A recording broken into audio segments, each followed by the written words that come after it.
I wonder how many fat people have beaten Brennan at something. Probably a lot. So many, right? Countless. Yeah. Countless success. I mean, you just, if it's a battle of wits of any kind, the guy he beat there, and then Roy Nelson knocked him out pretty decisively. Yeah, I would argue that fat people always beat him. Yeah. You know, he talks shit about them because that's a part of his insecurities. He's always losing to fat people. Yep, that's probably the real reason, yeah. He's like, you cannot lose to fat people. And that's like a self-fulfilling prophecy to his kid. He's going to always lose to fat people, too. Yeah, true. Mm-hmm. You know what they say about the tortoise and the hare, dude? Mm-hmm. The slowest one always gets the race. I had a dream that I had a baby bear. Slow but steady wins the race, And I yes. was eating strawberry sandwiches in a hotel room. This one's posted by Gunslinger 4. Coach Schwab, in parentheses, you think, or in quotations, you think we're really going to see him? Or is this just somebody that's like, is that him? I can't tell. I think so because of maybe the tattoos. It looks like he's height, too. Yeah. Is it film?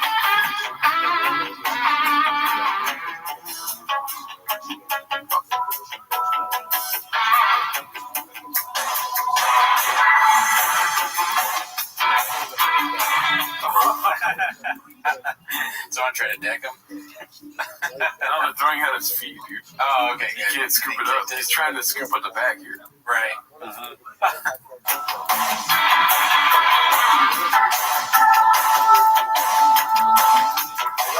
Of course, his glove is all different kinds of colors, dude. Is it? Yeah, watch.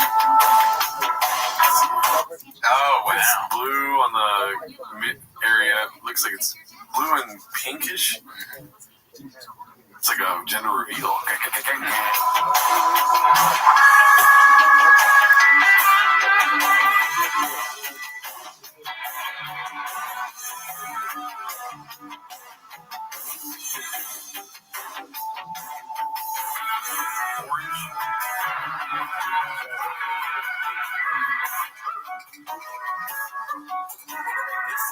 This song is playing. I don't know. It sounds like some weird, like, old instructional video music, maybe.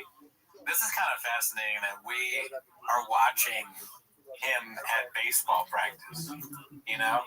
I never thought in a million years that I would be doing a YouTube show where I am watching a famous man record himself at his son's baseball practice. That is strange. Yeah. I can't get past that. I never thought he'd be standing up. You think he's telling jokes? I thought he'd be sitting down and eating sunflower seeds, you know? And I definitely, but where also, it would be cool if we could see where the cubby is. Or maybe there's just a practice field, the cubby's not there. He's definitely saying, scoop up the bag. That's what I think of when I see people scoop up the ball from the ground, scoop the bag. Definitely similar action. He's probably calling a couple of the kids gay. Parents don't like that. You know what I mean? You're a dad and you see an MMA player call your kid gay. Yeah. And he's, and shots were like, I'm sorry, I didn't mean like gay. You know what I mean, right? You should catch the ball. Mijo, cabrón, you're gay. You're getting a lot of this. When he kicks up his leg, it's pretty funny. I mean, we give him flack for talking and walking strength in the video, but he's basically walking and doing the same mannerisms. You know what I mean? Right. So you don't say like, you know what I mean? Yeah. Like, what was it? Walking back and forth. I got the jacket.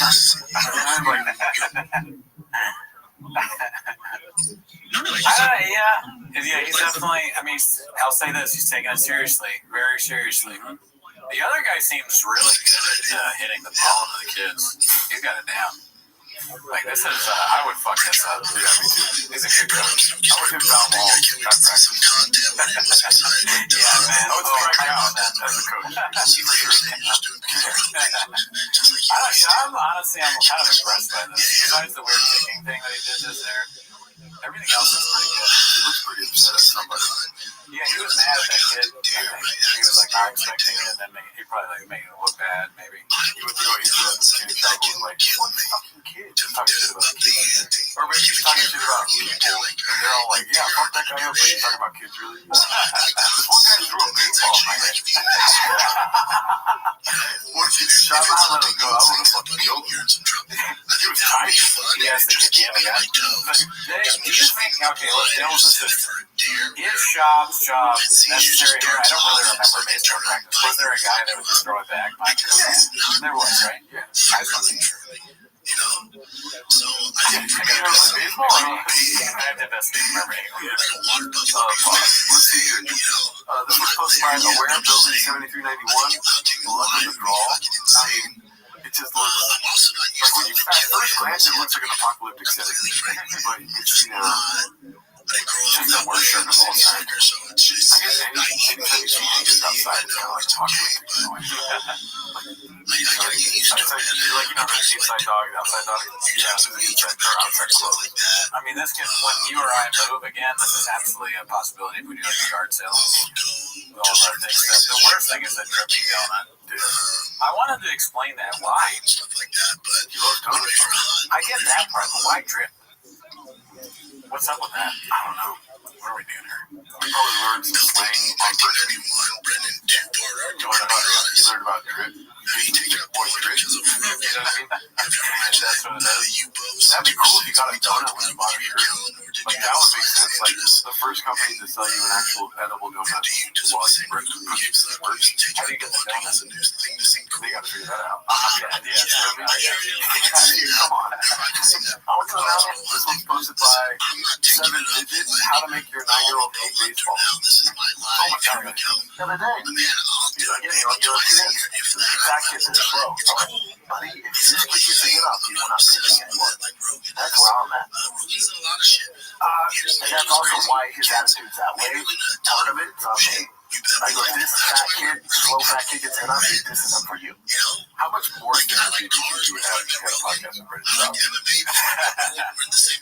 Probably a lot. You have to talk about it afterwards. Like, his game dealing with anger and resentment. And like how to deal with someone that your therapist is like, is he still not paying? But what he's doing is like, you understand you pay me, right? Yeah, but I can see it. Where are you getting money? Your job is podcasting with that circle of friends that are involved isn't the same circle as my friends, so they took me there. You drink a lot of magic wine. There's nothing like passion. She's talking paid sponsorships. Passion that I put time into. What? Look who the fuck showed up. Look who the fuck showed up, folks. How are you, baby?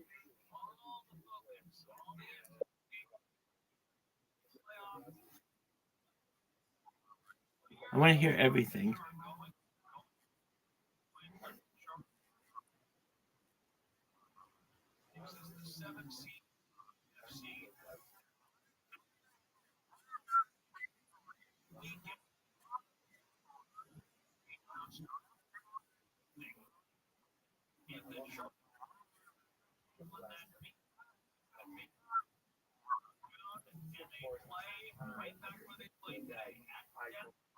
It's phenomenal. It sounds more like Borat.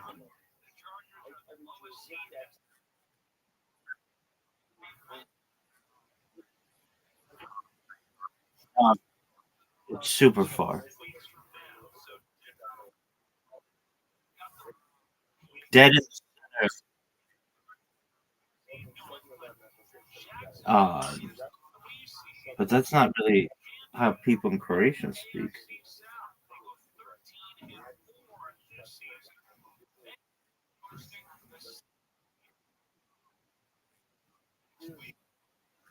That's what it is. I could see that.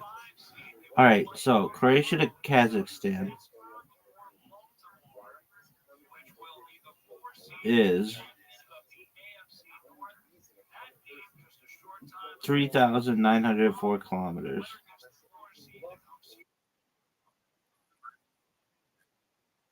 Dude, Russia borders North Korea and Finland.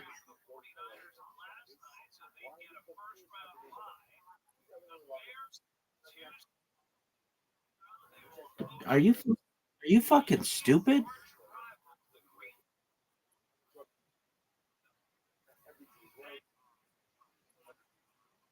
You obviously don't study maps in general if you think North Korea is an island.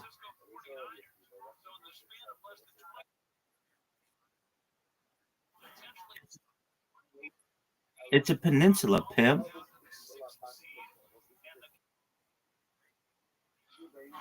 On three sides.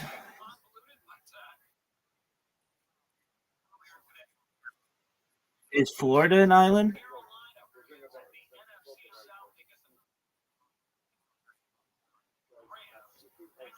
Well, then that's like saying like California's an island for one quarter of it.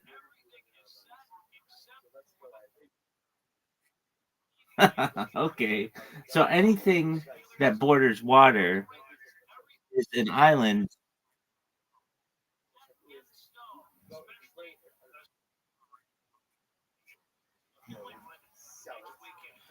Doug, do you know how Croatia and Kazakhstan are 2,426 miles apart? That's like more than halfway across the United States. That's like the whole way across the United States. So, uh-huh. Kazakhstan's like right. Kazakhstan borders China.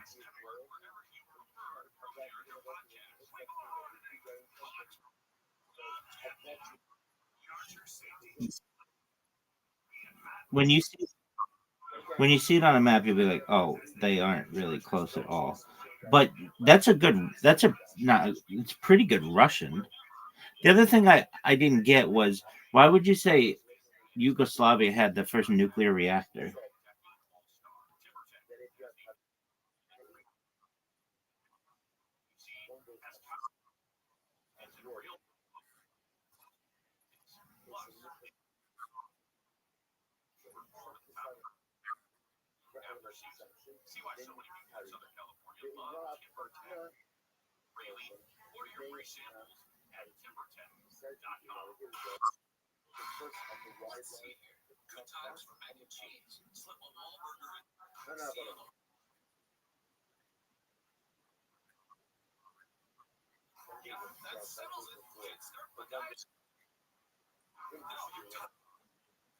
Yeah.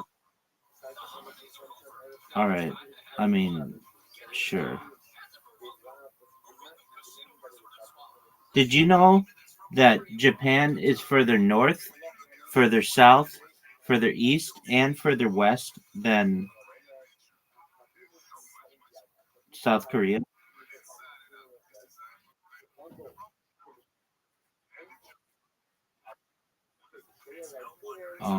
Well, it extends further north, and believe it or not, it extends further south. What's your next? Which? Yeah, and it's farther east, and it's farther west.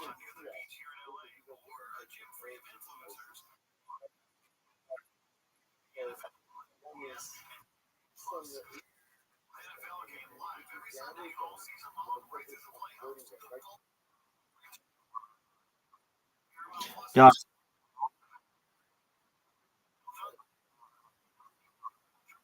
yeah, I do definitely.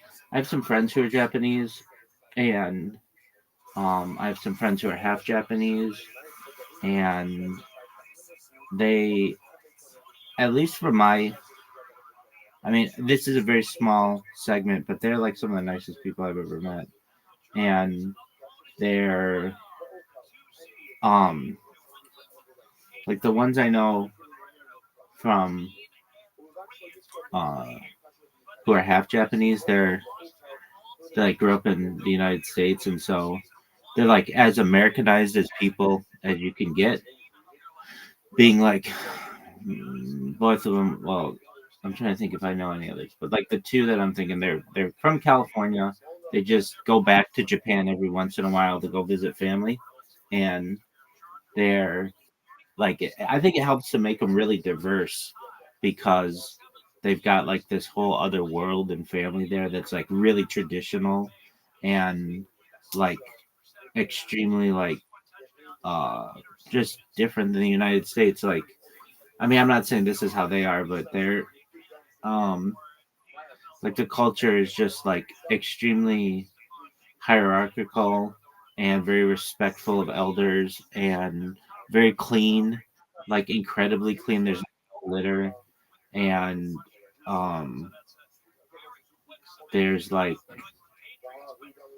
everything's like very meticulous, and that's in a lot of ways. In a lot of ways, that's how these people are who I know. Um, and one's from Orange County, one's from San Diego, and they're just like they've got that Japanese part of them, but then they're like very Americanized. They're like cousins are like could star in like anime. Um,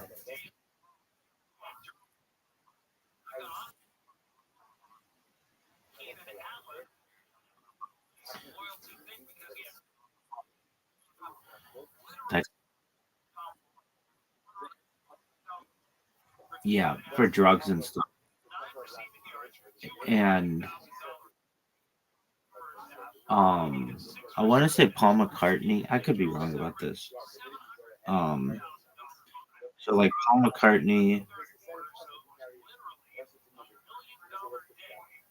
he was deported from Japan, spending 9 days in a Tokyo jail for marijuana possession. But the punishment was um,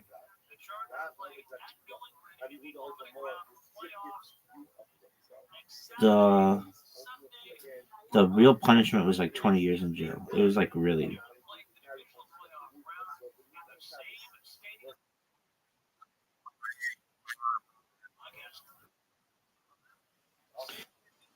That's Brittany Griner.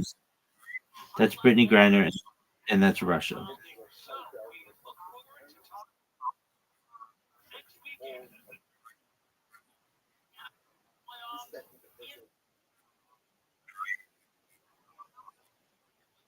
I can see how she did that. I've had like uh especially those little cartridges just like I don't want to say like randomly in my stuff, but um like I've had them in my car and they might like slip in between the seats or something, and I could imagine like if your car got searched.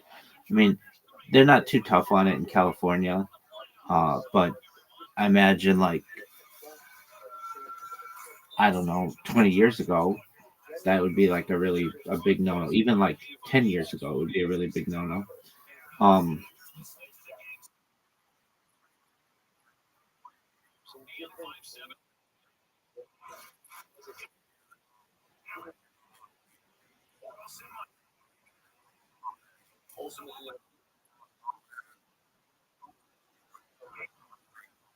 they have that. They have that in California too. It's known as a cannabis amnesty box. And dude, I had this idea. I've never sold drugs in my entire life.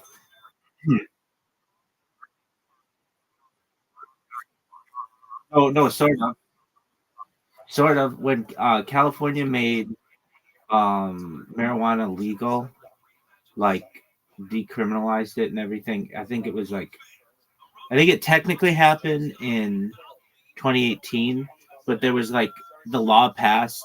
It was like the places were going to get a year to do it. So 2017 was like the first time it was like decriminalized or whatever, something like that. But 2018 was like the big day.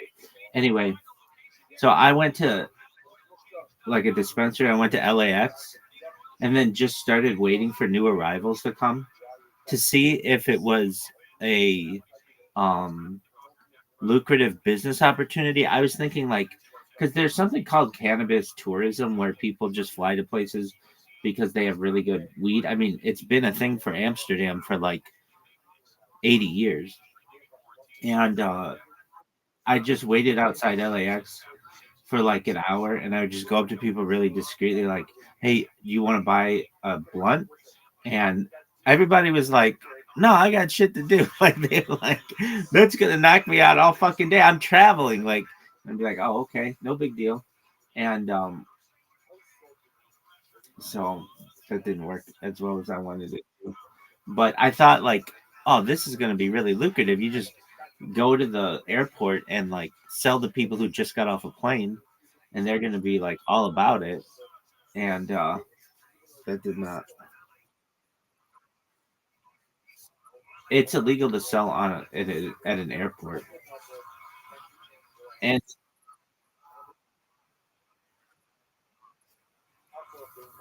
no,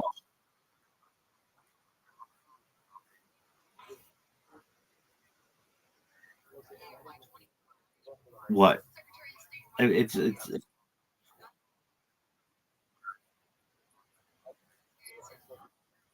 yeah. I mean, I think you need a license to do it, but it was decriminalized, so it wasn't that big of a deal, and nobody would really say anything. But I remember I was like, I was trying. I went up to a couple people, not a ton, but I was just like, "You want to buy a blunt?" And they're like, I've got things to do." Like, uh, it was pre-rolled in a plastic like container, so that like it wasn't just like something that I rolled for someone. It was something that I got at a store, and I figured, okay, if I buy it for like $10 at the store, I might be able to sell it for $20 there. And um, I I was just like seeing. I was like trying to be first to market. Like, is this a thing? Because if it is, yeah, I was thinking, okay, this might be a good idea. But alas, it was really risky. And then the security was like, you know, like LAX has its own fucking security enforcement. It's like its own police department. It's called um, it's called it's called um it's called World Security. It's like it's like a really intense name. Um, it's called so it's run by Los Angeles World Airports, and the the security is called like World Security, and they're like it's part of like LAX is a weird kind of place. Um, it's really big, and they just have like their own security. Dude, I want to say this story. I don't know. You know, people talk about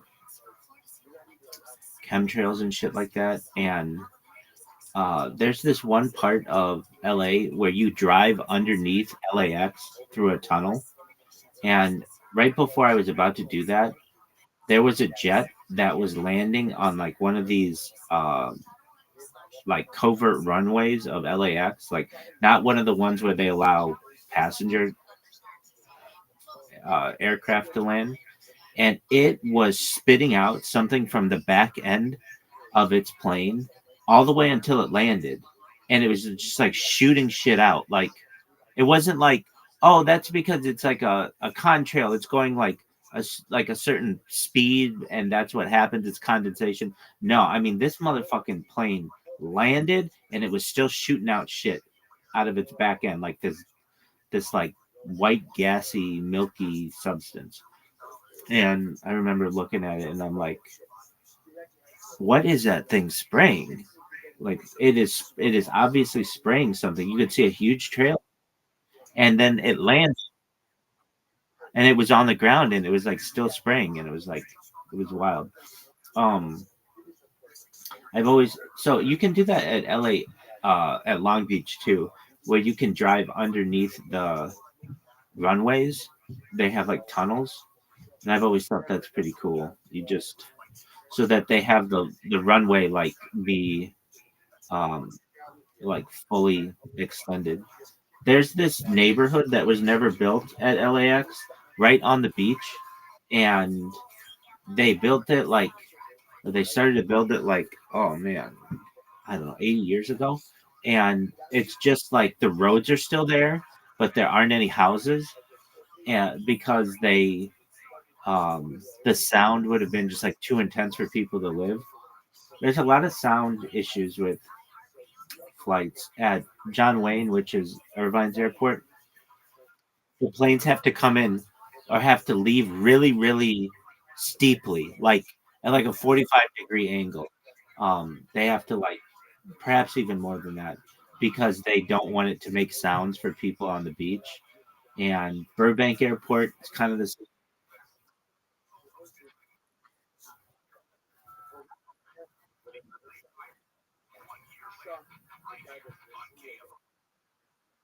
You're not listening. You're talking about pizza with some whore. No, I was telling one of the best stories of all time.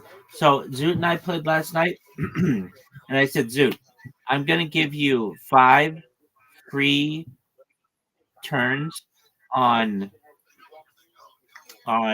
literati, and he got a 69-point lead, and I still beat him by 110 points. And I told him, yeah, I told him about your fluke victories, and he I was like, yeah, so Riser got squid, he got the Q, he got the X, he got the Z, he got everything. And he recognized that that was just absolute total bullshit. I saw the thing that you sent me on Discord. It was super cute. Riding a tampon. Fuck yeah, that's amazing. And it looked just like me. And um, it looked just like. Well, I mean, what do you want me to do? There's nothing that like this. The, what up, girl? How you living, baby? And the sound for Sora is still not very good yet.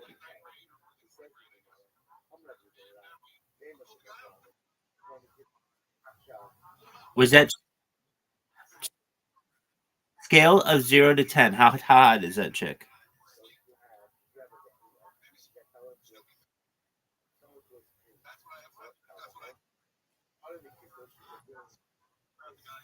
You'd wipe her like her asshole? Wipe her? A wipe her? How hot? How hot is she?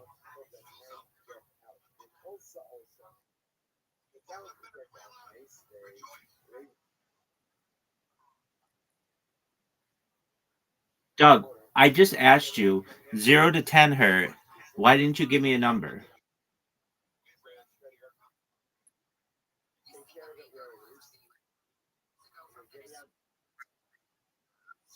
All right, so she's pretty cute. Would you let her fart in a Tupperware container, seal the Tupperware container, hand the Tupperware container to you, and let you open the Tupperware container and smell it?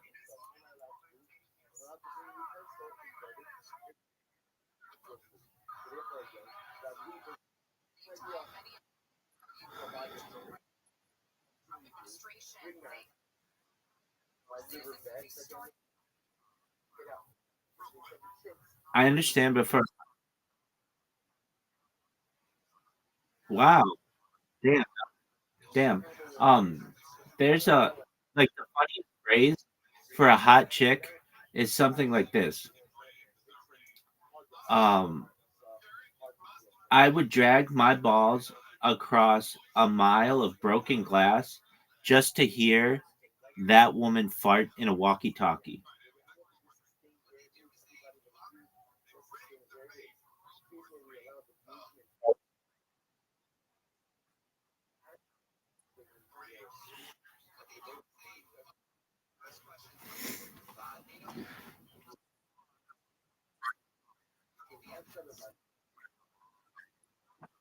No, it's just funny. I'm not saying that it's like that's a pickup line or something like that. No, it's just funny.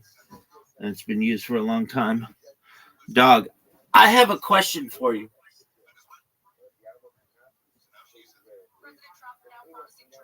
Are you ready for this question?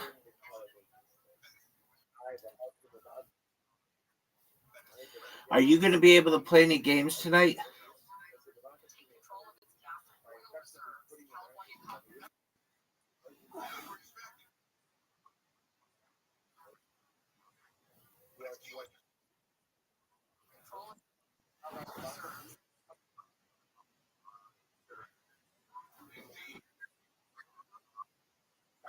Is your game?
Like North Korea?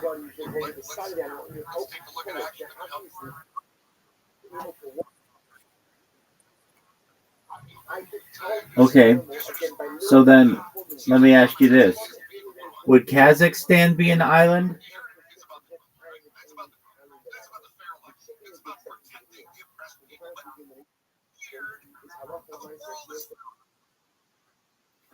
It is the world's largest landlocked country, baby.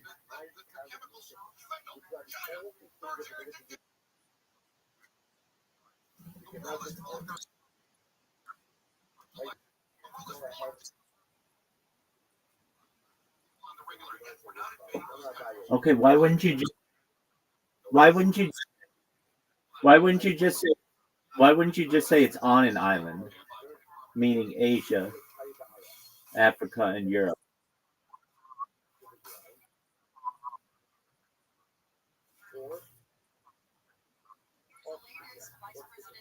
I'm very disappointed.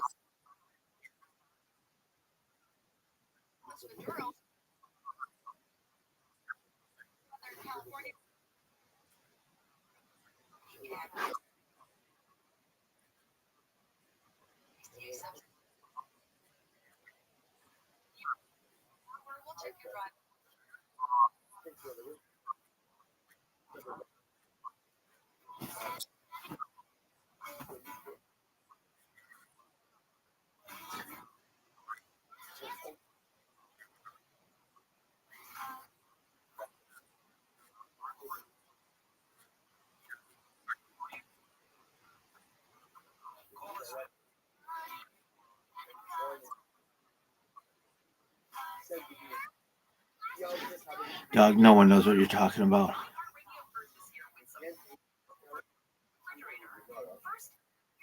I get the umbrella. I get the arbitrary drawing a line, but I don't understand. Maybe I just never.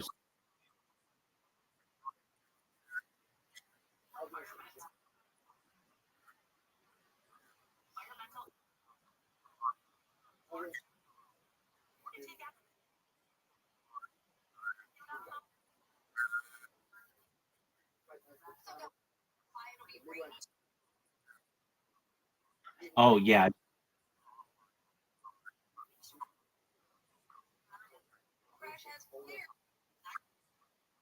Wait, yeah, and you can't pick up the pen. Well, you should have said that. Why the fuck did you say that? That's a really important part of the description of the game. Why wouldn't you say, and you can't pick up the pen?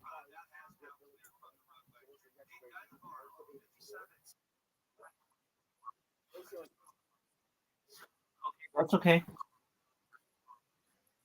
Yeah. Now I know what you're talking about. I've seen it done with the house, but I guess they have all kinds of shapes. So it's really important what area of the shape you start, because you can't go back and you can't draw over the previous line, right? Yeah, I've seen that.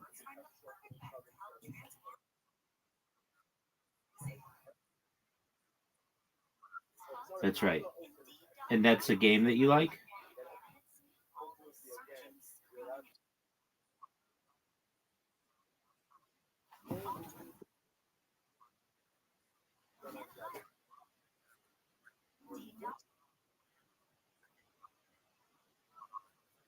Are you fucking serious?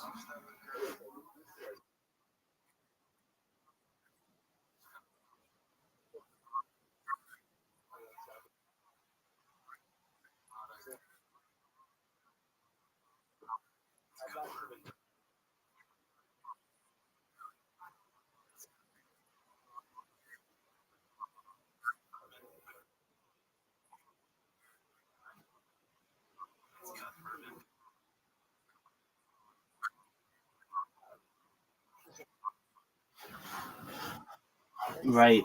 I think that's basically the scam is they that's how they have these huge advertising budgets is their games are really really expensive or their software is really expensive because if you think about it, just advertising is really expensive in general, especially Instagram and Facebook and digital marketing.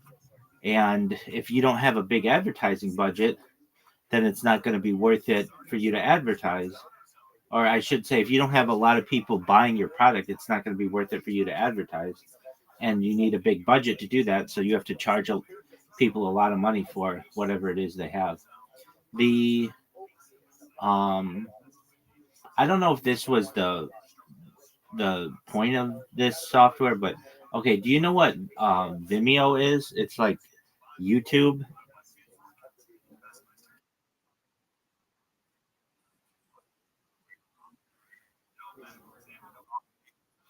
right? It's a wasteland. Like nobody's there.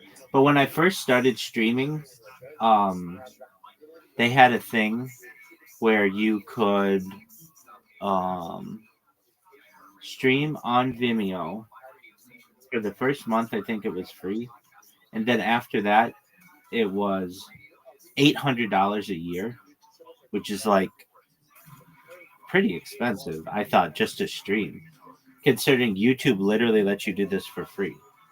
And I tried it for 1 month, and it was it just didn't have any other features, more than YouTube did. So I canceled before the month was over.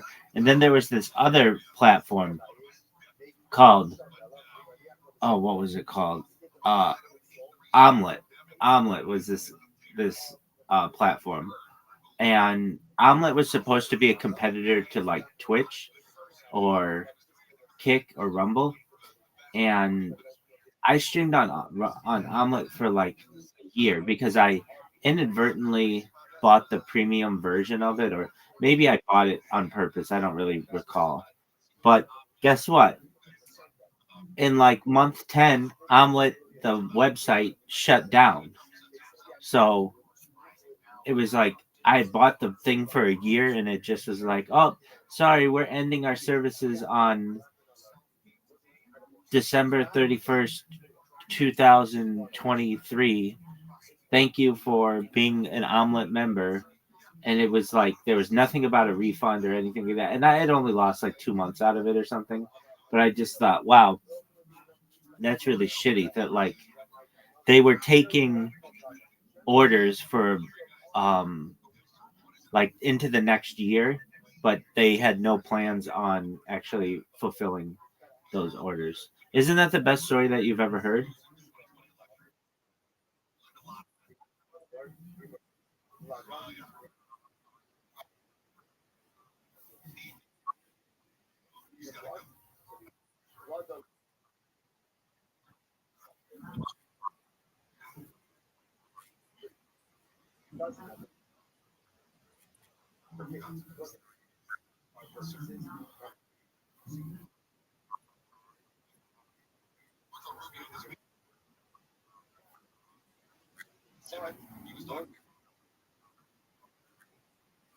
Do you know that Selena Gomez has a birthmark on her right breast and also a very prominent blue vein on her right breast?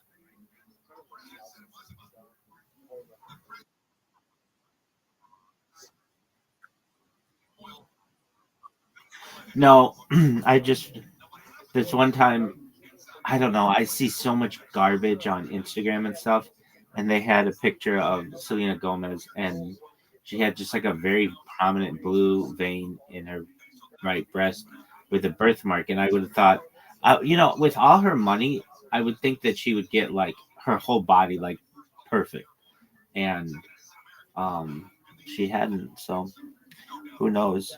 I hope her marriage with Benny Blanco is going well. They got married in, I believe, who made a nacho cheese hot tub for her. And I don't think Benny Blanco is at all. I don't know a single thing that he's ever done. I don't know why he's famous, but um,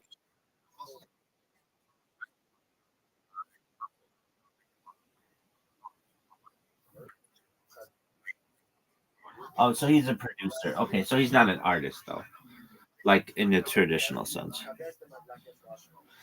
Okay, Okay, well that's fine. Um, yeah, I do know that his last name's like Levite or something like that. Um, and I know that he is basically married to Selena Gomez. I don't know much more about him. I think that she could have done better than him. And I mean, she used to date Justin Bieber. To go from Justin Bieber to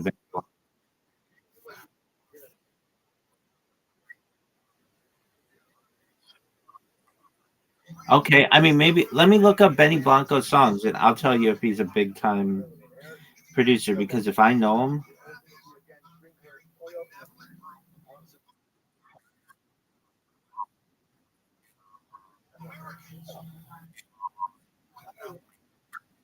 and maybe he does, and then I'll be like, oh wow, I was way off on this one. Not that it's never,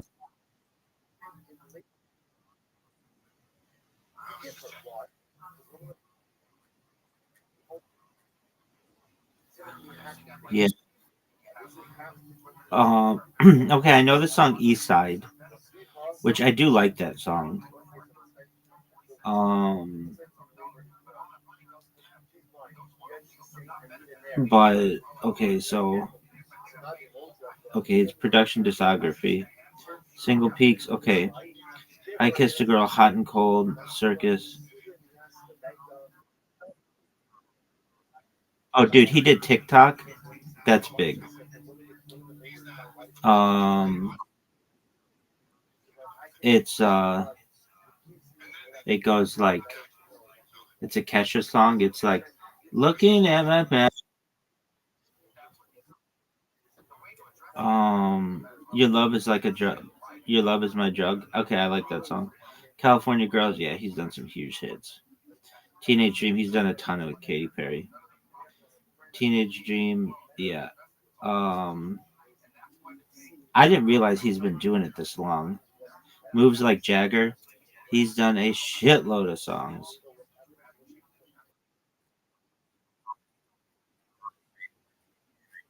Yeah, it was everywhere. Um,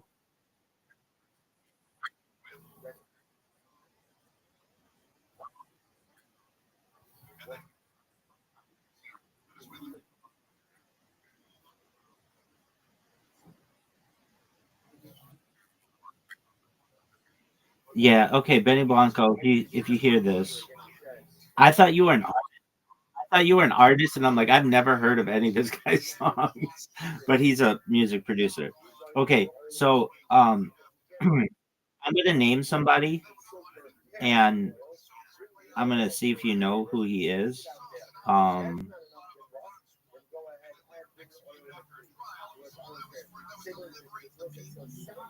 he is Swedish, I believe. Yeah, this motherfucker. So here's the thing: Benny Blanco or whatever did not like produce all those songs alone. So there were other people. All right, do you know who Max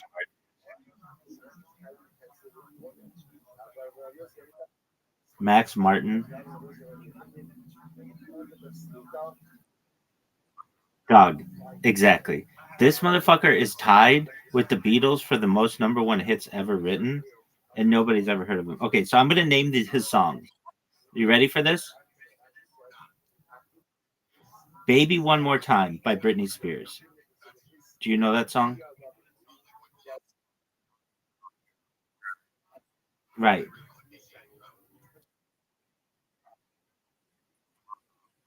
That's why I didn't know it was. It's gonna be me by Instinct. I Kissed a Girl by Katy Perry. Um, California Girls with Snoop Dogg. Teenage Dream, which also I just read that Benny Blanco did as well. So it's like, how are these? I'm Benny Blanco, whatever. Exactly, and they did. So then there's this weird guy, Dr. Luke. We'll talk about him in a second. But yeah, Dr. Luke, Max Martin, and Benny Blanco. Okay, this Dr. Luke is a creepy guy. Raise Your Glass by Pink, E.T. by Katy Perry, um, Last Friday Night by Katy Perry. One More Night by Maroon 5. We Are Never Ever Getting Back Together, Taylor Swift.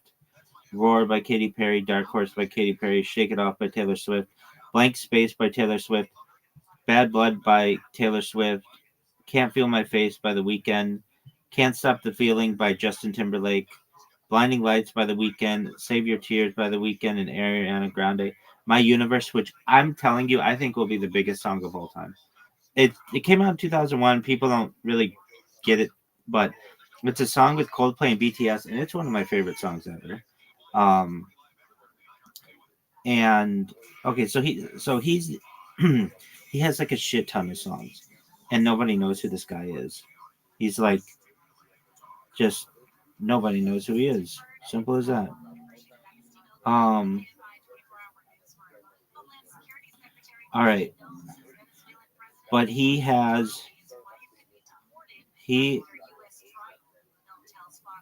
he wrote "I Want It That Way."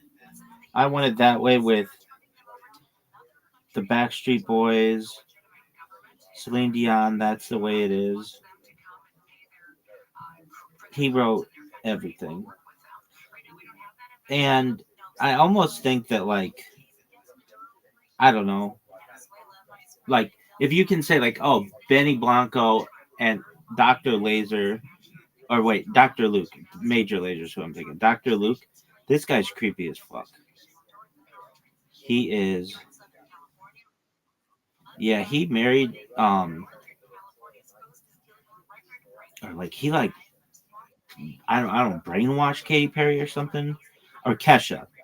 There's like a civil lawsuit. Dr. Luke's controversy centers around allegations by singer Kesha sued the producer, whose real name is Lucas Sebastian Gottwald, in October 2014, accusing him of sexual assault, emotional abuse, and other forms of mistreatment over the course of their professional relationship. Dr. Luke denied all allegations and filed a countersuit for defamation against Kesha and her mother. The legal battle lasted nearly a decade, drawing widespread public attention and sparking the Free Kesha movement in support of the singer. Kesha claimed the abuse was ongoing and severe, stating in 2017, "The abuse I suffered from Luke was a decade long, every day, every moment of every day." She alleged that Dr. Luke drugged and assaulted her, contributing to her struggles with an eating disorder. In response, Dr. Luke maintained his innocence, calling the claims completely untrue and deeply hurtful, and emphasized that he never had sexual contact with Kesha. He also stated, "I never drugged or assaulted her and would never do that to anyone." Um, the case saw multiple legal. Yeah, I mean, I don't know, but I just know that. Um, so the case saw multiple legal rulings, including a determination in New York Court of Appeals. In 2025, that Dr. Luke is a public figure, meaning he would need to prove that actual malice to win his defamation suit. However, before the trial concluded, Kesha and Dr. Luke reached a settlement in June 2023 with no public disclosure. So it's like they fought for 10 years and nobody knows what happened. Anyway, I just think that's dog shit in the United States takes forever. And I mean, I don't know about other countries, but I kind of think that um, well, it's meant to, as the saying goes, um, billable hours are undefeated, meaning this is how lawyers make money. And so the longer that they can make a case go, especially with two people with really deep pockets, the more money they're going to be able to make. And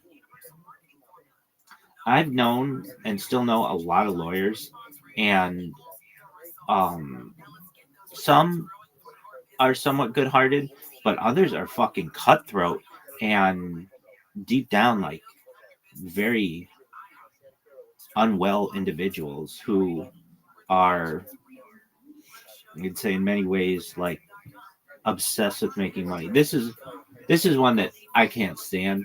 Um, so I have a friend of mine who's a personal injury attorney, and someone, one of his clients, he does like shitty. I hate to say it, but like shitty Orange County personal injury. Like I don't know. Uh, he just has somebody come to him with a case, and he defends them or whatever. Um, and one of the cases was, and this one just always sticks out in my mind. Somebody at a nursing home microwaved a bottle that was supposed to be like a hot water bottle, and put it on his client, and the hot water bottle burst, and it was microwave too hot and caused like serious burns to the person, something like that. And it was like the nurse followed the directions on the water bottle or something like that. This isn't exact, but she followed the instructions on the water bottle, and it just happened to like be faulty or something. And my friend sued the nursing home and all these other people, and he won. And he won for his client. They won like $100,000 or something. But that was it. And I've always been critical of him and his intentions. That why wouldn't you go to the company and say, look, your instructions on the water bottle are incorrect, you need to change them. I didn't understand, like, where the fuck did this motherfucker where the fuck did this motherfucker go? I'm telling one of the greatest stories in the history of man. I'm sorry. Sure. So my friend sued the nursing home and won, and they won like $100,000, of which he gets 33 or something like that. And um, but they didn't contact the company that had the incorrect instructions, and try to make the company aware that like their instructions were like should be changed, or that their product was faulty or something like that. Like they didn't go into that. And I felt like if you're really trying to like help people, not only help the person who's paying you to sue somebody, but help the general community, and ensure that these types of products are either taken off the market or have proper labeling. And it was like, oh, that's too much work. I'm just I do what people pay me to do, and that's it. And I just that's kind of bothersome to me. And like I've known what at least we call in the United States, I'm sure they're called this outside the United States, ambulance chasers. And this is actually an illegal practice in California because people used to do it. People used to hear the siren going by as an attorney and would follow that siren to the location of the um, accident, and then give the person their car. And it became such an issue in the state that we had to make it illegal. And they used to do that too. And so they made that illegal as well.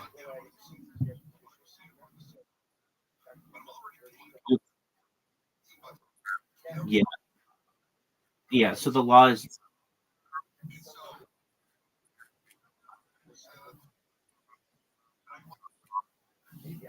well, it was generally seen that way till until people were doing it, and it was starting to get in the way of medical procedures, because somebody's like on a cart getting pushed into an ambulance, and somebody's handing them a business card, and it was just like, look, we're trying to help this person, and you're giving them business cards.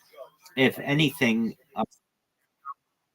yeah, I mean, I I get that element of it, but it's basically been concluded that you cannot proselytize your services generally at the scene of an accident or a medical facility. So, because if not, these guys would just wait outside and give people their cards, and they did it up until like the 80s or so.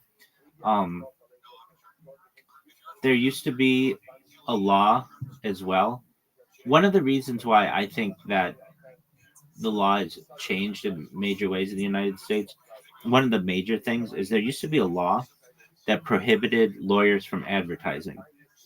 And this is one reason why, in many ways, Freemasonic lodges and um, other types of civic organizations were very popular, because this was a way for you to be able to sort of advertise on within civic organizations without necessarily violating the law.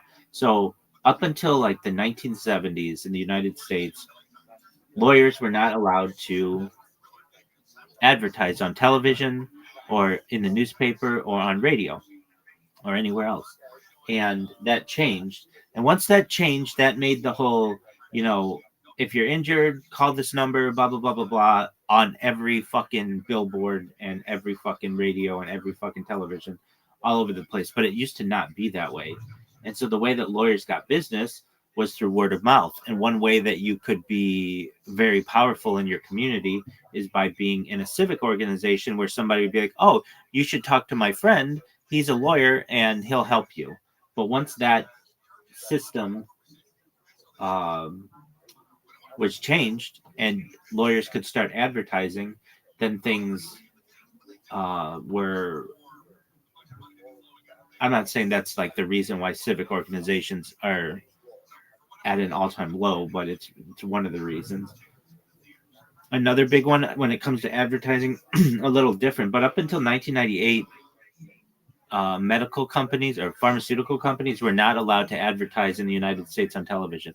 Have you ever seen United States television with how much medical advertising there is, Riser?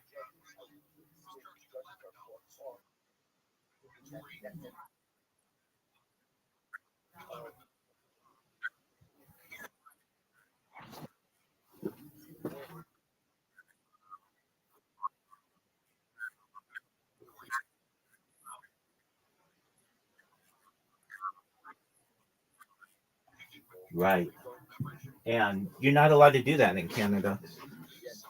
Only two countries in the entire world can you do that: the United States and New Zealand.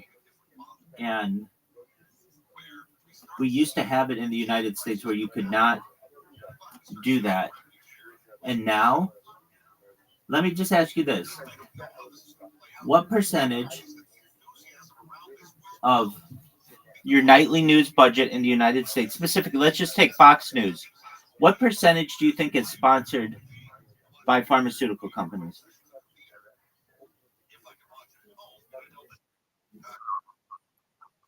It is 8%. Yeah. Maybe I perhaps have said that or you've heard it somewhere.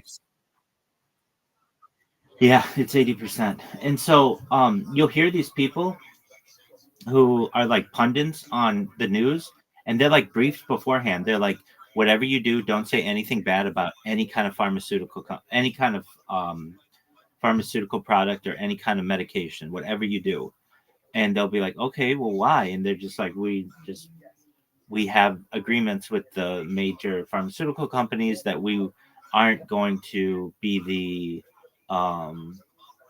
like investigative resource into their products. If somebody else does it, that's fine, but we're not going to do that because of how much of our budget is tied to pharmaceutical companies. So just keep in mind, like over the course of 25 years, the United States, for its nightly news, all of its news went from 0% pharmaceutical budget to 80% pharmaceutical budget. That's an incredible amount.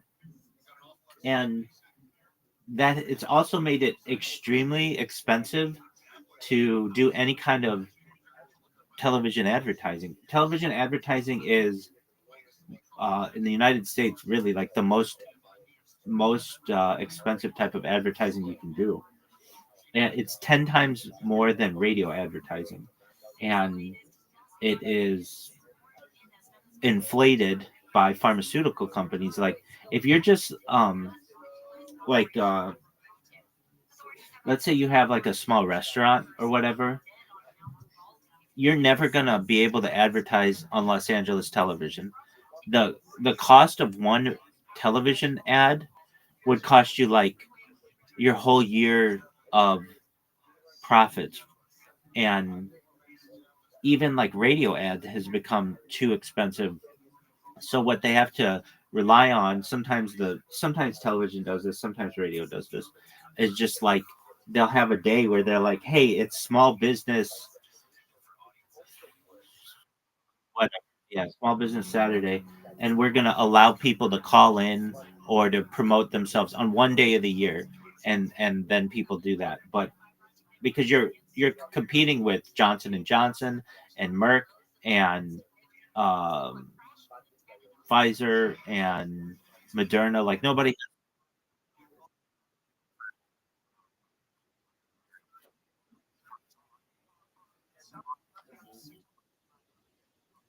I've, I've, I've never seen an advertisement in the United States for an individual gas station. What I have seen, and they don't even do this anymore, really, is like a chain, maybe like 7-Eleven, but they don't even really, 7-Eleven doesn't really advertise anymore. They know that there's a certain thing that happens in society where people will talk about your product enough that um, you just get, um, like, it's an expectation that people are going to do free advertising for you. And what do I mean? Like a company like McDonald's, let's say, is very precise about where it advertises. So it'll advertise on like television and billboards, but not really so much on the radio. They just find that radio advertising doesn't work for them that much. But nevertheless, there's an expectation that the people on the radio will mention McDonald's every once in a while just because it's like a thing in American society. And so they recognize that they're already going to get free advertising from people just talking about it. Um, Another one that's like that is, I believe, I could be wrong on this, but um, Pepsi. Pepsi decided that it was going to go with this huge campaign in the last like few years of just digital advertising and no, like, not as much on television and everything. And whether it's been successful or not, I don't think it's been very successful, but um, they recognize that people are just going to talk about Pepsi because it's part of society. Like once you hit a certain threshold within American society, but even just global culture, you don't really have to advertise anymore. You might have to do it every once in a while, but it's like it is going to um it's going to, like, your previous experience is going to work for.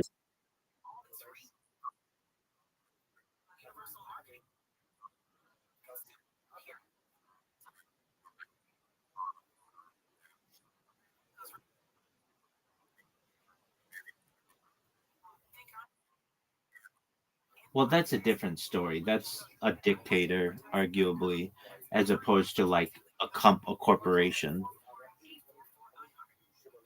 But in their own way, in your own way, you don't see Donald Trump building like statues to himself. Of any guy who would, he would be the guy to do it. But he knows that people are going to talk about him, so he doesn't really need to do that kind of marketing.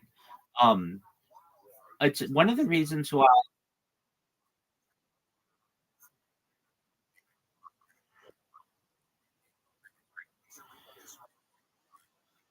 Oh, for sure. The idea of a sitting U.S. president, an incumbent, it's one of the reasons why it's so difficult to beat a sitting U.S. president in an election because they already have the advantage of free advertising. Anything they do makes the news, so it's free advertising for them. Does that make sense?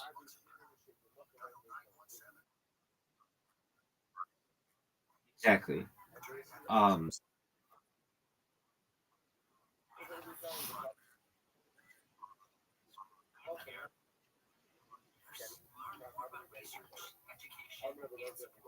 that's true, and that's why he does do advertising himself. I mean, even Donald Trump, who's like this media empire, has to still buy advertising. The way it works in the United States, though, is at least for political campaigns, a company charges the absolute lowest amount that it charges for political campaigns. There's some kind of law that's written in that says yes, you can charge politicians for advertising, but it has to be at your lowest rate. So it's got to be like as cheaply as possible. Welcome. How are you? Oh, this person's muted.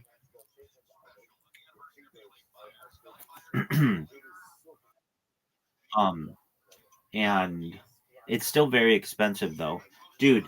When I'm, there will be other people who talk about this in the future, but in 2019, moving into 2020, so when the there were like 5 Democratic candidates all at one time. There was uh,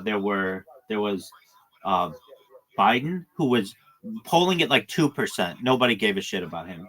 There was Elizabeth Warren, who was polling at like 4%. Nobody gave a shit about her. There was Pete Buttigieg, who was polling at 1%. Nobody gave a shit about him. There was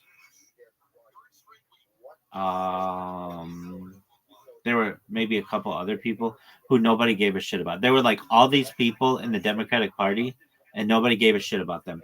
And then there was Michael fucking Bloomberg, former mayor of New York City, and he's a billionaire. This motherfucker bought every single piece of advertising, at least in the state of California, that you could. He bought everything because he's a billionaire.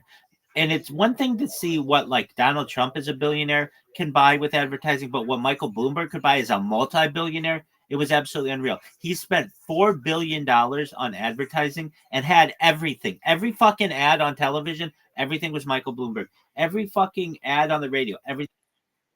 It was for about a 1 month period. It showed me what a billionaire could do, and just absolutely buy the fucking absolutely buy the fucking the the presidency. And then for whatever reason, somebody from the back room whispered in his ear to stop his campaign, and he did. But I'm telling you, Riser, nobody else could compete with the amount of advertising that he had. He was everywhere. He was absolutely everywhere. Like anything that you turned on, if you turned on your phone, he was going to have ads there. If you turned on your radio, he was going to have ads there. If you listen to a podcast, he was going to have ads there. If you turned on the television, he bought as many ads as you absolutely could. He bought everything. And guess what? He spent $4 billion of his own money. He didn't need to fundraise because he's already a multi-billionaire. He spent $4 billion of his money and bought like all the advertising. And at the end of the year, he ended up making $8 billion. So he actually like made money, even though he spent all this money. He actually ended up making double what he spent. It was incredible. It was absolutely incredible how much advertising he had. You couldn't escape it. It was like, oh, this is what an authoritarian like regime would do if they just wanted to buy all the advertising. He would have no. They were boring, useless, nothing funny about them. They would just be like, I'm Michael Bloomberg, and this is and I paid for this message or whatever. At all of it, it would just be like Michael Bloomberg had New York City and blah blah blah. It was to the point where that he cleaned up New York City, and that he would do the same for the United States, and that he took on Donald Trump in New York City and was able to like compete with him or whatever, and that he had more money than Donald Trump did, and he has more influence and all this other bullshit. And going into the 2020 election, so like 2019 into 2020, and it was the most unbelievable thing that I'd ever seen. I remember talking about it at a Shabbat table and being like, how is it that anybody can compete with the amount of advertising that he had? And we were joking around the table, like who is going to win. And this one person I know who I think had an inside track on the political environment said, I asked him, I said, who do you think's going to win? And he was like, I don't know. but it certainly couldn't be anybody like Biden. And the next week, fucking Biden was the number one topic um, on every fucking like talk show. And this person who I said this to, well, they're a multimillionaire, but they have a lot of billionaire friends. And I wondered if they just knew something that I didn't know or something, because they're Biden was at like 1%, 2%. Like nobody thought he was serious. And then all of a sudden he was everywhere. And then Michael Bloomberg just dropped out of the race. And I've just always thought like that there was something that people knew that they couldn't tell me. And for whatever reason, like, and it just was like this 180 that people did. And you don't get a guy who is polling at 2% all of a sudden beating Donald Trump under normal circumstances. But what do I know? Anyway, that's a lot of advertising discussion. My question,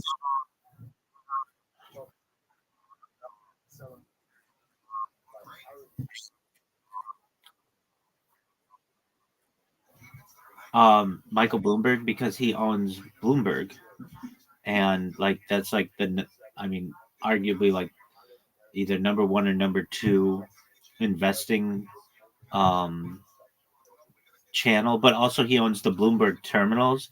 So there's like a service that they sell to like Goldman Sachs and Millennium Partners and uh, BlackRock and all these other companies that they, in order to get their information regarding the stock market, they pay these per terminal that they use.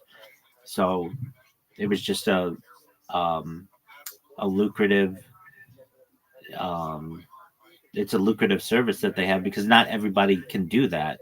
You can't just start up a company that's like, hey, I'm going to provide stock market information like down to the millisecond faster than these giant corporations. It's just not possible. Well, he's been doing it since like at least the late 80s. Um, that they track the amount of transactions that are going, and they have like really fast computers, and they have connections in Wall Street and the New York Stock Exchange, and they have terminals that you rent, and basically like they provide really accurate information. You know how like Coinbase and oh Uniswap, they have like, you know, the terminal, the candles. Well, it's essentially the same thing but for stocks, and it's just much more detailed through the Bloomberg system. And like, how was he able to get into it? I know he was really early into computing, at least financial computing, and then in the like early 2000s, he started Bloomberg Network, which allowed him to manipulate people's opinions. It was really to compete with CNBC, which is like the really only other financial channel out there. I guess there's Fox Business too. Those are the three big ones: CNBC, Bloomberg, and Fox Business. And if you're into finance, you don't watch ESPN, you don't watch Fox News. You just literally have that shit on 24/7. You don't change the channel if you're really into finance, into stocks and shit. And Michael Bloomberg saw the opportunity and then was able to utilize that influence into becoming mayor of New York City. And then from there, made an eventual run for president.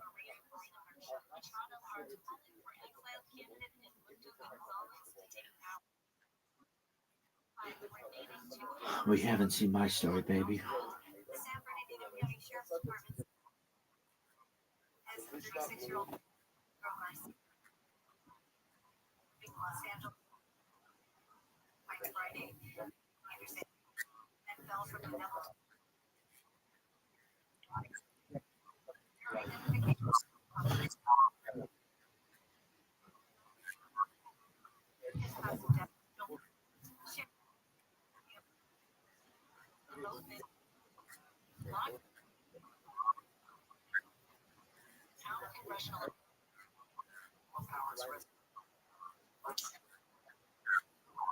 Stop.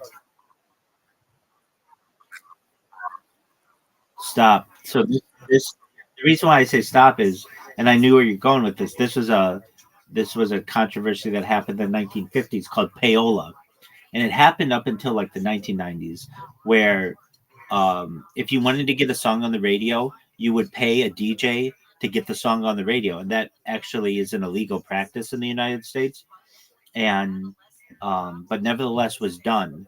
And so what you would do is you would maybe they would say you can't straight up give cash to a DJ. So they would give you, like, a record company would say, we want you to play our new artist, and we'll give you concert tickets that you can give away on the radio. But it's going to make your radio show really hot because everybody's going to want to listen to it to get the tickets to be able to go to the show.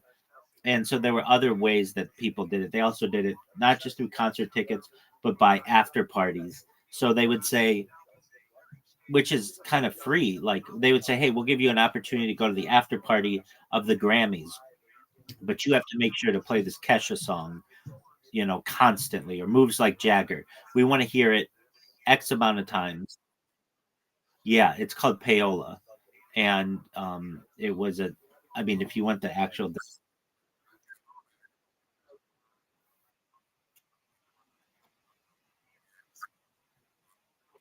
because, because they license the airwaves, and that's a public benefit. So, payola in the music industry refers to the illegal practice of payment or other inducement by record companies to broadcast recordings on commercial radio without disclosing the payment. The practice violates the sponsorship identification rules enforcement by the Federal Communications Commission, which require that any paid promotion be clearly disclosed during the broadcast. The term payola is a portmanteau of pay and ola, a suffix used in early 20th century product names such as Victrola, Pianola, and Crayola. The practice has historical roots dating back to the early days of radio when advertising agencies like those behind NBC's Your Hit Parade did not disclose how hit songs were selected, leading to public scrutiny. The first major U.S. congressional payola investigation occurred in 1959, prompted by a Senate investigation, and led to the downfall of disc jockey Alan Freed, who was uncooperative during hearings. Dick Clark avoided repercussions by divesting his stake in music related holdings. Following the investigation, radio DJs lost programming authority, and decisions were shifted to station program directors, which simplified the payola process. In the 1970s, inner city DJ Frankie Crocker was indicted in a payola scandal, though charges were later dropped. The use of independent third party promoters became a common workaround to circumvent FCC regulations, as these intermediaries could offer promotional payments without being classified as direct payola. This loophole was challenged in the 1980s and again in the 2000s, leading to investigations by District Attorney Elliot Spitzer, who secured settlements with major labels including Sony BMG, Warner Brothers Music, Universal Music Group, and EMI, totaling tens of millions of dollars. In 2007, four major radio companies, CBS Radio, Citadel, Clear Channel, and Entercom, settled FCC investigations by paying $12.5 million in fines and agreeing to stricter compliance measures, though no admission of wrongdoing was made. The rise of digital streaming platforms like Spotify has introduced new forms of payola, where labels can pay for tracks to appear in user playlists as sponsored songs. These placements are optional and can be disabled by users through account settings. So, does that answer your question? Okay, just one moment. I'm going to grab some water.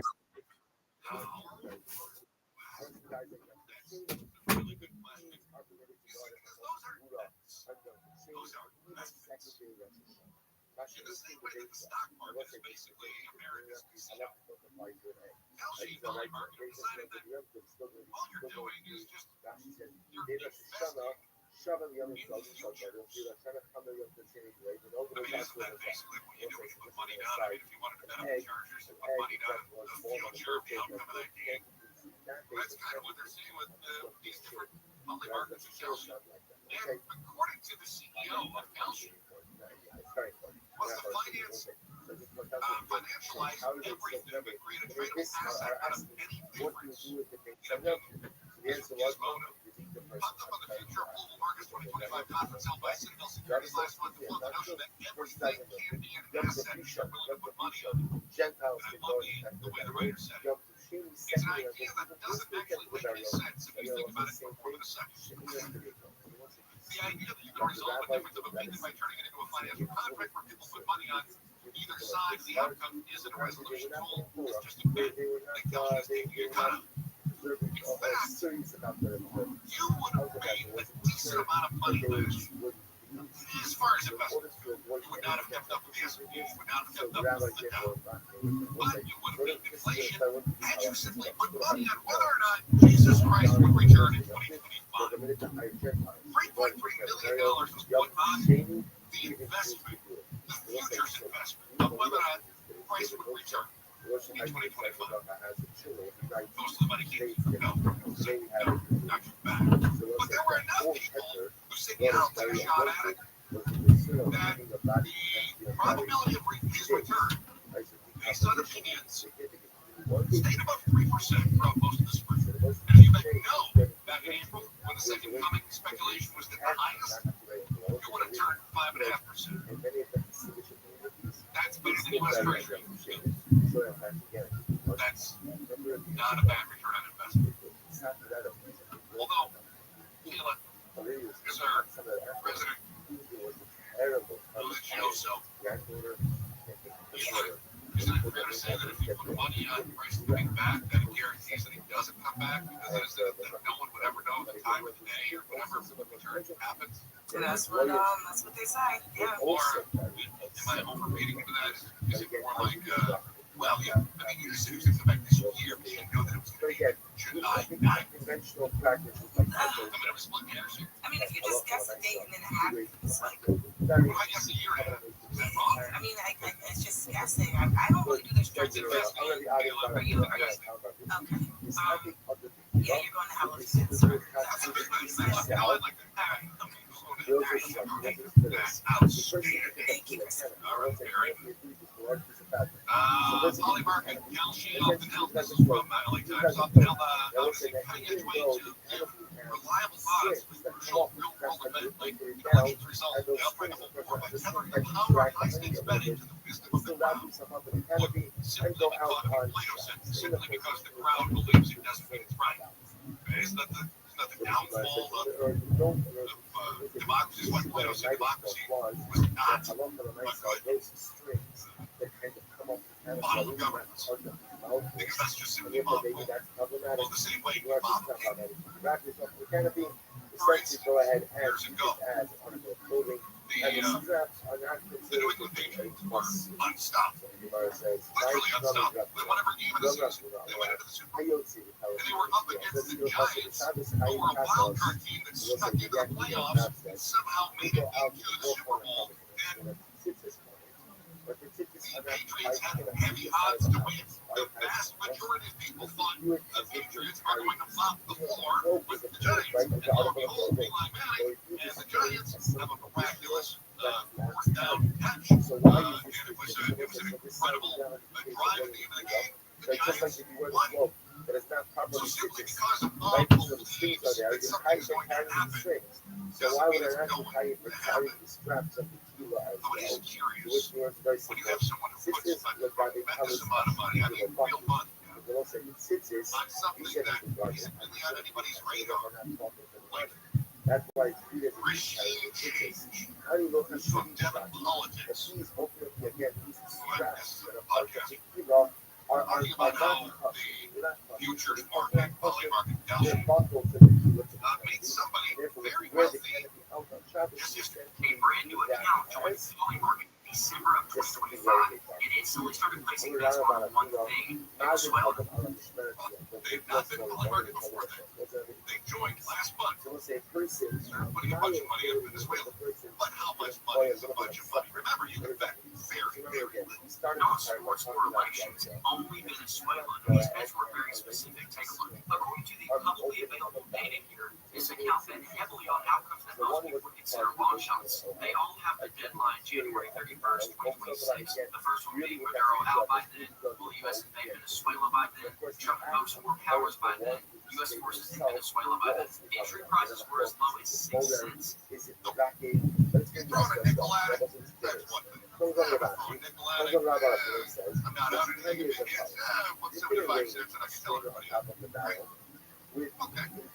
Is that what happened with this one account that just joined the holy market and then started betting only on whether or not there would be military intervention in Venezuela and if Maduro would be opposed? The market values were extremely unlikely. Then, within days, events unfolded that matched these predictions perfectly. And as you can tell, the account cashed out, making over $400,000. But you can do it, you put it there to keep Amazon. And once you put it in, you can see right there in the top left this account joined in December 2025. A lot of people think this account has some sort of connection to Donald Trump, although that is not been proven. But the timing alone raises a lot of questions. These are the only 4 predictions they made, and they opened the account last month. It just so happens that every single thing they predicted was correct. If somebody had advanced knowledge of major military decisions, profiting from that information would raise a lot of very serious legal and ethical concerns. Yeah, you would. And if I had any money on it and I just lost my money on it, I'd be a little So I bummed. said, you know what? Because I'm that's, putting up a strainer, but I'm not using the strain. let's Why? look at I it this want way. to use it the whole pomegranate. If we are going to say Let's go. that Algae I and want polymarket to go are pomegranate. not What? gambling sites, Use it the strain. instead they are So I futures said, market. that's And the that's same way that something. you can bet on So I can't futures put the of strain one. I'm not putting the strain. commodities. Putting it there for pomegranates. I am scared about pomegranates. Well, I want this. Of course, I'm going to put the strain one for my yellow. Tesla Hold future, on. although Well, who's the Tesla tell about it? not only is Tesla That's public, that but fair. it's the- But it all wants it what? but It's literally you can bet on put four pomegranates in there. futures. Really? They're Right? always Tell me funny. how. You can bet on all kinds of Not futures, even right? the hard the more you So got if we're going to say that Algae and polymarket are simply the futures trading and not is gambling a site, very, very. Tesla is public.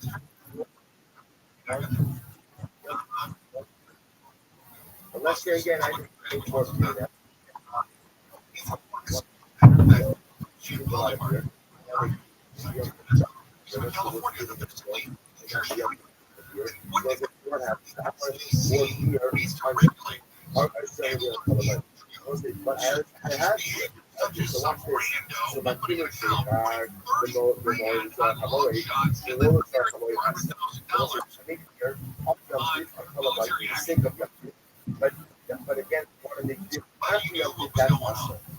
Somebody knew One of the what it was going to be. but So you kept putting more money on it. here. And as they continued to put money on it, knowing the president's plans were for U.S. intervention in Venezuela, And they knew they were going to make the deal.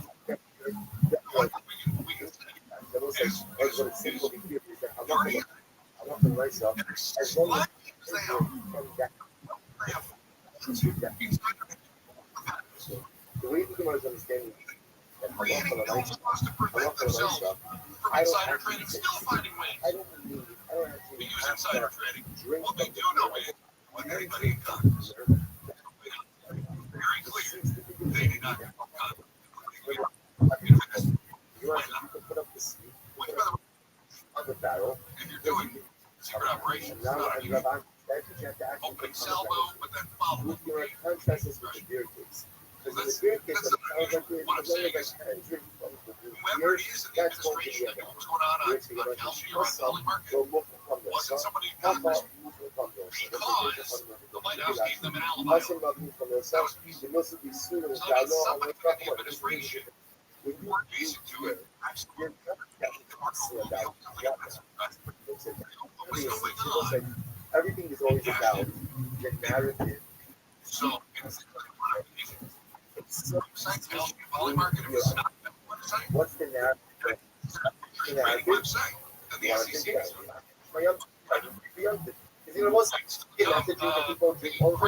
So again, somebody can get groomed here on young Sexuality. so again, the narrative is very simple. It needs to be for young people. Therefore, again, I was like, because of that, my on their own, and as long as that feels usable on them kids, but I use it not to be irrelevant, I can do it on Kalamai. On the flip side, pop-up will come also. We'll say, but it's just like a strain. Like when someone sees me putting a strain on the car, what's the thing President Trump's claim that the U.S. will run after removing its president. Democrats called and the Southern California Institution. The final day for Renewal August campaign. It's 149 year run. Check 101 freeway when we come back. Although last week, I still got that.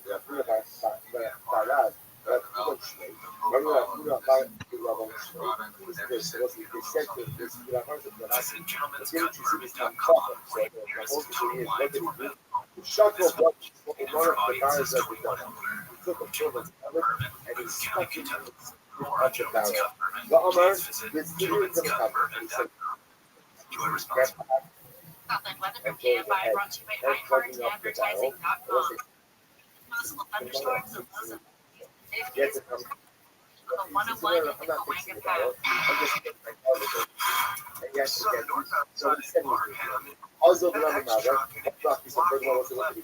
on Shabbos. Even though it's eastbound at Osborne, heavy rain and hail coming down. This visibility has been reduced greatly.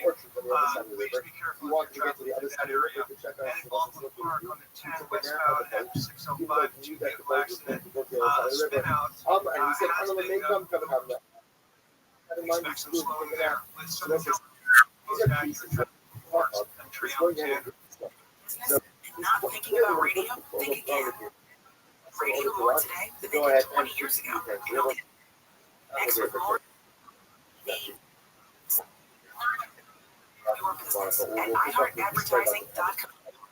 Sponsored by Mothers Against Drunk Driving. But you are not alone. You call our 24-hour victim helpline.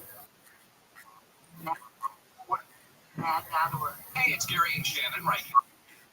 And when a car, truck, or motorcycle accident happens, things get confusing fast. Sweet James works with injured people every day, helping you understand the process and deal with those insurance. Call Sweet James 9 million or James.com. Offices throughout California, including Los Angeles. No guarantee of results. Past outcomes do not predict future results. Call 844-844-IHEART. Starting Stronger starts at AutoZone, where they've got battery solutions in the form of free battery testing, free battery charging, and replacement batteries that fit your needs. That's what makes them America's #1 Riser. Get in the zone. AutoZone.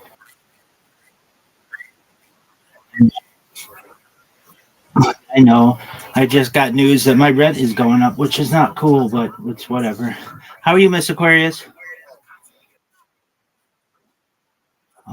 I'm well, thankfully. It's going up to $1,200 a month. No. Yeah, but this isn't like a zoned area for it to be considered like under those types of protections. So I was somewhat expecting it, but it's just one of those things. I knew. Well, it's going to be all together. Like they are going to start, and I understand everything has gone up in Orange County, but the water has gone up, the electricity's maintained the same, but the big reason is their property taxes went up, and it is what it is. So, Miss Aquarius, are you ready? Okay.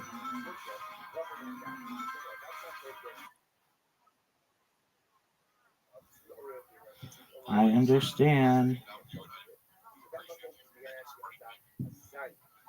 I'm gonna try to talk to them tomorrow about maybe just $1,000 but we'll see. They said that by the end of the month there'll be something formal. So I knew it was going up. I knew I was basically on by on living on bided time.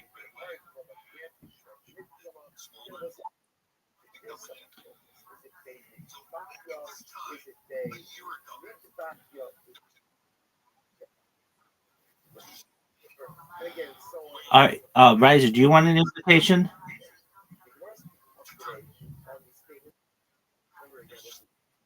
Okay, just one moment, Mr. Aquarius. Forget that invitation. I'm sending you.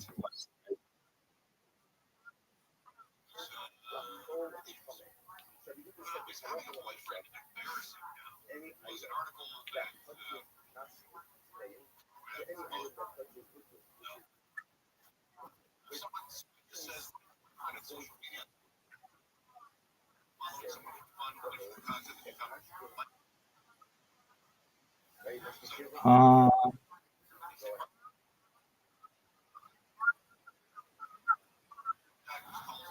okay, I sent you a new.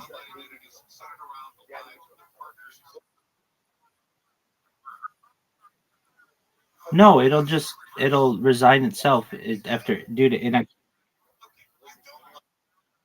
Riser, you got an invitation.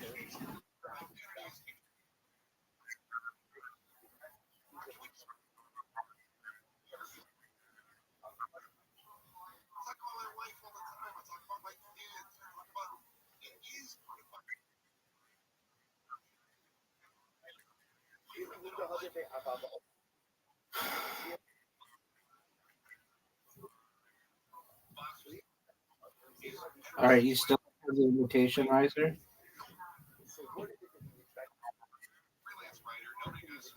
Um,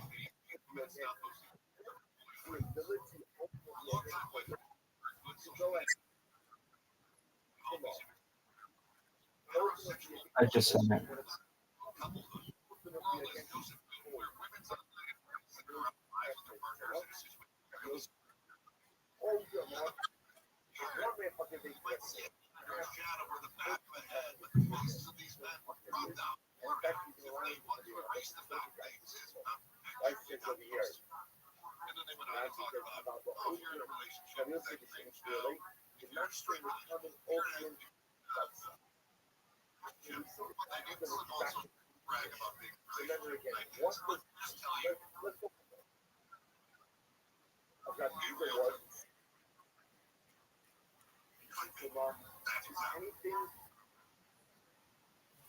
That was really good.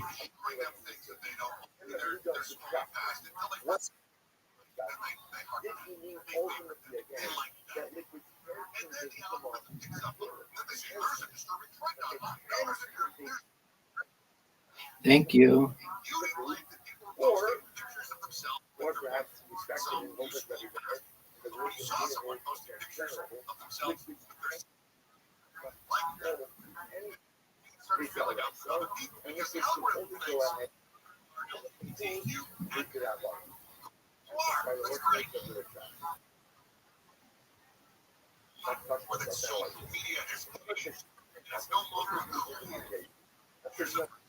That,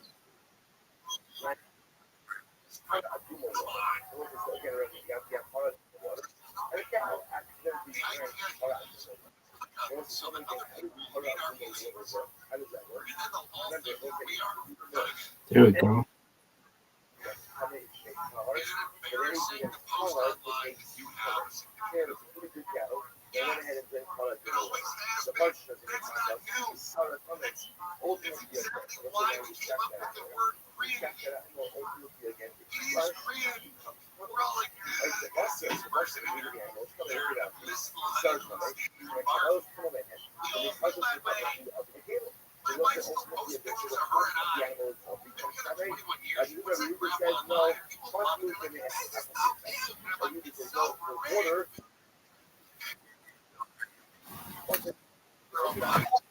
What up?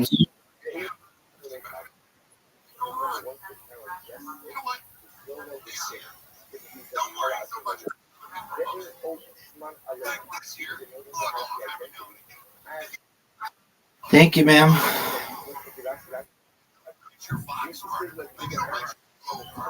What up, Zoo?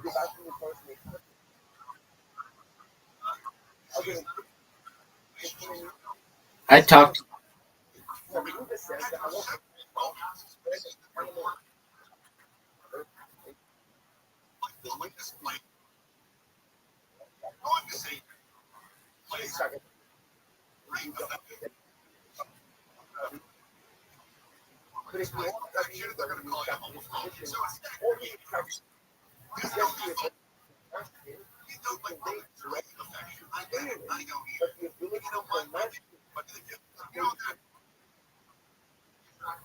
Zoo, quit with those types of discussions while we have a lady in the room.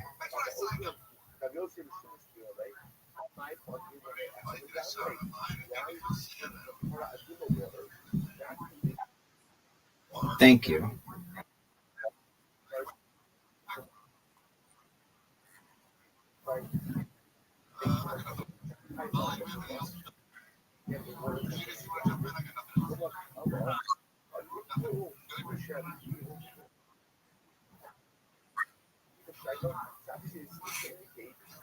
Nice spare. You're welcome.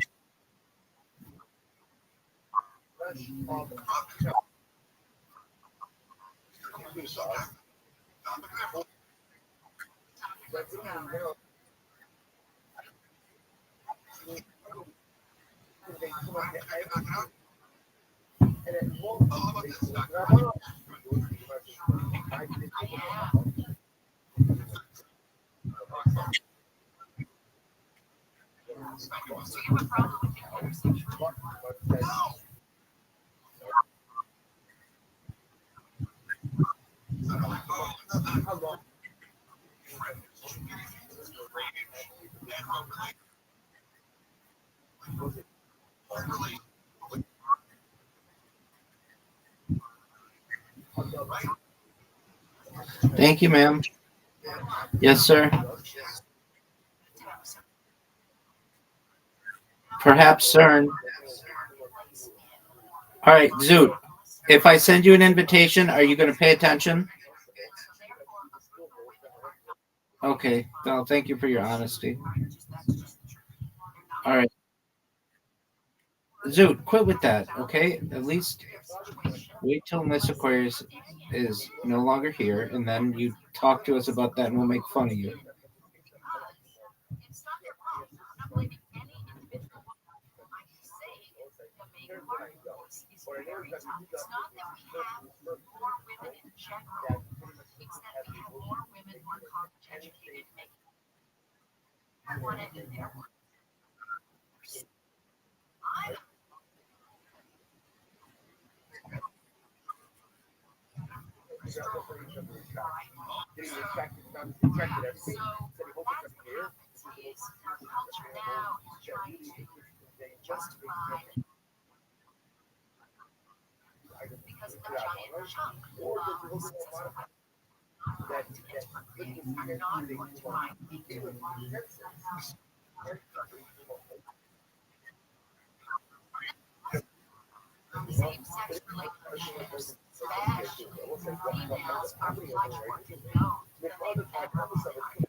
Yuck.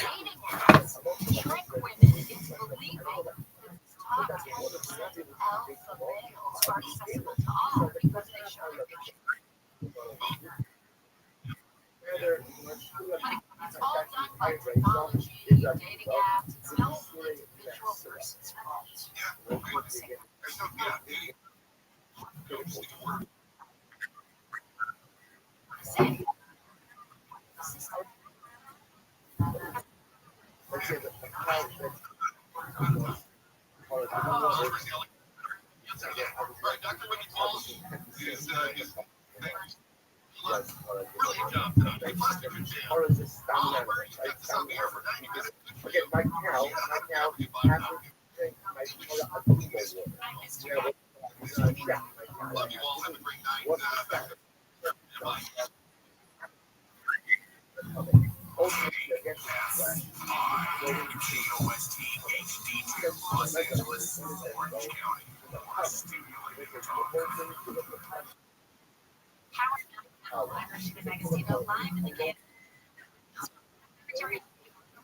Appears to be walking through President Trump's claim that the U.S. would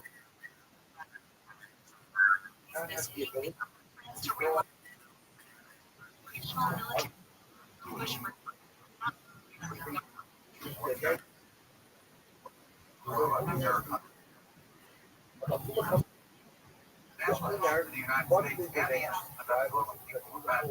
for Rabbi says Trump is keeping all options on the table, including further military action. Meanwhile, Senate Minority Leader Thank you. military operation tells ABC this week the move contradicts the president.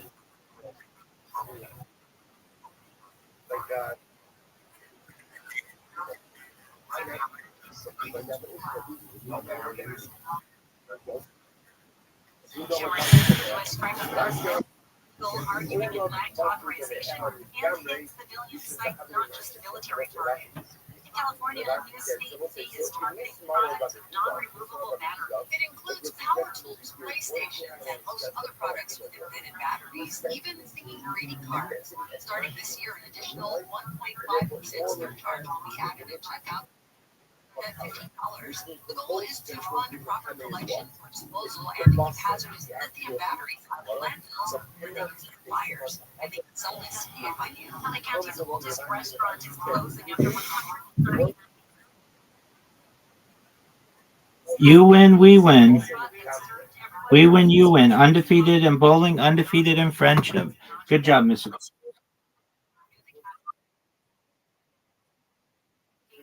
Thank you, man. Great job to you as well.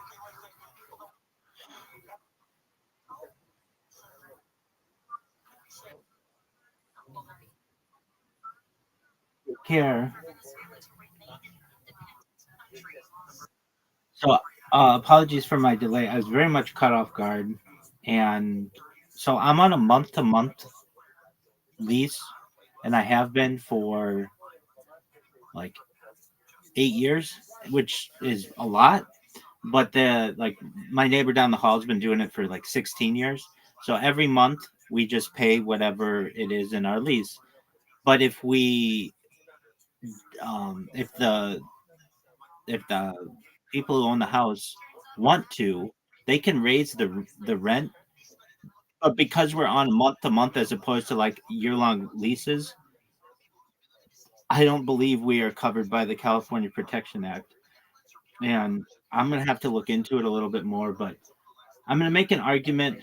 So I talked with the manager of the house, who's like an old man. I'm going to talk with the guy whose house the name is in, and I'm going to see if I can get it to $1,000 because I could budget that. And I'm going to make the argument that I don't use the parking that I used to use, and additionally, I barely use any water. I barely use the kitchen. Like all of these amenities that like other people are using, I'm not using, and see if I can get it a little lower. But what they said to me is that the property taxes doubled, and essentially all of the utilities for the house have gone up over the course of the last year, and I will have an um, itemized ledger by January 31st. And if I want to continue living here, then I should anticipate a hike. But it's not just me who is anticipating a hike. I'm not the only one. It's everyone in the house. So I was delayed by that. Apologies. It caught me off guard, and um, even we have solar, and they said the solar reimbursement that they get every year was not as high as normal, and so even that, like, normally they don't have to pay for power, they get a rebate, and even the rebate wasn't as much as it normally is. So I'm not too thrilled about it. I think I might be able to make $1,000 work a month. 1,200, I might have to go and get a job. So I'm not thrilled.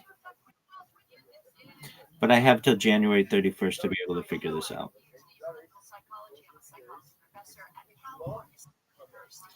So that's where I was. Apologies for my delay.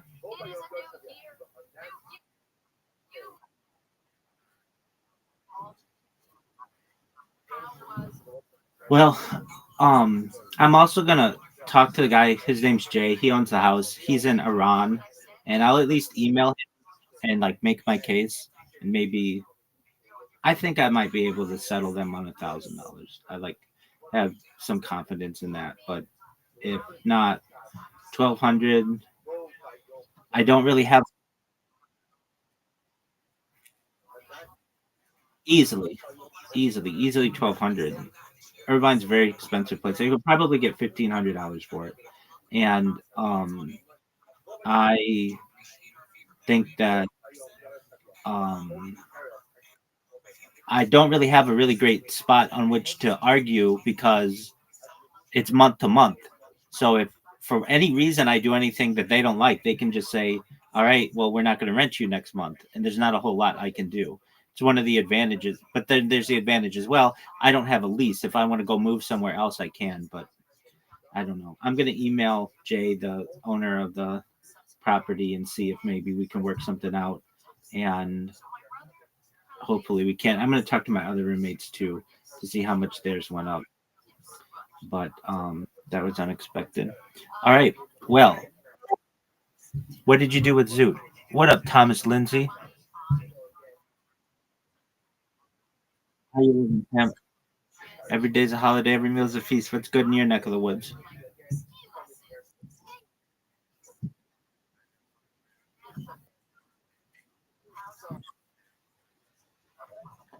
All right. Did you do any more research?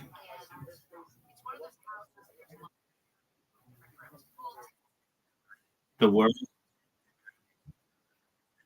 What did you do research on? Tell me all about it.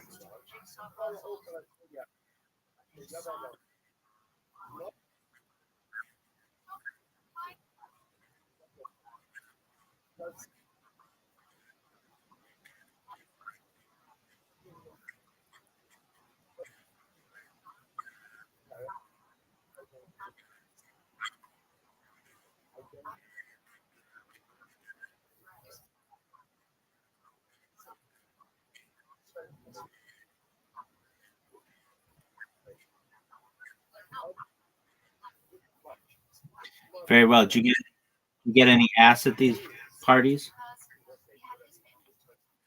Did you get any ass at these parties?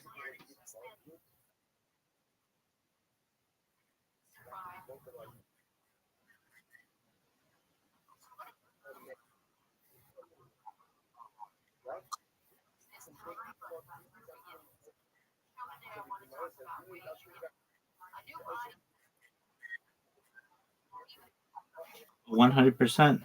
I surpassed 4 years of 24/7 live streams and moving into my uh, if you count all of the video that I have on GoPros, like I did like 3 months before I started this project just on GoPros.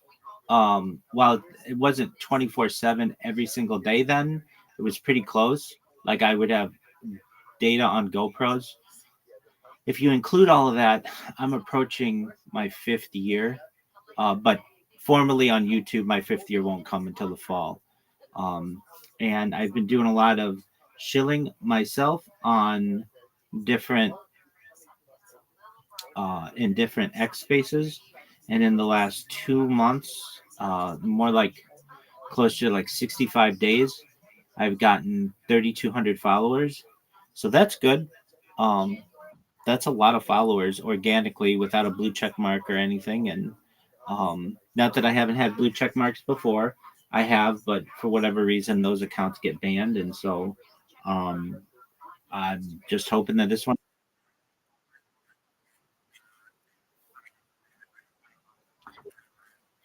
No, I mean, they had to do with me spamming people.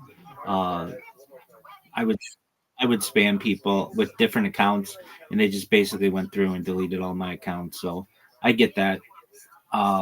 Fortunately, they haven't banned this one, and I am just hoping that they um, continue to allow me to shield myself because I get. I'm getting really well known in these different spaces. I'm definitely a celebrity in West Africa, so, so I got that going for me. And more and more people are learning about what I do. Do you ever go on X Spaces?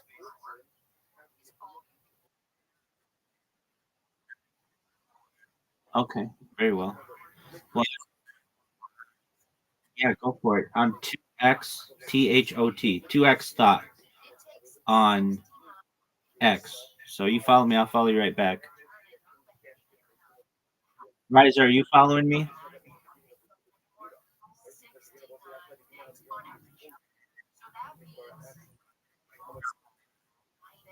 Yeah, why don't you? I'm 2XTHOT.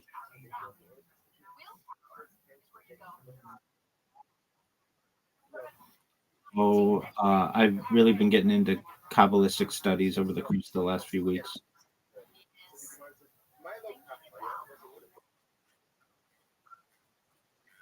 That's true too. Yeah, definitely been into that. I'm waiting for your friend request or your following notification.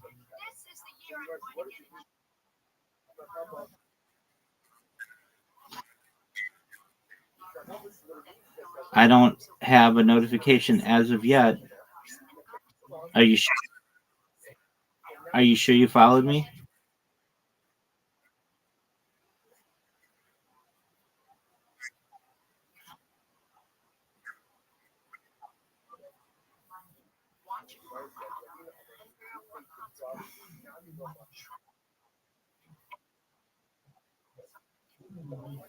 Right, Riser, did you follow me? Yellow on red. I know that guy. The first meme coin born on red note.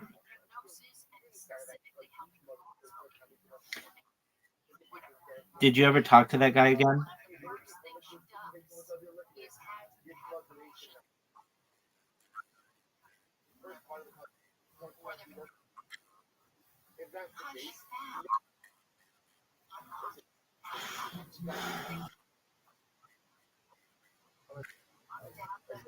All right. And you, Thomas Lindsay, where's your follow request?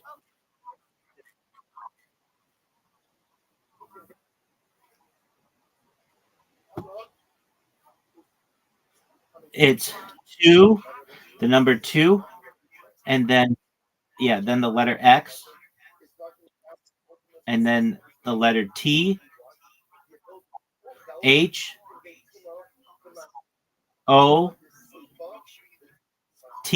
2X thought.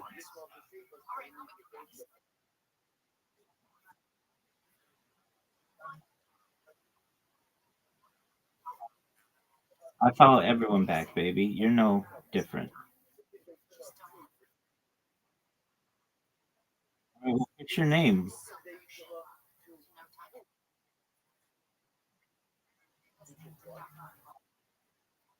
Dog, that sounds baller. Cool guy. Cool. Followed. Excellent. You didn't get hacked.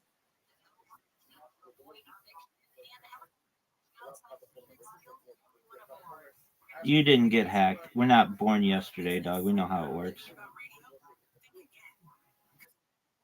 No, you didn't. You just typed in "cool guy" blah, blah, blah, as your username, and then that's what it made your. Yeah, you just made a random account. It's fine. You didn't have a lot of.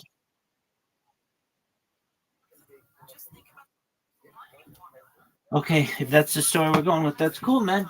I like it. It's nice. All right, Riser. So you were creating a. Well, firstly, Riser, what did you do with Zoot?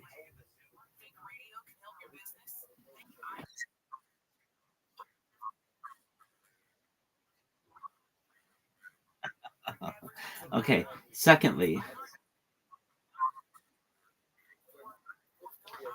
I had to teach him about CERN recently, and he's obsessed with it now.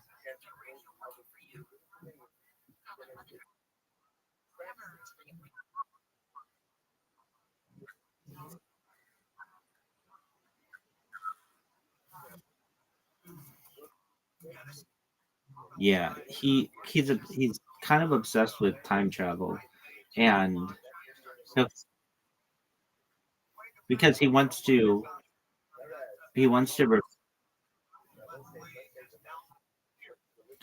No, you're fine. You go ahead.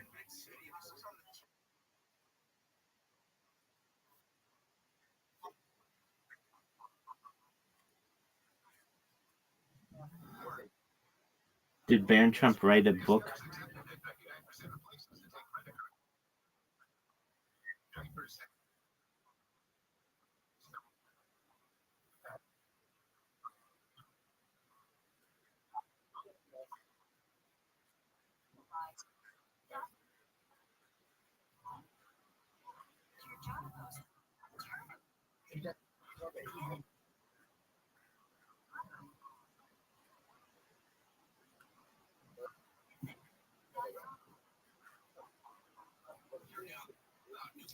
What's conspiracy about that?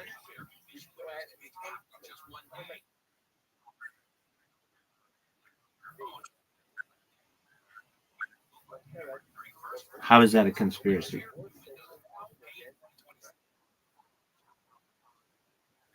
No, I mean a conspiracy is an agreement between two or more people to commit a criminal act. I don't understand where that is criminal.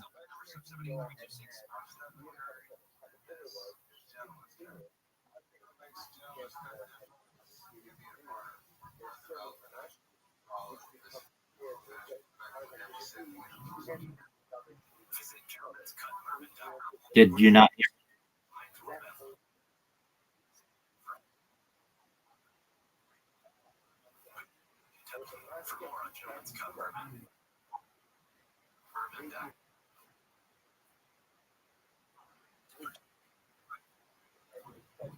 Okay, I just don't understand how that's a one of those. I mean, wouldn't that just be like science fiction?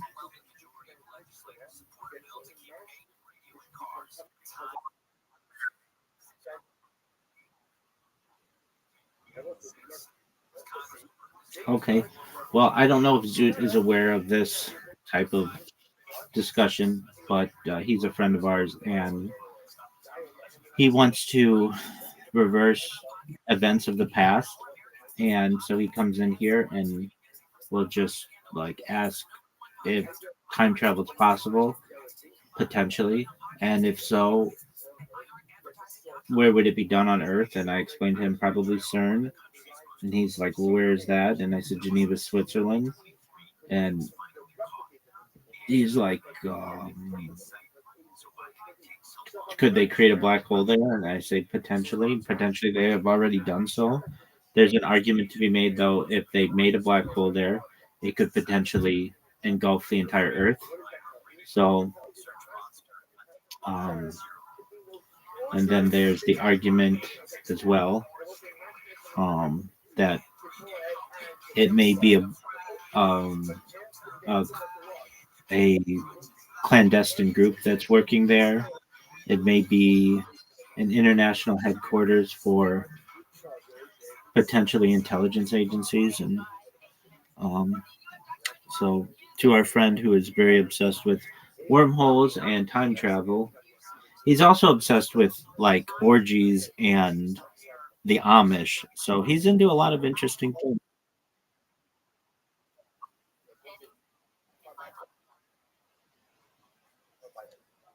Yeah, he's got his interests in a lot of different places. Riser, do you think time travel is possible? Yes or no, and why?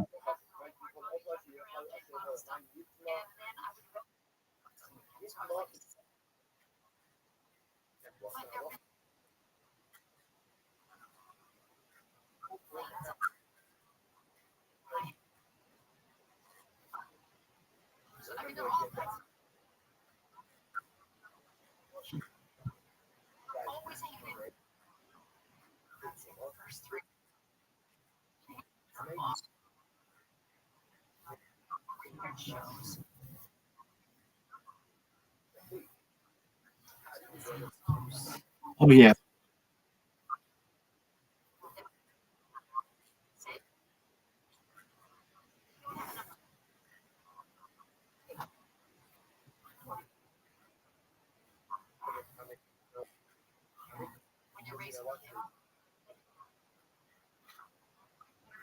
Okay. Does the phenomena exist where you play me in Karam right now?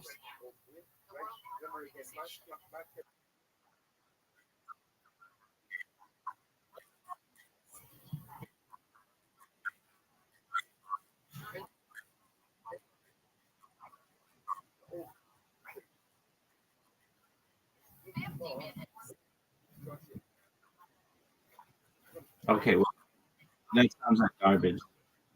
The Czech Republic was just part of Yugoslavia. Yugoslavia consisted of other countries aside from Czech Republic.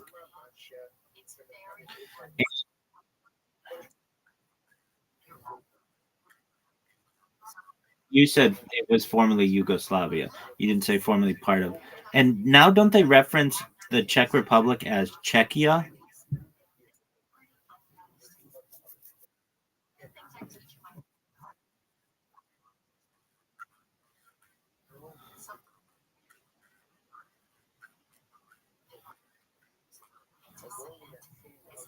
All right, so Czechia is uh it's known as Czechia. It's also known as the Czech Republic.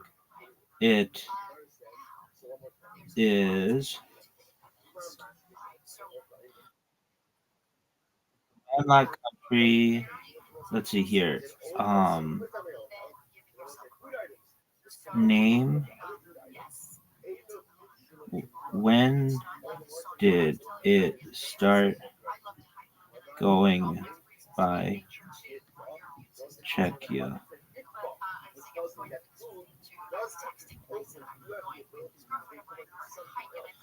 Oh, in 2016. The new name was added to the United Nations Terminology Database July 1st, 2016.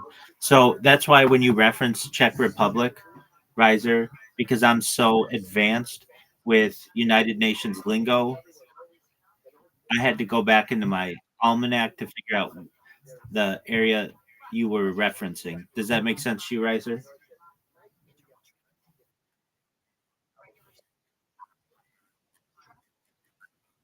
Well, I mean, I would give you nothing 100%. All right.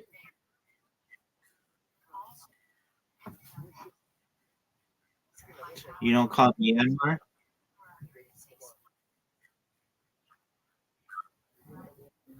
Dog, I have a question for you.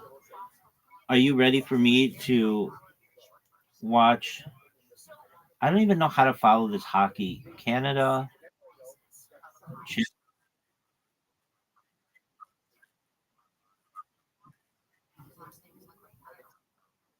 Oh, you want to watch it together?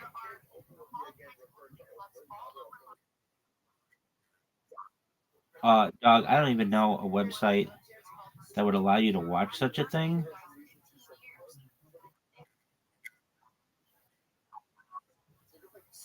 On.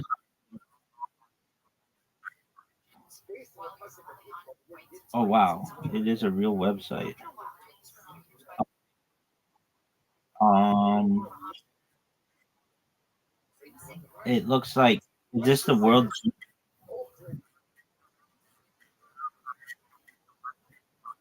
Is this World Junior?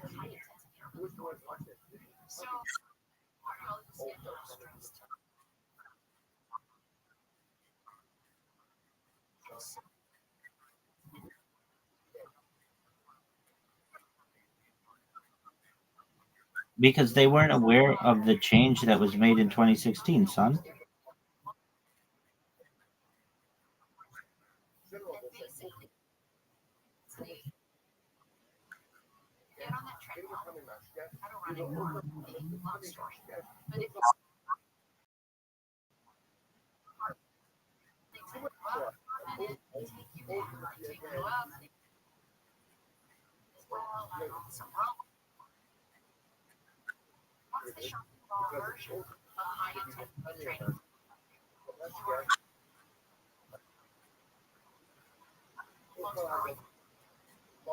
The United Nations, baby.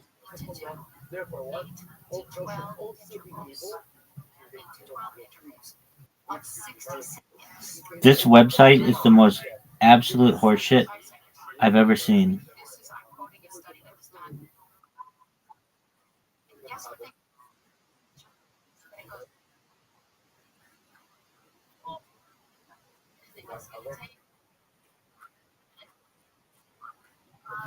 Why didn't you, Doug? Why didn't you tell me that? Was there just a thing for nuts.com? Was there a thing for nuts?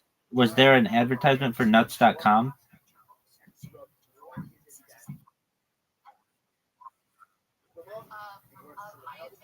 Is that their slogan?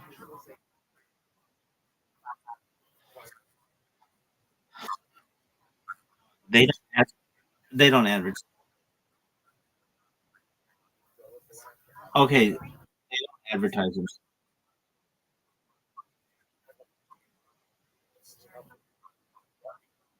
I'll give you a nut pack. All right, nuts,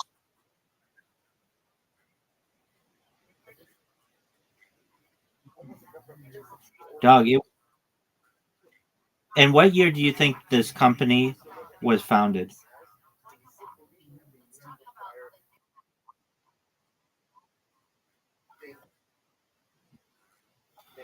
It was founded in in 1929. It's the Newark Nut Company.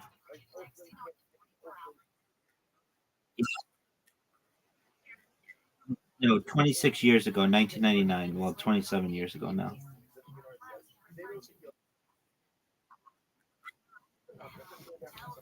Yeah. Well, they got it in 1999.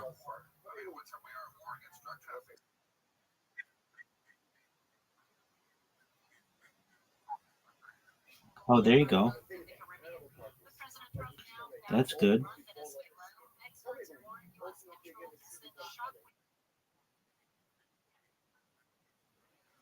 Word, dog. Riser, why do they take so much fucking time to in between periods in hockey?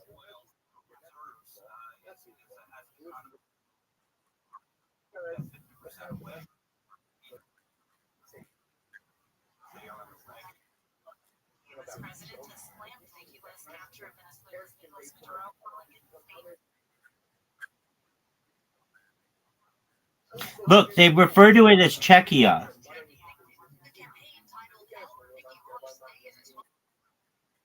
No,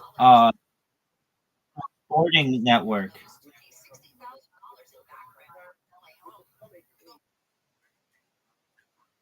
No, it is. It's the deepest shit of all time. Talk to any Czech.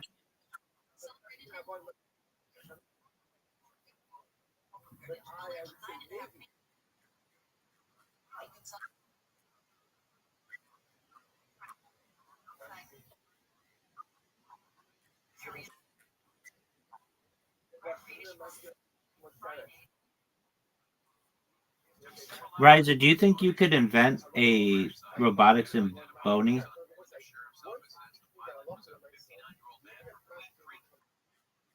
I think so.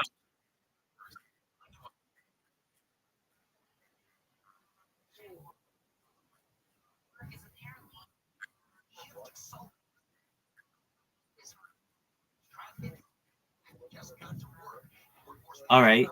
So do you think that this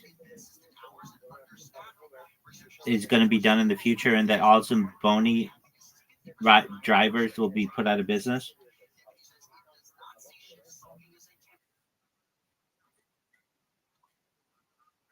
What the fuck do you think a robotic or Zamboni means?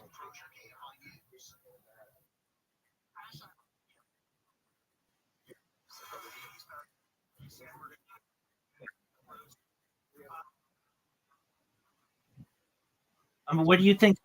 Do you have to tell you that it's mechanical as well and that there might be metal involved? I mean, I think saying a robotic Zamboni, if I asked 100 people if they knew what a Zamboni was and they did, they would be like, yeah, that's a Zamboni that doesn't need a human.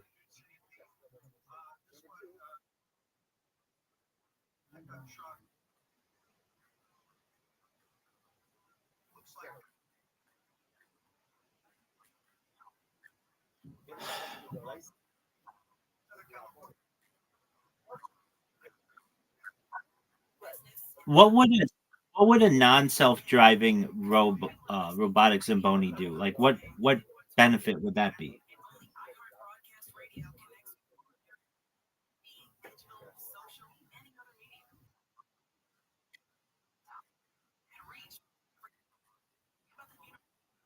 Doug, that's remote controlled.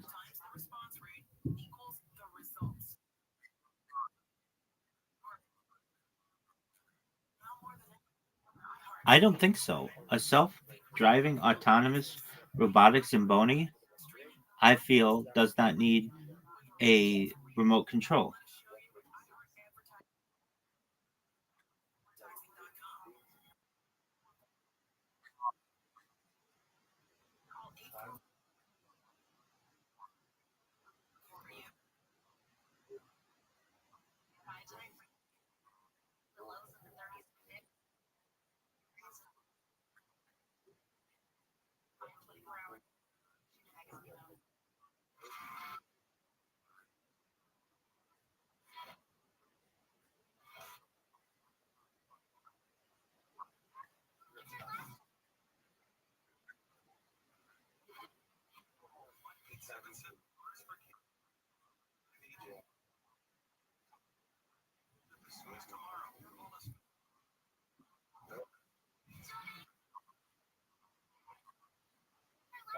It was created. It was created in 2023 by Carnegie Mellon University.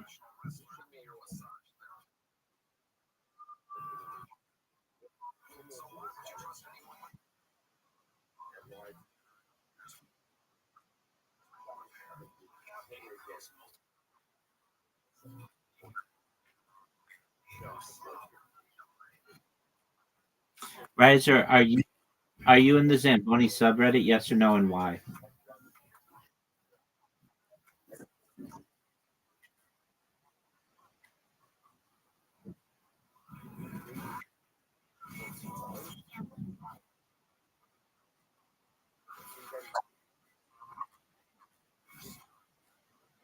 Of course, you wouldn't. You, you don't recognize the achievement that is the AI self-driving robotic Zamboni, but I do. It is.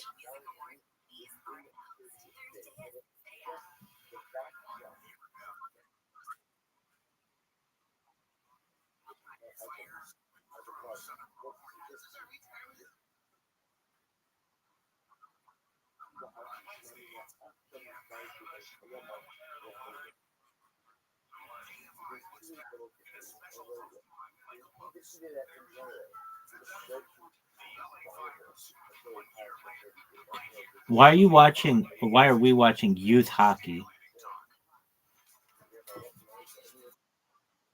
Yeah.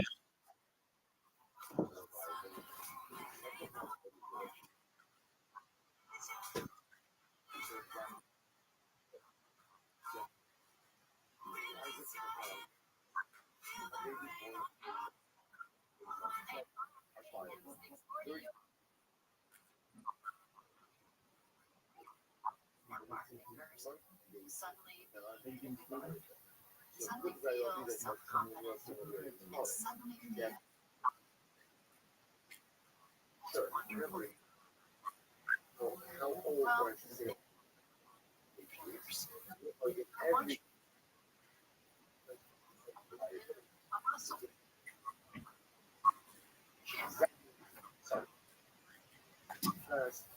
Imagine you have it in your life, or what it feels. Right. Our minds. It's r/Zamboni. Now, is that some neurosense that negative chronic worry Riser, do you have a thing that says NHL tonight on your screen? I know somebody. Okay, I'm gonna say a lot. What comes out of our mouth is like just and to help shape your brain. Okay, yeah. Okay, I'm updated now. Get her to remember positive days and positive things. Like they kind of choose a subject and run on that. And then watch. She doesn't realize. I watched the um, final of the Stanley Cup when um who won it? I don't think maybe not when the Winnipeg Jets oh no, it was I think when Florida won it, or Florida might not even be a team anymore. Oh, I think maybe Tampa Bay when they won it.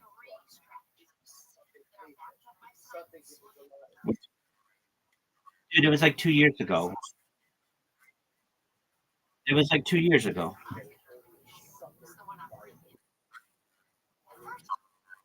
Oh, okay, that's who it was then.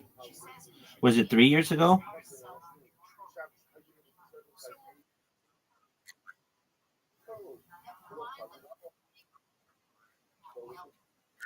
That's the one I watched. And I live. I think I watched that one too. I think I watched just the finals of both, something like that. And let me see if I saw any of the other ones. The Kings have not been good. Oh yeah, no, I watched the Florida Panthers. Uh, I think last year. No, it wasn't that recent. Maybe 2 years ago. And then I think I watched the Golden Knights as well. I did not watch the Avalanche one, but yeah. So I might have a few of these on um my stream. Riser, do you have a fantasy hockey team?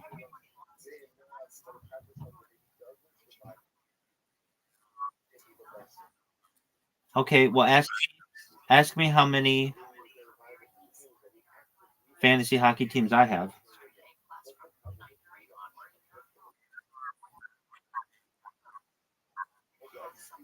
I have 25.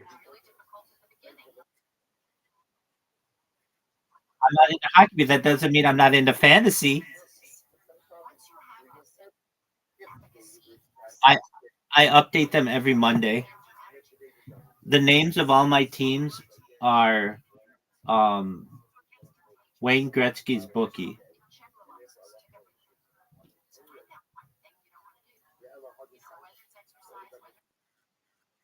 Yeah, I used to change it. I used to say like frozen pissicles and like um yellow snow eaters and like poopsicles, all kinds of like really nasty names. But I didn't I wasn't that creative this year, but previous years I have been. So this year I was just um Wayne Gretzky's bookie. Do you remember the controversy that happened with Wayne Gretzky's wife and the Phoenix Coyotes?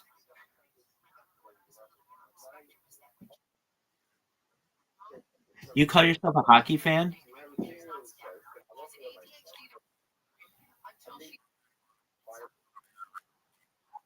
Dude, my friend is next door neighbors with Wayne Gretzky and he used to hang out with Paulina.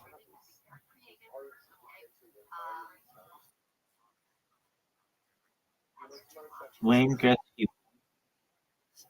Um, Phoenix Coyotes. Are you ready to learn something about hockey? Here we go, son. Her name is Janet Jones. She's hot as fuck. Um, she was publicly involved in a major sports betting scandal. In February 2006, she was implicated in Operation Slapshot, a New Jersey-based investigation into illegal sports gambling into an illegal allegedly organized by Rick Toshe, the Coyotes' assistant coach at the time. Authorities claim that Jones placed significant bets, reportedly up to $100,000, through the ring, though it was emphasized that the bets were on football and basketball, not NHL games. Despite being subpoenaed to testify, Jones was never charged with any crime, and both she and Gretzky denied any wrongdoing.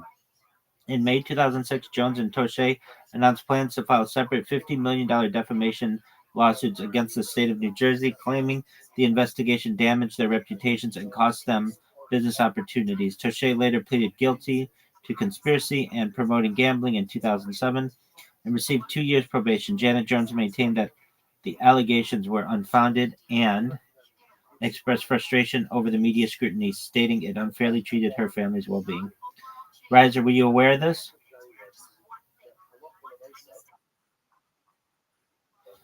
Were you aware of how hot she is?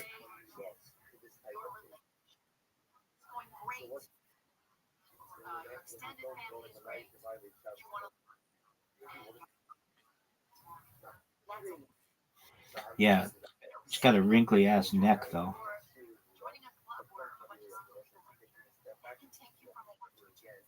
If you look at this bitch's Wikipedia picture, her face is like wrinkleless, but look at her neck.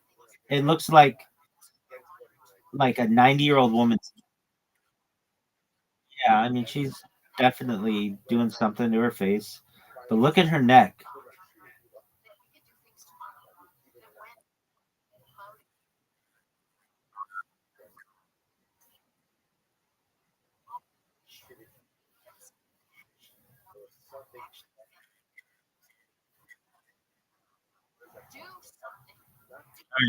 All right, here's your fucking stupid ass hockey shit. All right, baby, dude, they need they need to. I'm going to tell you this right now. If they want to make hockey popular in the United States, they need to make the AIs and bonies way faster. What team is Canada? What team is Canada? Are they red?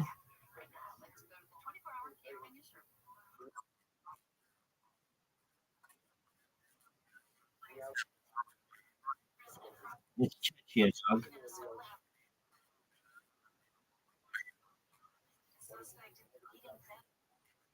Dude, it's a red team versus a red and white team. Both could be Canada.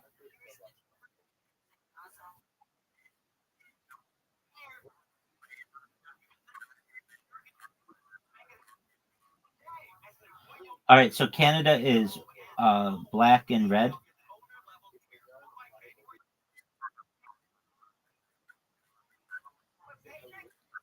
I, I cannot see that. I can't even tell that their helmets are blue. Who has the white? Czechia?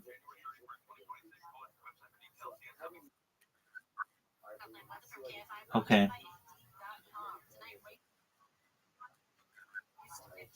Oh, so these guys aren't even good enough to be in college yet.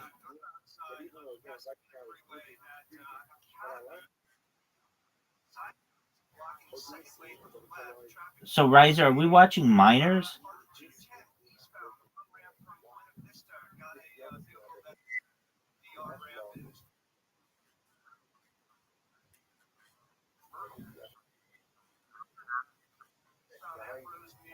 Dude, did you see that guy? Did you see that guy just get slammed up against the boards?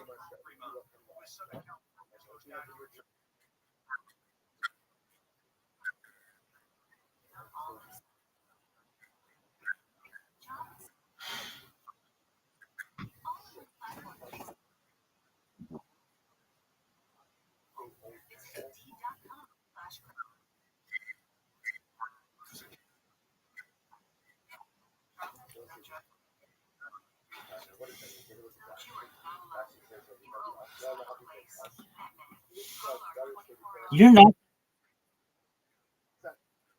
You're not that.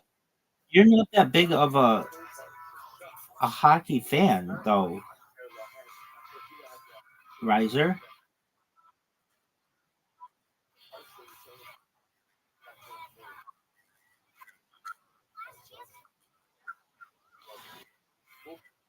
Do you like your current flag, or do you like the one that looks like the British flag that's red?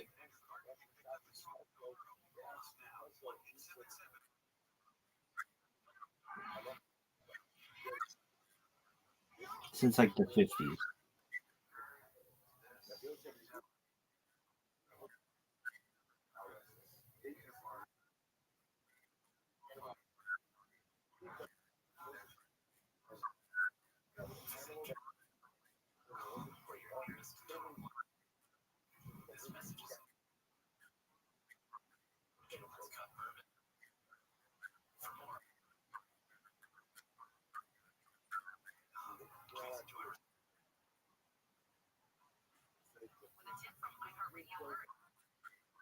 Dude, don't listen. You don't need one.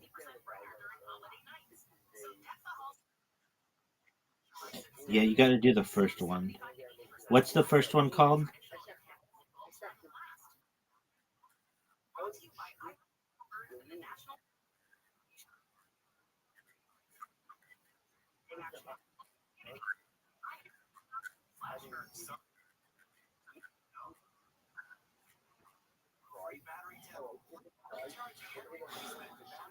So, Riser, do you ever see that old British Canada flag ever anywhere?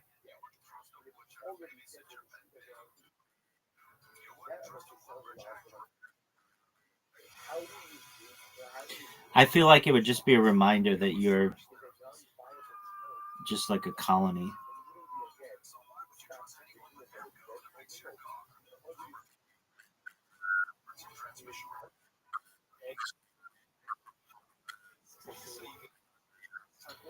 I think,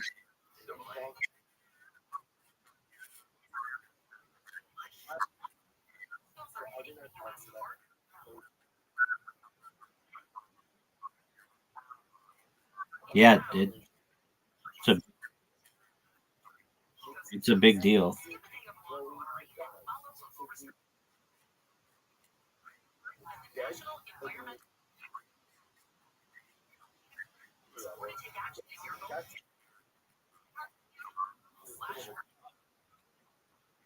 Are we gonna have to teach you this?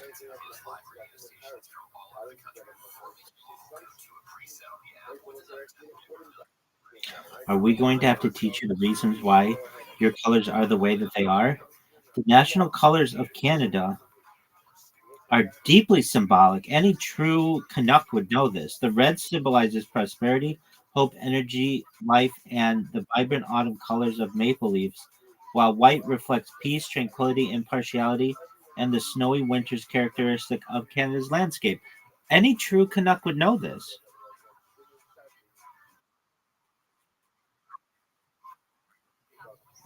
No, no. Red represents.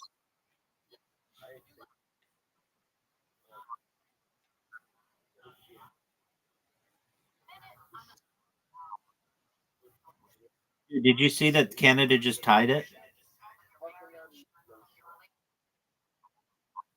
Yeah, I did.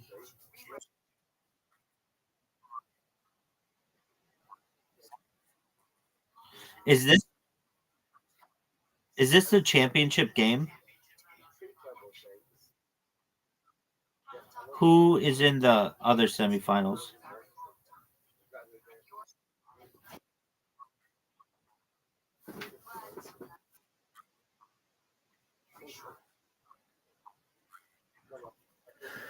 All right. Who? Well, Finland lost to Sweden.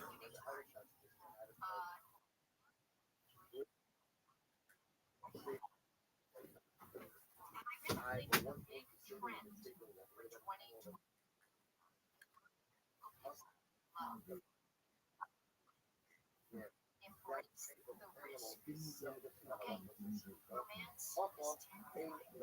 It is a highly risky behavior. There are physiological risks, right, of having sex with a new person. Like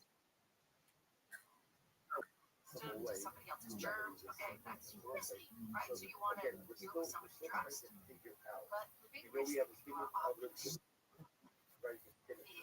Maybe less than 30 years old does not have to have and you have heard in the past, for a lot of them, young people say something like, be careful, but don't catch feelings. You see, what the dating apps offer single people at the beginning was a false promise. And that false promise was you find the perfect person because you're going to have far more selection than you ever had before.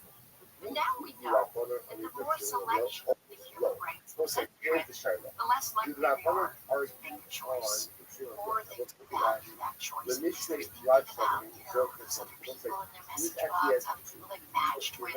I was talking to a young single woman recently who said, okay, let me go through my dating apps. I have 72 matches. I'm like, what? 72 matches? No.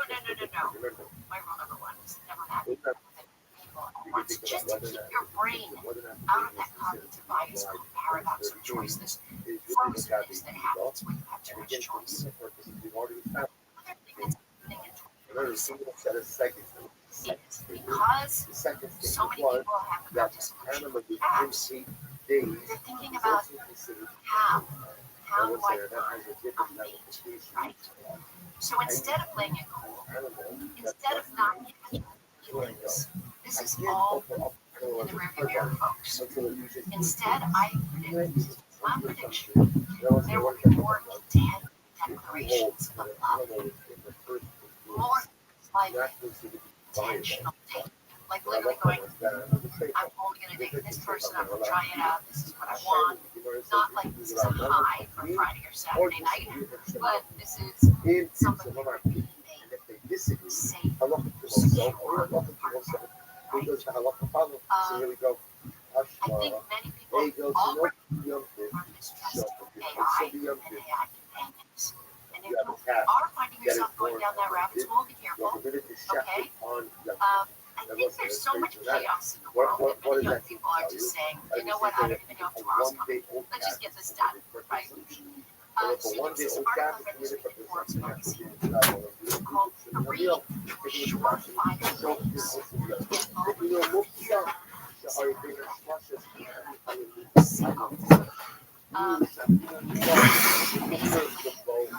to be comfortable with yourself and being single before you can find a mate. It's the craziest thing, right? We have to change our mindset and know that we are enough, good enough, we can have a good life, and we have to feel that social support outside of just one partner, right? So, Is Canada known for its offense or its defense? scarcity. Well, just one, it's not in the dating Do you know what ESO is? ESSO?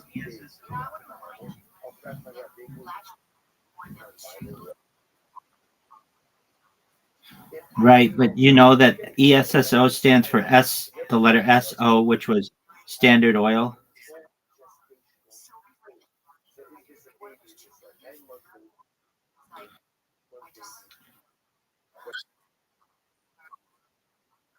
Well, they're advertising on the side. Yeah, I see Tim Hortons, Esso, Nike.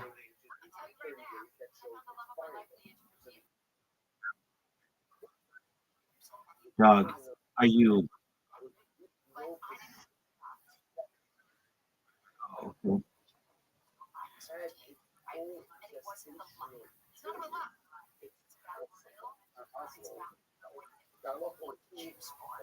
So avoid comparing yourself to others.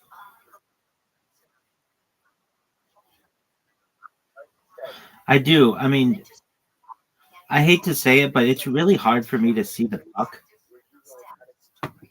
Just one moment. My device keeps.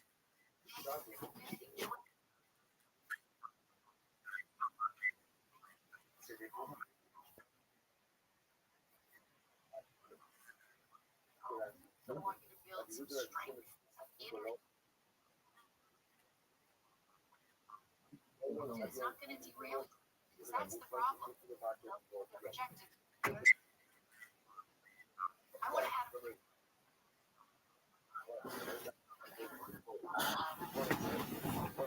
Dog. if there's a voice It's really small. Right, exactly. that's going to become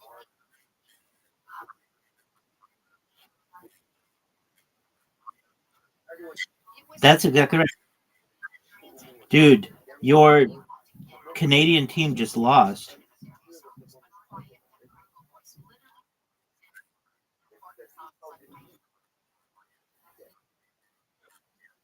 You have 10 minutes and 11. Riser, do you remember that they used to, in the past, light up the hockey puck?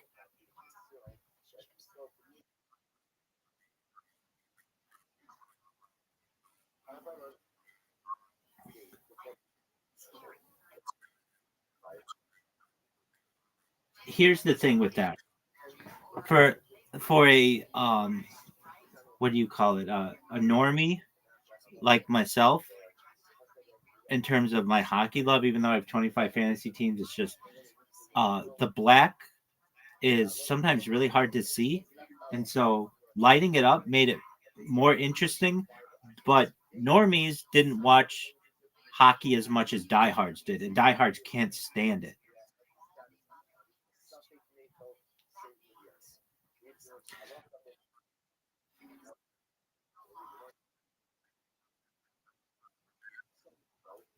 It used to be. It used to be really lit up.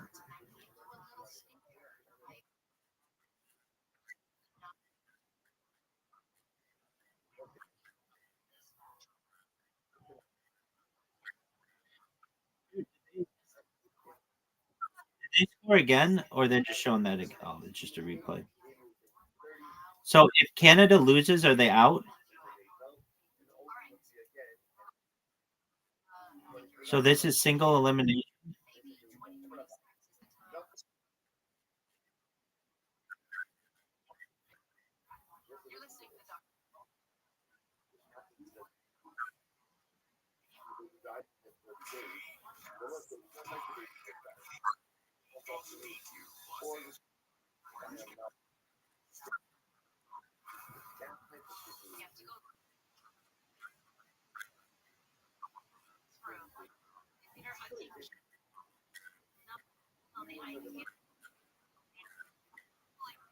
after capturing Nicholas Maduro.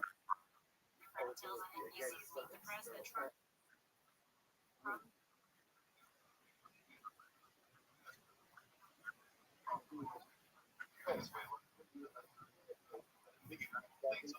Jeffrey's plans to cost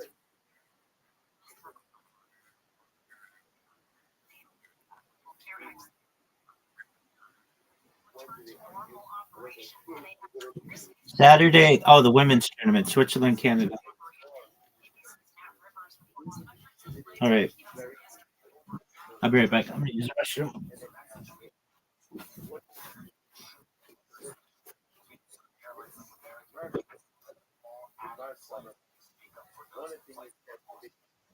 Passengers stranded in Puerto Rico and other islands, with some unable to get home for days. The federal appeals court has struck down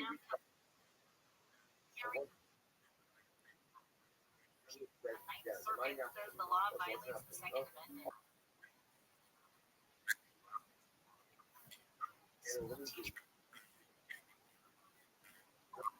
So we will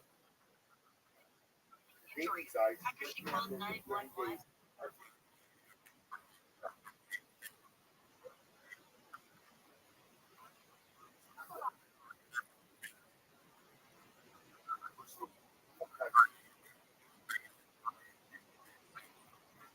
By all of work charged with the licenses, raising fear, right? Gaza starting in March and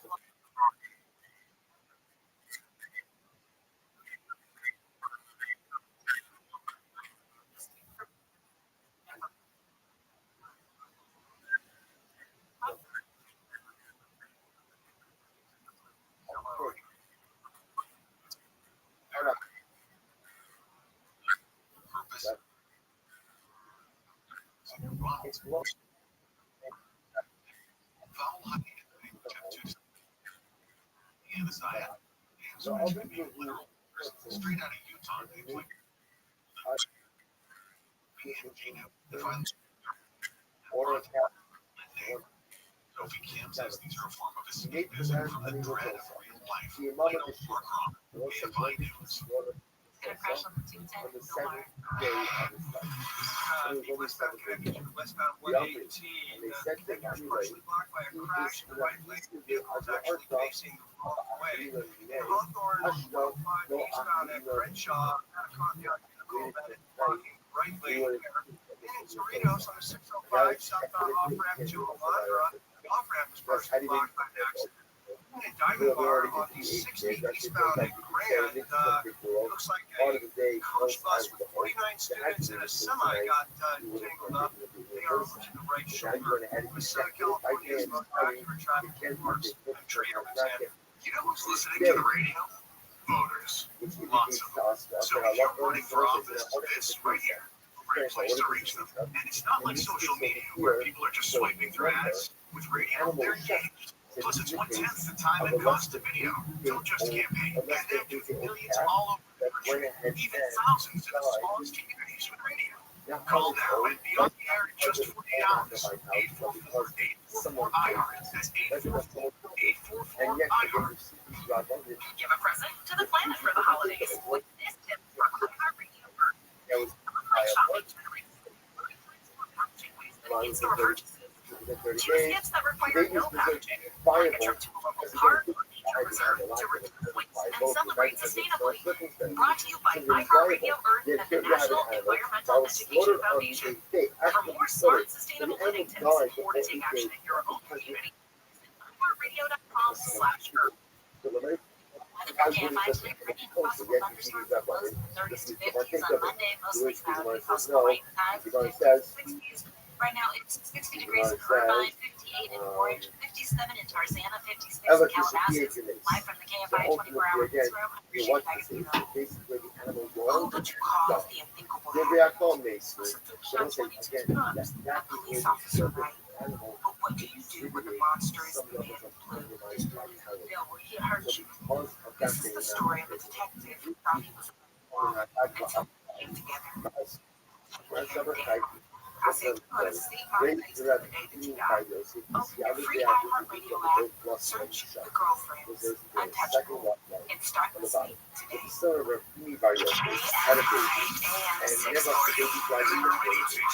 AM 640. And I want this. Chocolate, rusty, on this object of life. Maybe it's a trip to the what happened? I mean, everyone. So that Jesus promised me that he says, so how about you say this? You want to keep the ship? That's what KFI AM 640 live everywhere on iHeartRadio. Okay. Don't worry. You love life. It's time for a partner. It's time to shake things up, folks. Have you ever heard of doing like a So again, what do you see relationship from the story? audit? You see from the That's story right. that a baby It's creepy at any time of year. On Around the way, January. Kim Honestly, should color Chris, that is this when we baby start had. to reflect on our relationship. It can feel emotionally risky because, you know, saying to your partner, So I know that when I saw the baby was the baby had to eat by now. Baby was pretty almost. that So we're gonna take a sets off step back. major Trigger trigger he says alerts, that they look at 30 red flags, it's etc. not right. It can be It's awkward, baseball. That's unpleasant. only because It can bring there's up a things suffering. like disappointments, Underwent the unmet whole needs, gestation. recurring That's arguments, father. How do you ever know? But if and somehow then we have you our know own that the contributions on these things. underwent the entire gestational period, It's then different ain't in nothing January. happening. Ain't nothing You see, in January, that everybody feels like it's a fresh should start, right? vital. It can Here you have the soften son the of Rabbi psychological load going in of and a shiva body, for 1,030 days. you know, because everybody's got the fresh start feeling. Shiva for 30 Change days. is To which the son said, I know the baby was So once you maybe it's easier to say, say and therefore to your partner, hey, what didn't the work baby for you was last a year? blood cell type. What would you like to see Was happen? a well, even if I do say Shiva, There's actually a study done back in 2010 published in Personality and Social Psychology Bulletin. And what they did is they took a year, they looked at romantic partners' support of each other's self-improvement efforts. I'm going to pause here to remind you that a healthy relationship should look like a Venn diagram. Two circles, not one. Partially with a lot of autonomy outside. That doesn't mean autonomy is out there throughout the relationship. But you don't want to have two circles directly over top of each other because that's called enmeshment. Or no where there are no boundaries. You also don't want to have a relationship, in my view, where the two circles are completely separate and overlap, which is you get people who are living like polite roommates with each other. Right? Love is a little bit messy. But keeping a long-term relationship alive means that the individuals have to grow, and they have to change, and the relationship has to accommodate that. So that's why as romantic partners and how much they support each other's and as well as whether that support improves the relationship quality. So they checked on these couples at every 3 months, and what they did was that people's relationships flourished, and they actively chose to help each other grow into better versions of themselves. So I know there are many of you who are like, I want my relationship to stay exactly like it is. I want my partner to stay exactly like he is or exactly like she is. Coming in wrong. Somebody's going to get more. And this is when I hear people say, how did that happen? It just happened. It happened because you weren't aware of your intentions, because you didn't grow as an individual. And the first little bit of arousal that walked into your life, you just got sucked down that rabbit hole, right? So, researchers also found that the support was most effective support by a partner when it was responsive and encouraging. So, in other words, you don't want to impose. You don't want to say to your partner, you know what? You need to find more friends. And then you should take up yourself. And then you should get on house points. That's not working. But if you notice, your partner kind of into something. Hey, honey. Why don't we go to a car show? You see, you notice, and then you approach. So we need to do this relationship audit in January. So we'll ask each other. First, you're going to check in on your partner's emotional health. And so you might ask things like, we feel both of us like safe bringing up even the frequent topics. Or when was the last time you felt understood? You might ask, Do you think Canada's going to win? You might want these things to other partner to keep strengthening the relationship. Power play, baby. So communication is Goal. It's over.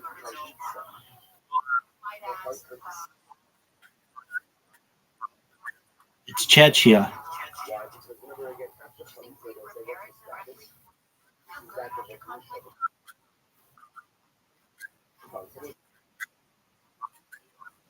It was part of Yugoslavia.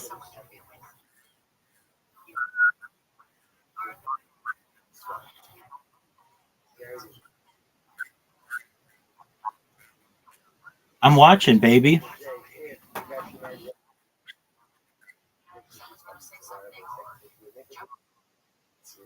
So is that a penalty?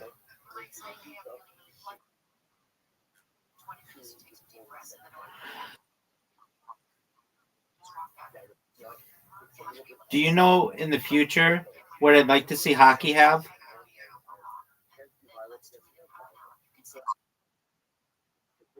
No icing rule. You should just be able to toss it down and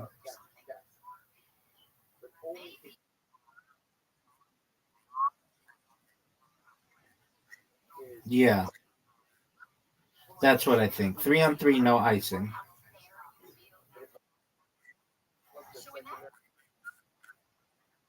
And that's more exciting. I don't know what these people think. Like, why don't you want to make your game as exciting as possible?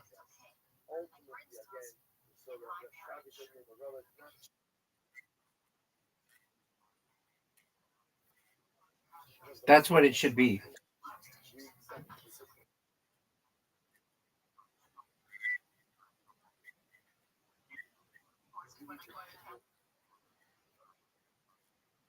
Real, es- real estate's real estate's too expensive.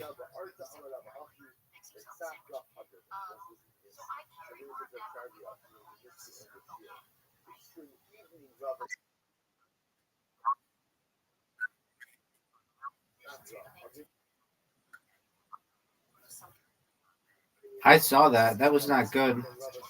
He tried to like he cheated.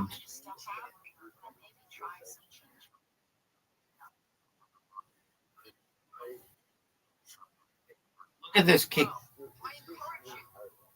Dude, they should have 3-on-3 hockey and no icing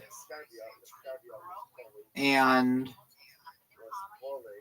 you shouldn't have to wait for shit like this. Like, on what are we waiting? Like, the guy touched the puck. That should just be an automatic penalty. It should just be tacked on electronically.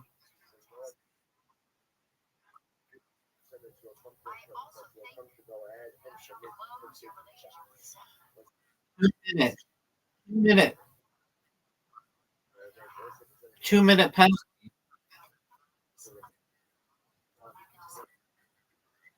This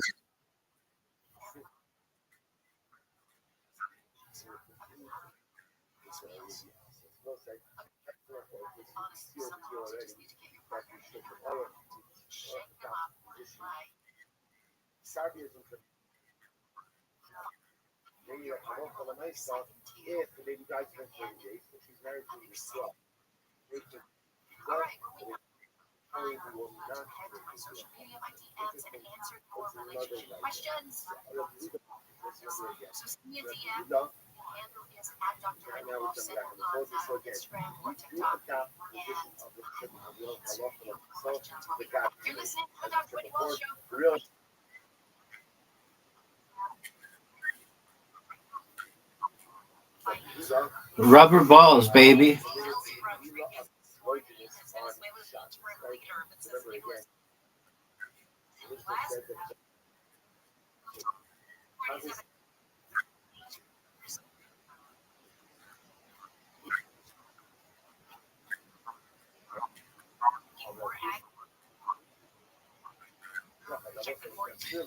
Yeah. I also think that hockey masks or like hockey helmets should be full face. But I don't think they allow that because they fog up too easily.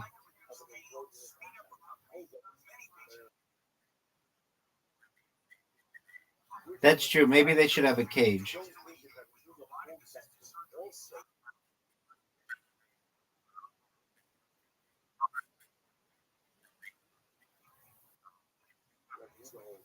Yeah, that's what I want.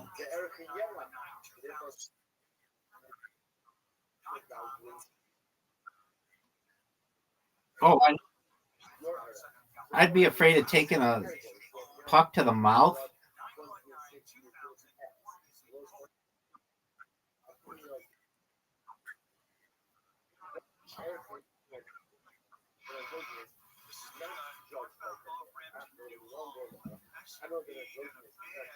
I know I told you this the other day, but did you know that hockey of the major sports is the most expensive?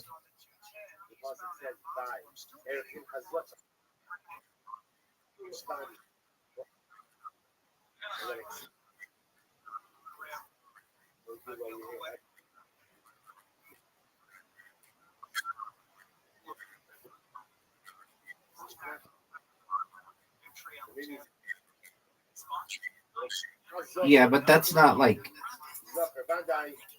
a major sport. That's niche.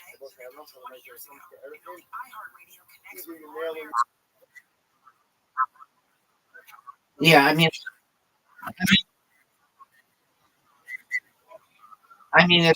it's not one of the top five sports like football and soccer and basketball and baseball and hockey. Hockey's like a lot more expensive.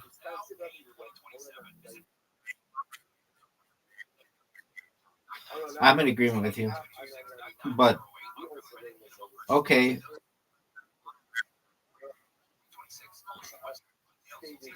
okay. So you're saying that, well, yeah, golf is really expensive because of greens fees and traveling, but that's not like the equipment. I mean, like a brand new set of the best type of Titleist everything is probably like $2,200, and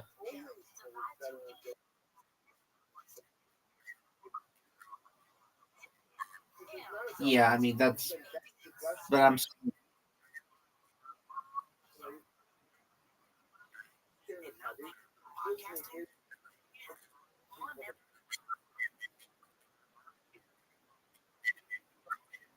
right, right. Okay. If you want to get into that, then you could say horse racing.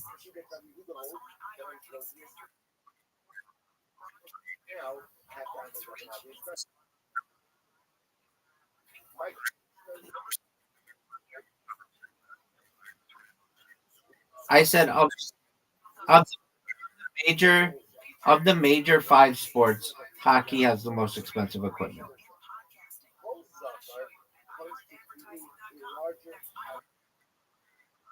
Oh,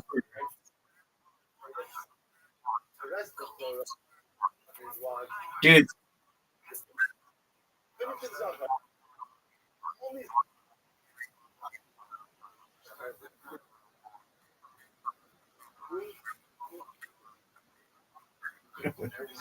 Um,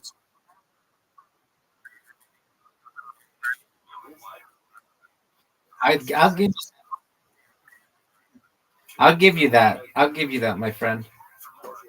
Dude, my vision is so bad that I have to use fluorescent golf balls.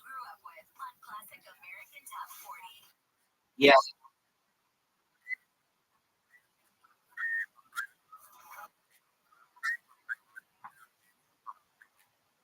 yeah.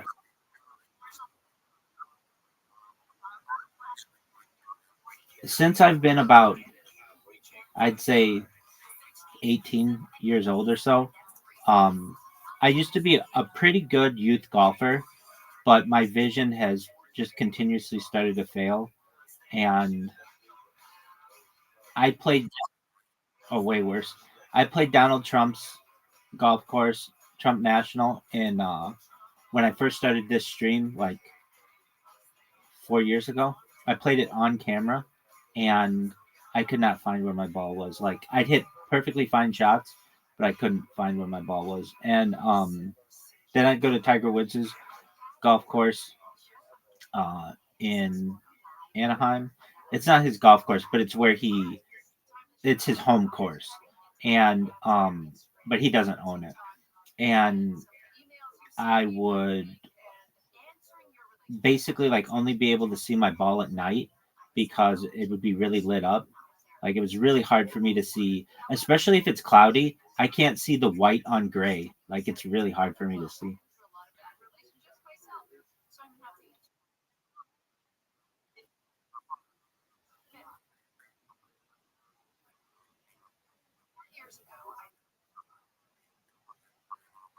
I I agree.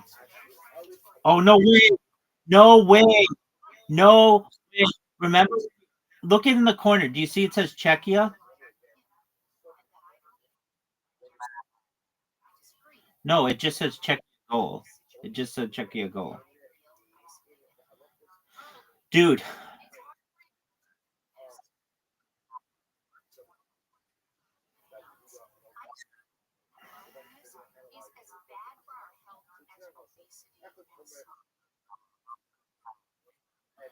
You're really that much of a Canada homer, aren't you?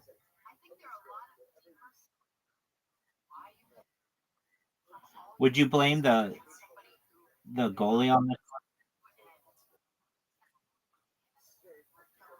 He did kick it. Isn't that illegal? He kicked it. They're going to reverse this one.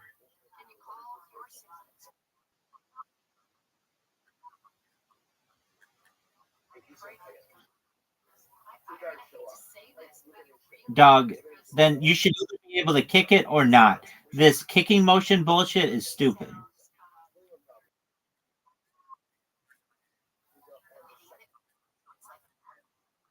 Exactly. That's why that I agree with you on that. There's a thing in the NFL, they call it making a football like movement. And it's like, what the fuck does that even mean? And if you're making a football like movement, you can do some things, but if they consider it not to be a football like movement, you can't. It's incredible. Dude, do you think there's any way they reverse this?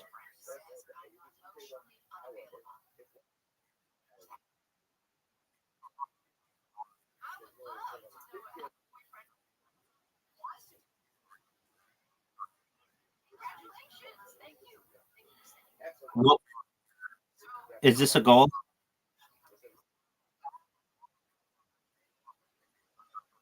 I think that's a kick. I agree with this guy because I'm the biggest Canadian person. They said no goal.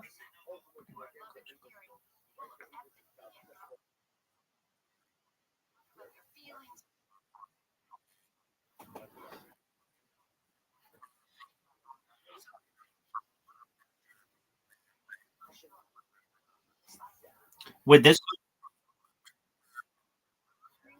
would this, would this go to a shootout?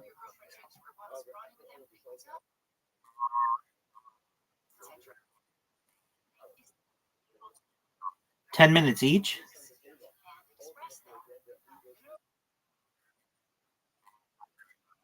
Apologies. Okay. With a goalie? So it's really 4-on-4.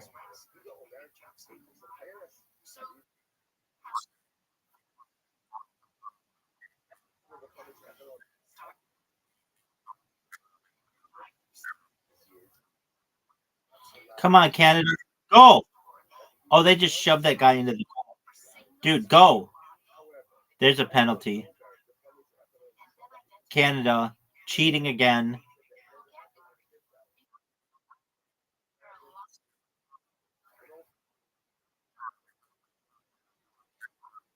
He was he was pushed in. He was pushed in.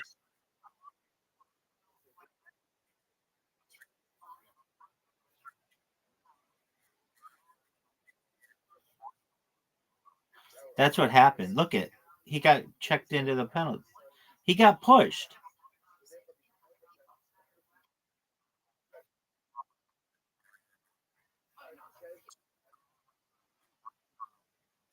How don't you? He got pushed. The guy with the pushed him.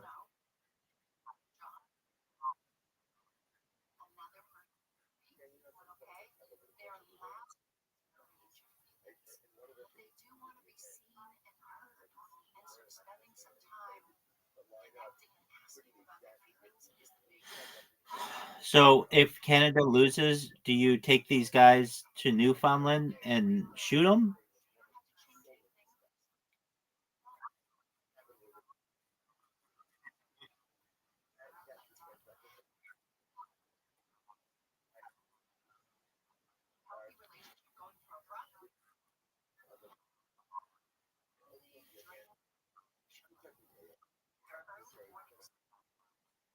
I saw this thing. I mean, I don't have a lot of Canadian content for you, but this was one thing. Okay, so open goal. See, it says Chechia goal.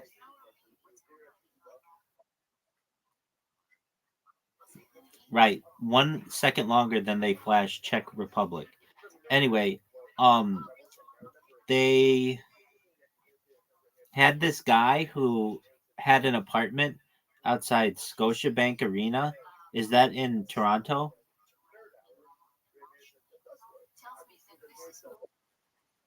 Is where's Scotiabank Arena?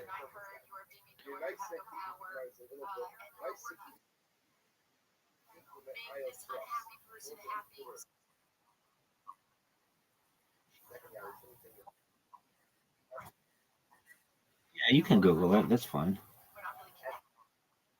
Oh, dude,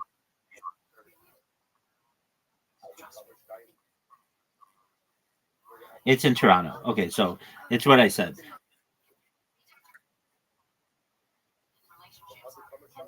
No one knows what that is. So anyway,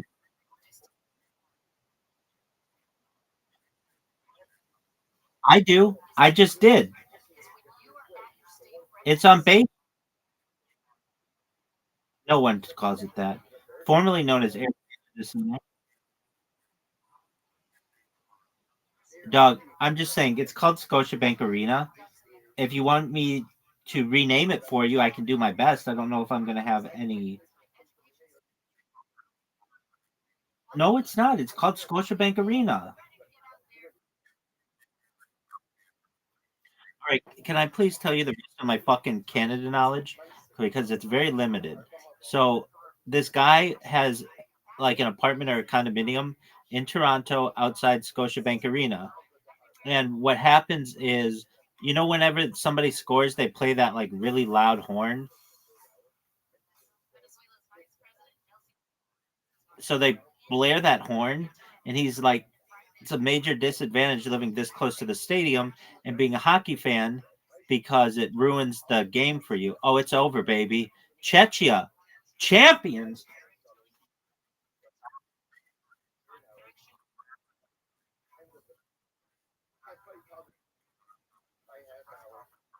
So this is kind of a bullshit thing because if you're just looking at the box score and you're like, "Oh, Czechia beat Canada 6-4," that was kind of an ass kicking, but you don't realize like there was an open goal.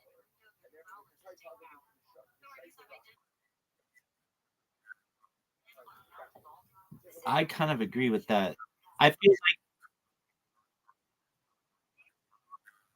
feel like oh, that's like the ultimate Canadian look, whatever that hat is. Um, what do you call that kind of hat?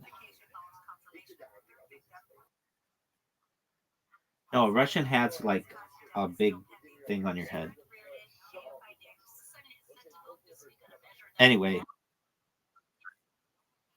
um, the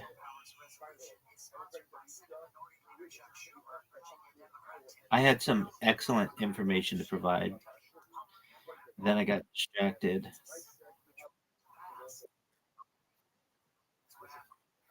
I mean, at least I knew where it was. Um, Scotiabank. At least I know what Scotiabank is.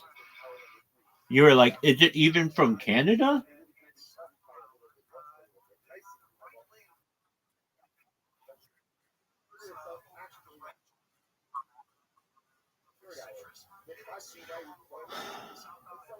I know where City Field is, and I think is this a hockey stadium?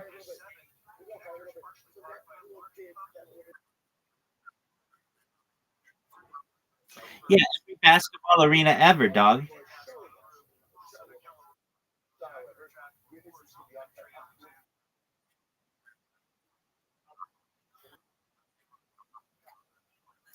Yeah, there is, dog. There isn't a City Bank Arena. It's City Field.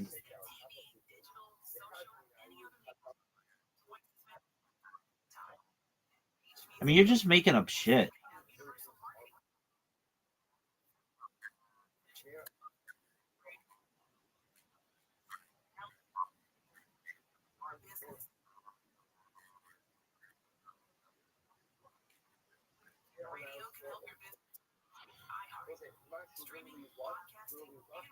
Dog, you want to watch the end of a game really quickly? Go to this game. I don't know if we're gonna have enough time to watch it. It's a really good game though. Ravens Steelers. Go to Stream East, StreamEast.sk. I don't know if this game's still gonna be on. Yeah, it is. All right. It's got 18 seconds left. Streameast.sk. It's 4th and 7. And the Ravens have the ball. This is the last play, basically.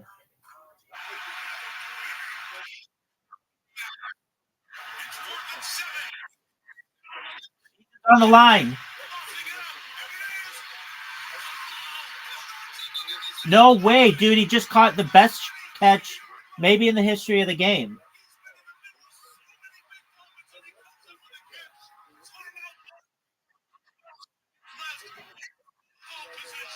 Doug. Check out Brandon's streams. He might be streaming it.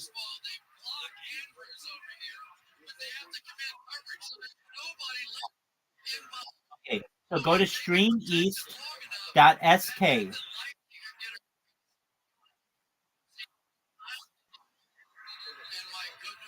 Do it again. Streameast.sk.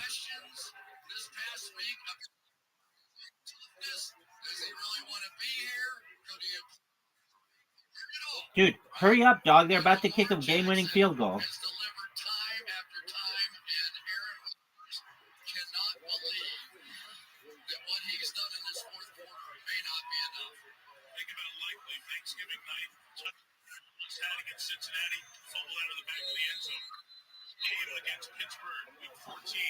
Here, if you want a different site, it's...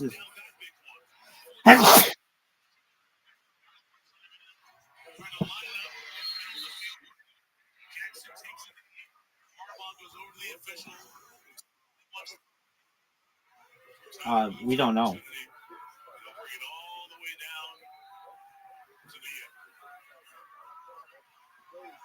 missed extra points by Chris Boswell. He had only missed one in 4 years, and Harbaugh is telling Likely how special that play was to set up this moment for the rookie out of Arizona. The Ravens, of course, they have a rookie kicker. He's about to kick it, dog.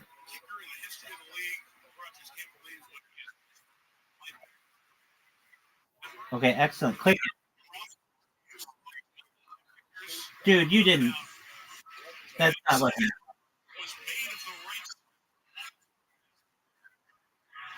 Do you have like a... Is yours faster than mine? The final play of the regular season, son. Tyler, look, this guy was on my fantasy team.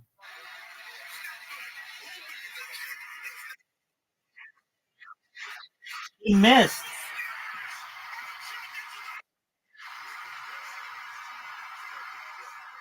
He missed.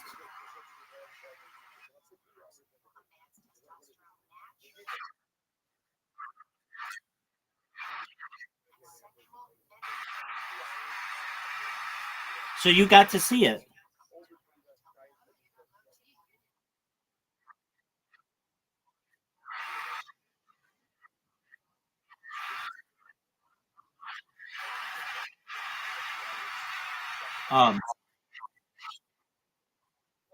Brandon is on the East Coast, and on December 31st, he was like, Rabbi, it's about to be the ball drop. And I'm like, okay, Brandon, like, it's like still like 3 hours ahead. And I'm like, okay. He's like, watch it with me. I'm like, okay, fine. And I turn it on and I see the countdown at 3, 2, 1. It was like as perfect the timing is I could have had it. It reminded me of what you just did, where I'm like, go to it. And you're like, okay, he missed it. And you actually knew that before I did. And I was like, dude, there's no way this motherfucker misses it. And then he fucking did.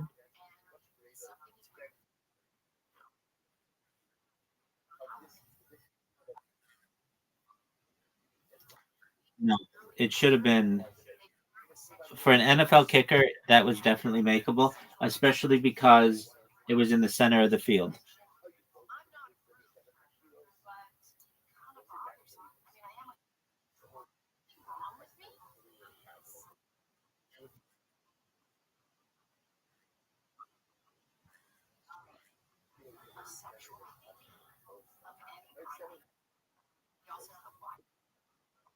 Magnets.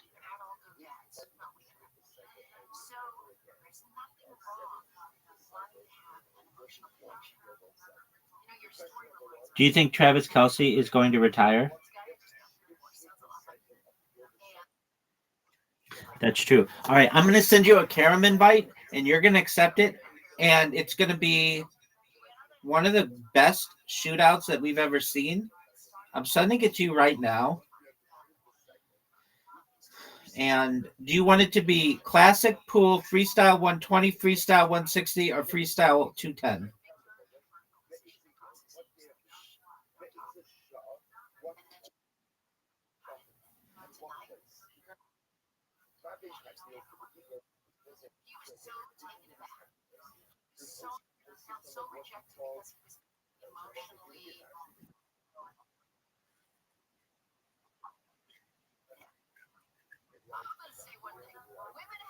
Because of that hockey game?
Chechia.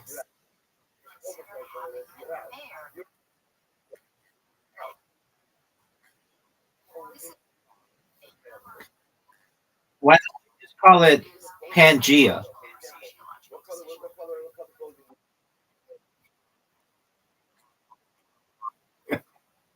It is.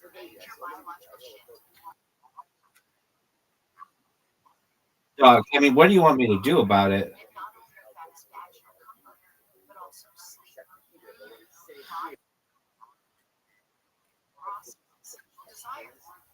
Except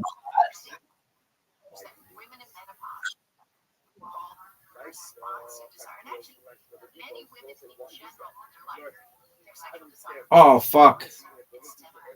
This might be over. I might be done, son.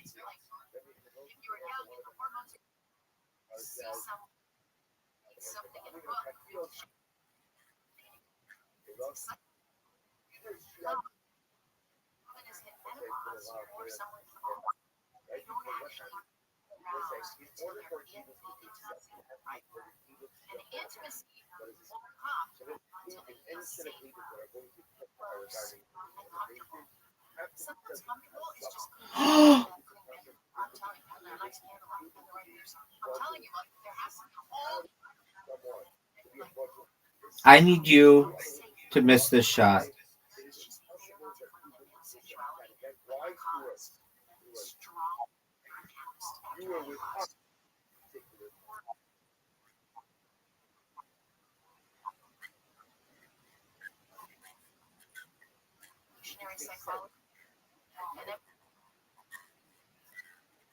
I don't think you know how to play this game.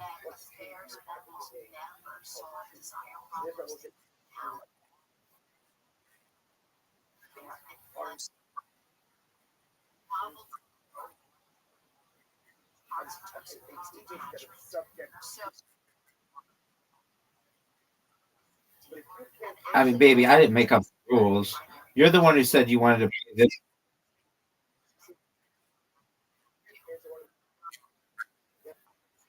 Baby, you said, and I'll quote, you wanted to play 210.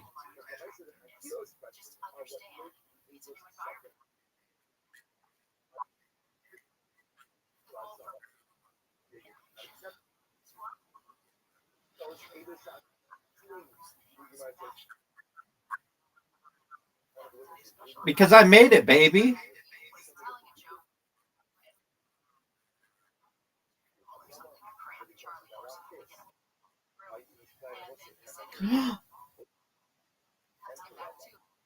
What a major miss, dog.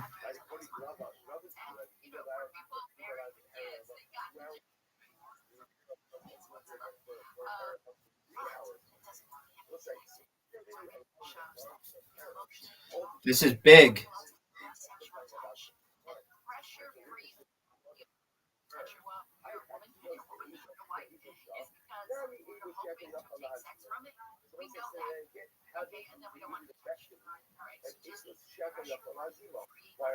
Go, go, go, go, go. Dude, you just got 70 points.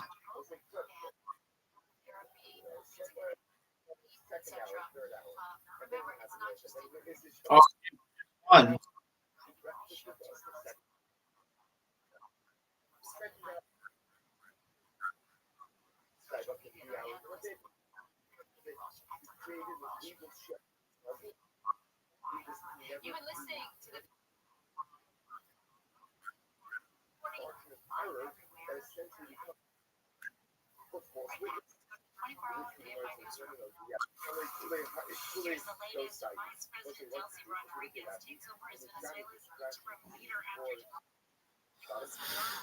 Yeah, but the things are not in a good position for me.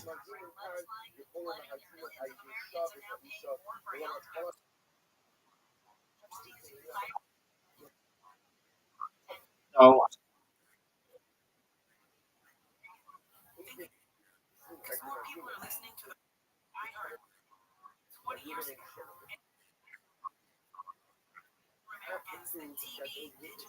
Oh no.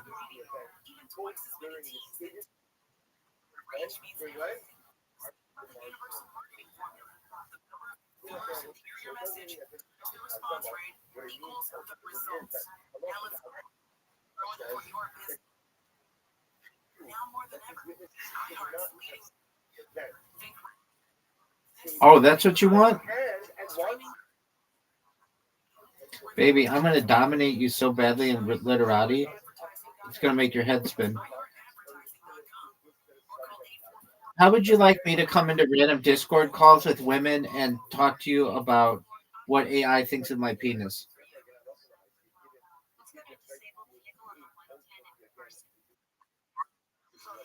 Dog, I already got the worst set of letters ever. AAATT.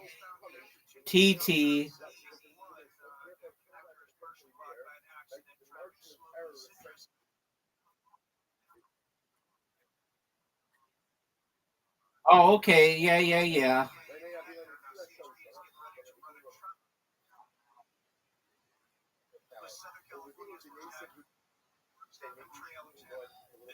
No, it's not.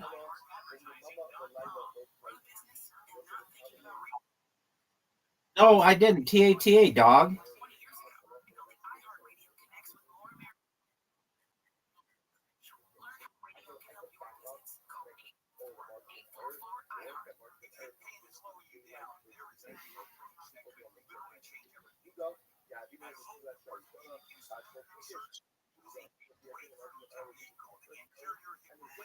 I can't believe Chechia dominated.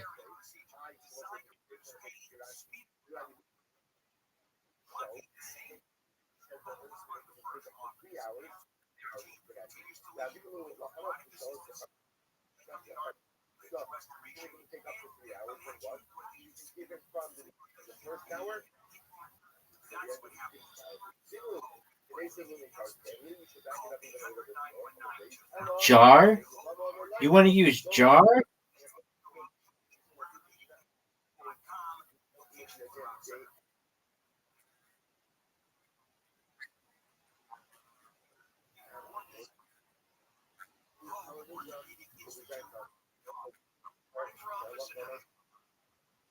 What are you saying, big dog?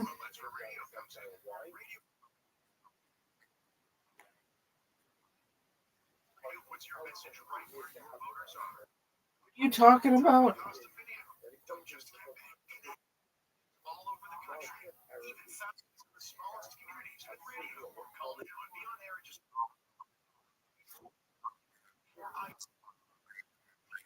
I'm gonna Pangea myself into the netherworld.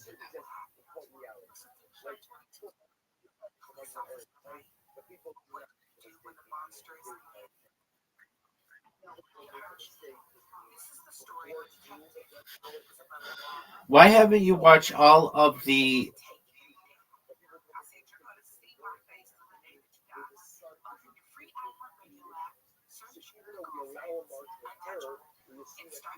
Chappelle shows?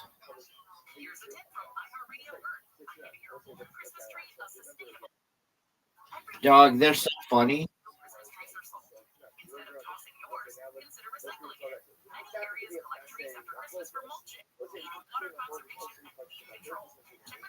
They're still funny today. They are hilarious. What's your favorite Chappelle show skit? Go. What the fuck is that? No one knows what that is, baby.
category marketer job by stuff. He was the one that posted it, and I sent Jim Dennis a note and said, hey, this is a real job. He's like, yeah, we can't do it by your poster. And I was like, we're supposed to. Yeah, I was like, that's like a top price on my list of things I want to do. But Montana is like, I was like, okay, well, what how is the issue of blog? That's your ability to go nowhere. I see that for a lot of people. So now you already able to take it down. Those in Montana, and 45 kilograms of century and I'm fortunate enough to work again with the founder, Jonathan Hart, company second year. When I got there, he was still getting good. So I was able to see some of that. This was really the first time I learned sort of more What the fuck is that? strategy.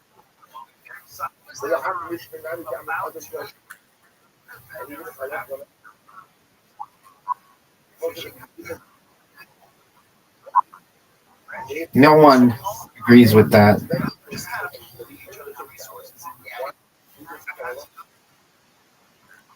Baby, do you know what the score is? 98 to 82, baby.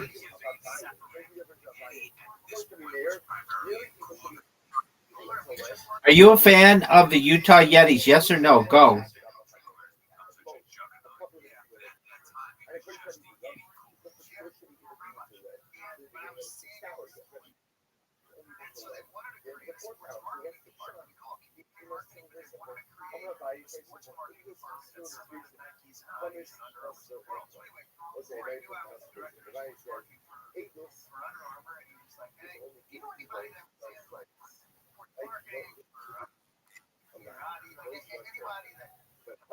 And I knew why he was asking. And then the next week, he's like,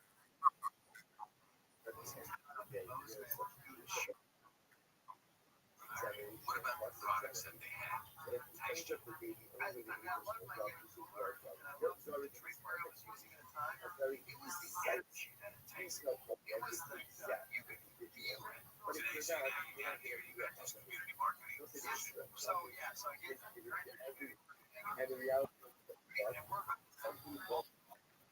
You're up, dog. And you're down by 10 points.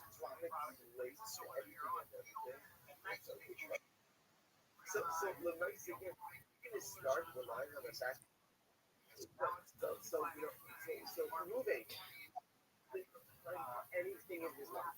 Never been on time in his life.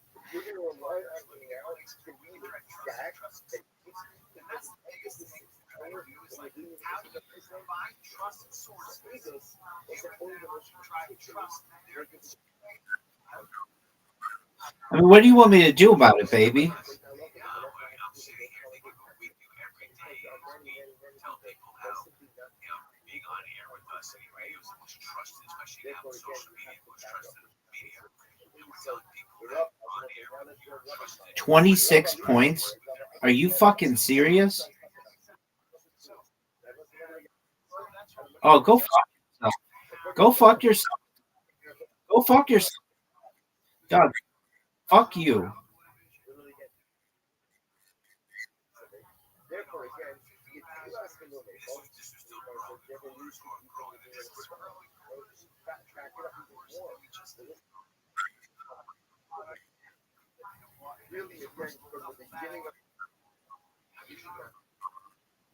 So that's what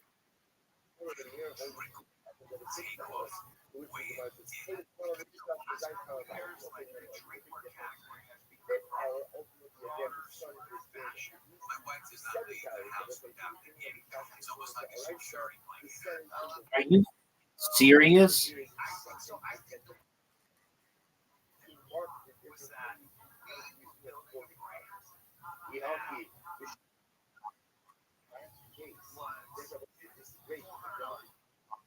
So you the beginning of the 7th hour of the day. The sun happened. I had friends and I wasn't working yet. Why did you stop? There was like this like one of the beginning of the 6th hour. Let people do the 6th hour.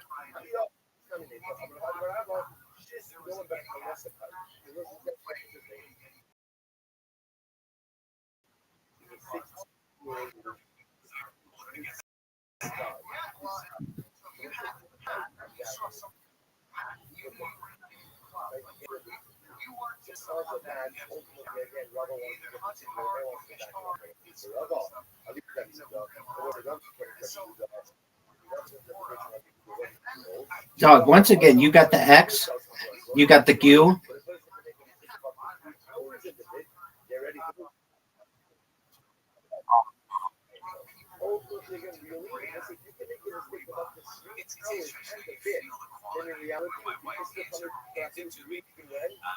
feel the weight of it. You feel something solid about it. You feel this is something special. That's because of the people that work on our property. We are hard on ourselves when it comes to something coming through.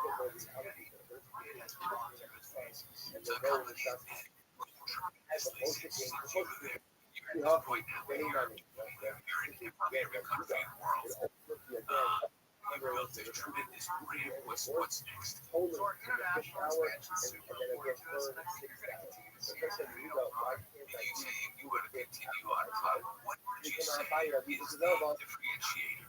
What is the value proposition that Yeti has that sets you apart from the competition? I think the amount of testing we do that when our product gets to the shelves, rest assured that it is going to be as durable as anything. So bioworks have medical benefits now, so our value prop is focus inside the product and all the available.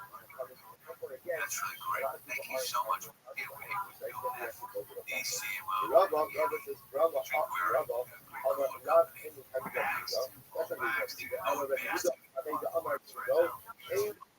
Thanks so much for spending some time with us today. That was Rabbi, the president of iHeartMedia, saying thank you for listening to another episode of CEOs You Should Know. Thanks for appreciate you. Listen to CEOs You Should Know on the iHeartRadio app. Los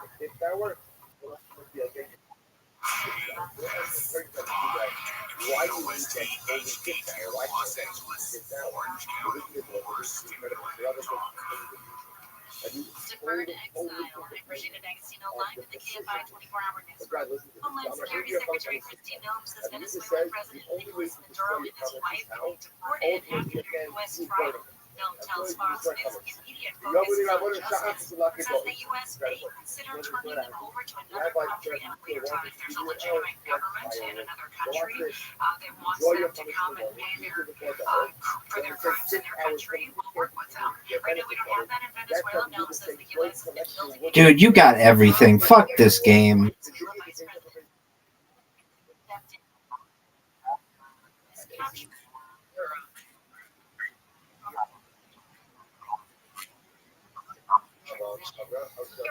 Fuck you.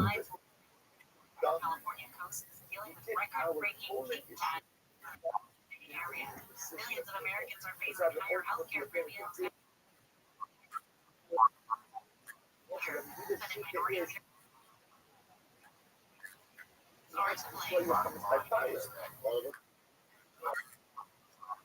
I don't wish I did, baby.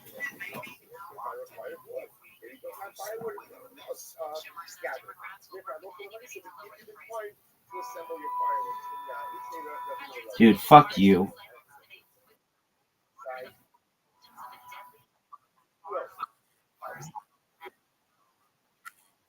Authorities say most of the victims were young adults. Investigators believe the fire may have started with sparkling candles ignited ceiling. The bar's managers now face. Can't stop, won't stop.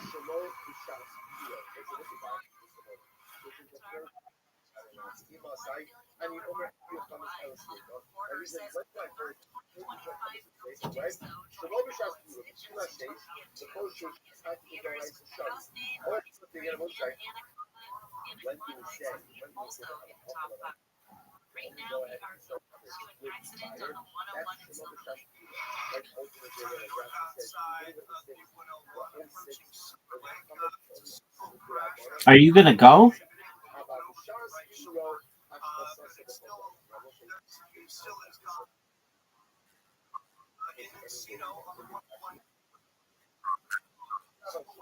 crash that likely traffic from Burbank. Over 10 westbound connector to the block that had large potholes. Lots of vehicles have pulled over to the side.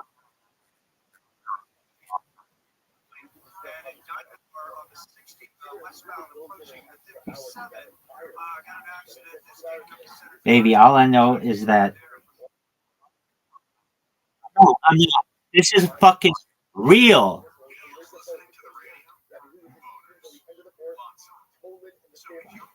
Shout out to Chechia.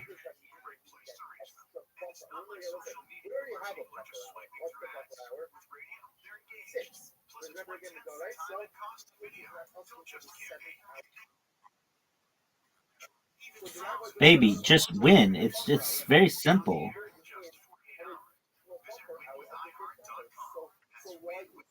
That sucks.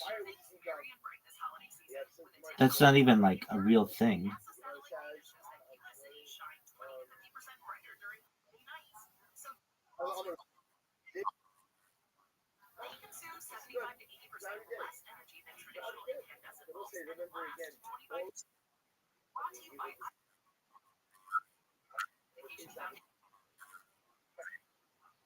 Alone and Reese?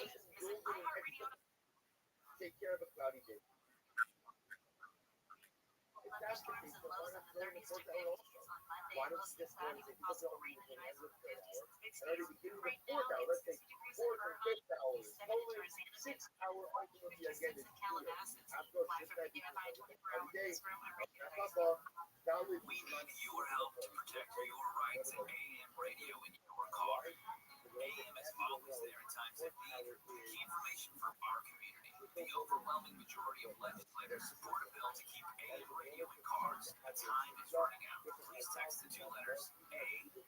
Can't stop, won't stop. Rockefeller.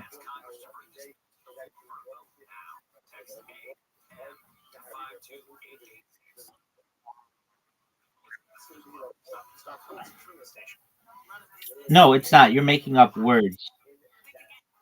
Look at the score.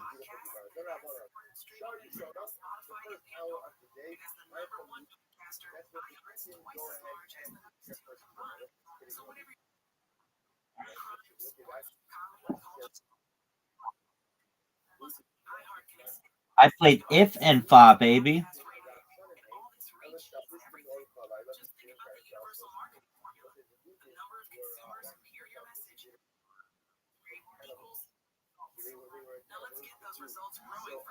Dog, that time is cracking down. You're done. You played NEN?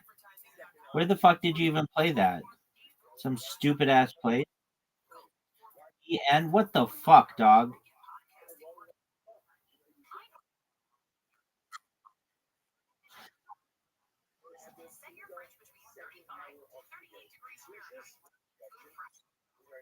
Baby, look at this lead. Baby, look at this lead. Baby, look at this lead. 26 points, son. 26 points, son.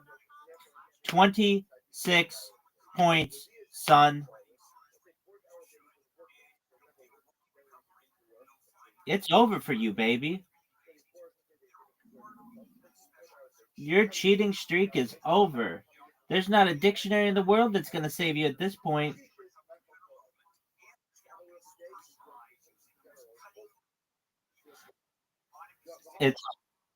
It's over. It's over. Oh, wow. Oh, wow.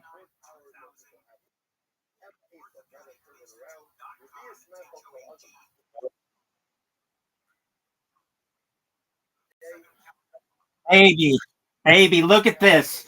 Look at the champ. Champ's here.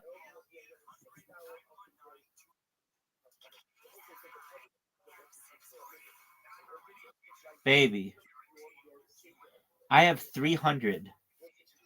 I have a 74-point lead on you, big dog. Do you know how many 74 is? It's more than what you've got. Q, that's what you think is a good play?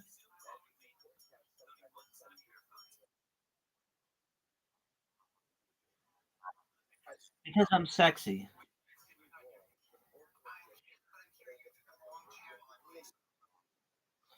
Thanks.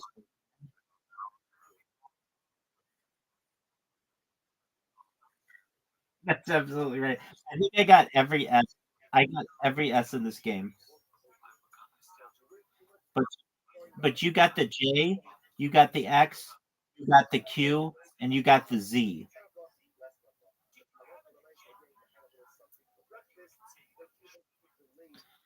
Dog, dog, dog, dog. Yo, you want to go with yo? Baby, you gone.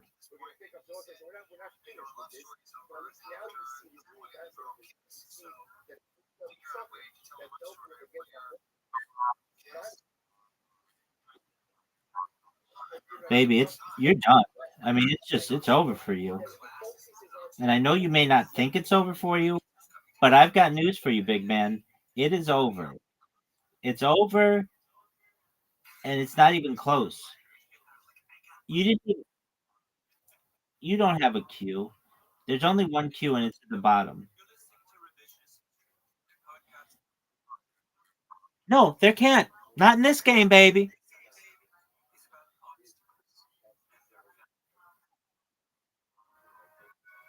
Maybe a blank tile. Look at this. Look at this. You're done,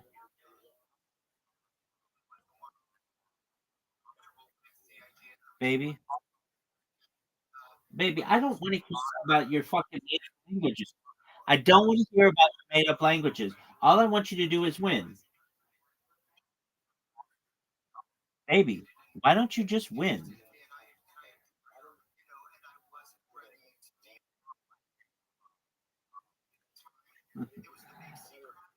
I call you baby like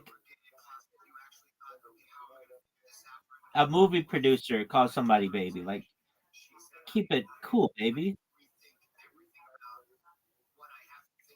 Baby, look at this time limit. Oh, you just got fortunate that that was not a word, or I was about to drop a bomb on you, dog. Dog,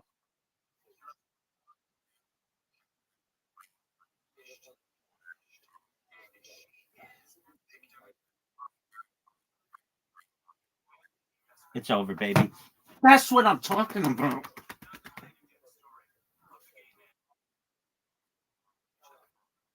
Yeah, because I'm fucking a pretty decent player.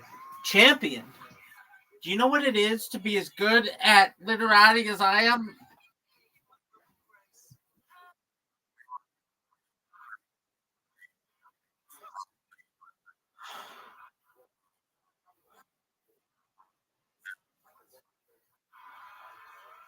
Okay. I mean, I'm just making sure you're aware that this game is over and that you lost.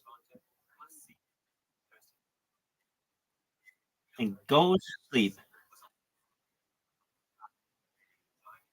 Baby, baby, baby. I don't give a fuck. Do you understand that? That wasn't a voice crack. That was pure confidence, dog. That wasn't a voice crack. That was pure confidence. Baby, it's over for you. Do you want to be interviewed? Do you want to be interviewed?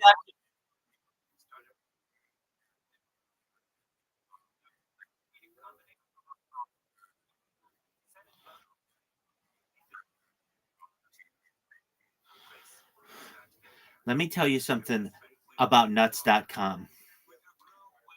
Do you know that they sell D's? Do you know that they sell D's?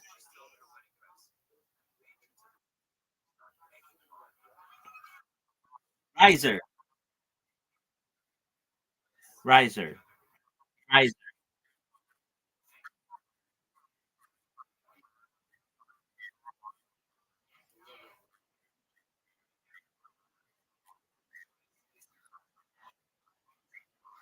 That's tight. Do you know about D's? No, nuts.com. They sell D's. D's nuts.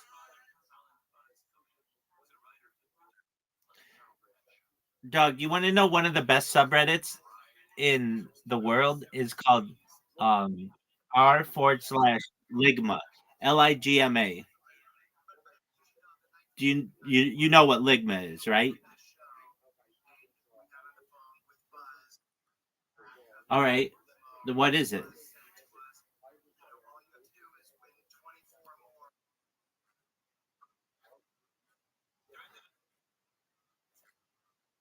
Do you know what do you know what it means?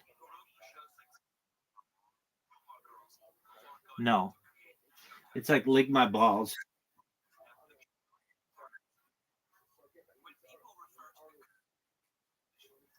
It's, it's a whole subject dedicated to that troll. How fucking hilarious is that?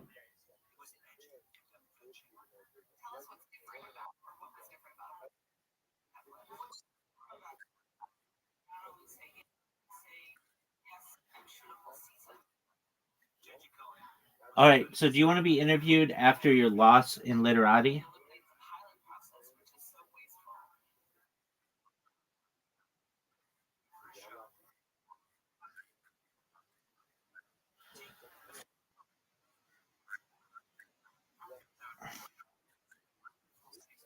Pangea.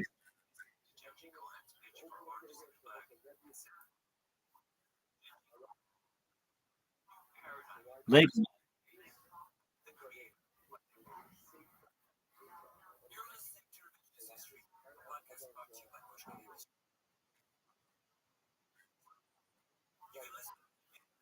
Peace, baby. Peace.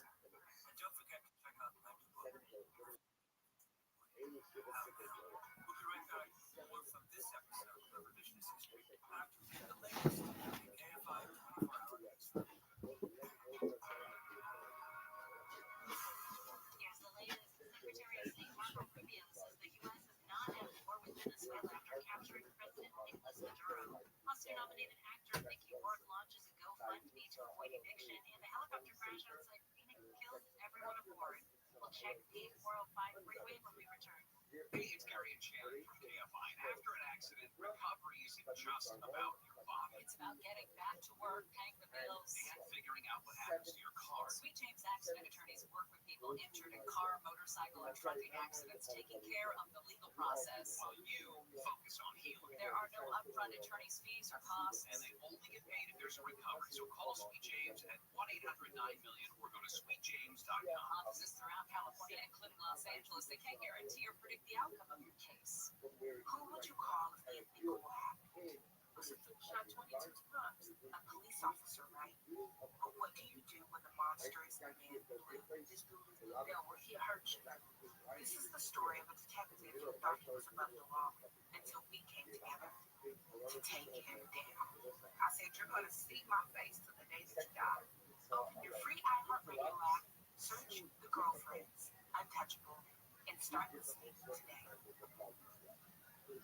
We're going to a crash clearing on the 405 in Westchester. Yeah, this was on the southbound side of the 405 in La Tierra.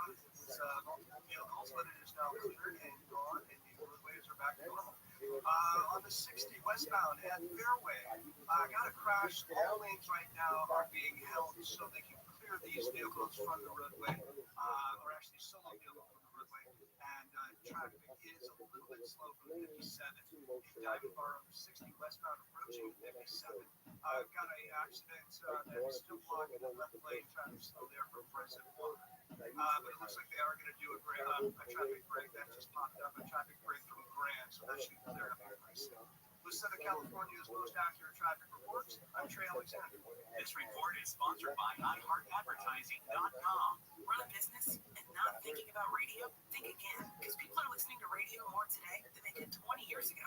And only iHeartRadio connects with more Americans than TV, digital, even social. Learn how radio can help your business at iHeartAdvertising.com. And you've heard about New Year, New You. How about New Year, New Home? Those windows you wanted, American Vision Windows can make it happen in just one day. 100% employee owned. Don't treat your home as their own. Every detail gets owner-level care. Book by January 31st for no payments until next year. New windows now, pay in 2027. Visit AmericanVisionWindows.com or call 888-226-9908. That's 888-226-9908. Auto credit, minimum purchase of windows. Some restrictions apply. Offer ends January 31st, 2026. Call or see website for details. CSLB number 778326. You wouldn't trust a butcher to babysit your pet baby.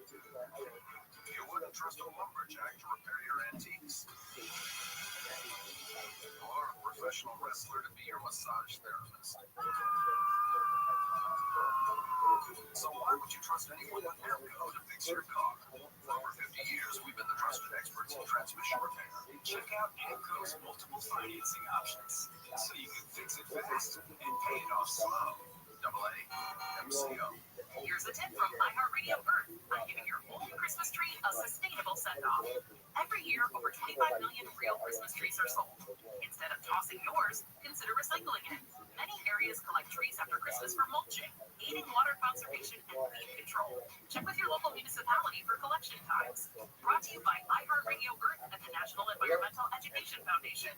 For more smart, sustainable living tips or to take action in your community, visit iHeartRadio.com/Earth.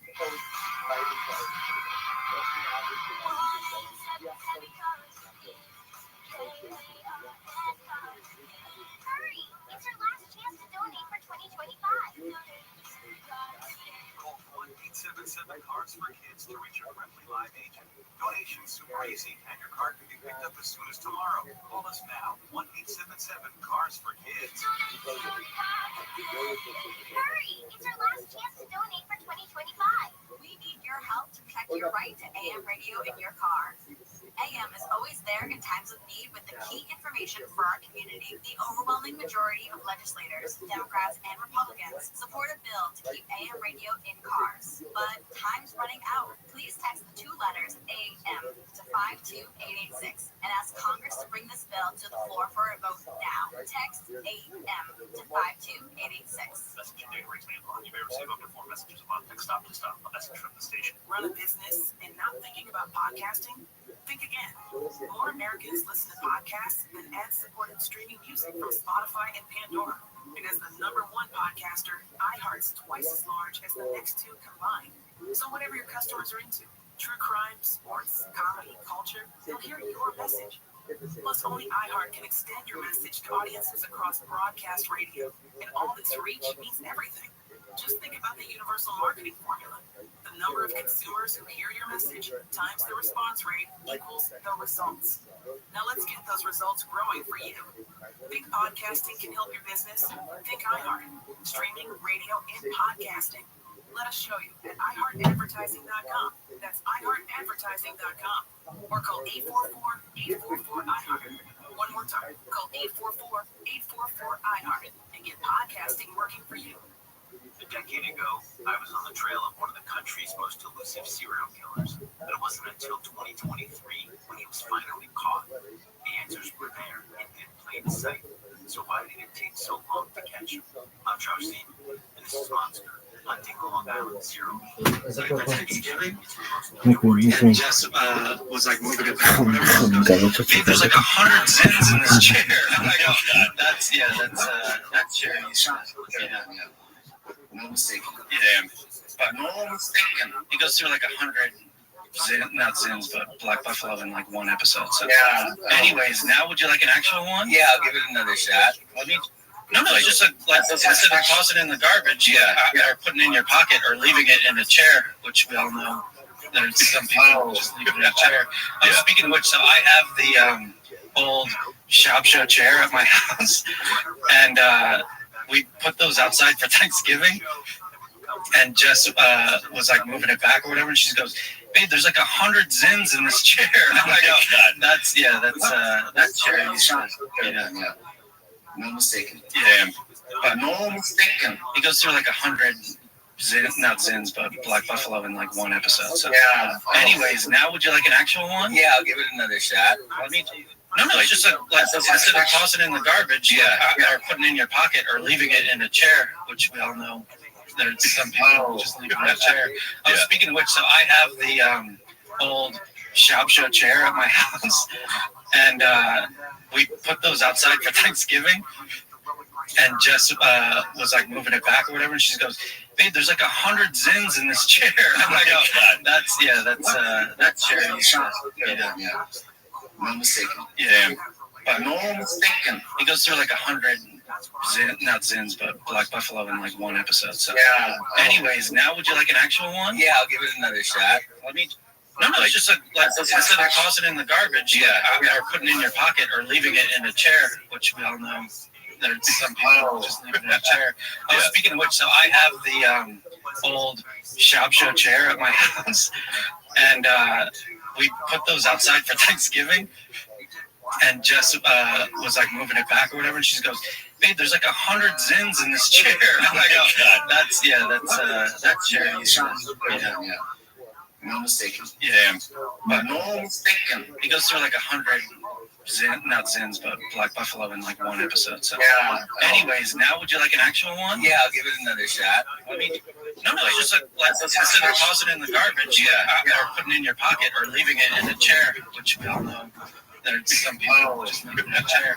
Speaking of which, so I have the old shop show chair at my house, and we put those outside for Thanksgiving. And Jess was like moving it back or whatever, and she goes, "Babe, there's like 100 zins in this chair." I'm like, "Oh, that's chair."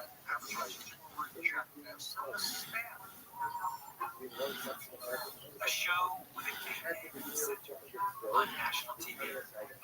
Littlefield and his screenwriters had a big monster. Now, for the first several decades of its existence, American television was in the grip of what is commonly called mainstream. That's a term coined by the Hungarian film scholar George Gardner, who for 25 years headed the Annenberg School for Communication at the University of Pennsylvania. Gardner was fascinated by American television in the 1960s and 1970s, when the limited number of options on television meant that a hit show could command huge audiences. Take the Western show Guts, which in the 1960s was the most popular program on television.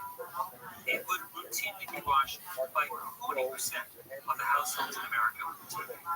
You could sit next to a random. All right, baby, it's day 10 of Kabbalistic Studies, and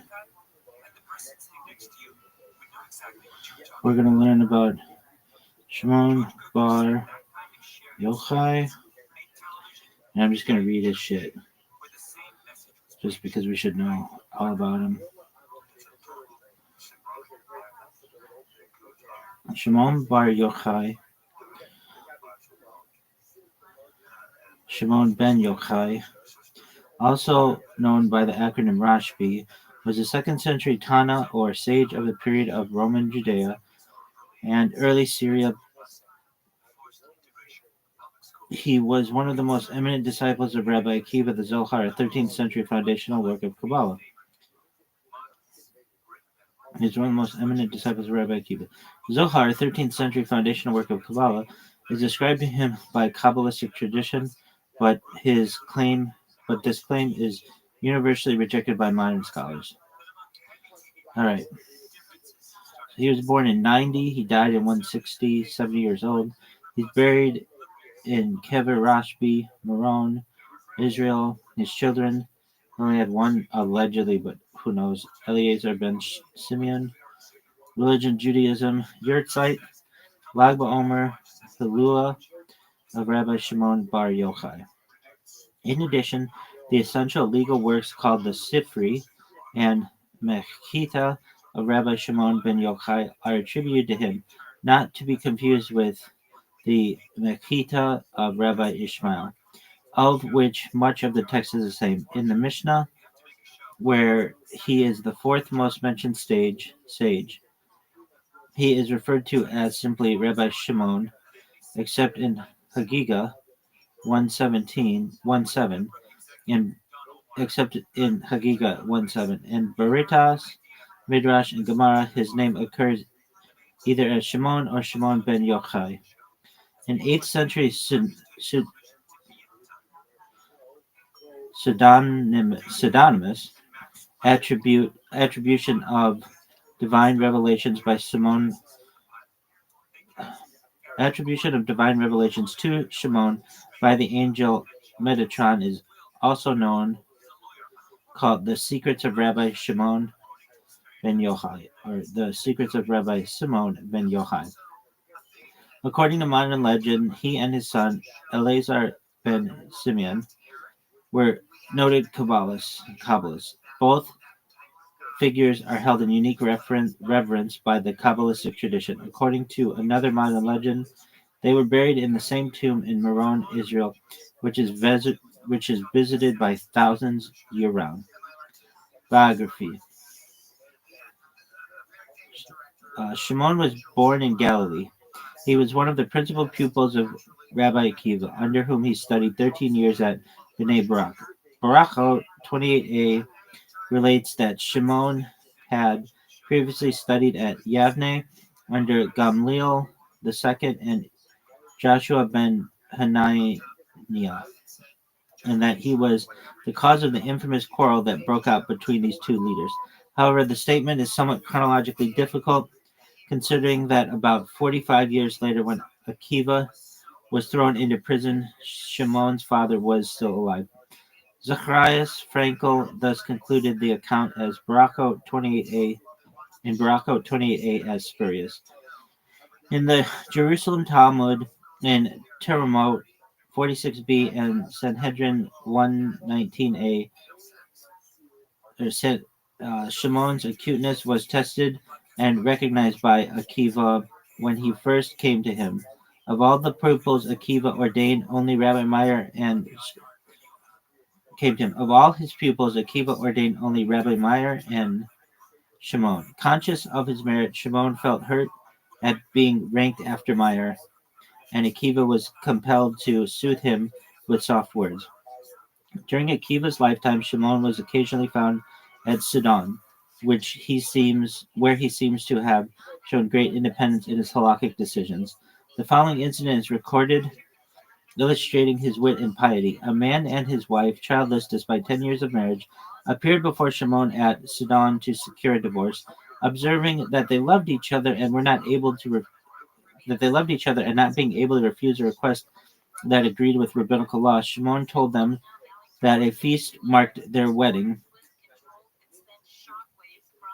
Told them that as a feast marked their wedding, they should mark their separation in the same way. The result was that both changed their minds, and owing to Shimon's prayer, God granted them a child. Shimon often returned to Akiva, and once he conveyed a message to him from his fellow pupil Hanina ben Hakinal. Shimon's love for his great teacher was profound. When Akiva was thrown in prison by Hadrian, Shimon, probably through the influence of his father, who was in favor of the court of Rome, found a way to enter the prison. He still insisted upon Akiva's teaching him, and when the latter refused, Shimon jestingly threatened to tell his father, Yochai, who would cause Akiva to be punished more severely. What a dick. After Akiva's death, Shimon was again ordained with 4 other pupils of Akiva by Judah ben Baba. Legends of persecution and hiding. The persecution of Jews under Hadrian inspired Shimon with a different opinion of the Romans than that held by his father. Shimon often demonstrated his anti-Roman feeling when, at a meeting between Shimon and his former fellow pupils at Usha, probably about a year and a half after Akiva's death, around 126 of the Common Era, Judah bar Eli spoke in praise of the Roman government. Shimon replied that The institutions which seemed to so praiseworthy to Judah were to the benefit of the Romans only, to facilitate the carrying out of their wicked designs. Shimon's words were carried by Judah Ben Gerim, one of his pupils, to the Roman governor, who sentenced Shimon to death. According to Gratz, the governor of Varus, who ruled under Antonius Pius, the event took place around about 161. Shimon was compelled to seek refuge in a cavern, where he remained for 13 years till the emperor, possibly Antonius Pius, who reigned until 161 died. Shimon, accompanied by his son Eleazar, hid in a cavern near Gadara, where they stayed for 13 years, living on dates and carob fruit. Their whole bodies thus became covered with eruptions. One day, seeing that a bird repeatedly escaped the net set for it by a hunter, Shimon and his son were encouraged to leave the cavern. Taking the escape of the bird as a bad omen, taking the escape of the bird as an omen that God would not forsake them. When outside the cavern, they heard the voice of God say, "You are free." They accordingly went their way. Shimon was bathed in warm springs. Shimon then bathed in the warm springs of Tiberias, which rid him of the disease contracted in the cavern, and he showed his gratitude in the town in the following manner.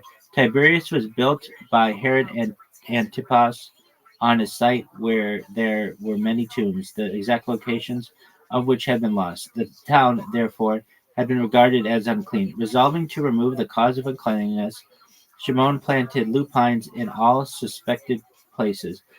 Wherever they did not take root, he knew that there was a tomb underneath. The bodies were then exhumed and removed, and the town pronounced clean. A certain Samaritan secretly replaced one of the bodies to annoy and discredit Shimon. But Shimon learned what the Samaritan had done through the power of the Holy Spirit, and said, "Let what is above go down, and what is below come up." The Samaritan was entombed, and a schoolmaster of Magdala, who mocked Shimon for his declaration, was turned into a heap of bones. To spare their garments, they sat naked in the sand, consequently covering their skin with scabs. At the end of 12 years, the prophet Elijah announced to them the death of the Roman emperor and the consequent annulment of the sentence of death against them. When they came forth, Shimon observed people occupied with agricultural pursuits to neglect the Torah, being angered thereby, smote them with his glances. The voice of God then ordered him to return to the cavern, where he and Eleazar remained 12 months longer, at the end of which time God ordered them to come forth. When they did so, Shimon was met by his son-in-law, Pinhas ben Jair, who wept at seeing him in such a miserable state. Something about this doesn't make sense, though, because if Shimon only had one son, that's known, I guess. So maybe he had a daughter-in-law or something, or a daughter, but she's not referenced. However, Shimon told him that he ought to rejoice. We're going to go into that, though. However, Shimon told him that he ought to rejoice, for during the 13-year stay in the cavern, his knowledge of Torah had been much increased. In gratitude for the miracle that had been wrought for him, Shimon then undertook the purification of Tiberias. He threw some lupines into the ground, whereupon the bodies came to the surface at various places, then marked as tombs. Not only was the man at Shimon's announcement of the purification of Tiberias turned into a heap of bones, but also Shimon's pupil and delator, Judah ben Gerim. Later stories. It appears that Shimon settled afterward at Meron, the valley in front of which place was filled with dinars at Shimon's command. On the other hand, it is said that Shimon established a flourishing school at Tekoa, among the pupils of which was Judah the first. Gratz demonstrated that Tekoa evidently was Galilee, and hence must not be identified with the biblical Tekoa, which was in the territory of Judah. Bacher argues that Tekoa and Meron were the same place.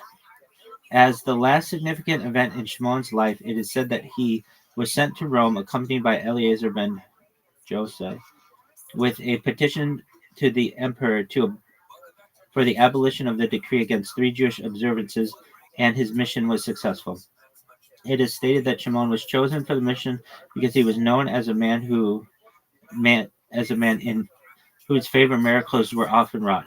At Rome, too, Shimon's success was due to a miracle, for while on the way he was met by the demon Ben Timalion, who offered his assistance. According to agreement, the demon entered the emperor's daughter, and Shimon exorcised it when he arrived at the Roman court. The emperor then took Shimon into his treasure house, leaving him to choose his reward. Shimon found that the vexatious decree, which he took away and tore it into pieces. This legend, the origin of which is non-Jewish, has been discussed by modern scholars. ViralRabbi thinks it is a variation of the legend of the apostle Bartholomew exorcising a demon that had taken possession of the daughter of Polymnius, the king of India. ViralRabbi's opinion was approved by Joseph Halevi. Bacher thinks there is another Christian legend which corresponds more closely to the Talmudic narrative, that in which Abercius exorcised a demon from Lucilla, the daughter of Marcus Aurelius. Shimon is stated to have said that whatever might be the number of persons deserving to enter heaven, he and his son were certainly of that number. So that if there were only 2, these were himself and his son. He is credited with saying that united with his son and Jotham, king of Judah, he would be able to absolve the world from judgment. Thus, on account of his exceptional piety and continuous study of the law, Shimon was considered one of those whose merit preserves the world, and therefore during his life the rainbow was never seen, that promise of God's forbearance not being needed. Teachings. The fullest account of Shimon's teaching is found in W. Bacher's Agada der Tanayatin. When the Talmud attributes teaching to Shimon without specifying which Shimon is meant, it means Shimon bar Yochai. Halacha. Shimon's halachot are very numerous. They appear in every tractate of the Talmud except Barako, Hala, Ta'ani, Nadarim, Tamid, and Midot. He greatly valued the teaching of his master Akiva and is reported to have recommended his pupils to follow his own system of interpretation, Midot, because it derived from that of Akiva. But this itself shows that Shimon did not follow his teacher in every point. Indeed, as is shown below, he often differed from Akiva, declaring his own interpretations to be better. He was independent of halakhic decisions and did not refrain from criticizing the Tanaim of the preceding generations. He and Jose ben Halafta were generally of the same opinion, but sometimes Shimon sided with Meir. Like the other pupils of Akiva who, wishing to perpetuate the latter's teaching, systematized it in the foundation of the Mishnah, Meir, Tosefta, Nehemiah, and Sifra, Judah, Shimon is credited with the authorship of the Sifrei, a halakhic midrash to Numbers and Deuteronomy, and of the Makilta de Rabbi Shimon, a similar midrash to Exodus.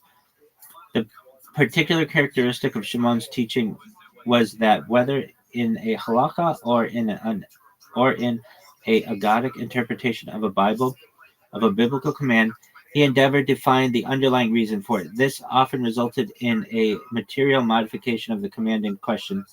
From many instances, the following may be taken. In the prohibition against taking a widow's garment in pledge, it was Judah ben Eli's opinion that no difference is to be made between a rich and a poor widow.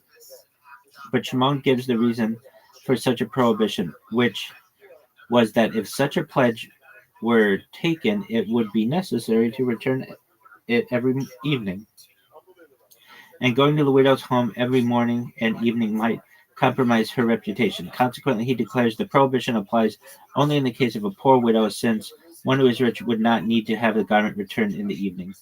Shimon's name was widely identified with the halakhic principle of interpretation, and his teacher Akiva approved of it. Therefore, his contemporaries often applied to him when they wished to know the reason for certain halachot. Shimon also divided the oral law into numbered groups, of which 15 are preserved in the Talmud. He especially favored the system of giving general rules, of which there are a great number. All this shows that he was systematic and that he had the power of expressing himself clearly. He was dogmatic in his halakhic decisions, but where there was a doubt as to which of two courses should be followed, and the rabbis adopted a compromise, he admitted the legality of either course. He differed from Akiva in that he did not think the particles like et, gam, and others contain in themselves indications of halachot, but in many instances he showed that he was opposed to Ishmael's opinion that the Torah speaks as men do, and that seemingly pleonastic words can never serve as the basis for deducing new laws. Agada. Shimon is very prominent also in Agada, and his utterances are numerous in both Talmuds. Many of his sayings bear on Torah study, which he believed should be the main object of a man's life. Despite the stress he laid on the importance of prayer, and particularly on the reading of the Shema, he declared that one must not, for the sake of either, interrupt the study of Torah. He considers the Torah one of the three good gifts which God gave to Israel and which cannot be preserved without suffering.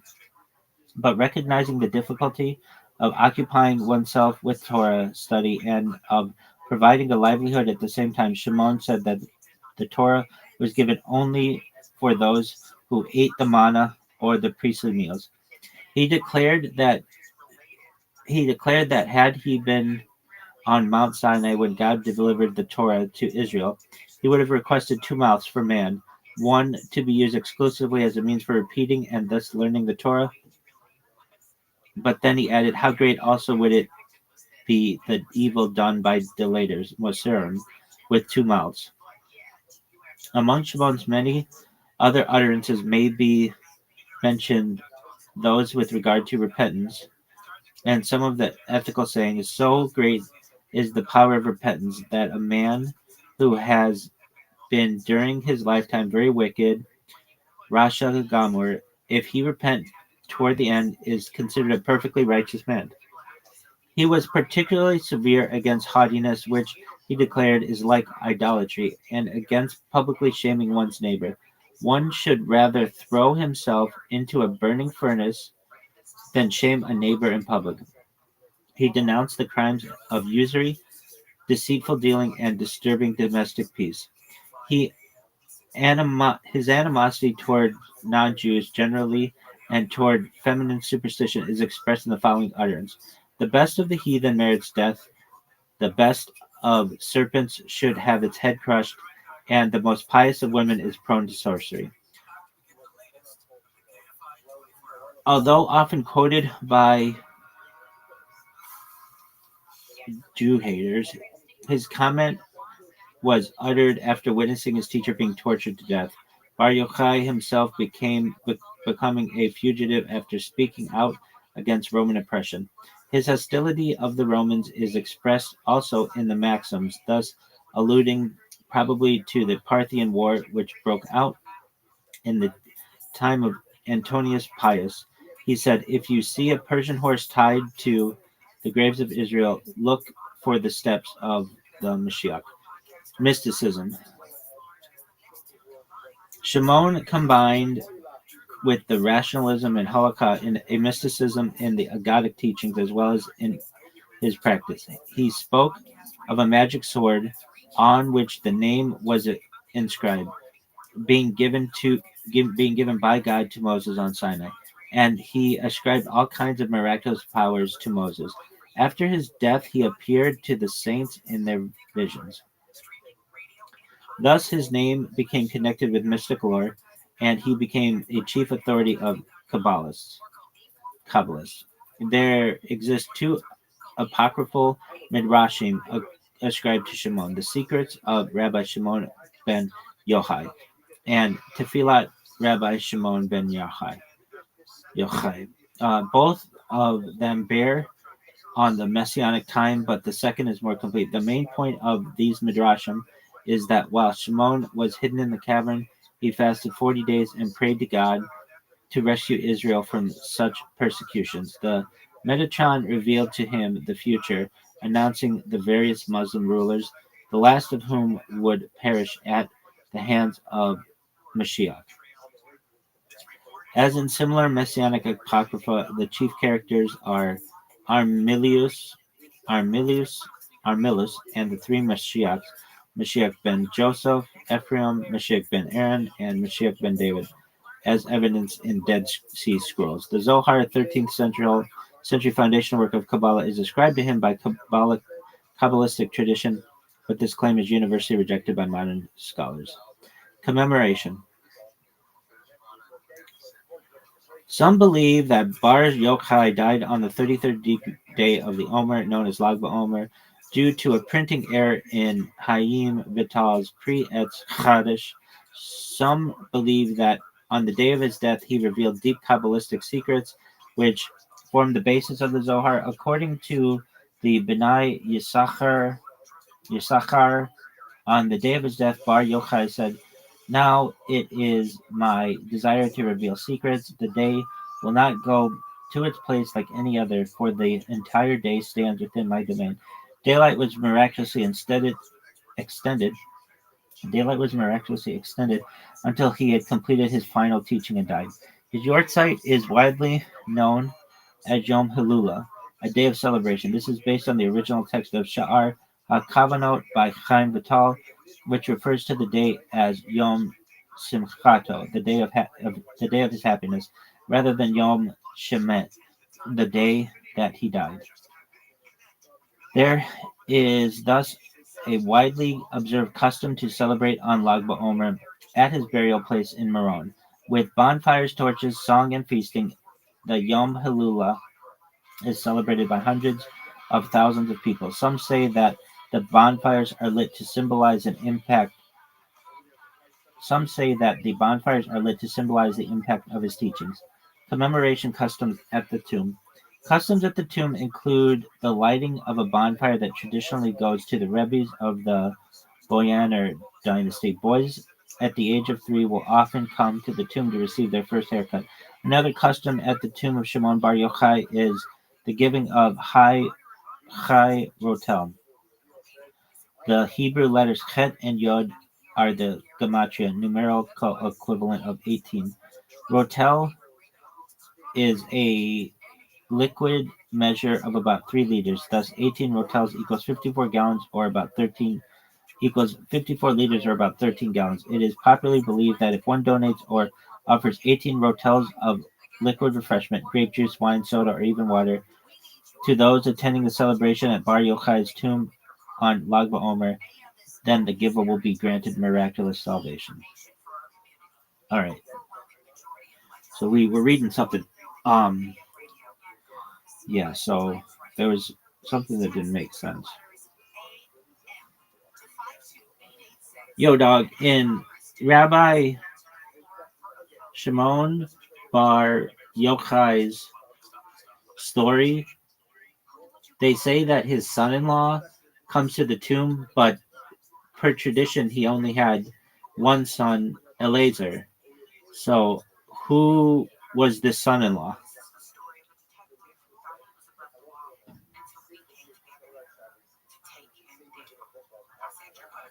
Not the tomb, but the cave.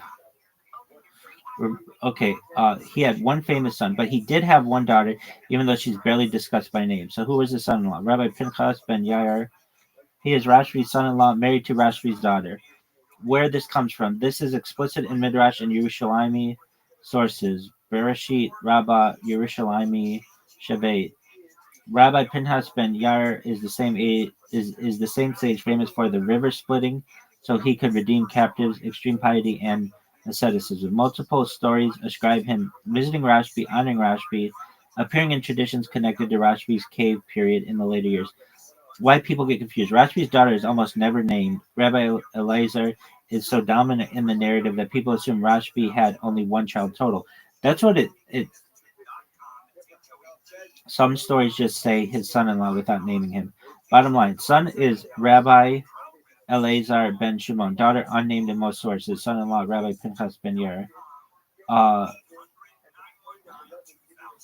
What are some sources that name her, and what is her name?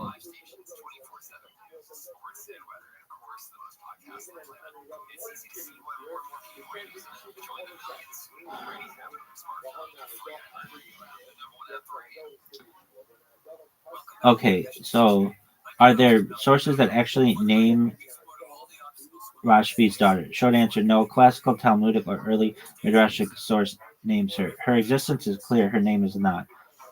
What is explicitly in early sources? These clearly establish the daughter and son-in-law, but do not give her name. Yerushalmi Shavet 9:1 explicitly calls Rabbi Pinchas ben Yair the son-in-law of Rabbi Shimon bar Yochai. Bereshit Rabbah 79:6, Vayikra Rabbah 9:1. Once you have a son-in-law, you necessarily have a daughter, but she remains unnamed. Yeah. So on Wikipedia, it shouldn't just have Eleazar ben Shimon or Simeon or whatever. It should be, or Bar Simeon, whatever they want to call him. It should say and one daughter, and at least one daughter, or something like that. Because it sounds like he only had one son, but he obviously had more than one child. Or it sounds like he only has one child, but he obviously had more than one child. Names that appear in later literature, Yehudit appears in some later genealogical and Kabbalistic compilations. Unnamed Bat Rashbi. Many sources deliberately avoid naming her. Examples of later works where names are proposed or hinted: Seder HaDorot, Shelet HaKabbalah. Some manuscripts connected to Safed era, Svat era Kabbalists. Important. These works do not claim the names come from Chazal. They are traditions, not proofs. Scholarly consensus: existence is certain, name is unknown. Any name attributed is late tradition, not binding or provable. This is actually very common with women in Tanaitic families. Why her name may have been intentionally omitted. Traditional explanations include extreme modesty norms, focus on Rashbi Elazar Pinchas as a spiritual chain. Women are often referenced relationally, daughter of, wife of, rather than by name in early rabbinic literature.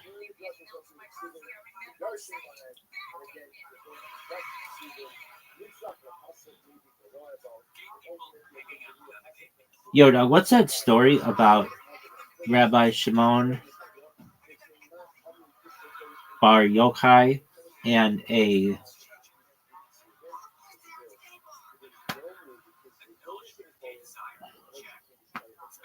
like getting a demon out of somebody? Usually that's not like a Jewish thing. What's that all about?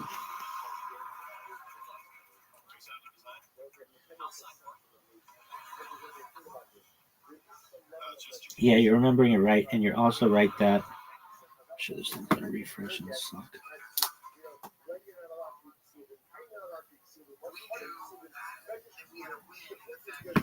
Don't ever forget, kids. Everything sucks.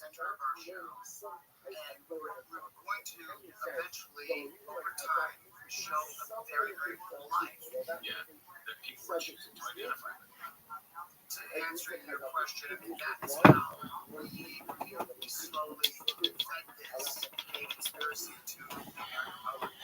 Yeah, you're remembering it right, and you're also right that it's not a normal Jewish thing, normal Judaism thing. That's exactly why the story stands out. Here's what's going on, cleanly separated between source. What actually happens, how Judaism understands it. The story itself, the core version. The famous story appears in Zohar 3, Parashat Pinchas 219b to 220a, and related Kabbalistic traditions. What happens? A woman or person is afflicted by a Ruach Ra, destructive spirit. Later language would call this a Dibuk. The spirit causes suffering, distortion, or loss of control. Rabbi Shimon bar Yochai confronts the spirit. He does not use spells, incantations, or magic. He commands the spirit in the name of Hashem, Torah authority. The spirit leaves sometimes after explaining why it was there. The key detail: Rashbi doesn't battle the demon, he outranks it.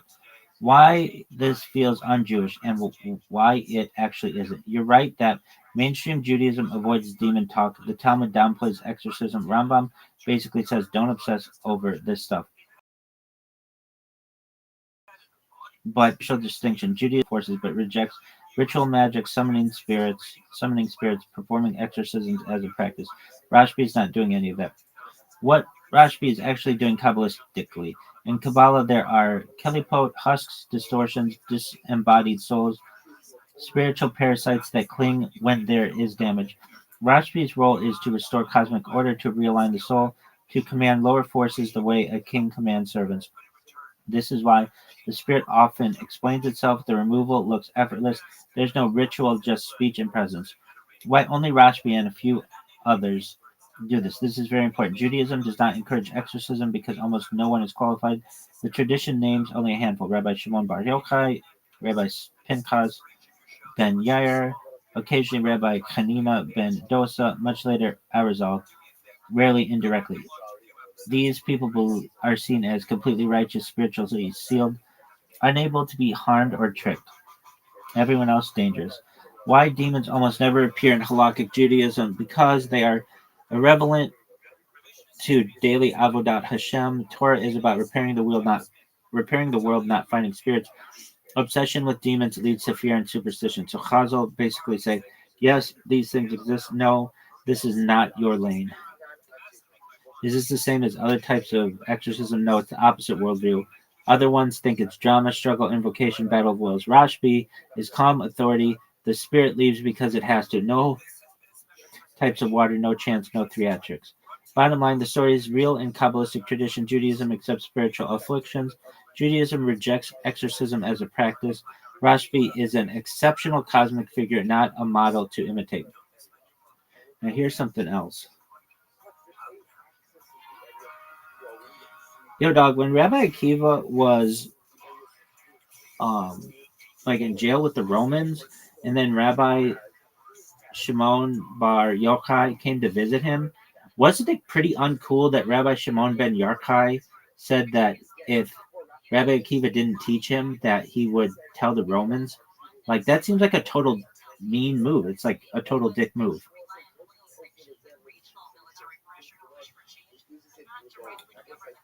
Yeah, on the surface it sounds super messed up, and you're not wild for reacting that way if you read it like normal human behavior. And how else do you want me to read it?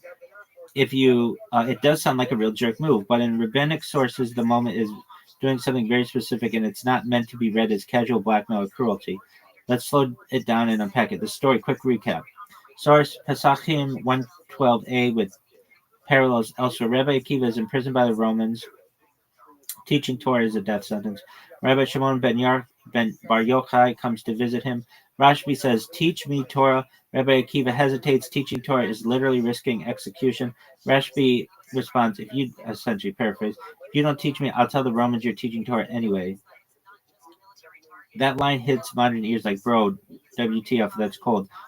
Why Chazal did not see this as a dick move. This is not casual speech. This is Talmudic, hyper-compressed language. No one thinks Rashbi was actually planning to snitch like some street-level informant. The Gemara is not praising betrayal either. Is not praising betrayal ever. Instead, it's a rhetorical forcing move. Rashbi is saying there is no safe option. Rabbi Akiva's hesitation is understandable. Teaching Torah equals death. Not teaching Torah equals survival, maybe.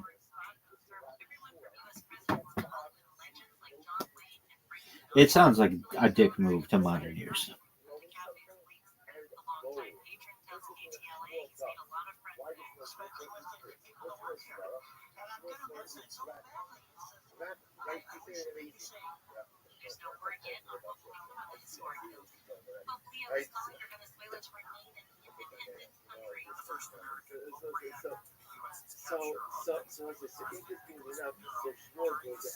Rashbi's point is brutal but principled.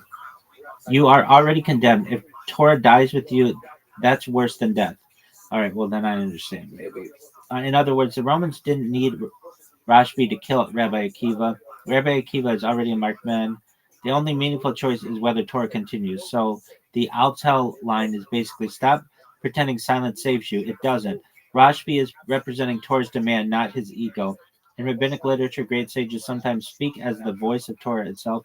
Rashbi isn't saying, teach me or else. He's saying, Torah has no patience for false humility or fear right now.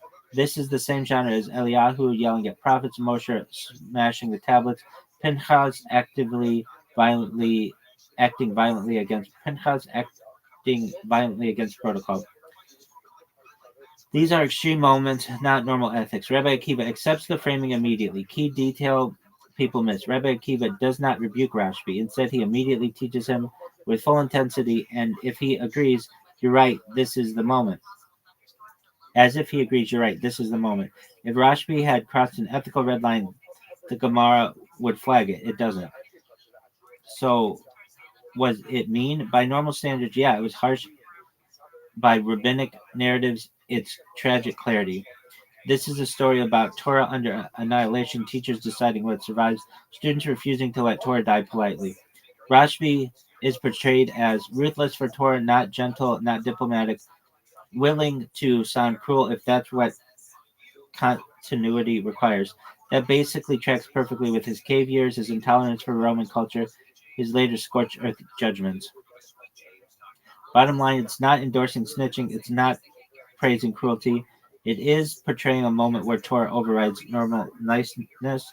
Rashbi is intentionally written as dangerous, uncompromising, and extreme. And honestly, your reaction is kind of the point. Rashbi is not supposed to feel comfortable or polite. Well, then, shouldn't Rabbi Akiva have known this and just told or just taught Rabbi Shimon Bar Yochai?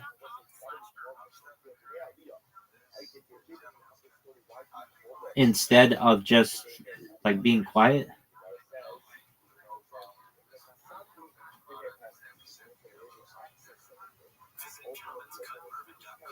Yeah, that's actually the right question, and Chazal are very aware of it.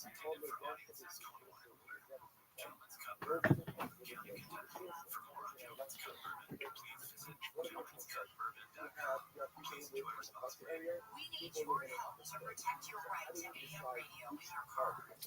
AM is always there in times of need. Key information for our community. Sorry, quick recap. Source, Hasakim 112. Did I read this yet? All right, so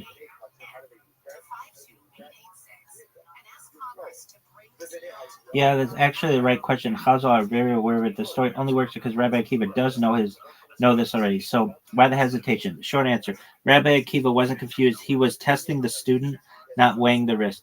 What Rabbi Akiva is really doing. Rabbi Akiva is at the end of his life. He knows he's likely not leaving prison alive. Torah transmission is now a chain of survival problem. Not every great mind is safe to empower. So his pause is not fear, it's discernment. The unspoken question: are you someone who understands that Torah is worth everything, even sounding monstrous for it? Why Rashbi's response is actually the correct answer. Rashbi's reply is extreme, uncomfortable, and dangerous. And that's exactly why it works. He's basically saying if Torah dies, then life itself is already compromised. Don't protect me from reality. That tells Rabbi Akiva the student won't romanticize martyrdom. He won't soften Torah to survive politically. He will carry Torah even when it burns. That's the story. That's the student Rabbi Akiva needs. But Rabbi Akiva couldn't just teach him immediately because teaching Torah isn't just information transfer, skill acquisition. It's entrusting the future worldview of Judaism. Rabbi Akiva is choosing who shapes post-destruction Judaism, who speaks when Rome is gone but trauma remains. If Rashbi had answered gently, politely, or ethically, he might have been a great rabbi, but not the one for this moment. Notice what happens next. Very important. After Rashbi speaks, the tone changes completely. Rabbi Akiva teaches him fully, without rebuke, without further testing, meaning the test is over. Bigger pattern in Chazal. The exact structure appears somewhere. Eliyahu tests Elisha, stay here. Elisha refuses. Naomi pushes Ruth away 3 times. Hillel tests potential converts. Not because they want refusal, but because Only someone who pushes back belongs inside. Bottom line, Rabbi Akiva already knew Torah must be taught. The pause was to test capacity, not courage. Rashbi passes by showing he understands Torah's non-negotiable nature. The story is about selection under catastrophe, not hesitation. Well, what if Rabbi Shimon Bar Yochai did not push back? Then what would Rabbi Akiva have done?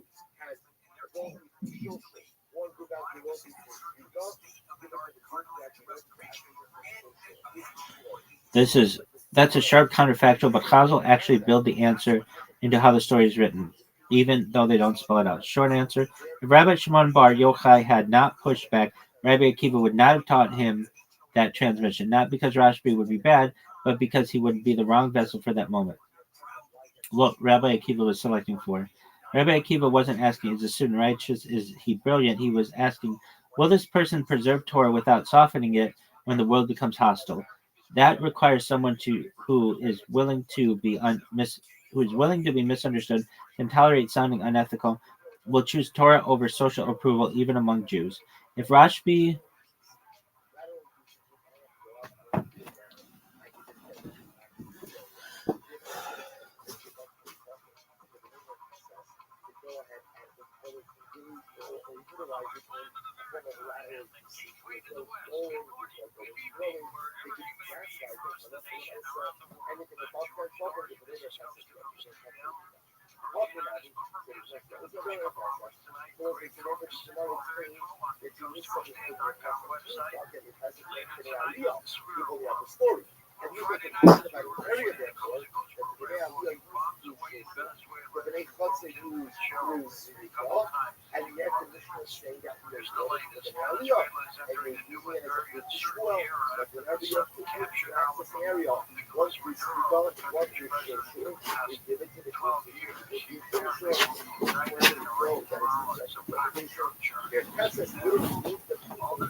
Okay, so Rabbi Akiva is asking, will this person preserve Torah without softening it when the world becomes hostile? This requires someone who is willing to be misunderstood, can tolerate sounding unethical, will choose Torah over social approval, even among Jews.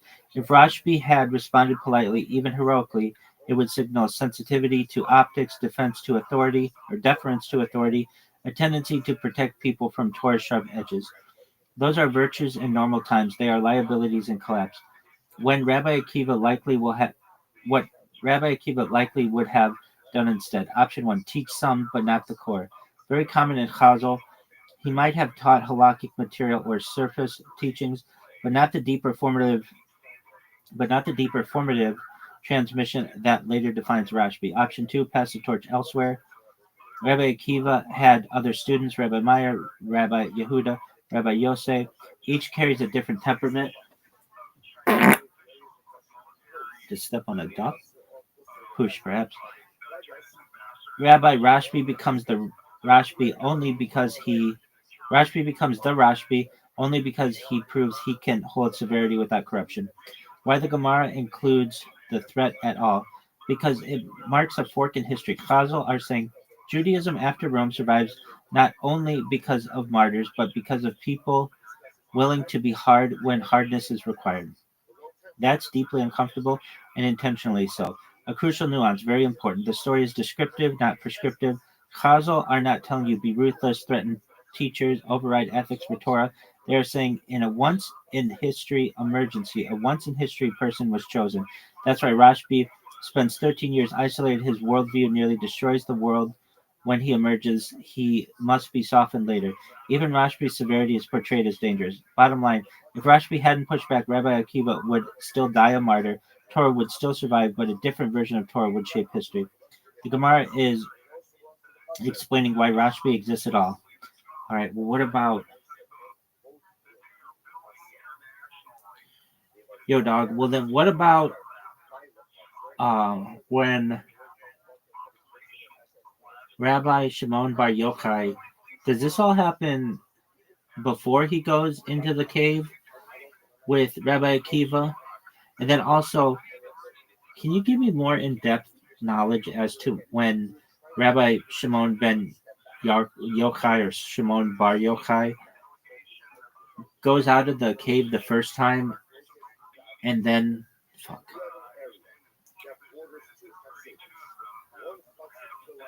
Yo, dog, can you please tell me when does this happen? Is this before he goes into the cave for 13 years? And then also when he leaves the cave for 1 year, what was life like? And then when he leaves the cave after the 13 years, what was life like? And also, how does he die? Like, of what? Like, did he get kicked by a mule? Or does it just not say? And then traditionally, how does it happen?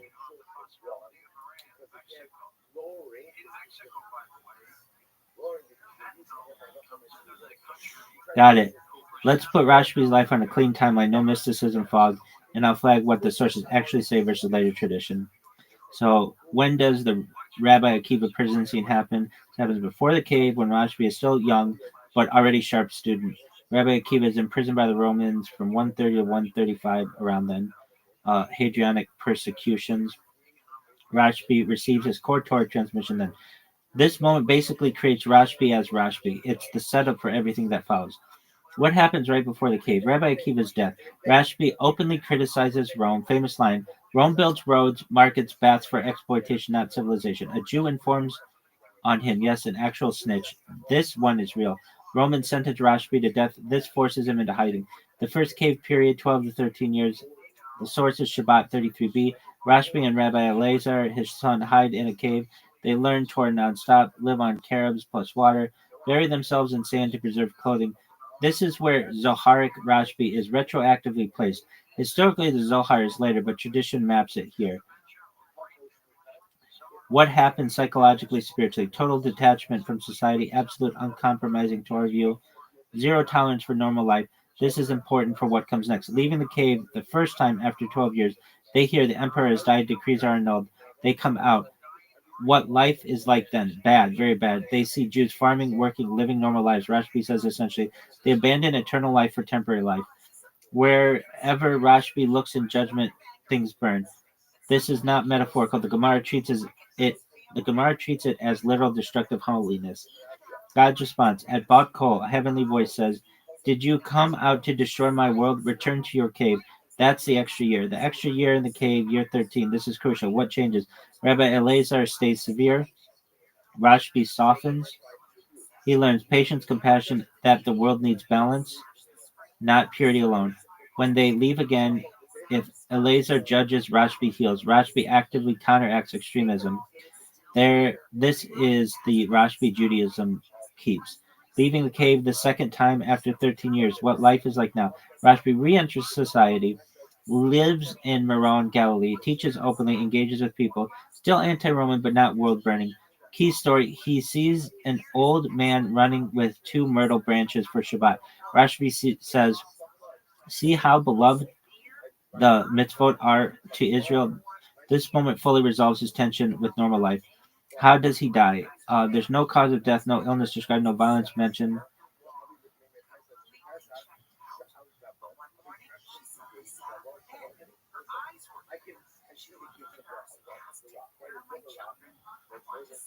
No accident. He simply dies of old age. Traditionally, they say it's his 80s, but traditionally it's 70.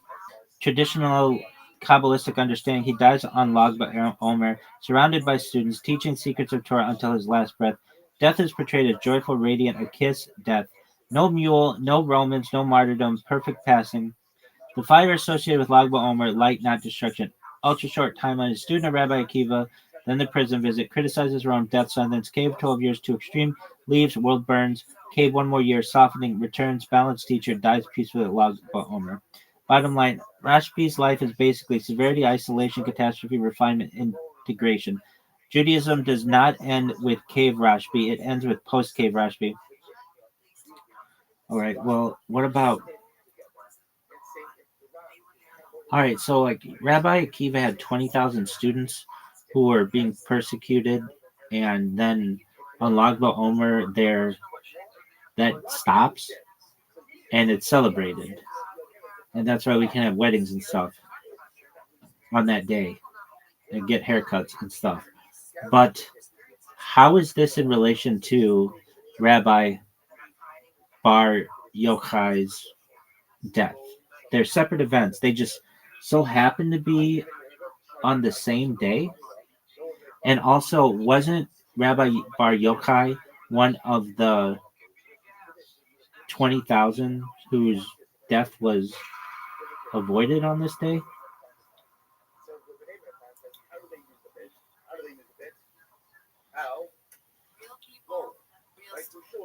Great question. The confusion is very common because Lag BaOmer is actually two different traditions that get layered in onto one day. That's what I thought.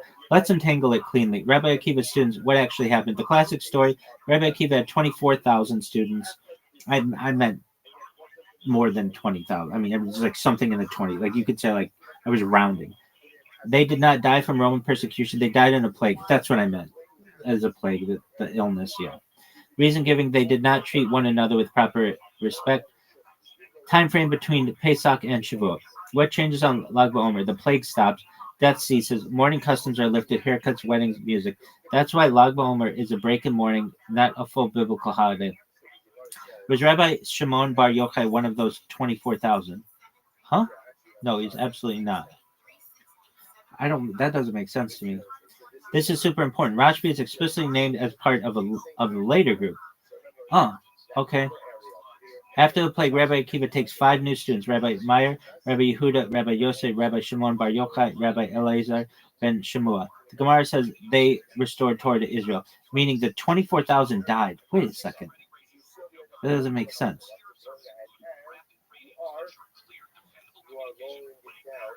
Torah almost collapsed. The second group rebuilds everything. Oh, hold on. I'll explain. Rashbi did not almost die. He was not spared on Lag BaOmer. He belongs to the post-catastrophe generation. So how does Rashbi's death fit in? Rashbi's death being on Lag BaOmer is later Kabbalistic tradition.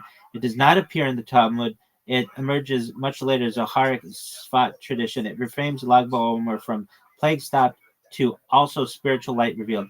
Why would they link it to this day? Because Lag BaOmer already symbolized survival after devastation, Torah continuing after collapse, light after darkness. Rashbi is the embodiment of that idea, so the date gets reinterpreted. Are these two events historically connected? Historically, no direct connection, different generations, different causes of death, different itinerary layers, symbolically very much connected. So the death of the 24,000 Torah community collapses means, okay, so the event is death of 24,000, meaning Torah community collapses. Lag BaOmer, death stops, survival begins. Rashbi, Torah reborn in a deeper form. Rashbi's Yortzeit, the rebirth is celebrated. Why Judaism lets both live on the same day? Judaism often compresses meaning, not chronology. Lag BaOmer becomes a hinge point. The day Torah does not end. The day tragedy flips into transmission. Doug, I can't believe I've been doing this for an hour. And I just wanted to read something, and we get all these questions. Why are there so many questions? Because a lot of this stuff isn't that consistent. I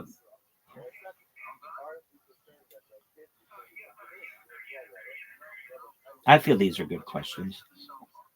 So Lag BaOmer becomes a hinge point. The day Torah does not end. The day tragedy flips into transmission. So later mystics say, this is the day the greatest transmitter of inner Torah leaves the world in light, not mourning. That's why no fasting, no sadness, fires, light, not grief. Bottom line, straight answers. Rabbi Akiva's students died in a plague, not persecution. Lag BaOmer marks when the plague stopped. Rashbi was not among the 24,000. Rashbi belongs to the next generation. His death being on Lag BaOmer is a later tradition. The two events are symbolically linked, not historically caused by one another. Okay, so hold on. It's still not that clear. All right, so let me get this straight. Rome is persecuting people just generally for teaching Torah and stuff. Separately, 24,000 of Rabbi Akiva's students perish, but then it stops on Lag BaOmer. This all happens while Rabbi Shimon Bar Yochai is still a child, or even maybe before he was born. But wouldn't this mean that he still survived like some kind of pandemic that happened?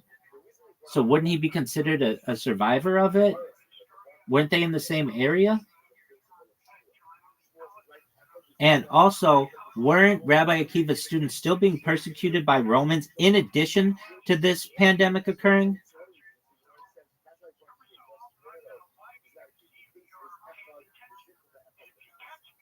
I think this is a good point. That's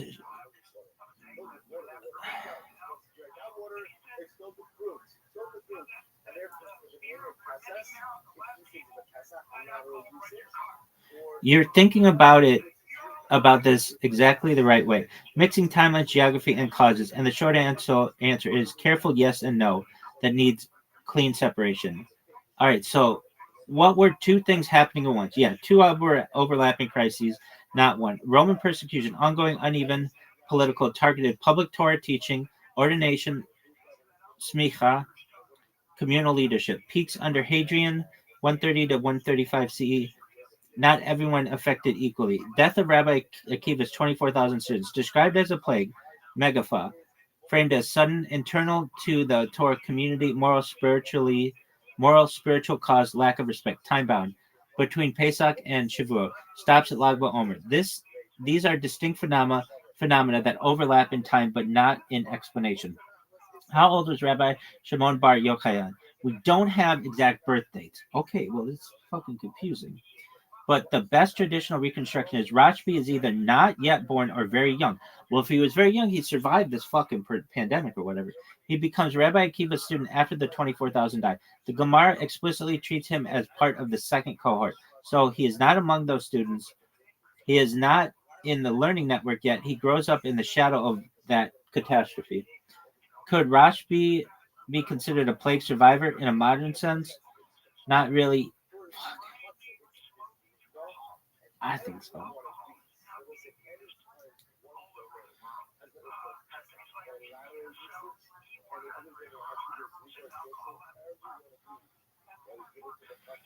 He wasn't part of the affected group. He wasn't learning in those beta midrash. The plague is not described as general population wide.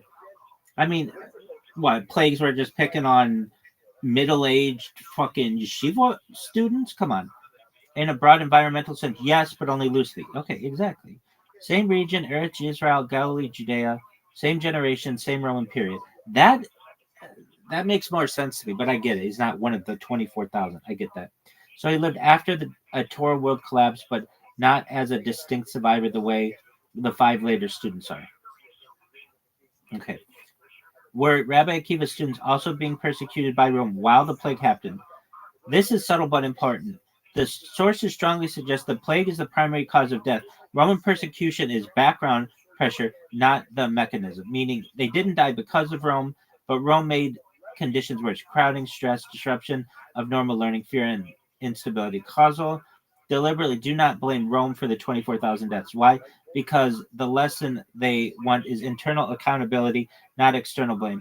Why doesn't Chazal connect the plague to Rome? Because they're teaching two different lessons. Event, Roman persecution, courage. The lesson is courage, martyrdom, resistance. Students, plague, ethics, respect, community, health. If they merge, then both lessons would weaken. So were all these people in the same area? Likely. Many students were spread across Judea and the Galilee, not one yeshiva, multiple learning centers. Rashbi later lives in the Galilee, but during the plague, he's either not there yet or not old enough to be in those circles. Final clean synthesis. Your exact question answered. Rome was persecuting Torah teachers generally. Separately, Rabbi Akiva's 24,000 students died in a plague. These events overlap in time and place. Rashbi was not one of the 24,000. He is not a plague survivor in the direct sense. I get okay, fine, but like it was in the area, and if he survived it, if he wasn't born, he didn't survive it. But if he was born, even if he was on Earth, I guess you could say he survived it. He inherits a Torah world reshaped by that disaster. Roman persecution continues after the plague. Rashbi later becomes a primary target of Rome. So the right way to think about it is Rabbi Shimon Bar Yochai is not a traditional survivor of the plague. And I throw the word traditional in there because it's like the butterfly effect. Like if something's happened on the other side of the world, some lady in fucking Bathsheba sneezes, I'm surviving that. Rabbi Shimon Bar Yochai is not a survivor of the plague. He's a product of the vacuum it created. Push, perhaps. That's why his Torah is intense. His intolerance of compromise is sharp. His role is preservation, not harmony. Okay, that kind of makes sense to me. But man, I love timelines. So yeah, give me a timeline. Yes, please.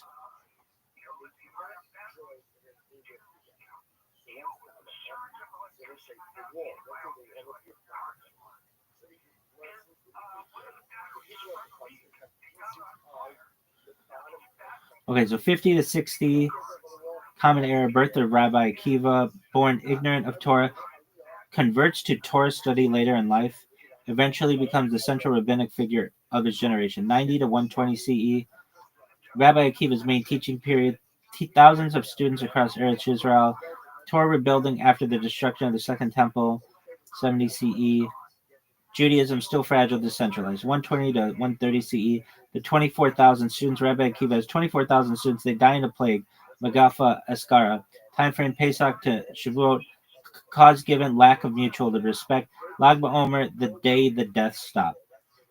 Rome is present but not blamed for these deaths. Okay, then 130 CE, after the plague, Torah almost collapses. Rabbi Akiva is left with no students. He starts over with 5 new students, Rabbi Meir, Rabbi Yehuda, Rabbi Yosef, Rabbi Shimon Bar Yochai, Rabbi Eliezer ben Shemua. This is Rashbi's entry point. 130 to 132. Rashbi is a young student of Rabbi Akiva, likely a young adult, learns during a time of Roman pressure, anti-ordination decrees. Torah transmission is dangerous but not yet lethal. 132 to 135 CE. The Bar Kokhba revolt. Rabbi Akiva supports Bar Kokhba. Rome brutally suppresses the result, massive Jewish casualties, beginning of the Hadrianic persecutions. 135 CE. Rabbi Akiva imprisoned and executed Torah for teaching Torah publicly. Rashbi visits him in prison. Prison transmission scene happens here. Rabbi Akiva dies a martyr. Asara Haruge Malchut. Rashbi is now carrying end of era Torah. 135 to 136 CE. Rashbi criticizes Rome, says Roman infrastructure is self-serving. A Jew informs on him. Rashbi is sentenced to death. 136 to 138. The cave, 12 years. Rashbi and his son, Rabbi Eliezer, hide extreme asceticism. Total Torah immersion, zero engagement with society. 148 CE. He leaves the cave the first time. Roman decree lifted. Emperor dies. Rashbi sees Jews farming. World burns from judgment. Bat Kol sends them back. 148 to 149 CE. Extra year in the cave. Rashbi softens, learns balance. Eleazar remains severe. 149 CE. Leaves the cave a second time. Rashbi reintegrates, heals instead of destroys. Accepts normal Jewish life. Becomes a public teacher again. 150 to 160 CE. Later teaching years. Lives in Galilee. Maron area. Teaches openly. Foundation of later Zoharic tradition. Retrojected later. I love that word. Retrojected. I'm going to retroject everything, bitch. 160 to 170 CE. Death of Rabbi Shimon Bar Yochai. No cause given, not martyred. Dies peacefully. Later tradition. Dies on Lag BaOmer.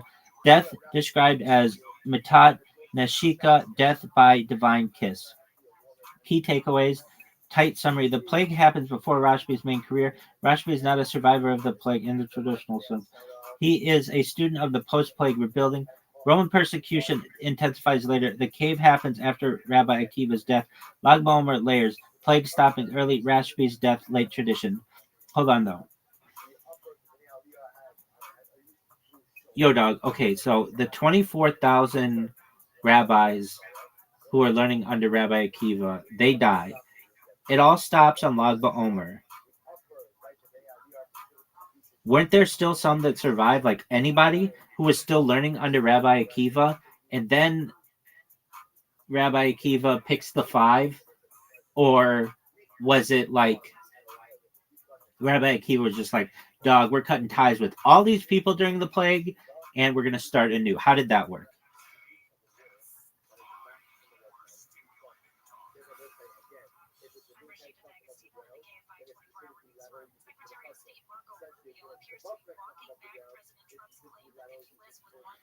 Oh, I can't. I'm done? Oh, fuck. I don't think I can ask any more questions, maybe.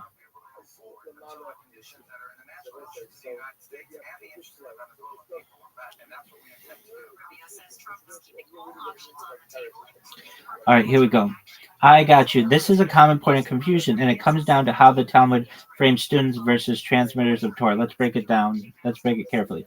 The 24,000 students, the Gemara, Yevamo 62b, Pesachim 112a says clearly, Rabbi Akiva had 24,000 students, and they all died between Pesach and Shavuot, caused a plague framed as a spiritual consequence. They did not show respect to one another.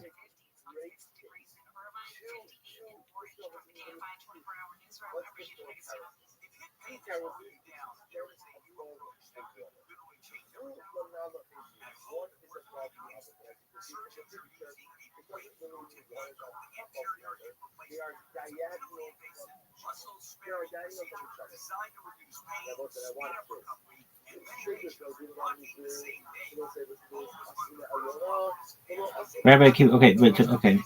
All of them died in a plague. Yevamo 62b, Pesachim 112a, caused spiritual internal. They didn't treat each other with proper respect. It's framed as almost a total collapse of Torah transmission. So according to the sources, very few, if any, of the advanced students survived. The Gemara doesn't talk about survivors in this group. Okay. Were there junior students who survived, possibly younger students or those not yet fully engaged in higher level studies survived, but they aren't mentioned. The Gemara focuses only on the core group capable of transmitting Torah. That's why it emphasizes the loss of as catastrophic. What happens after the plague stops? Lag BaOmer. Rabbi Akiva is left without a functional student body. The plague stops on Lag BaOmer, which is why it becomes a day of celebration. At that point, Rabbi Akiva rebuilds Torah with a new cohort of 5 students. Rabbi Meir, Rabbi Yehuda, Rabbi Yosef, Rabbi Shimon Bar Yochai, Rabbi Elazar ben Shmuel. These are the students chosen to restore Torah transmission, not survivors of the plague. That raises another question. Did Rabbi Akiva cut ties with the old students? No, he didn't abandon anyone. The deaths were tragic and involuntary. The 5 new students are not replacement in a punitive sense. They are the vessels for Torah after near collapse. Think of it as this. The old system crashed. The new system begins. Lag BaOmer marks the reset and survival of Torah, not a disciplinary decision. Why only 5? Chazal highlight these 5 because they rebuild the chain of tradition. Other survivors, if any, are not mentioned because they weren't central to the story of reconstructing Torah authority. Summary: the 24,000 gone, total collapse. The 5 new generation tasked with restoring Torah. Rabbi Akiva continues teaching, not punishing. Lag BaOmer marks the end of the plague and the start of the new cohort. So celebration is permitted. Hold on, though.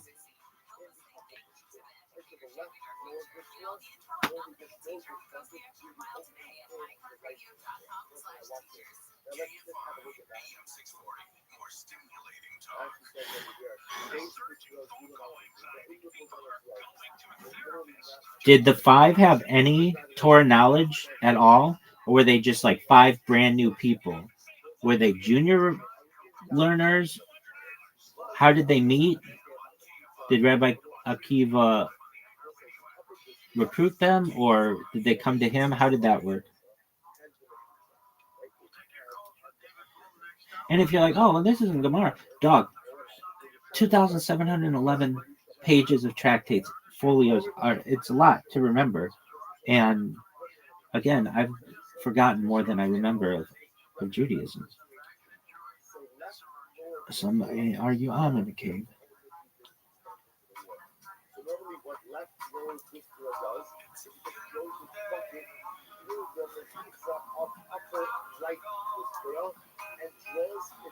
All right, here we go.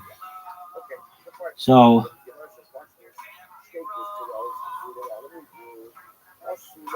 okay, now you're getting the core post-plague transmission story, which is super interesting because it explains how Torah was literally rebuilt. Let's break it down carefully. Who are the 5 students? The 5 students are Rabbi Meir, Rabbi Yehuda, Rabbi Yosef, Rabbi Shimon Bar Yochai, Rashbi, Rabbi Elazar ben Shmuel. Were they brand new, or did they already know Torah? They were already learning Torah, just not at the level of the 24,000 advanced students. They were junior learners or early stage students scattered across Judea, Galilee. Chazal emphasized They had talent and potential, but without Rabbi Akiva's guidance, they had not yet fully mastered Torah or been capable of leadership. So think they were emerging scholars, not absolute novices. How did Rabbi Akiva meet them? The Gemara doesn't give a lot of detail about the exact meeting moment, but it implies Rabbi Akiva sought them out. They were likely already showing aptitude, perhaps in smaller study groups or local communities. Rabbi Akiva recognized them as the only students capable of restoring Torah transmission after the catastrophe. Important. In rabbinic thinking, selection matters as much as teaching. Rabbi Akiva needed students who were intelligent and diligent, respectful and humble, capable of absorbing and transmitting Torah under extreme circumstances. Did the five already know Torah from before? Some knowledge, yes, but partial and fragmented. They were not part of the advanced 24,000 cohort, so they hadn't been exposed to the full transmission chain. Rabbi Akiva's teaching activated their potential and made them the new Torah lineage. Think of it like they had seeds of knowledge. Rabbi Akiva watered them, and they became full trees. What was the selection process like? Likely informal but purposeful. Rabbi Akiva observing their learning, moral character, and spiritual capacity. Chazal frame it almost miraculous. These five were destined to carry Torah. No competition is mentioned, but the plague effectively forced a reset so Rabbi Akiva could focus on the few capable students rather than managing the large previous cohort. Why these five? Chazal highlighted five because they represent the seeds of continuity. Rabbi Meir later becomes a majority halakhic authority. Rabbi Shimon Bar Yochai, mystical tradition, Zohar lineage. Rabbi Elazar transmits his father's cave teachings. Rabbi Yosei and Rabbi Yehuda rebuild normative halakhic law. They are a microcosm of Torah survival. So, question: already knew Torah? Answer: partial, junior learners, novices, not complete novices, potential only. How did they meet Rabbi Akiva? Likely recruited, observed by him in smaller communities. Selection process: observed for talent, character, ability to carry Torah. Purpose: rebuild Torah after plague decimated the 24,000. Dog, I was gonna. This is gonna be like a 10-minute fucking me reading about Rabbi Shimon Bar Yochai, but I feel like I know more about it now. You're fired. Go fuck yourself. They walk up to the opposite shul and they stood over their bunch. Therefore, what's the case? Because it's really has this shul, so everyone needs to shul. That's what it's now. Not just I have two shuls, two areas.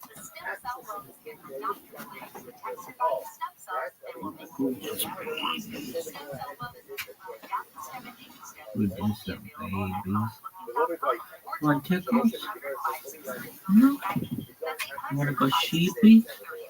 Oh, fuck there.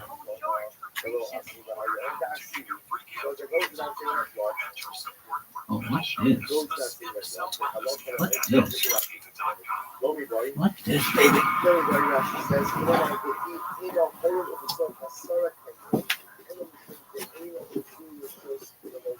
We all hear the radio ads from the IRS. They tell you to be afraid, to be scared. Then they try to frighten you into calling. I'm not here to do that. Tax relief advocates is different. TRA is here to tell you that if you owe money to the IRS for $5,000, $50,000, or $500,000, we have a solution.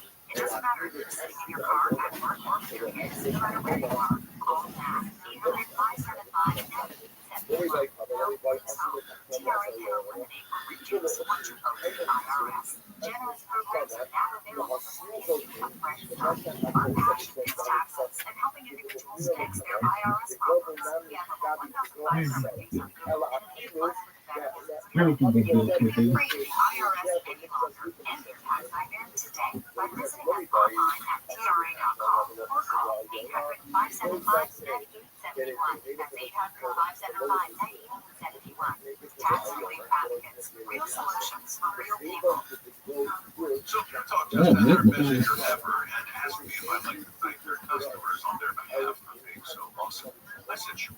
It's important to say thanks, especially this time of year, which is why, as one of their many satisfied customers, I should probably thank Your Talk first for keeping their customer service in this country and for providing hundreds of their jobs. I appreciate that. You I like also that? appreciate their Roundup program, which makes You it like that, easy little to baby? support America's warrior partnership and join the fight against veteran suicide. And I love that Your Talk donated 1,000 so American flags to veterans around Independence Day. And of course, I really like what works, and their commitment to help us train the next generation of skilled workers. Having said all that, it's now my pleasure, on behalf of everyone at Virtual, Oh, that day. sincerely for choosing to do business with an American wireless company that actually stands for something. And one more thing.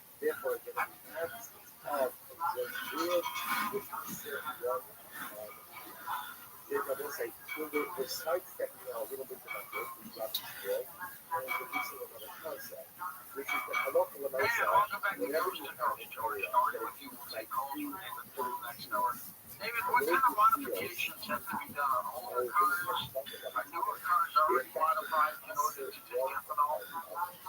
Well, almost any car is the robot quantity of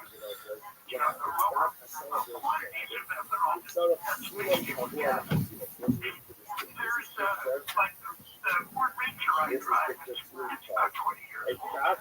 And it's a flexible fuel vehicle. That's right for the pure alcohol or gasoline.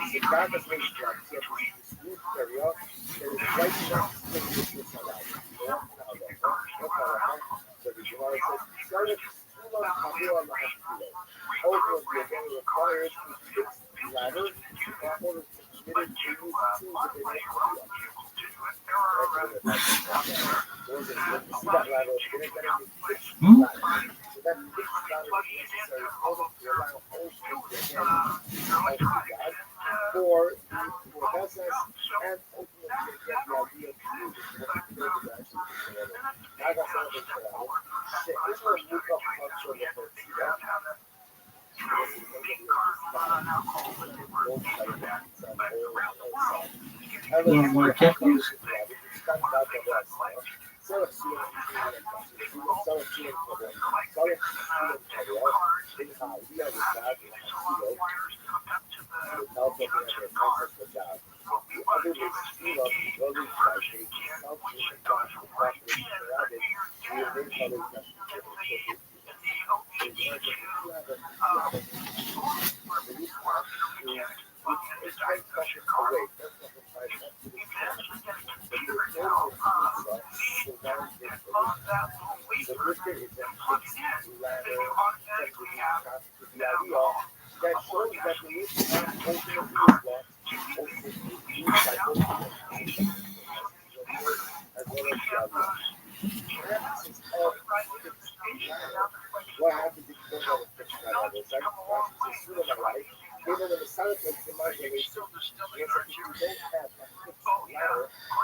No, the breezes are gay, especially in LA.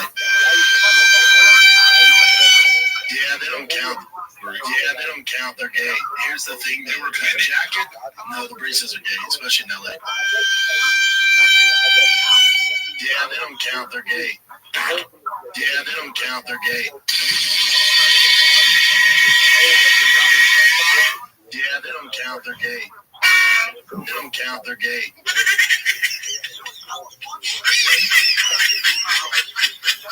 Yeah, they don't count. They're gay.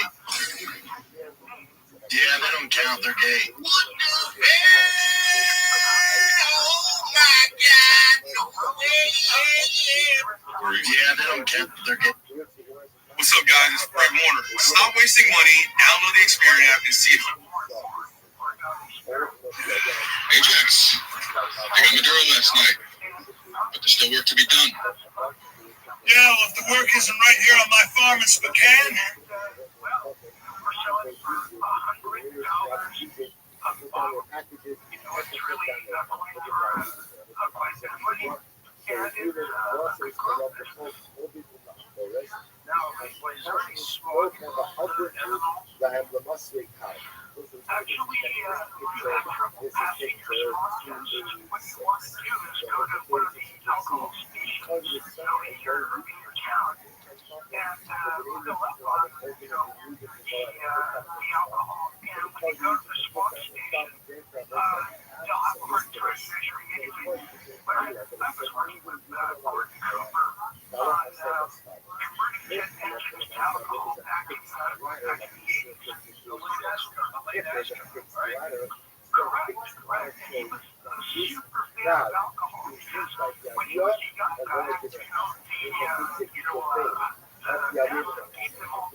Like in 2 years, I'll do that. Yeah. Well, you know when you move, that's like when people move to London. And then like in 2 years, all of a sudden, like, that's me in 3 weeks. Yeah, it's happened. What is family? They moved to London, you know, they're like, you know, and they're like, I'm like, why are you talking like that? My Botsil just, he's fucking from Sutherland, was just fucking as British. Made up a place, but made up a place. I started saying May. Start saying May. Not a place, but Chad, is it, I'm sure you get it like, that. Yeah. Well, you know what we move, that's like,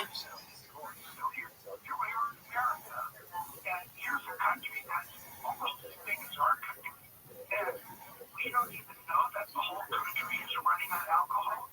It's like, think about the effort that goes into making sure you don't hear them. Have you had any big oil companies trying to squash you? Different times, but, you know, what I do is try to squash you and go on your show, George, and I scare them. So, they back off. Amazon did.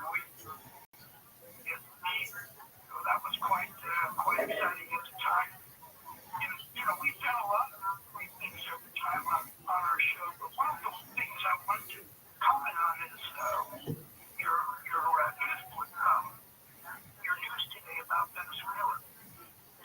Well, this guy was snatched and took the assay. He was, nobody's favorite guy. He's not always fighting against them. No, he wasn't, but he did something that got him in trouble. And what he started to do is he started changing how he looked at taking charge of the oil. So there's other currency out there called Restream, which is Brazil, Russia, Iran, India,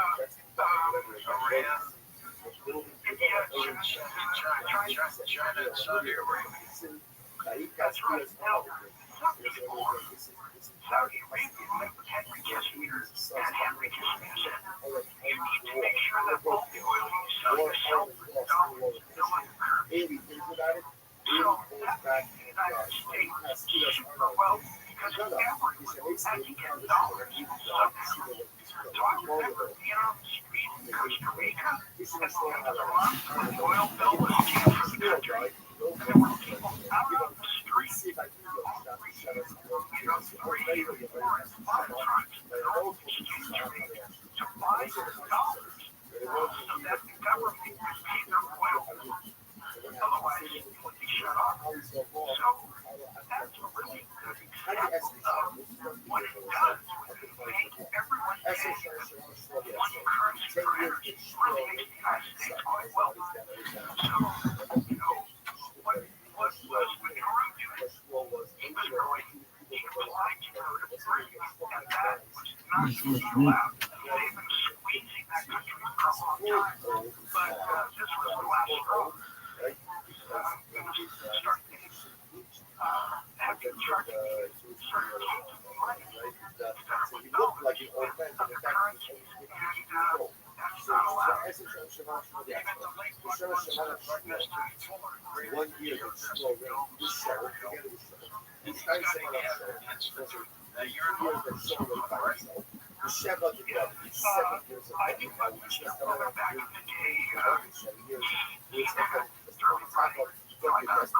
Yes, I can see you.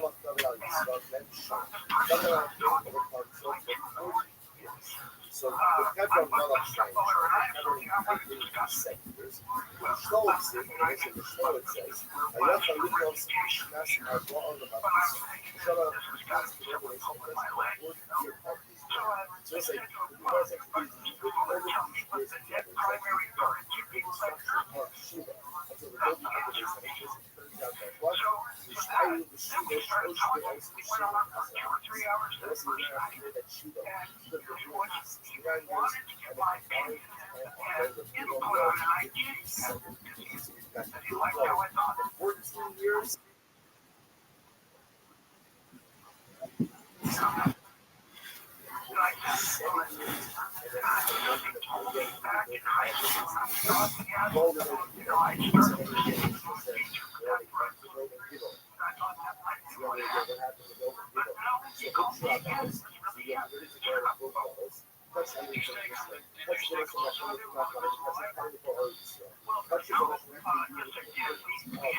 Yo, what up, Willman and Co? Can you hear me? What up? No.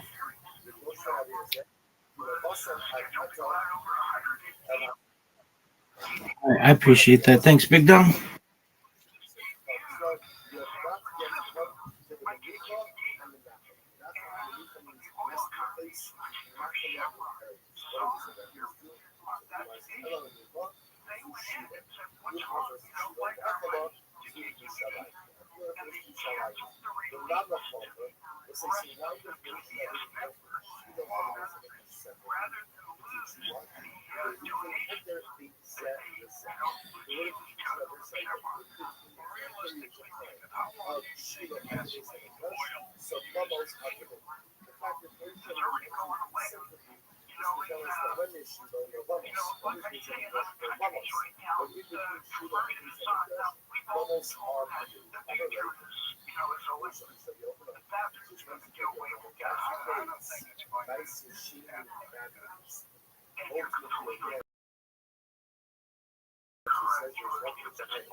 Don't forget to watch our TV show, Beyond Belief, with George Norrie. Just log on to beyondbelief.com.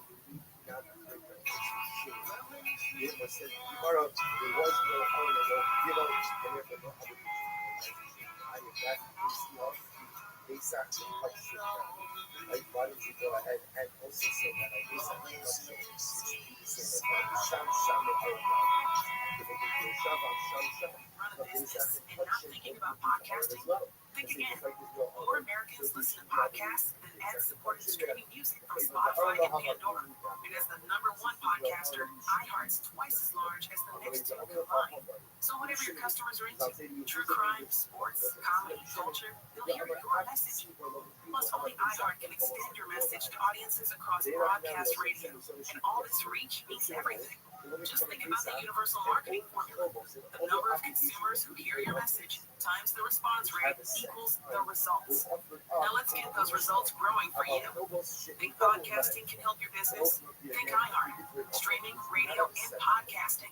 Let us show you at iHeartAdvertising.com. That's iHeartAdvertising.com. Or call 844-844-iHeart. One more time. Call 844-844-iHeart. Get podcasting working for you.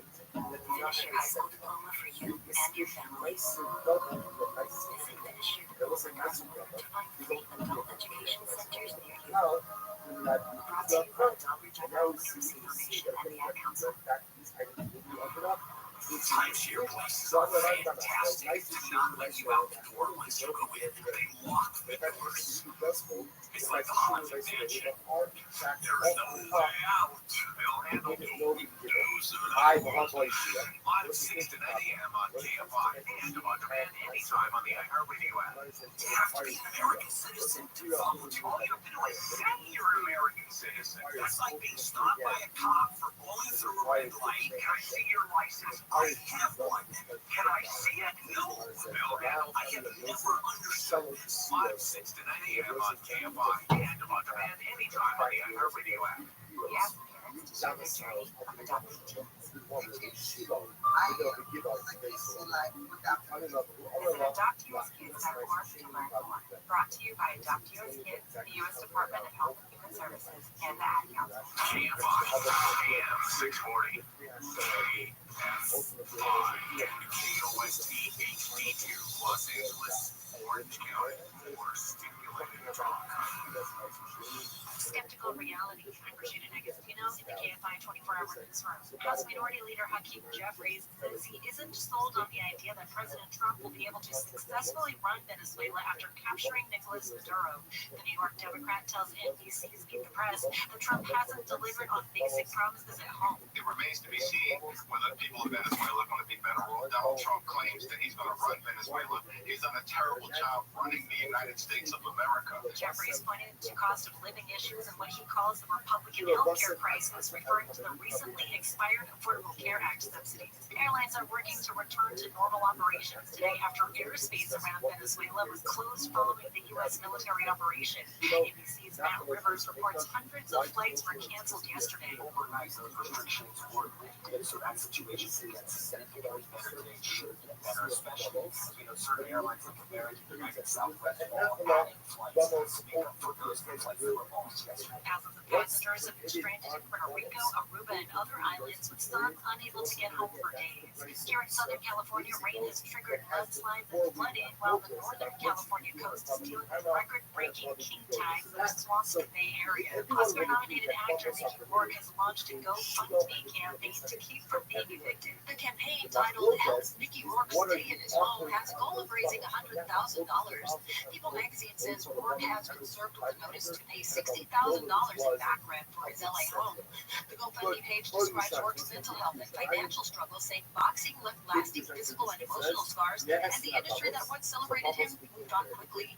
Rourke is known for leading roles in The Pope of Greenwich Village, 9.5 Weeks, Barfly, and The Wrestler. Ivy Gonzalez, KFI News. Millions of Americans are facing higher healthcare premiums after Affordable Care Act subsidies expired at the start of the year. Senate Minority Leader Chuck Schumer tells ABC this week Republicans are to blame. Bottom line is that we passed legislation to renew the for 3 years. Republicans blocked it in every single one. Schumer says Democrats will work with anybody to lower the prices. Sunlight weather from KFI tonight, rain with possible thunderstorms and lows in the 30s to 50s on Monday, mostly cloudy, possible rain with highs in the 50s to 60s. Right now it's 59 degrees in Irvine, 58 in Orange, 56 in Tarzana, 55 in Calabasas. From the KFI 24-hour newsroom, I'm Rashida Negastino. I'm worth more. I'm worth a little more. You bet I'm worth more. You know what? You're right. And we want to pay more and give you the bid. Because good cars are worth more. And so are you. For top price, trust, and ease of transaction, GiveMeTheBid.com, America's best car buyer. I'm Stephen Curry. This gentleman's cut. I think what makes the gentleman's cut different is he being a part of developing the profile of this beautiful finished product with every sip here. Visit gentleman'scutbourbon.com or your nearest Total Wines or Bev home. This message is intended for audiences 21 and older. Gentleman's Cut Bourbon, Boone County, Kentucky. For more on Gentleman's Cut Bourbon, please visit gentleman'scutbourbon.com. Please do it responsibly. For people with excellent pancreatic insufficiency or EPI, you come with uncertainty that feels like gastroparesis. Gas and diarrhea comes with trouble digesting food. But what if it didn't have to be that way? Sandcup pancreolipase can leave less to chance with meals and snacks because it provides the pancreatic enzymes you may need to digest food properly. Plus, it's the fastest growing fruit for treating APIs. Sandcup may increase your chance of having a rare bowel disorder called fibrosing colonopathy, especially if taken antihydrates for a long time in children with cystic fibrosis. This condition is serious and may require surgery. The risk of having this condition can be reduced by following dosing instructions that your doctor gave you. Call your doctor right away if you have any unusual or severe stomach area pain, bloating, trouble passing stool, nausea, vomiting, or diarrhea. Please see Sandcup.com for full prescribing information and medication. Ask your doctor about Sandcup and the high-strength capsules available, because mealtime should not be a gamble. All trademarks are owned by Societe de Produits Nestlé, SABV, Switzerland, or use with permission. We're definitely going to be late to the concert. I feel like we should be there right now. I'm just taking a little detour. I gotta fill up my gas tank, and I know this place a couple towns over where the gas is cheaper. Are you serious? We're going to be late for the concert because you're driving out of the way for cheaper gas. Just use Upside. Let's Upside. Upside is the free cashback app that gets you real cash back for every gallon of gas you buy. Wait, I can get cash back just for buying the gas I need anyway? Yes, I use it all the time, and I paid around $200. Now pull over so you can download the Upside app before we miss the concert. Download the free Upside app now to earn cash back every time you buy gas. Use promo code APP25 to get an extra 25 cents per gallon on your first tank. You can cash out anytime with your bank, PayPal, or as a gift card for Amazon and other brands. Just download the free Upside app. Use promo code APP25 for 25 cents per gallon bonus on your first tank. That's code APP25 for 25 cents per gallon bonus. That's code APP25.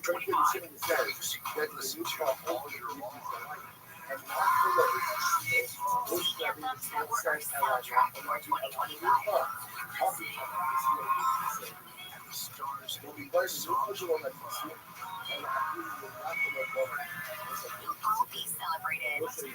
March 26th, live from Los Angeles. Back to Fox. Be here as the 2026 iHeartRadio Music Award nominees are announced.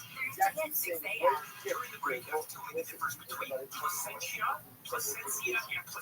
Bill handled live 6 to 9 a.m. on KFOX and on demand anytime on the iHeartRadio app. KFOX AM 640. If you are seriously thinking of selling your home, call directbuyers.com at 844-242-SELL. KFI AM 640.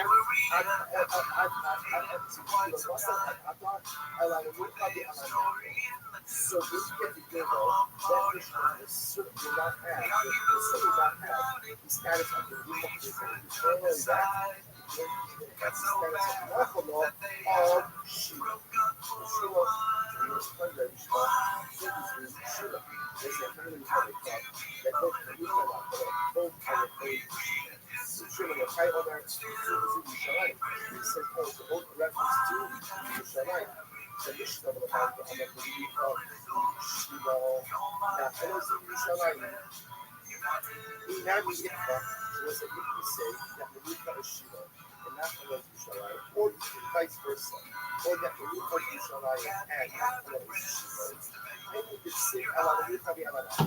So it is a good accept the heaven that the Luka and not the Luka are two different things. In what? But I understand why you choose to do this.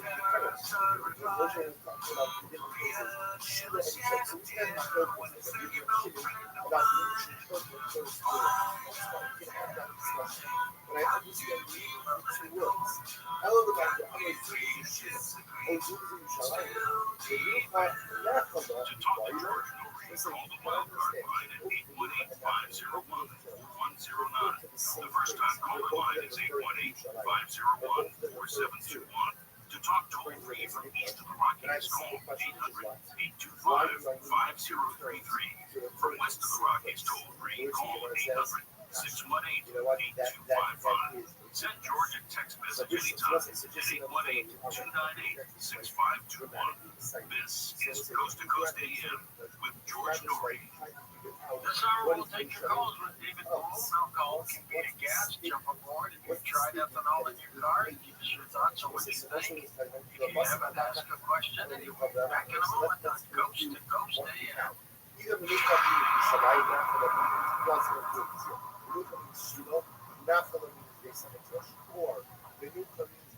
Everyone forgets things now and then, a name, a word, why you walked into a room. It happens to all of us, but when those slips start happening more often, it might be time to support your brain health in a more targeted way. That's where Serotonin Brain Wellness comes in. Recommended by neurologists, Serotonin Brain Wellness delivers targeted nutrition designed to support brain health and help slow cognitive decline. It's formulated with specific nutrients your brain needs as part of a medical approach for cognitive impairment with hyperhomocysteine. Getting started is simple. Learn more, explore the science, and see if Serotonin Brain Wellness is right for you at serotonin.com. That's CEREFOLIN.com. You can also find it on every country clubs.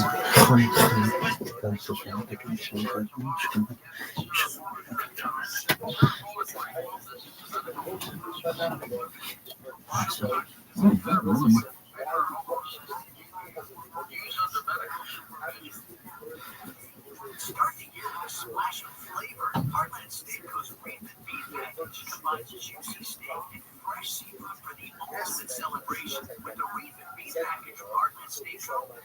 Feasting on cold water lobster, jumbo USAC sailors, 16-ounce choice U.S. ribeye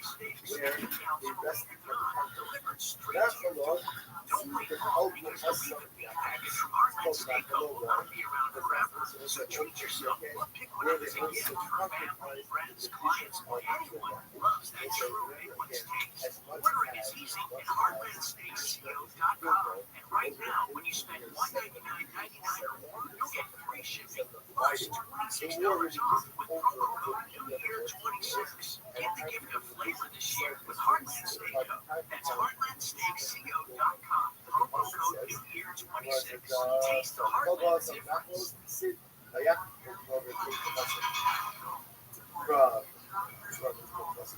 From Yoshua, וישלח יהושע לכל משולם לפני השם, ויקרא לשם יהושע אסער מעשיו כמעט לא יישא. Welcome back, George. How are you? David Murphy, right? You're talking about some apparatus. Go ahead, explain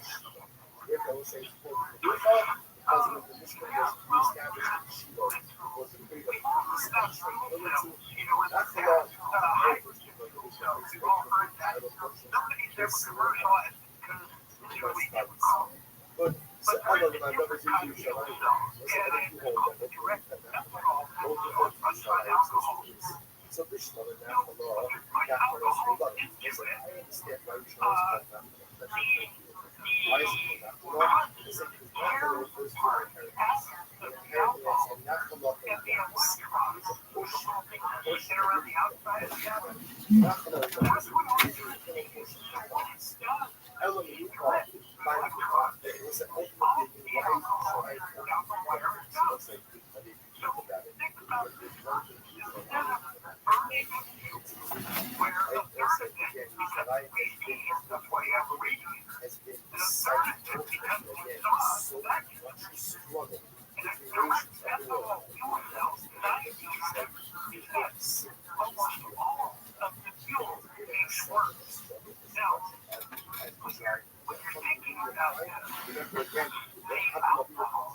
Max is taking it way too seriously. Yeah, he's got all the worst stereotypical dad things about sports. Yikes. Not good. So you gotta be ruthless. Off the field, we're very nice to the kid. Then that kid doesn't hear it. Of course not. But T knows. Yeah. He's a big, chunky, slow kid. And he gets a hit off you? Oh, in other words, we got work to do. If he's big chunky kid, his bat speed's going to be a little slower, so let's everything's slow down the pipe.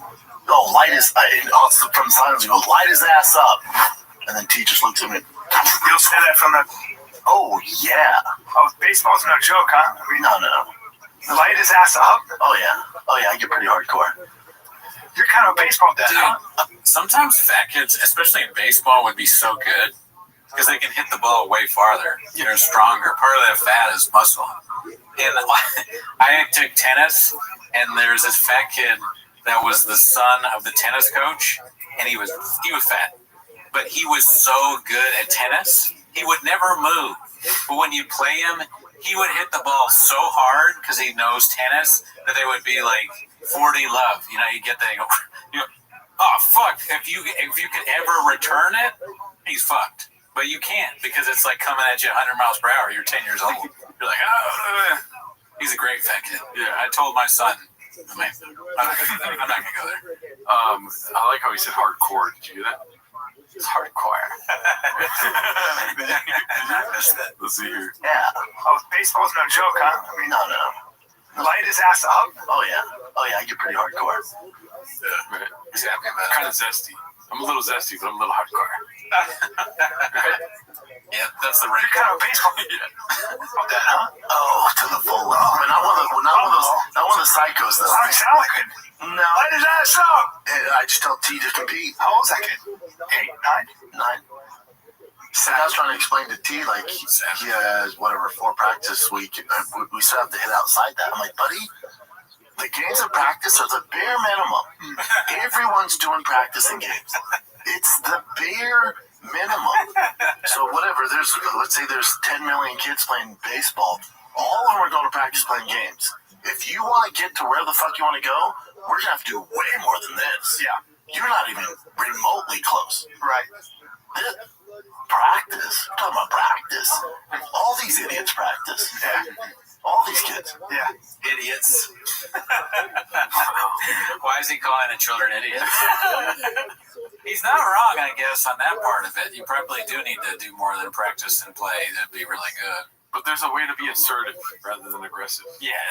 I understand you want to play, Scooby-Doo, Mystery Machine Hunts. That's what we did. Yeah. I understand you want to eat Paco Mantequilla all day long. But if you want to get to the next level, head out of those. And I did not choose the next level. You know what I mean? Yeah. Were they calm with you like that? No, not a chance. Yeah, that's what I wanted. You know what I mean? I'm talking to my fucking inner child here, dude. My dad called me out when I was on the other team. He helped the other team get me out. That was a good story. Yeah. That's horrible. Horrible. No, he was out. It's like, you're my dad. Yeah. Why aren't you? He's like, you can tag him. I'm like, Dad, he's tagging me. Young Gerardo, you have two hands eating a papusa, and your dad comes and slaps it. And it's like, well, why aren't you fucking extra practice? Yeah.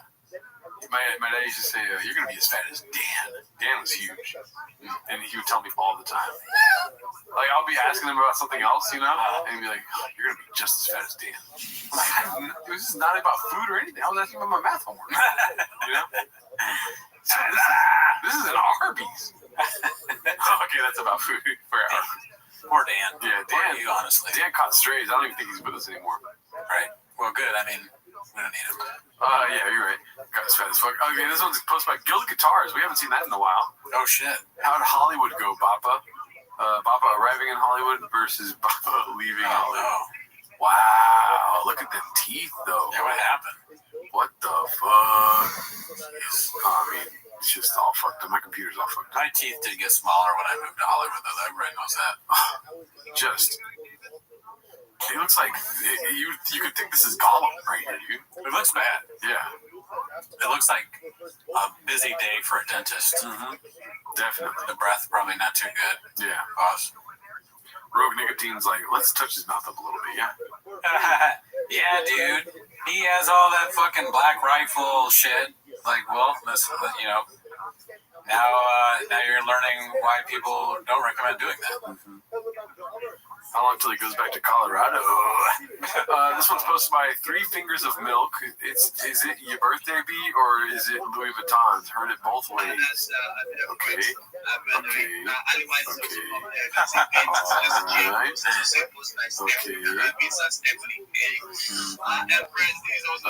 My lower back aches all the time. I go to bed by 8:40 p.m. and 90% of the time I look homeless. However, that still makes me the richest woman on earth. I'm surrounded by family, friends, and I'm overall pretty healthy. I hope the genetics continue to bless me with the years to come. Coming years of aging. Cheers. Okay. Well, I'm happy for her. That cake is a little redacted, but it's funny. Louis Vuitton cake. It's kind of funny, honestly. Like, I wonder what Shop's cake is going to be. I mean, that's just another spicy, variety, right? You're going to have a Louis Vuitton cake if you're all spicy. You know what I mean? I guess so, yeah. That's probably right. She's watching Keeping Up with the Kardashians. She's going to get Louis Vuitton cakes. She's going to take half-naked fucking bedroom stuff. Yeah, that's definitely her vibe, for sure. It would be weird. It'd almost be more concerning if there wasn't that. Yeah. Right?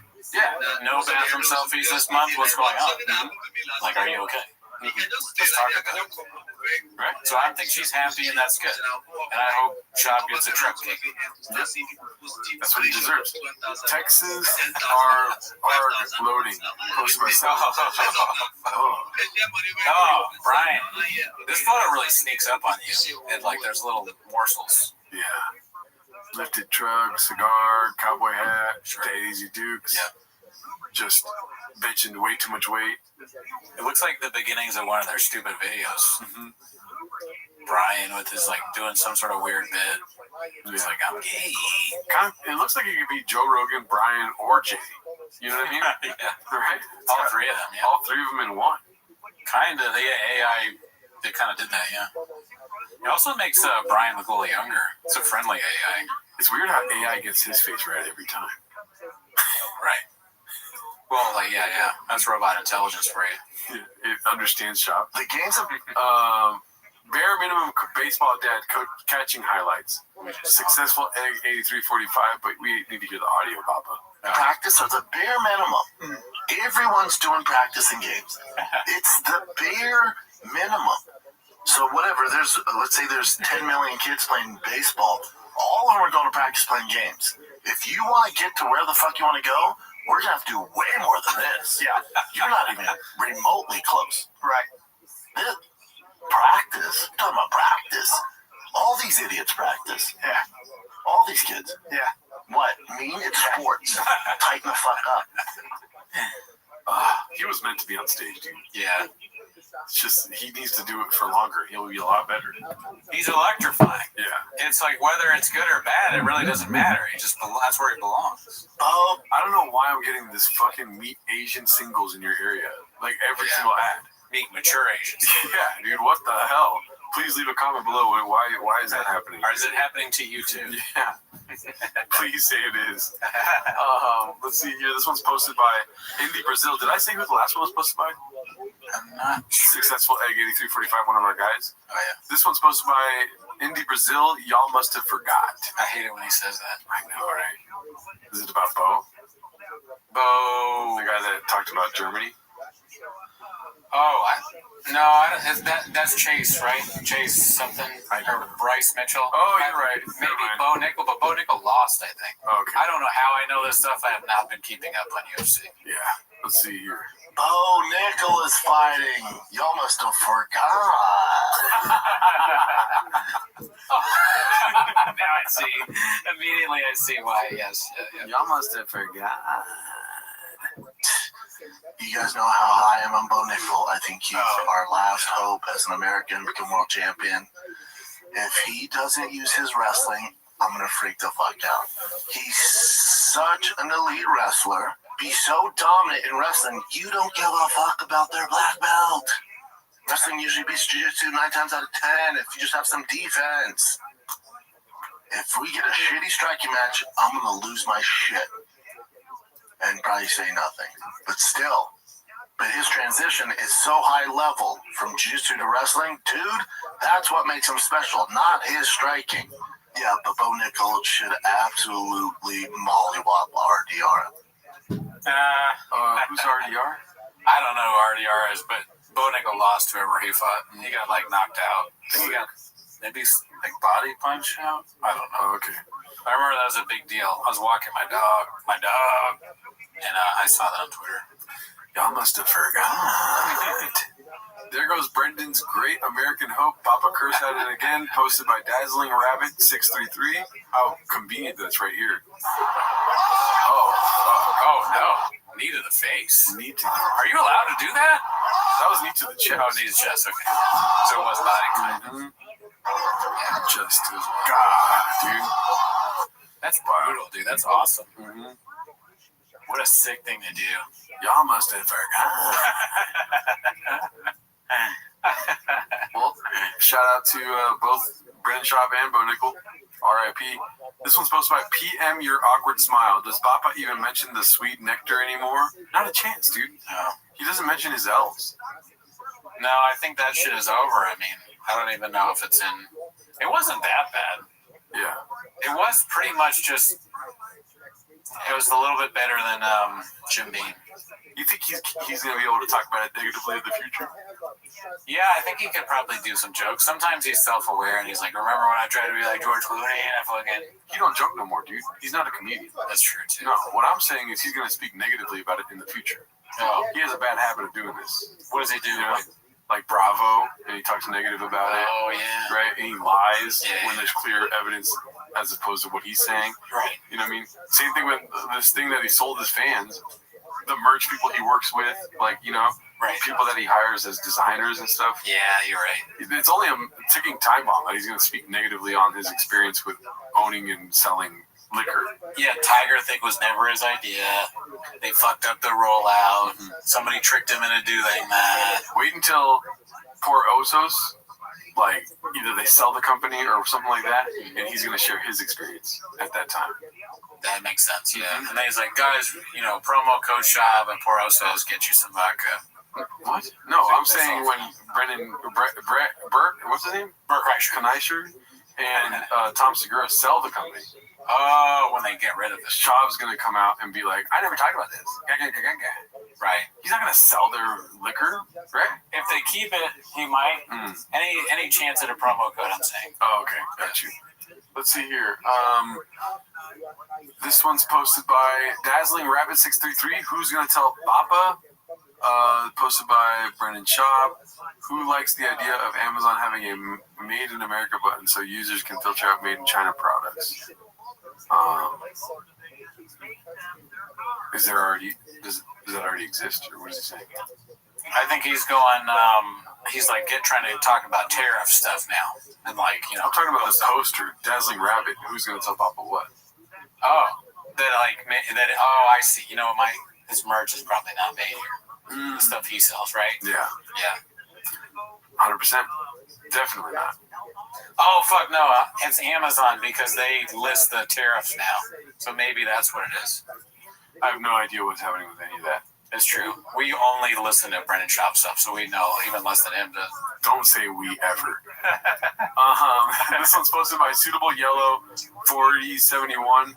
One Brendan Schaub versus Gorilla on Scathed. I didn't even see this. We were talking about this on the live stream. Oh, yeah. Let's see here. What are you gonna do? Volume punch me, motherfucker? That's what you're gonna do? What are you gonna do? Out-grapple me? In what fucking sense? In what fucking sense? What world are you living in? In what real world? Now, if you're doing this because you fancy yourself a fisticuffs. How long does this conversation happen with the gorilla when he's yelling at the gorilla? Gorilla, just one tear comes out of the gorilla's eye. If you fancy yourself, you want to actually grapple me, I'm not hard to get a hold of. Pull the fuck up. His face. You can show up with all your boys and all that stuff. But what a real man will do is pull up one-on-one. I don't have a posse. I don't need one, bud. I don't have friends. I'll drop my kid off at fucking practice, roll over, twist your fucking neck off, and then pick him up just in time Unscathed. for the rest of your fucking life, bud. Whenever I want. Wow, okay. So it's just that. Unscathed. I like the music is great. Kind of got me hyped. That'd be funny. I would love to see him fight a gorilla. And win, though. I Yeah. want him to have a win. I do too. Yeah, I don't want him to win because I don't want anything. I don't want him to get hurt. Yeah. That would be so funny. But also, I don't know if I want the gorilla to get hurt though either. Yeah, you're right. So I don't know what's the funniest outcome is maybe they become friends and like he replaces Callan with the gorilla on the show. The fighter and the gorilla. Yeah, dude.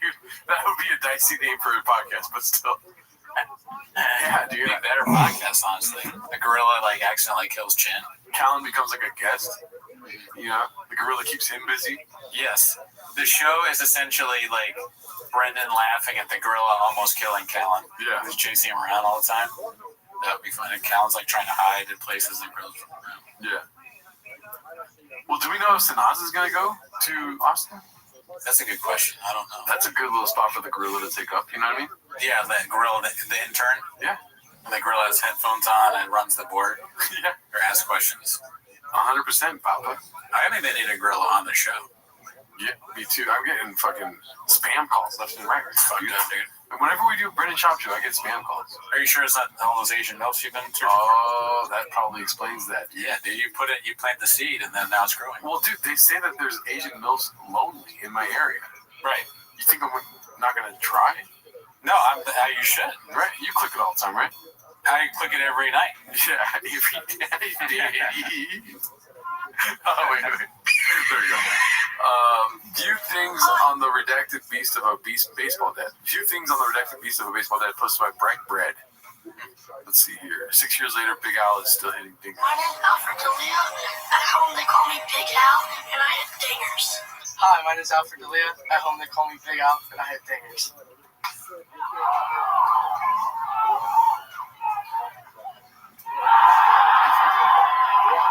Yeah, I was gonna say, people don't really appreciate when we show They how. don't even call me that anymore. I'm not that big. Yeah, I got in the box. I'm sitting on the pitch. I got that pitch, and I didn't miss it. So, really excited. That's the legend of Big Al. He still indeed does his fingers. Yeah, that was a big spot there. Getting us going. He was super excited running around those bases. But yeah, the legend continues, and hopefully get some more as the season goes on. People don't like when we talk about expertise and what we know about around here. I know for a fact these 9-year-olds are playing on a small field, dude. So yeah, they're gonna be slow fat people. Right? But when you fucking expand the field, the game slows down. So not only are you sitting slow, now you're Big Poppy Ortiz on the plate hitting fucking fingers every other. I don't feel comfortable saying that word. It sounds like something else. But you feel comfortable hitting home runs. Now that you got to extend more time to watch the ball come out to the Tigers trying to hurl a 70-mile-an-hour fastball. Facts. You called it. The field gets bigger, so it doesn't necessarily mean that the guy gets bigger, but sometimes it becomes Big Al. Sometimes the guy stays big. Exactly. They're eating beans and cheese every night. You know what I mean? Fucking hot Cheetos getting flown all over the place. Yeah, dude. I mean, like I said, some of these big fat kids are good, and they stay good. 2 times got it. For sure. Peaches Delight. This one's posted by Mr. Interpreted. Ideal male setup. This looks like something you posted once. Chin. It's so funny that he did this. It's kind of weird, right? It is a little strange. It is kind of like the bit, but I feel like a lot of people have done that bit. It doesn't necessarily mean he saw my bit. Everyone's got the ball fan here. This is for your balls, and this is for the face. Oh, okay. Right. You gotta purify that air into your balls, right? It looks like one of those iPhone camera things. Oh, the ring light. Yeah. What kind of videos is he making that low, dude? Pause. Yeah. I mean, they don't pay enough at T-Fat-K, dude. He's got OnlyFans. Mm-hmm. It does. But it is an air purifier, right? It's not a... I think it's probably that. I don't know, though. I don't know what that looks futuristic. So it's okay, finally, a bachelor's program ahead, not a fucking single sexy MILFs. You can go to ASU after you have more sexy MILFs. They're not going already. This was posted by Money Loan 1864. Papa doesn't like when you make fun of DFAG. Let's see from the beginning. They're not grown. Alright, so, but this isn't a car podcast, right? Fuck it. This is a Go Fast Podcast or whatever, right? Oh, okay. No, I hope I never know what it is, but I have a feeling it's coming around the corner. I'll know what it is. Go Fast. What is this here? He likes like the. This is based on like the real. He's like the real guy. Yeah. This is no gas, all gas shirt. No gas, all gas.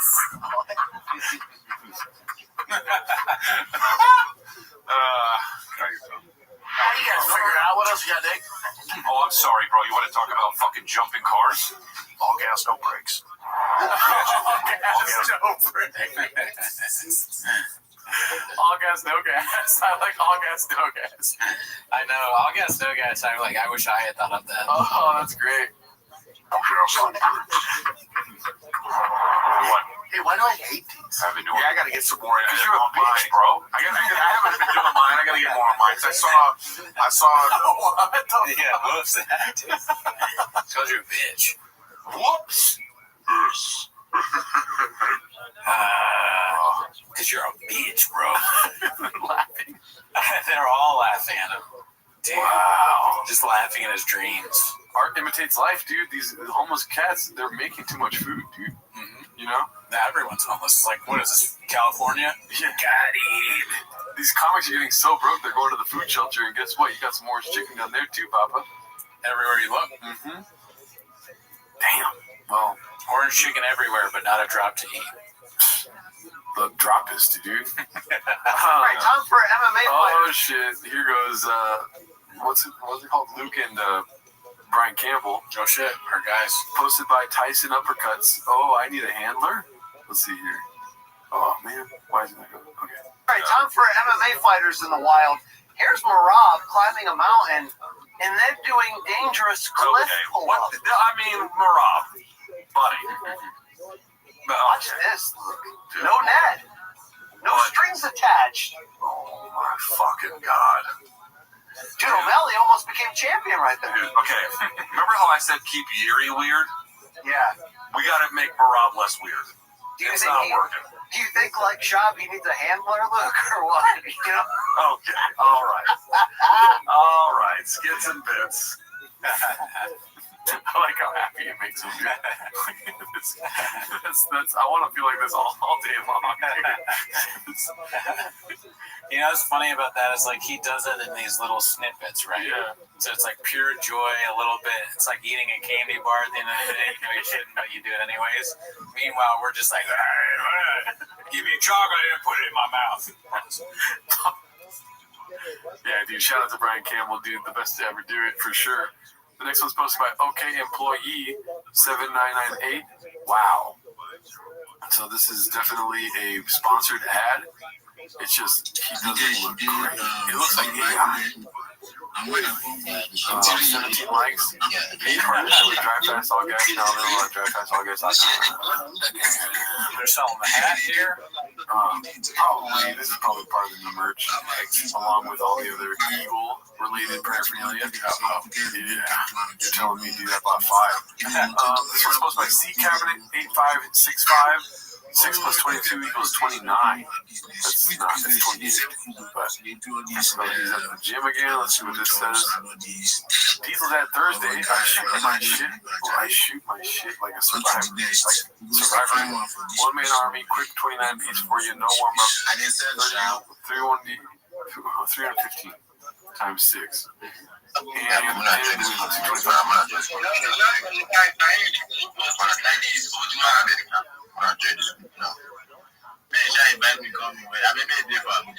So that we come with my car, my cards.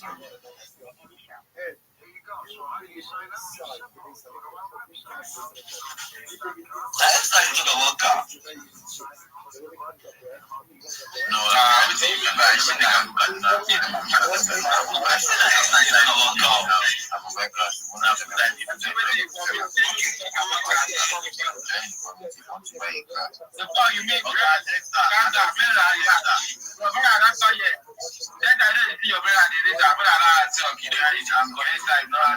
I'm getting old. I need to mind.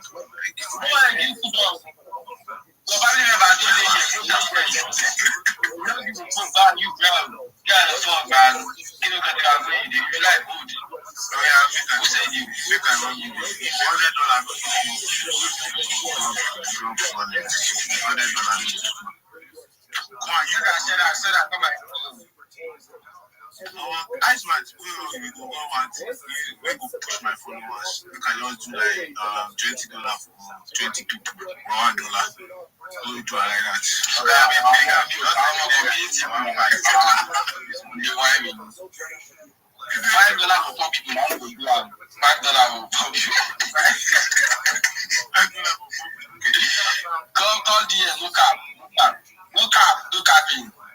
Looking for it. Look at me. I start moving like $100 for 20 people.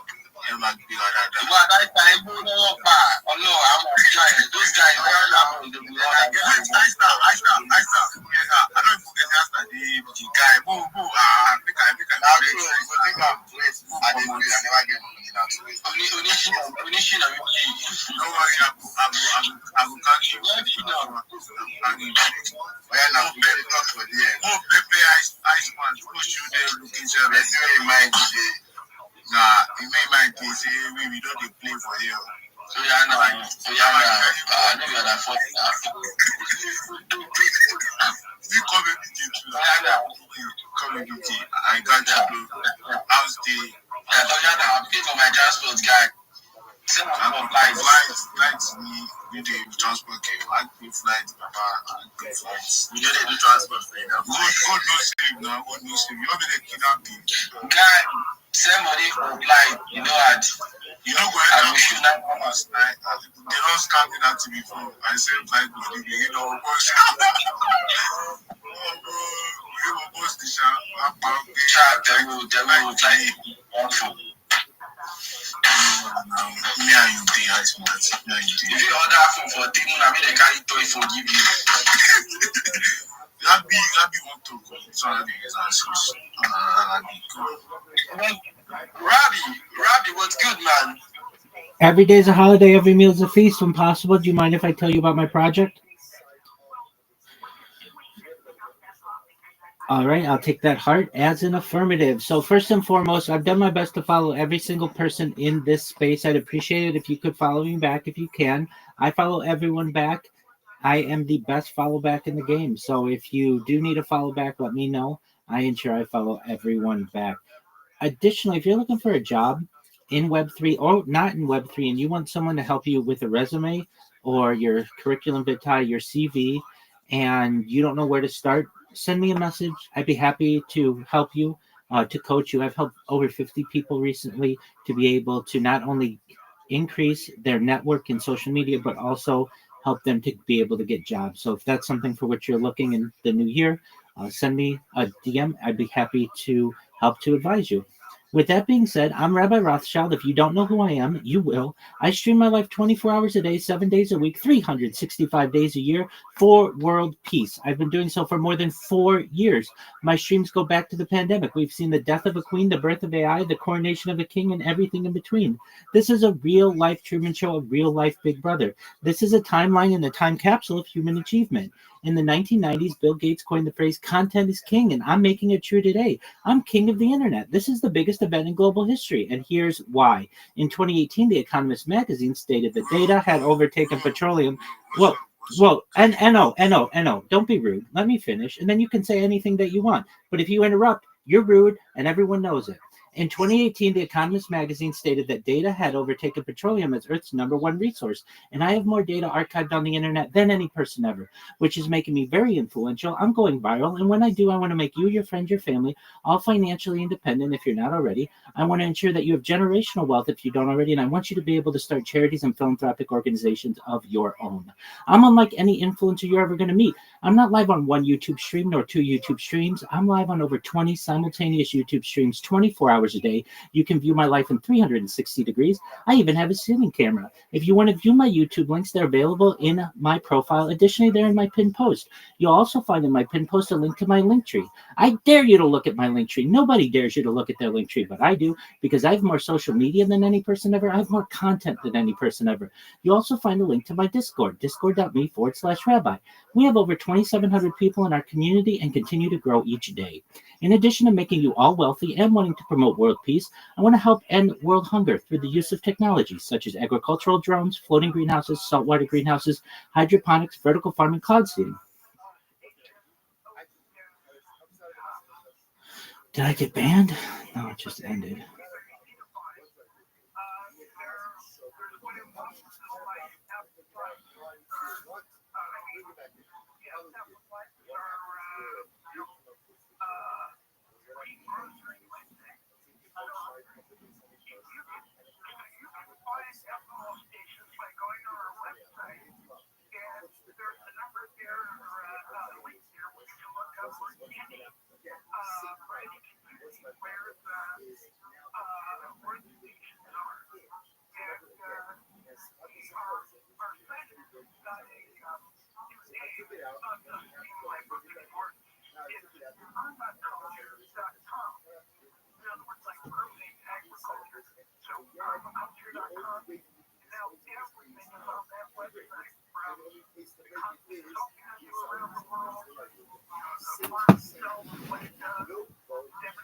What is this?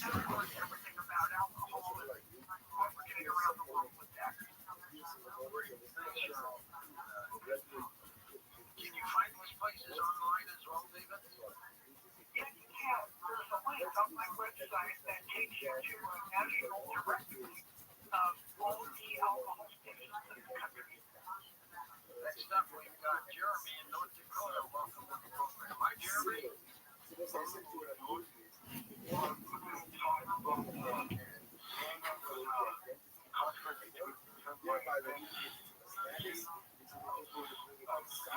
5 times 22. Damn. 29 though. That's just, he's not a numbers guy, but the math ain't math. here. You know what I mean? A lot of strong ass dads out there keep sending your videos. Love them. So he's watching videos of dads working out? Doubt it. Yeah, I don't know. That's not strange. Yeah, long day at work. Now I'm going to watch other dads work out. It's obvious they are thirsty for a new audience. You know? Strong dads. They want a dad audience. For what reason, I don't understand, dude. The dad market. You know, they're trying to appease those lonely dads instead of like hot, lonely singles in your area. You know, sexy Asian MILFs. That's what they should be targeting. Yeah. They have ads that like see bored dads in your area. Yeah. Are dads gonna want to buy Drive Fast All Fast No Gas shirts? And yeah, they definitely want all gas while having no gas, dude. Yeah, that's true. They're gonna be wearing those shirts. And dads are gonna watch T-Fat-K to learn about how to coach their sons better at baseball. Mm-hmm. So that's why he's. No, you're wrong. That. You're wrong. Okay. They're all the same person. So they hear this guy and they're like, oh, I talk the same way. I do the same thing. Oh, okay. That's what they want. Right. It's not going to happen because then they hear them calling each other gay all the time. And you're like, I don't want to talk around my kids like that. You know what I mean? I love fat kids. Fat kids are great. Yeah. You know? I don't know. I'm not a dad. Maybe if I was a dad, I would be like, this show has got to stop. You know? I just dropped 29 pieces left and right. Yeah, same. Papa's Bone Nickel retroactive take and training ideas posted by Dandy Kaufman 2. This is going to take a minute. Yeah. Let's see here. Bone Nickel. God damn it, are we getting to I was in the worst mood. You guys know how high I'm at Bone Nickel. I got the DMs, where'd it go? And you guys called me the F word. How's your great white hype now, F-er? I'm like, jeez, man, that's aggressive. But I get it. I rode his American Nutsacks all the way into the ground. And on Monday, Americans Nutsacks. It's like way too many plurals. It's a strange thing to say for sure. Yeah, you fucked up strange too, by the way. I said strange You wrong? said like strain. It's a strain thing. Oh yeah, it's very strange. I should have said this. This is an absolute horrible matchup for Bo Nickel. RDR does not give a flying fuck about, I swear to God, he doesn't give a flying F about your wrestling credentials. Because it's 2025. Why are you saying this like you knew it the whole time? Well, he must have forgot. He must have forgot. His original prediction. Now, if this is 2001, 2010, even 2015, and you're an elite wrestler, you can go pretty far in the UFC. Probably Khabib's striking was not good, but he was so MMA wrestling dominant, he didn't have to worry about it. Bo Nickel should take a version of Khabib's. He, for whatever reason, his wrestling's not translating. It's just not. And the reality is, it's 2025, and the talent level of the UFC is much higher than it was back in the day. In the lighter weight classes, 205 and up, different conversation. I'll have the conversation with anyone. It's the guys who are ranked top 5 now in 205 and heavyweight probably are ranked in the top 5 10, 8 years ago. It's heavyweights are different and light heavyweights are different, but below it, 85 and below is the conversation where your skill set has to be so good and well rounded that you're unless you're a complete outlier like. He knew. What do you mean? He said a complete outliker. Oh, outliker, yeah. Fixed it. Yeah, outlikers. That's another thing. Is the shop's mess ups are so creative. Mm-hmm. Outliker. But he didn't even like that one. That's how fucking. He's very specific about his mess ups. He's like, outliker, it's too on the nose. So he fixed it. He's like, I won't let that be part of the fucking canon, you know? That was a rewrite. Izzy's not exactly a great grappler. Alex Pereira is a guy that had success at 85, but he's so elite at striking, they give him proper matchups. But when you're a grappler, you have to be so dominant, like Marab with insane cardio. You have to, it's just tenacity, takedown. He'll entertain him. Cejudo, he's like, what about Cejudo? Different type type of wrestling, right? Freestyle was where he excelled. It's more Greco, Olympic world champion. But also he adapted very well to mix it up. But just to put a little hope into Bo Nickel fans out there, and for the naysayers too, remember, Cejudo got finished by knees from Mighty Mouse. Very similar. It's different because Cejudo's crazy. Hamza would eat his fucking lunch right now because Hamza is a mixed martial artist. And he has a lot more experience in mixed martial arts. Now, if this is pure wrestling, if this is straight freestyle wrestling, Bo Nickel destroys you. It's not even remotely close. Hamza, whoever you want middleweight, he mops the fucking floor with him. But this is not wrestling. This is MMA. You have right? Yeah, I'm like, why would you even bring that up? Yeah. My favorite thing, though, so far is the year thing. Because before he goes, this Bo Nickel guy, he's going to crush him. Because, there's no chance. I mean, they almost forgot. But then he's like, then in this clip he goes, it's not 2010 anymore. Was he making a prediction for the past? What are you talking about? Oh, you guys thought I was talking about now. I didn't know all my listeners are in Australia. He's like, are you guys stupid? Yeah. Clearly. I was talking about 2010. What? To have other tools. There's not enough hours in the day for where Bo striking's at to get to an elite level. There's not. Bo's an elite athlete. That's how hard striking is. Striking in MMA takes a long, long time to get comfortable and to execute a game plan. So what are we going to work on? Your wrestling, your ground and pound, and submissions. Fuck your striking. We're going to do just enough so you don't look like a moron. We're going to do just enough where for some reason your takedowns get stuff. You can survive on your feet, but we're looking for the takedown against the cage in the middle of the octagon. You've got to become that dominant wrestler like you were at Penn State. But if they tell me, if his coach was like, Chop, take it easy, man. His striking is really good in the gym. We're going to focus on striking, forget about wrestling. I'll tell you, he won't last long. This won't be his first loss. If his whole mentality doesn't change and go, okay, I got to become the Khabib of 185. You absolutely break everybody with my leave it to Khabibers. I'm playing. Fuck striking. I'll do enough. This is fucking boring. Yeah, I mean, it's just like boring. It's MMA talk, and we don't even know really what they're talking about. It's a show where a guy makes predictions and then talks about how you're wrong for believing him. Yeah. That makes sense. He's like a George Orwell book. He says one thing, and then the next month it's a different thing. This is him watching Bo Nickel lose. He's like trying to think of what to say. Well, it's not 2010. It's the first thought. It's not 2010. It's actually 1984. Well, it's not 2010. It's 2025.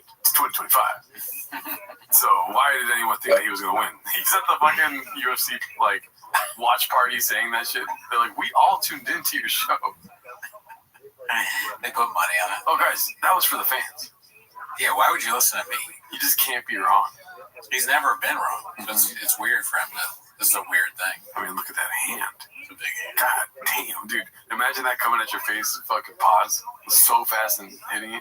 This finger is huge on that guy. It's a big-ass finger. Mm-hmm. Like the webbing. It's just like... Remember when they said that, what is it? That guy from the Lakers' hand was like it looked like a piece of doo-doo or whatever. I have no clue. That was just one of the. They dissed some guy's hand. I think I know what you're talking about. Yeah. They said it looked like a piece of poop. Mm-hmm. Because the fingers were all like long and. Yeah. Kareem Abdul-Jabbar's hand looked like poop. Mm-hmm. That just made me think. This looks like healthy poop, dude. Like if you're shitting his hand, dude, you are in the clear. No doctor visits. He had a big meal. Yeah. He's been drinking a lot of Magic Mine. I can tell by the hand. Yeah. Good enough. But you got to take a page out of Jake Shields. I mean, the thumb, dude. That thumb is probably the size of some small Indian man's face. You know? Yeah, dude. How did you get a thumbprint with that? Pause. God damn. You got to take a page out of Khabib. When he's forced to strike, he's... you guys know I love Bo. His striking, I've seen better guys on a regional level, man. I see better guys in Contender Series. It's just not there. That's okay. That's okay. Because if this is a video game, your striking's a 1 at Eaton. I'm not being mean. His striking's a 1 at the UFC level. His grappling's a 10. His wrestling grappling's a 10. Why the fuck are we trying to win with the 1? RDR's not even a fucking knockout artist. That was cakewalk for him. Dude, I got so tired watching this. Yeah, practice. Why does it? He saw the fucking Allen Iverson practice clip recently? Probably. Jesus Christ. Any thoughts? Well, I mean, I think he got tired because RDR is not even a knockout artist, you know? So it's like, dude, what are you doing? What are we doing here? Brendan Schaub is a knockout artist, dude. You can go to sleep so easy listening to him. He's like whale noises. Yeah. Whale songs. The sounds of Brendan Schaub talking about MMA. Unscathed. MMA predictions from Brendan Schaub to help you sleep. 10 hours of Brendan Schaub predictions to help you sleep. 10 hours of Brendan Schaub explaining himself while you sleep. Well, you have people on Fighter to Kid. This is posted by Danny Kaufman. 2 big stars want to be on TFATK all the time. You have people come. Yes? Yeah. Very rare. Oh, really? Yeah. Like, we have only friends. Like, we had Jeff Dye. I mean, Yeah, right. I don't know if we'd have Zuck. Well, yeah, what's his name on Kato Kalin, right? Yeah, but that's something I'm interested in. Yeah. No, I understand. But we get it up all the time. Like, there's agents like, what about this big star? I'm like, no. Right. No, but I think but there are certain. Okay, it's one thing to have like, hey, this actor's coming out in a movie. Can they come on Fighter the Kid? Okay, I get it. Yeah, You get what? No. Yeah, I get saying no, but Zuckerberg. No. I'm not saying Zuckerberg. I don't think so. I like, and I'm not describing me or Brian. I have nothing to say to him. I should do though. I don't though.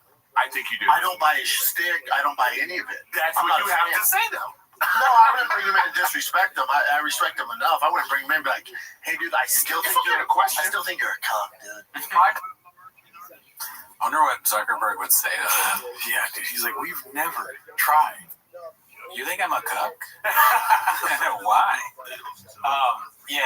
That's crazy to say that you have on Kato Kalin, but you're turning down A-list stars. Kato Kalin performs at Flappers, sir. There's no way you're turning down anybody. You need the views, Danny. Mm-hmm. That's bullshit. Yeah. Oh, the one thing that could possibly rejuvenate your podcast you're not willing to do? Dude, I really want to know, I'd love it if they had said no to somebody, and I want to know who they are, and I want to talk to that person. Like, you told your agent to ask about TFATK? Why? No, not a chance he told his agent. No, maybe. I don't know. But not a chance. I don't think so. But it's funny to think that. Maybe Matan has like a great agent, and that guy tried to get him on TFATK, and they're like, we got this big star guy. And we said no to him, and then he just writes that to the bank. There's only one time, a long time ago, that lives in his head, where he said no to, I don't know, who's like the island. Was it the island boys? I mean, I wouldn't put it past them. If they didn't, then they probably said no to them when they were making rounds. Yeah. And then they just live with that, and it becomes, that's the truth forever for them. Yeah, well, more likely is if they have ever said no, it would have been when they were getting a lot of views. Exactly. And so he's talking about that now. But anybody, yeah, I mean, it would be funny though if they're still getting hit up, but it's only by people that want to prank them, like you said. Yeah. Like Matan and I don't know, Drewski, I guess. Tulsi Gabbard was on there. Yeah, who cares about that? You don't let only friends on. You're not friends with Tulsi Gabbard. Shaw would probably blow somebody to have on Drewski or like fucking Kai Cenat or any of the streamers. He would be like, he would fire Chin to be able to interview ISO Speed. He has no morals when it comes to views. Yeah, dude. He's like, I only have you on because my son likes you a lot. I'm a dad. And then hopefully there's a crossover of dads that watch Kai Cenat. He is on Pokimane. He gets Pokimane on. You ever put digits in guys' buttholes? I never had that done. Who's the redhead with the big boobs? Amaranth or something? Yeah. He has on her and he's like DMing her during the show. And do something after. She's like, what is this? Why did you send me a devil emoji? What does that mean? Oh, I didn't send that. You know I'm right here. In your pocket or leaving it in a chair. Showing pictures of Brian, like, look at this hottie. It's the girl on the couch. In front of her, she's confused. What? Brian's like, ooh. This is worse than the time I was robbed. That'd be great if they actually did get her in and then Brian hits her with "You're my girlfriend now" after she says something that he likes. Dude. We should be managing to fight her and the kid, dude. They would be doing so much better. We have better ideas. Mm-hmm. So your house got you got robbed for your Bitcoin. Can you show me your tits?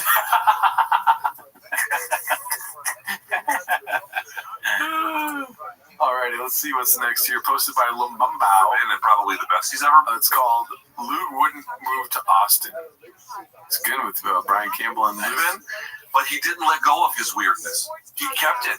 That is exactly what we wanted. We wanted to keep the weirdo, just tighten up the defense. We have reached peak Yuri Prohachka. I'm here for it. You know, they have that saying, keep Austin weird. That's right. You know, and now weird. Dude, all the comedians are moving there, Luke. Would you ever move to Austin? I'd rather get shot in the face with liquid Ebola than all. Hey, right here you go. Dude, just say no, dude. Dude, Luke is so fucking aggressive all the time. He's so fucking you ask my question, I would never do that, and here's why. Alright, be cool, Luke. Would you like some toast? I would rather have gangrene injected into my testicles.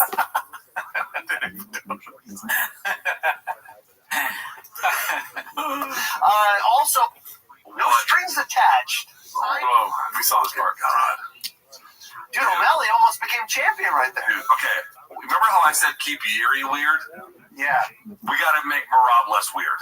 It's not working. Do you think Shabby needs a handler, Luke, or what? You know? Okay. All right. All right. Skits and bits. There we go. All right. So happy. Good shit. Yeah, good shit. Shout out to those two. Great guys. Never met them. Not once. This one's posted by Toxoplasmosis. Great name. Has anyone done a welfare check on Bappa without Bold Nickel? There is no hope for the YouTubes. According to Bappa, who has forever told us that racism against white people runs rampant in collegiate professional sports. Hence, the only reason he wasn't a first-round NFL draft pick. Facts. Character quota. Now, so this one's posted by, I mean, we already talked about it. Yeah. Aggressive ass monkey. Okay, don't talk bad about Bo Nickel or Bean Dip. Might kick your teeth in. I just jump into the UFC. Yeah, if you're gonna shit on Bo Nickel, I'm not gonna shit on Bo Nickel. God damn. Whoa. First of all, don't talk to Brian like that. Yeah. It's your boy. Yeah. I know Brian sucks, but let him cook. Don't talk shit on Bo Nickel or smash your fucking teeth in. This is Brian Callen's therapy session. He said he'll smash your teeth in. That's funny. Yeah. Yeah, it was aggressive. Dude, when you said it out loud, it's so funny. You hear it and it sounds ridiculous, but when you say it out loud, it sounds even crazier. Even the YouTube captions was going nuts. It was like, what?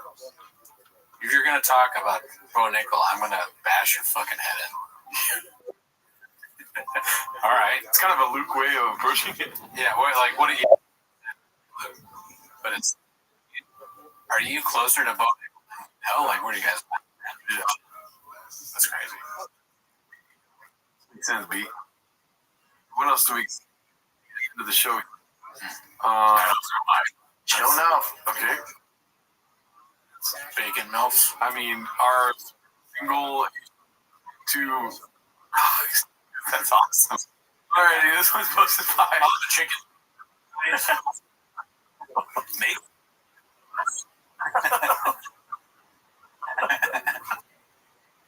This is 9 biggest baseball dad. Ref proves less about it. You going to...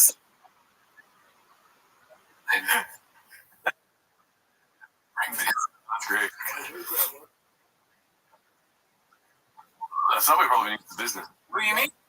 Chicken bacon milk. You don't have any Asian milk for you. Make chicken and bacon sandwiches. Can I get sweet onion chicken? Yaki. Yeah.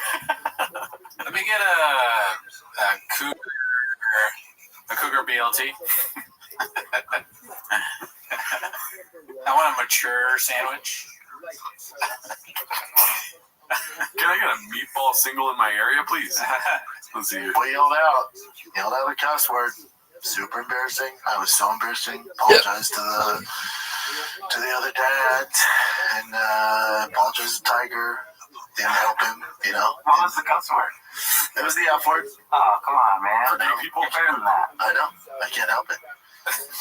The ref was really putting calls our way all day, and it was driving me nuts. And then there's one call, I just went, oh. And then my wife was like, oh my God. I was like, that's why I can't be around. Oh. Boring. I want to go back to cougar chicken clubs. Fucking hot meals salads. But yeah, no, don't curse at the ref. Yeah. I mean, that's embarrassing. You should be ashamed of yourself. Yeah. You gotta spend some time at the cubby. Get a BLM, dude. A bacon, lettuce, and MILF. Yeah, dude. Fuck, I was so scared of doing another one. I know. I mean, even when they're cougar, MILF, mature, what are the other things that they call these women? Is there any other slang for cougar, MILF, mature, granny porn? I don't know. Granny. I get. Can I have a gilf? You just ask for a gilf. That's so Chipotle. Aren't you embarrassed? He's walking at Chipotle. You don't know what you fucking. They don't have MILFs at Chipotle. Can I get an Italian club on gilf bread, please? Hell yeah, dude. We need to open a sandwich shop. Let me get an old lady gets fucked by young hot male. Young hot male. Pause. All right, I'm done. Listen, the show's moving to Wednesdays, live show on Wednesdays, 2 days a month, 2 times a month. I love you. You're wrong, Cameron. You're wrong, Cameron. I love you too. Patreon, join it. Never heard of it?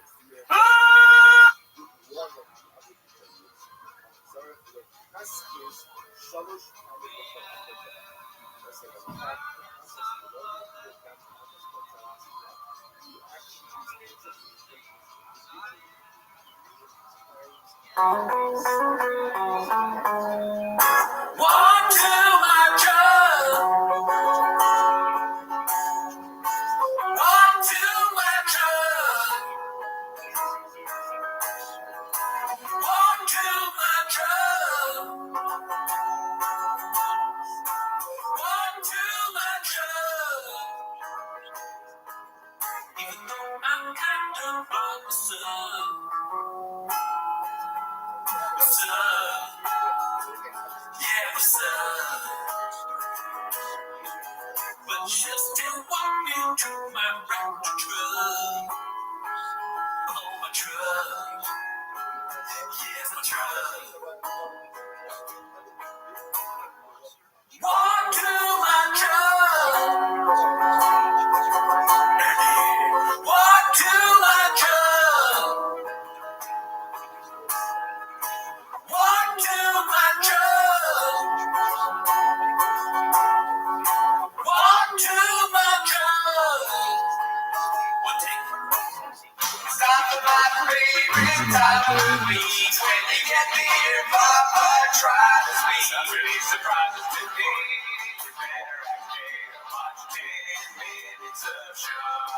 Welcome back to 10 Minutes of Shop. As always, join the Patreon, join the Discord, watch our other show, Raccoon Tweeties. This week on Patreon, we did a live episode. Ever heard of it? Also, you get early access to this show in May. We're going to finish out May, and then in June, we're going to switch over to doing Timos twice a month, probably on live Timos. Yes. Can you believe that? It's a thing. Tiger Belly told us, and they're our boss, allegedly. So we're switching. So it's not going to be weekly in June. It'll be twice in live. Mm-hmm. Yes. Nice. Hell yeah, dude. Fucking, just like Brendan would want it, dude. Yeah, dude. It's fucking. We're drive fast, dog ass. Yeah, we're changing it to the Brendan Chop show too. Yeah. That's also he's gonna be on the show. So and we're gonna be in Austin. But anyways, that's not why you're here. You're here to watch 10 minutes of shop. So start the timer. Play the chin clip. Alrighty. Let's see here. This one's posted by don't know who to ask. It's called Dana White's Power Slap, receiving heavy criticism after a fighter is left redacted by powerful blow. I haven't seen this yet. Have you? It's the pound. No, I haven't seen any of this. It's the sticky note this week. So let's see. Hopefully, it's only one clip. I said any of this. Hopefully, this doesn't get taken down. See, I think he's a little too far. I agree. Yeah. That's your measure. You want to laugh at the. How do you think he reacts? 8 inches. Oh, no, like the grape lady. Like something redacted. If he just said 8 inches after getting slapped, then I would be very worried. Dude, if he said that for real, that would be fucking funny shit. I mean, that is for sure brain damage. Are you okay? 8 inches. Not the finger. His palm's not gonna lift.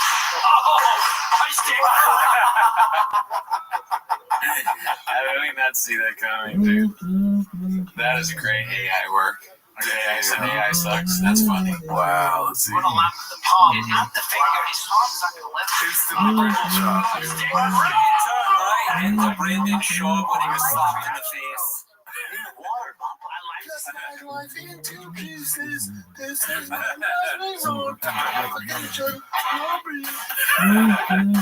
It looks like he's relaxing. This keeps going. There's no way he's coming back from this. He'll probably just randomly ask for bananas then.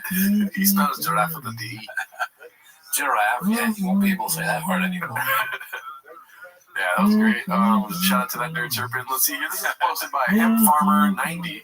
Now he's lifting his merch art from Nazis, it says. Yowzers. Drive fast all gas. It does look like something that would be. Fuck, dude, why? Let's see. Oh my god. No, Brandon, no, come on. That's pretty nuts. Jeez, dude. That's What's next, dude? Are you gonna suck off your cousin, Chubb? Wow.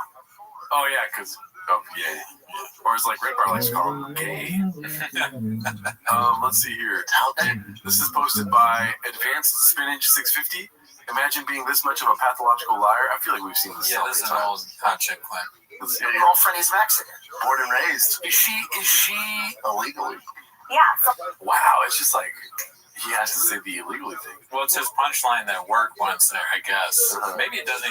Brendan doesn't even seem to be able to realize whether the jokes work or not.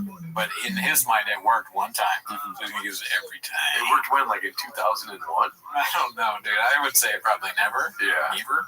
I was born in Hollywood, California, which is ironic, but it's true. I was born at Kaiser off of Sunset. Is she Americanized because she read and write and everything? Kind of. Okay. English tough. Why does he say that? There's just no truth to that whatsoever. It's funny, I guess. Maybe he never talks to her. My wife is a rattlesnake. What does he say? I forget. What is it called? I forget. Yeah.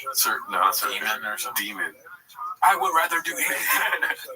All right, this next one's posted by Smind893. My choice for brain dump, #1 redacted moment is anytime he tries to go viral, particularly this one. Going viral with a little teenus, dude.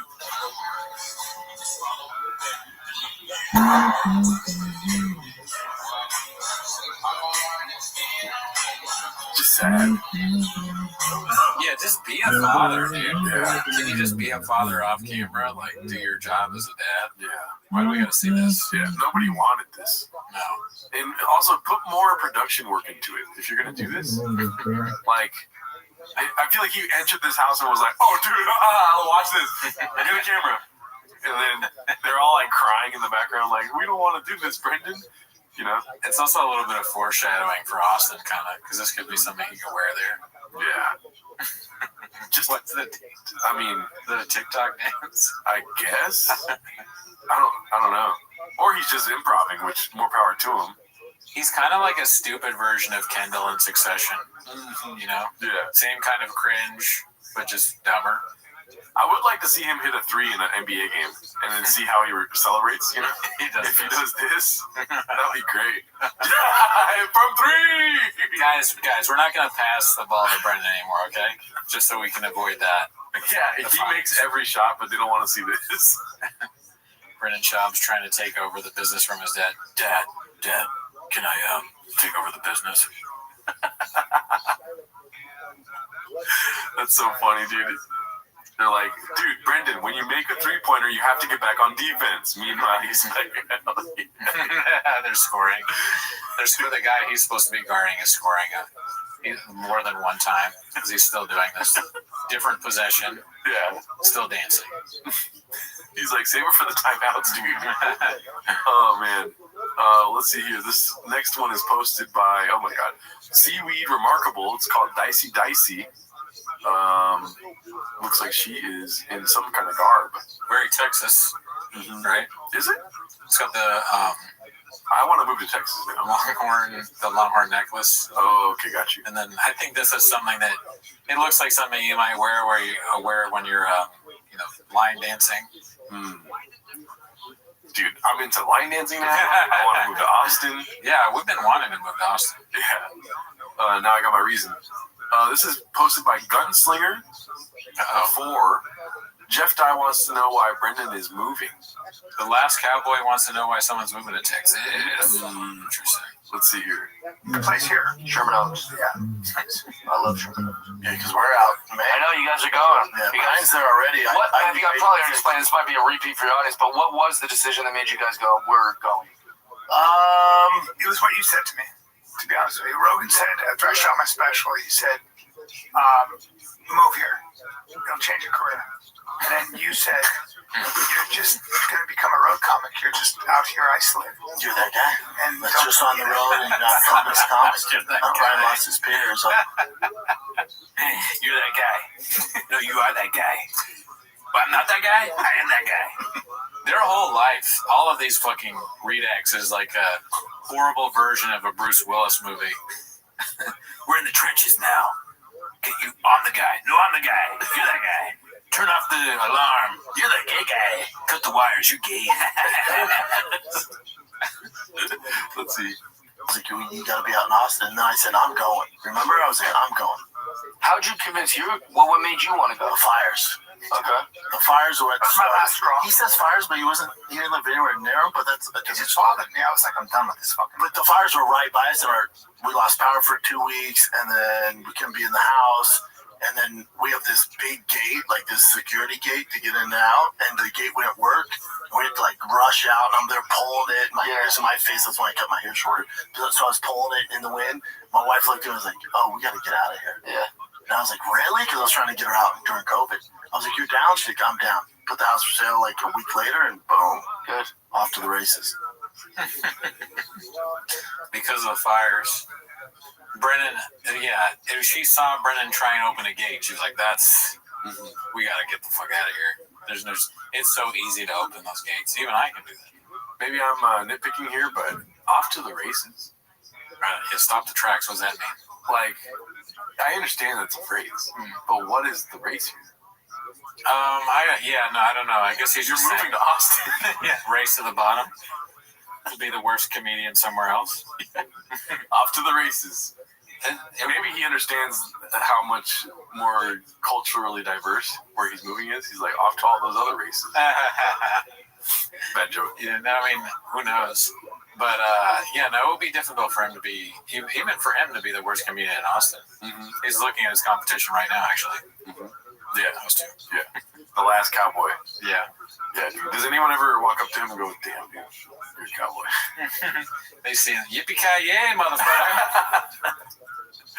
Let's see here. This is posted by 7-Digit called Slammed Him. Oh, yeah, I saw this one. Isn't that the eagle and shield design? The same design that Nazis used. Nah, man, Nazis don't own the eagle logo. America. They also don't own the swastika. Dude, the skull with lightning bolts and eagle looks especially like Nazi symbols. You should fire whoever designed this. Yeah, that's terrible, and I'm sorry that happened to your fam, but Nazis don't own or represent an eagle, my man. You're gonna be exhausted fighting that battle. Wow, the my man thing is just, it's becoming racist at this point. I mean, I know it's probably just white guys they're talking to, but hey, listen, Bubba, you know, you can fight this battle all you want, but, you know, eagles are fucking America, bro.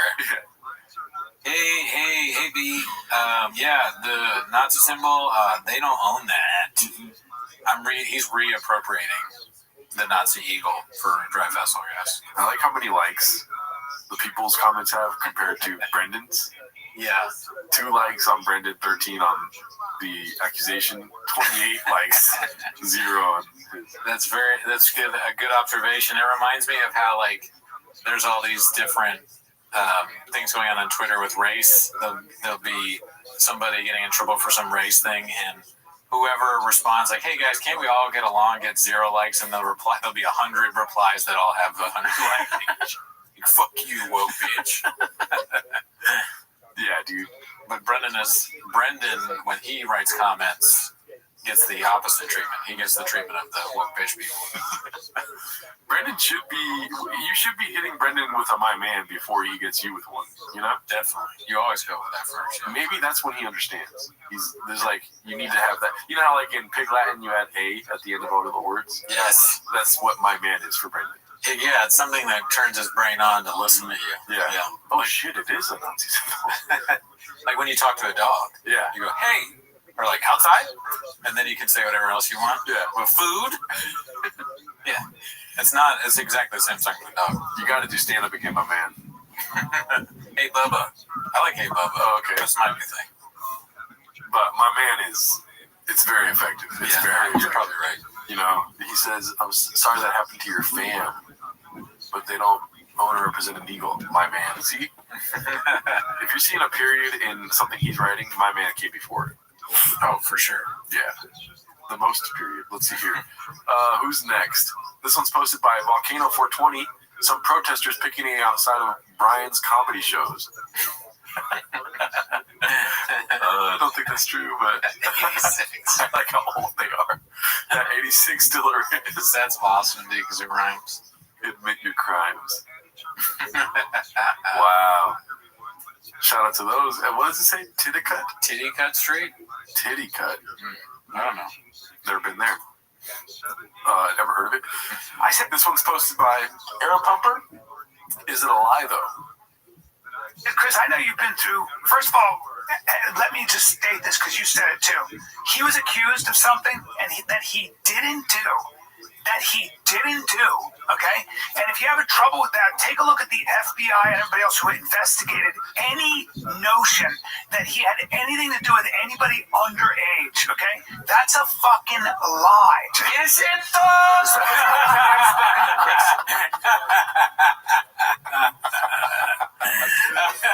Oh, that was great. Can you do it again? Can you play him saying, is it okay? Oh my god. It is funny. Yeah. Like that, just that sound is hilarious, but it's perfectly placed here. Notion that he had anything to do with anybody underage, okay? That's a fucking lie. Is it though? We haven't spoken to Chris. And we've never been on the road. It's going on. It's going over his fucking thing. Oh my gosh. Genius. How great is it that they are not only wear flip-flops, but they flip-flop on all these things. And they're so, like, when they flop, they're like, yeah, it never happened. But it's like, Doc, you were scared. Every time, but, I mean, how great is it? Is it though?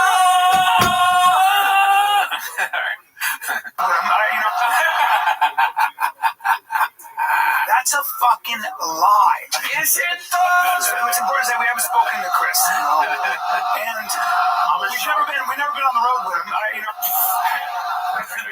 Messages online. I mean, there's way more than that. I would get at least 50 messages after a show each city and night, and I would reply to all of them.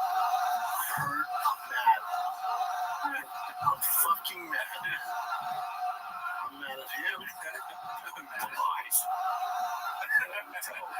My fiance, my friend. I already knew. I'm sorry. He's guilty of being an asshole.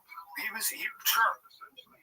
Oh my gosh, that was great. Damn, dude. I wish I could play that every day when I wake up. Alarm clock vibes. Is it though? Wow. Imagine waking up to that every morning. You Thanks, just start Chris. laughing.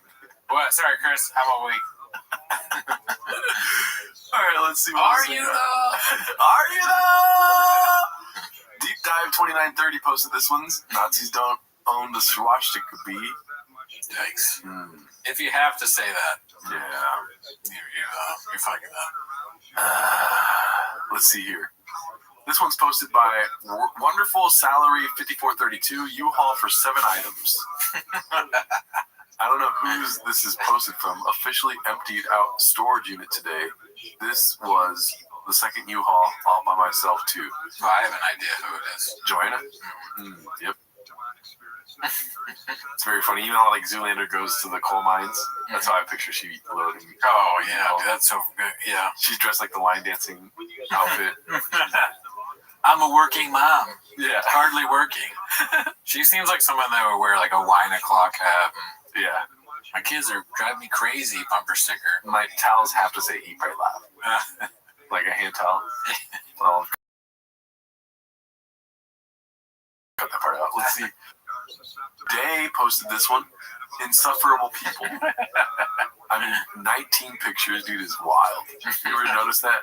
Whenever people just, they abuse Instagram. 19 pictures, and the first one is just, look how fat my fucking ass is. Pause. Yeah, dude. Any thoughts? I mean, you don't get it, dude. This is what you do. You reach a certain level of success, dude. You gotta fucking do this shit. All right. Sorry, you're fucking Mr. Whole Foods over there, and you don't get it. Yeah, she's illegal anyways. Let's see here. She's just dipping her nachos in cheese. This one's posted by Dazzling Rabbit 633. Brian Callen took a little break while at the peak of his Hollywood career because he was eating too much food, felt bloated, and wanted to spend time with the kids more. I can speak just when I was 53 or 54. I was on 2 TV shows, big ABC. Yeah. Always wanted to have my own show. Drew went through that. I shot Complicated Apes. I sold out 1,000 tickets at the where the fuck that place was, and sold out right away. I was like, I had the great house. I had everything. I'd literally come to LA and drawn a line through everything I set a goal for. And then you know what happened to me? I was like, holy fuck, I'm starting to feel. I was spending too much money on food. I didn't know what to do with myself. I was like, I'm gonna take a little break. The worst thing, it was such a weird feeling. Yeah. I felt bloated.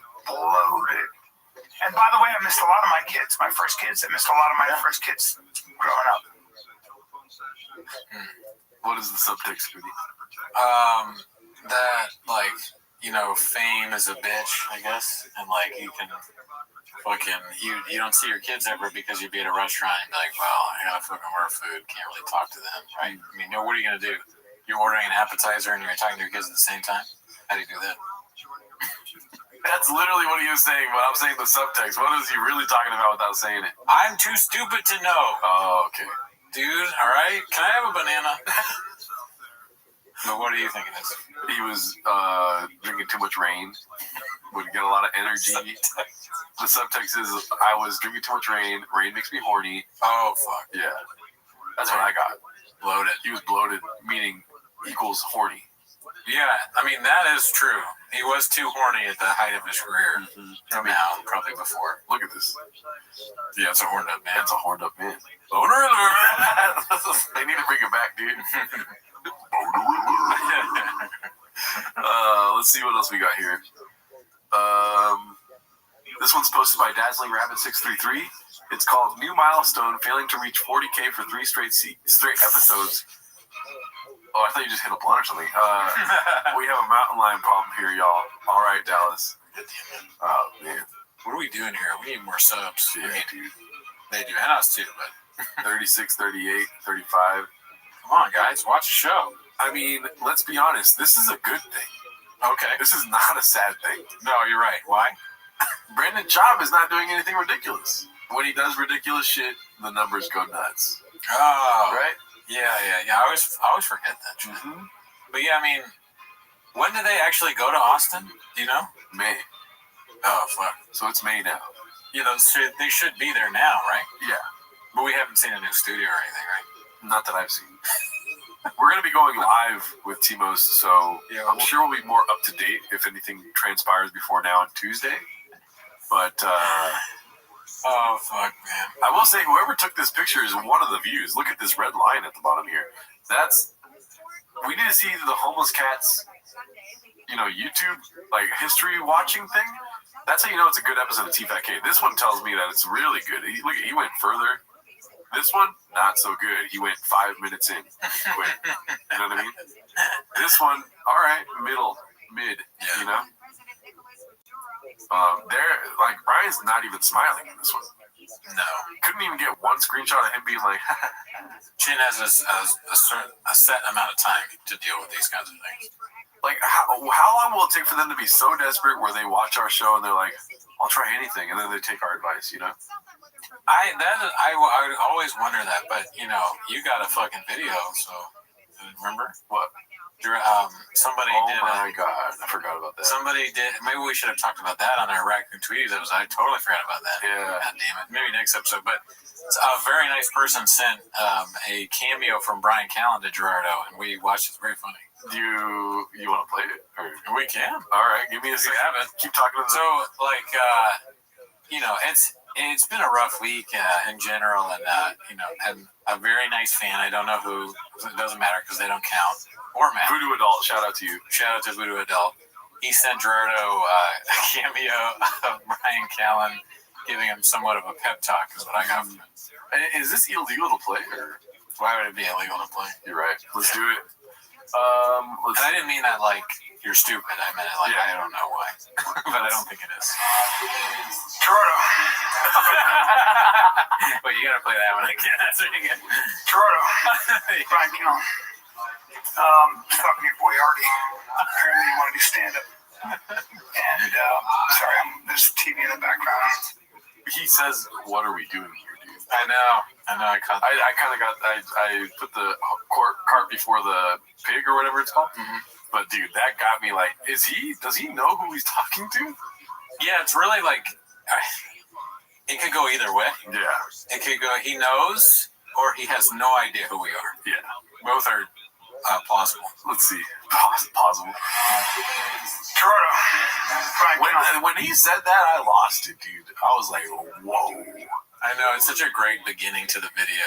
He said it right. That's what I'm saying. That too. Yeah. Oh, yeah, of course. But for all of his faults, he does know how to make a selfie. Mm-hmm. That is a skill that he has. I will not take that away from him. Yeah. I'm not going to sugarcoat At his age? Let's see. Still a risk. Fucking your boy Artie. Apparently you want to do stand-up. And, sorry, there's TV in the background. Turn it off. Yeah. We gotta pause this. I'm watching Temptation Island. Now I feel like we're friends, dude. He's leaving me a video where he's laughing. Mm-hmm. He's telling you about his life, and he knows you, dude. You're a hawk. You're gonna make fun of him. Yeah. So he's laughing, thinking, "What is Gerardo gonna say about Temptation Island?"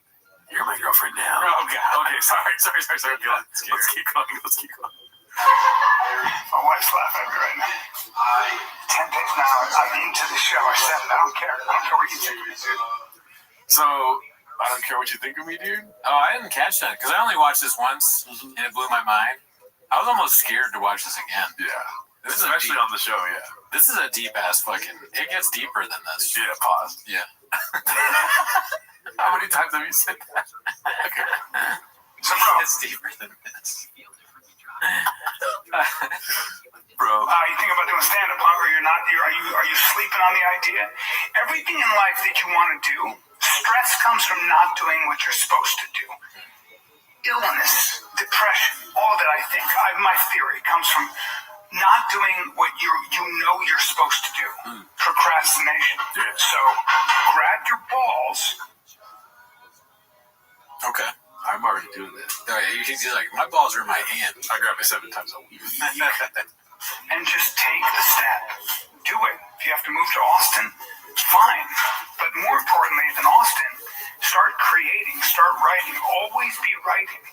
Here's my advice as a comic. Start with questions that matter. Start with the most important questions. What are you afraid of? Like, what are we doing here? Start with questions that matter. It's such a ridiculous thing for him to say. No, it's not, Cootie. The stuff he talks about? No, but listen, you're thinking, you're going way too far. Okay. No, take it at face value. Just listen to what he's saying. I get it. No, when you're applying it to practice, and you're always going to fail when it comes to these two. But just take it at face value what he's saying. Okay. All right. Maybe that will work. We're not killing it, dude. You know what I mean? Okay. All right. Revere, love. What are you gonna regret? It's so funny, bro, because I can't stop thinking of like, why are there two stools? Yeah, when he does this thing. But what if he watches this dude and we're making fun of him? I want him to. He's not going to watch this. Okay. He doesn't know who we are. It seems like he has no idea who you are. He has no The name Gerardo comes in, he doesn't think about it at all. Yeah, you're right. It's you. Yeah. Then he probably doesn't know who we are.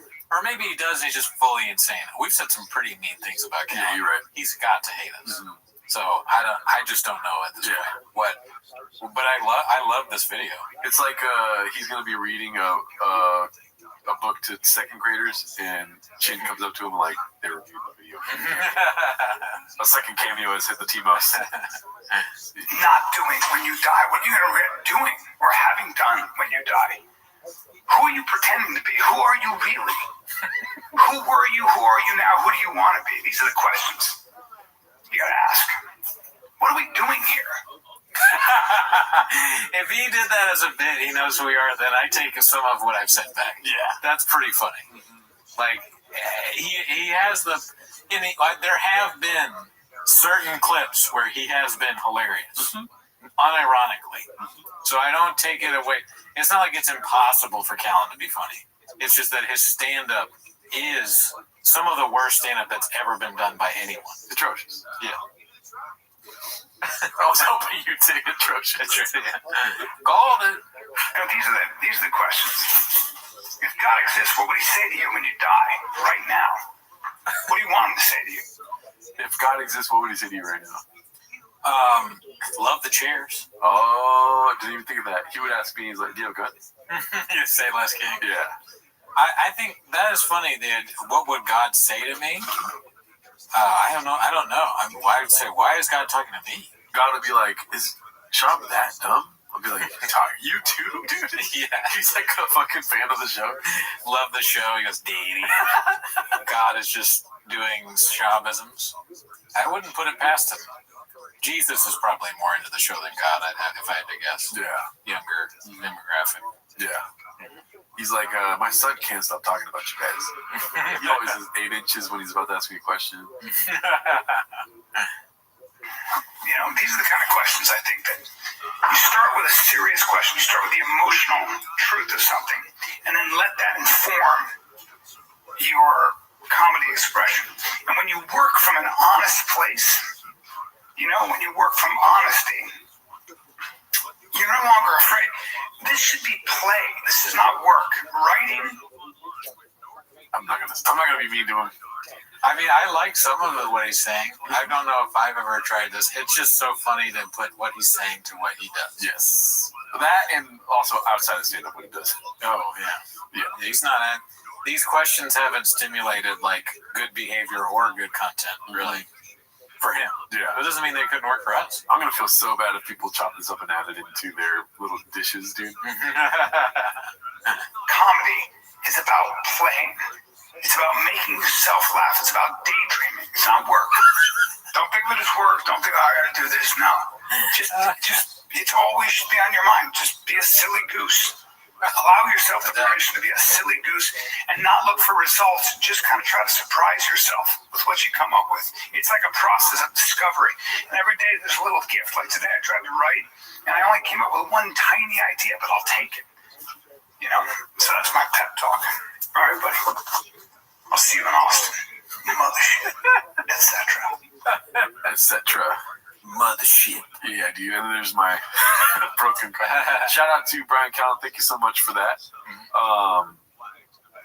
I really appreciate it, dude. And, I'm going to be watching that every day. I thought the camera was on me. It wasn't the whole time.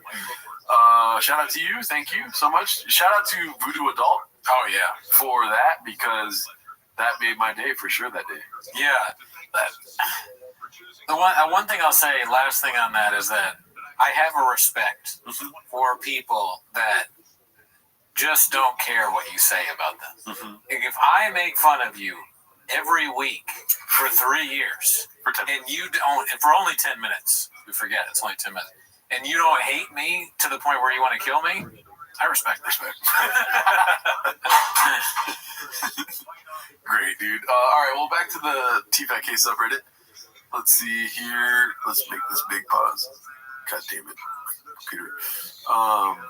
This one's posted by Haphazard. Finally, I was like, did Hap take the week off? Oh, yeah, where's he been at? Our guy. Diddler catches some strays. Once I have kids, I stop caring about so much shit. Notice I don't go on other pods. People are like, man, this would be really good for your image. I don't do it. Yeah, I just don't. I'm like, I didn't like Dalia till he had kids. Watching Dalia become a dad was the most beautiful change. He wasn't just the facts thing over and over again. Facts. He said facts. Watching Dalia. Yeah, I just don't. I'm like, I didn't like Dalia till he had kids. Watching Dalia become a dad was the most beautiful change ever. It's not like I hated Dalia. It's just we were cut from different cloth. Is it though? Not the same guy, but then being humbled, he got very much humbled by the industry and getting in trouble, and then he had 2 children, and he's a totally different guy. He's still autistic, but he's actually a good autistic. I called him up. A good autistic. Yeah, that's just redacted as hell saying that. If you said that, I would be like, what's a bad autistic? Yeah, it's very easy to call someone out on that. I got distracted because I was looking at Jeff Dye's head. Very small. Really? Yeah, he's a small head. I mean, he's got a big cowboy hat, though. Does he have a big cowboy hat and a small head? Mm-hmm. He's stupid, and maybe his brain is small. That's what I was thinking. If you want to know really, sorry. Maybe he has a small brain. 6 inches. Let's see. After seeing that special, and seeing him. What was that? Good autism. I called him up after seeing that special. Somebody went. Yeah, that was strange. Seeing him talk about his status and stuff, and then maybe he was chugging a sure shot.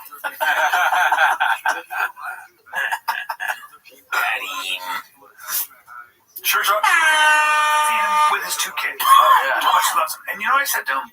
I said, Chris, I know you've been through. First of all, let me just state this because you said it too. He was accused of something that he didn't do. Okay? And if you're having trouble with that, take a look at the FBI and everybody else who investigated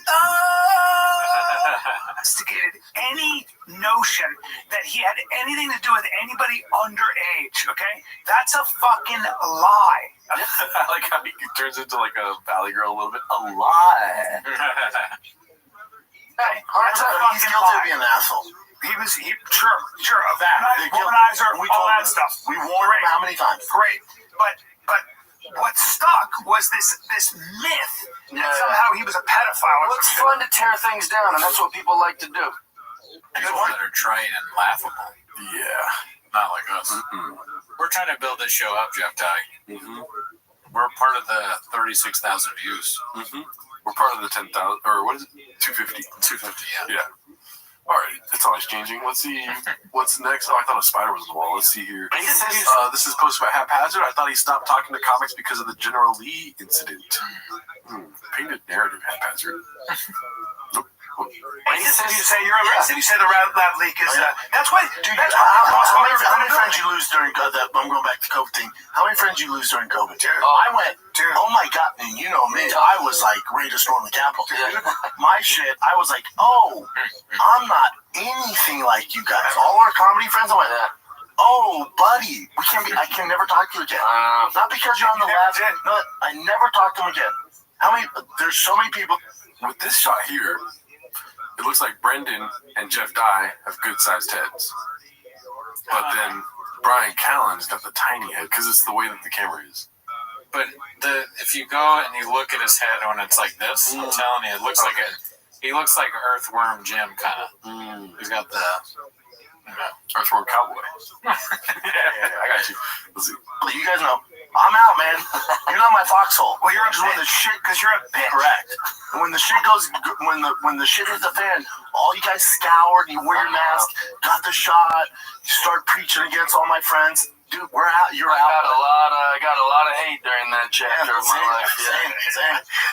I remember people publicly being like, "And Jeff's having people at his house." I'm like, "I'm going crazy over here." We were doing the podcast. We were yelling at us. I was in my house with an alcohol problem and guns. Dude, I was alcoholic. I'm like, I bona fide can't. alcoholic during COVID. And also, the one positive, like you became a star out of all this COVID nonsense and bullshit. The thing that I didn't know that. Debatable. First I heard. Yeah, this is the first I've heard of a bunch of the stuff that they're talking. Yeah. I didn't know that COVID killed friendships for Brendan. I didn't know that Adderall was alcohol. Although, I do remember Shab and Callan getting in trouble because they went on tour and they had COVID and they performed with COVID. And then they did a meet and greet with COVID. Yeah. So it seems like that seems to me to be a valid criticism. Yeah. They're like, that was bullshit. Brought like the fight back into it. Oh, yeah. Like I kind of, lowered it during comedy. I was like, no, I'm not funny. I'm not mean, blah, blah, blah. Not that I was ever mean. But I was like, no, I can't really fight. And dressing all gay. Imagine being Mr. Whole Foods watching this like, you are mean, dude. I was just eating nachos. I love cheese. Shit. And then COVID happened, and I was like, oh shit. And I have two young boys. I'm like, oh no, they need a man.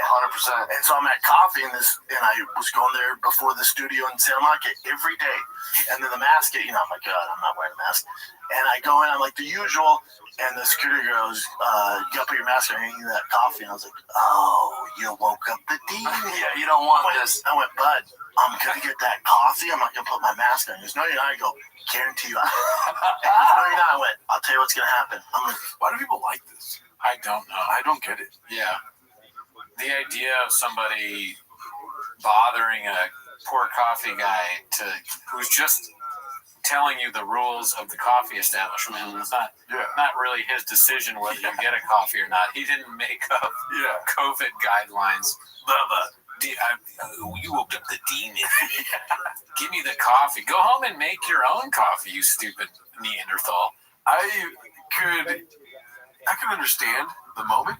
What I don't understand is talking about it and getting like riled up listening to it, being like, that shit is weird to me. Yeah. Obviously, the masking is new, so you're gonna be like, oh, I really gotta wear a mask, and then maybe they'll be human and be like, next time you come in, have a mask on, and then boom, all right, cool, I'll wear a mask next time I come in. Right? Yeah. I don't want to wear the mask, but I also don't want to threaten somebody's life over a garment, dude. You know what I mean? Yeah. Shab is one of the people in Twitter videos that jumps over the counter, punches somebody, and gets their own fries. Yeah. Puts ketchup on it. What? You didn't give it to me, so I took them. I fucking don't care. So we need to have that CCTV footage of him stepping up to the security guard. Yeah. Do you know who I am? I'm the Gringo Poppy. Yeah, say less. Do you have a gun? Let's see here. Grab that coffee, I'm gonna meet you in the back of the parking lot. Yeah, dude. Are you serious? What? You're gonna fight somebody over a mask? That's crazy. There's something happening here, dude. Yeah. I mean, this didn't happen. Practically. But even, it makes, the story makes you look like a moron. Well, he was like this during the story. He was sleeping. It was a dream. Yeah. That was not a good joke. We're gonna see how it goes for you. It was okay, cool, see you there. I'm like, oh shit, he's down. Big black dude, like 6'6". Oh, of course. I mean, we saw that. That's what I was picturing because of Shab. There's a lot of 6'6" baristas these days. In my head, I'm like, I'm just gonna kick him in the fucking head and drive off with him. Yeah. Also, you know you can take him. Oh, of course. That's the beauty of what. Like, I can't do that. Real quick too. So I was kind of nervous. Comedy cadence. You got it in. Keep you busy. I can't do that. That's Jeff Dye's. That's 75% of his punchlines is, I can't do that. If a cowboy came up to me and said, I can't do that, I'll be like, oh, you're not a cowboy. You're Forrest Gump. Yeah. You're Forrest Gump. Jenna, I can't do that. They'd be like, I'm going to shoot you with a gun. Pull my head. I'm like, here we go, man. And did it again. With a gun.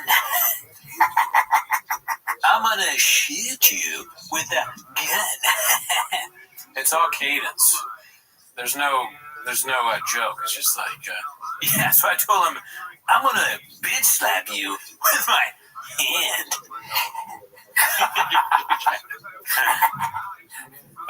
Pause for laughter. Yeah, this girl dusts off the old fighting mitts. Yeah. And I go back there. Who's in there? Nothing. And I went there every single day during COVID. He was just, I'd walk in and just turn his head. Yeah, of course. I'd say, thank you. He might have known. They might have said, hey, he's a UFC fighter. Yeah. The barista was like, no. Like, you're like, yeah, that barista. Why? It's not because you're a UFC fighter. Probably because you're crazy. Yeah. The barista's like, dude, it's easier if we just say nothing. You know? He'll start doing stand-up if we say no. Yeah. There's one time where Carl asked him a question. He said his dick is 8 inches.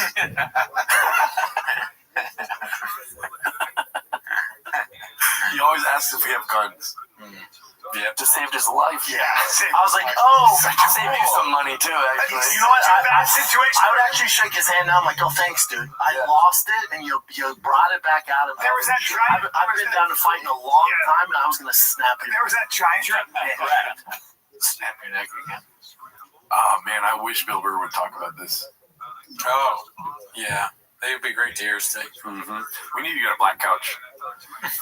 So, this comedian, he's threatening baristas. He's protecting. All right, let's see what else we got here. That one was posted by Haphazard. Shout out to you, one of our guys. This one's Haphazard. He's getting out ahead of the controversy. Anti-electric vehicle club. He put, do the skull with lightning bolts and the eagle looks especially like, you know, symbols. You should fire whoever designed those. Responding to laughing face. Most of my family was murdered during the Holocaust. My grandfather told me nightmare stories done by people wearing very similar symbols. Not sure he would laugh if he saw someone wearing that eagle. Kibitek can't like this. Yeah. Kibitek, what the hell, dude? Yeah, what are we doing here? Kibitek sent me the hat, and they wrote, you know, like, thanks for buying our shit or whatever. And they liked that video that one time. That was funny. Mm-hmm. Forgot about that. What are you doing, Kibitek? They commented nice hat once. Yeah, that's what it was, yeah. So, Kibitek, okay, as someone connected to our show, I'm going to need you to lock it in. Dude, you can't be letting stuff like this go. Yeah, dude. I didn't know Kibitek was like that, though. You know what I'm saying? Yeah, me and Gerardo may have to reevaluate our relationship with you if you continue this way. I don't really need suspension that bad. Yeah, I can mod my own truck. Yeah, I could suspend my subscription. Okay, I don't know how to make it. You guys do a great job on trucks, but I can do it myself. Don't trust me. My truck, so Kibitek. Yeah, no, they're great. Yeah. They're good. It's really good. I put the Kibitek sticker on my laptop. But I'll put the truck away. They'll stop walking in my truck. Yeah, dude. I'll say goodbye to blowjobs outside of the Comedy Store, dude. Let's see. The next one is going to be posted by Deep Dive 2930. Josh clearly has a vintage PF Chang's. Where is the proof he cheats on his wife? Okay. And that's why he quit comedy. I've seen this said before, but never seen an ounce of proof to back it up. What? Drumbeat said, you mean the security camera footage of him handing his number to a girl at a club? The YouTube channel Unique posted it. How about when BBL, or BGL, not BBL, BGL Mark Carly showed all the texts he was facilitating for Brendan to flirt with other girls? I can keep going. Well, you know, you ask a question, ask stupid questions, get stupid answers. Is that what it is? Mm-hmm. I try to mess it up. Yeah, the Drumbeat will keep you busy. You know, if you got questions, B. Facts. I like how little views are on both these posts. Let's see. Like one of the views is Deep Dive 2930. Shout out to you. You don't matter. Let's see what's next. Posted by Moonwalker. Bappa got a facelift, B. I mean, probably. I don't really see in these pictures, but I assume. I don't know what I'm looking for.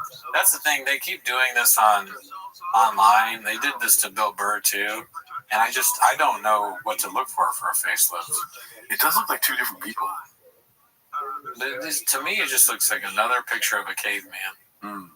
Neanderthal. Yeah, he's got caveman Neanderthal vibes. I keep it tricked up. This is a man that's feared saber-toothed tigers at some point in his life. Into a mechanic shop. Let's see. Go to T-ball. Have cubby. Let's see what's next. What are you gonna do? Okay. Oh yeah. Posted by Remarkable Benefits 359. It's called 100 Gorillas versus a Redact. That's actually more enticing, I think. Let's see what he says. What are you gonna do?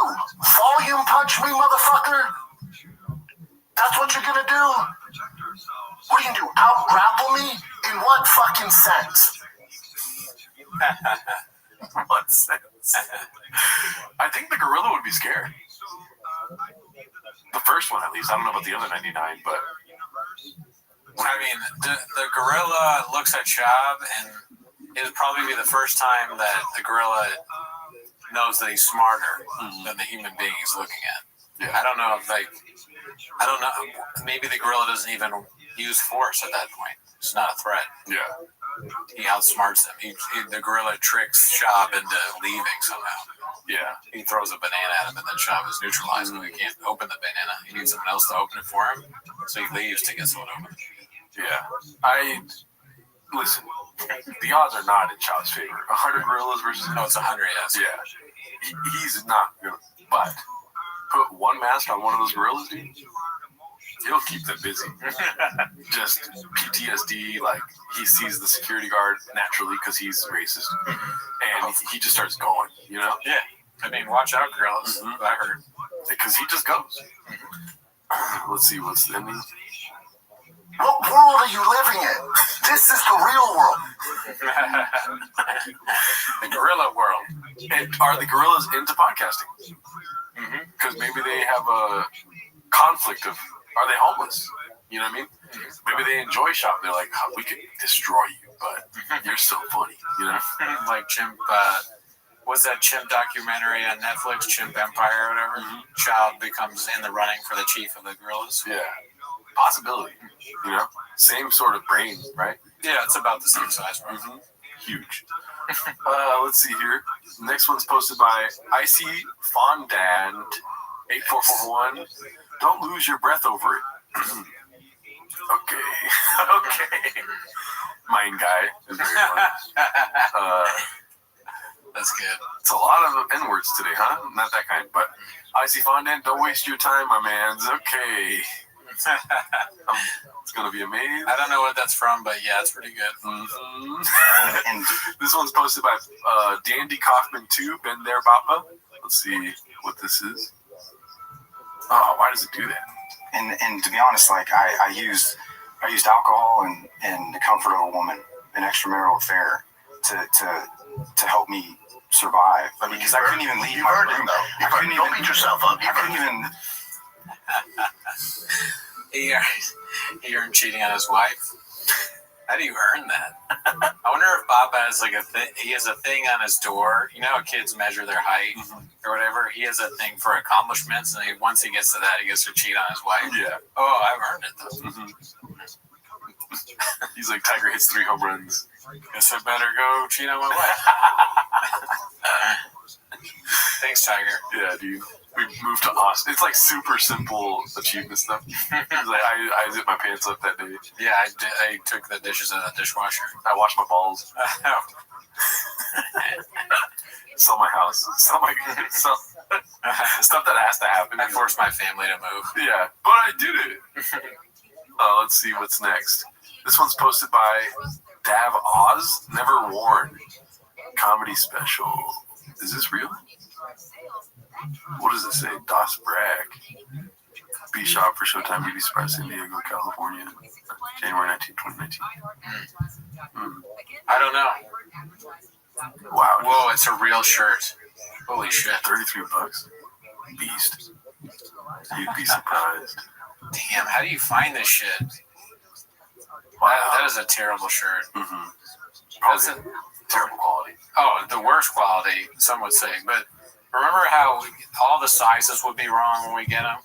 Like large would be like way small. Extra large would be insanely big. You know, it's crazy how long the shirts are. Yeah, and then they're the length. That's the thing. It's like Dalia sized. Yeah.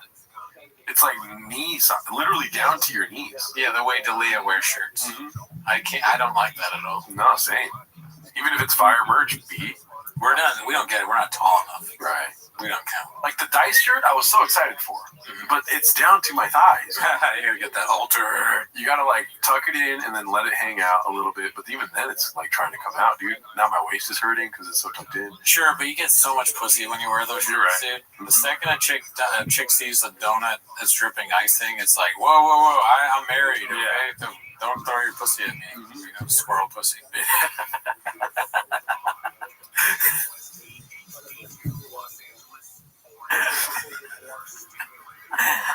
Squirrels just can't get enough of dicey shirts, dude. Fucking squirrel pussy, flying squirrel pussy, dude. Yeah, more like.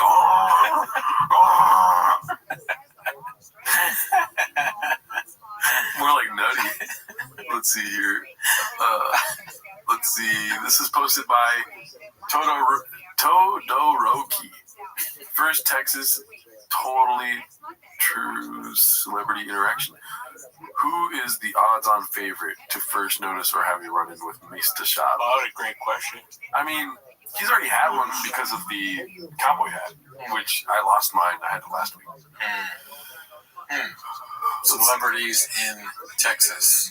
Oh, by the way, was that a Clipper game? Guess who else was there? Jelly Roll. Yeah.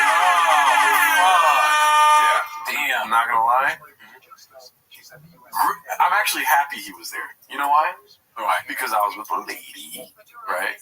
And she was like, ew. Pretty good, right? That's good for her, yes. Didn't even need to ask her thoughts on it. You know what I mean? Yeah. I just understood. I was like, all right, she's one of the good ones. But let's be honest. Jelly Roll, I'm glad that he wasn't at a Lakers game because he's not going to get on the Jumbotron. You know what I mean? Won't fit on that thing. Oh my God. I mean, I don't think you realize how funny that is because they have a Halo board at the Clippers' new arena, which is huge. It's literally like the biggest screen in all of arenas. How many Jelly Rolls is it? It's one Jelly Roll. That count. How many cheeks you fuck? But yeah, he fits on that one. Staples Center, yeah, they're gonna be like, this is we tried, right? You know, but this is Jelly Roll, just a pixel, right. Yeah, but he showed up. There should be like either like some sort of jump scare warning or something, but there wasn't, dude. It was just Jelly Roll in front of your face. Roll warning. Yeah, like Jelly Alert or something. Jelly Alert. That's good. I like that. Awesome. Let's see. This one's okay. So it says, who is the odds-on favorite to first notice or have a run-in with Mr. Shab? Forgot to tell you about this. I was in Starbucks the other day getting my coffee. You know, Daddy needs his juice. Anyway, I'm waiting for my order, saying what's up to some fans. They're all like, "Yo, B Shab, you finally here? The last giveaway was dope." Anyways, I hear this old guy is like, "Hey, big boy, over here," and I'm like, "What the fuck is this about?" He keeps it up. Hey, big fella, big guys. So I finally turn around, and I shit you not, Jerry Jones of the Texas or Dallas Cowboys. He's all, "We could use a couple big, strong guys like you. How'd you like to come to training camp this summer?" Callan, wow, you're certainly turning a lot of heads down here in Old Tejas. You know, I bet you could still outplay 95% of these college kids. Yeah, I don't know, with all the peptides, I'd melt the piss cup. Anyways, it was cool. That's pretty good. Yeah. I mean, he nailed all the mannerisms. I think maybe he meets Greg Abbott. Chuck Norris. Chuck Norris lives in Texas? Yeah, that would be good. Yeah. If he did Chuck Norris bits, like Chuck Norris came up to me, he's like, "Hey, you're that guy that, the comedian that fucks people up." Thanks, Chuck. Appreciate it, dude. Let's see what else we got here, dude. We're almost at the end of the show here. Next one is going to be posted by, I don't know why it's not going. Oh, okay, a lot of NACIS stuff. What the fuck? Okay, gotta go all the way back down, I guess. God damn it. Where were we here? We're getting there. Okay, so, I think this is it here. We saw the shirt, and then... Alrighty, Risty Drop 123 posted this. Whoa. Dicey. Oh, Texas Dicey plate. He's ruined the Dicey thing for everyone else, too, because now it's redacted. Dicey with 3 Ys. Wow. Should be 3 Cs, but wow. You know? That's another way of doing it for sure. Mm-hmm. Shout out to you, dude. You're truly a Thick Boy Nation, dude. This is posted by Dandy Kaufman 2, Blue Collar Statistics is what it's called. Let's see. The NFL is made up from guys from the 3rd to 6th round. 70% of the players you watch are from the 3rd to 6th round because they're humbled, they work their ass off, and they feel like they have, they're honored and privileged to be there. You know, it's the 1st and 2nd round guys that have these big egos. They never work out. They're hard to deal with on the team, in the locker room. 3rd to 6th round is where your team's foundation is found. It's like 70% of the players you watch on Sunday are 3rd to 6th round picks. So people that don't watch those later rounds, you only watch the 1st round, boy, you're missing out. Because your team is made up of that 3rd to 6th round. So many times. I got nothing to say. That's facts. Yeah, I mean, I have nothing either. I had something, but my mind went completely blank during that 3rd to 6th round talk. He kept saying it. He said it was almost like he was hypnotizing me. Yeah. 3rd to 6th, he should start repeating things so I can't focus, so I can't make fun of him, like 40 chess. 40. 40 time. Yeah, he's a master of hypnosis for sure. Seems like it. Mm-hmm. All right, let's go one more. Let's see what we got next. This is posted by Urinals In. That's a great name. Every time I go to a urinal, I do see a Zin. Nice to see his film career picking back up. Disney introduces child predator. Anyways, Big Smoke 92 posted this needs more cowbell. I saw this. Diesel dad fit. Pre-redacted to post something like this. Yeah. It's weird. I mean, he is getting very strong as opposed to very fat where he was. I wonder, definitely steroids and all that shit, but I wonder, celebrities, they just feel the need to always be posting, right? Yeah. So this is some of that. It's just, I need to post to be relevant, so I'm dad fit, Yeah, isn't that disgusting? It's not even celebrities. It's just like sometimes people are just posting. It's like, maybe don't post this. I don't know. Some people like it, but it's Brendan doing it, so it's different. Yeah. Let's see what's next. Okay, this is the last one for today. Dandy Compton 2, Black Belt in Body Language. Let's see what this is about. At the beginning of the year, you said you were super confident. It's definitely going to happen. Are you still super confident? Still super confident. In your career... Ooh, I don't like that. I don't like how you took a sip of water and was like that. That's what I want to have happen.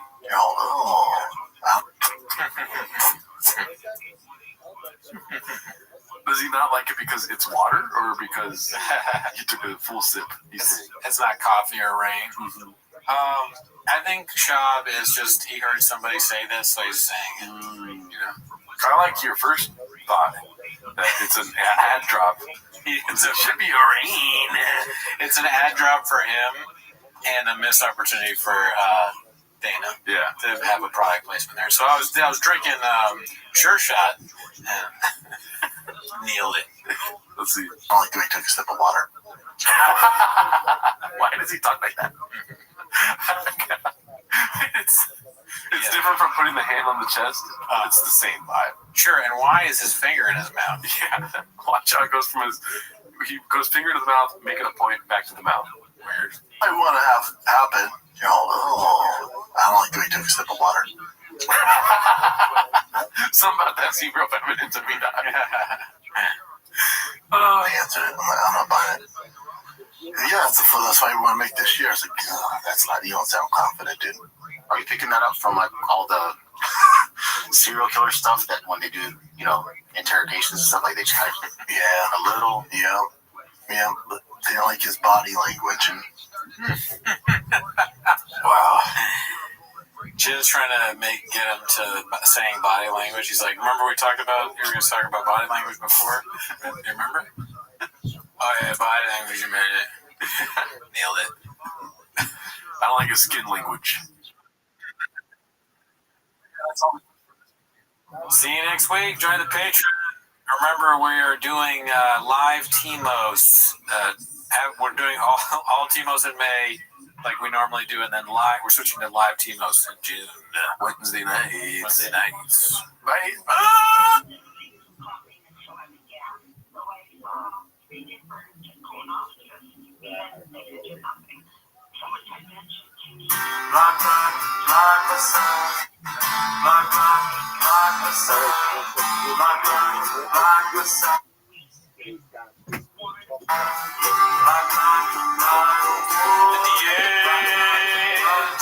Of the sea, I peed in the drain, 'cause I drank a big gulp. When Howie asked me, I told him no, never peed in the sink, never peed. No.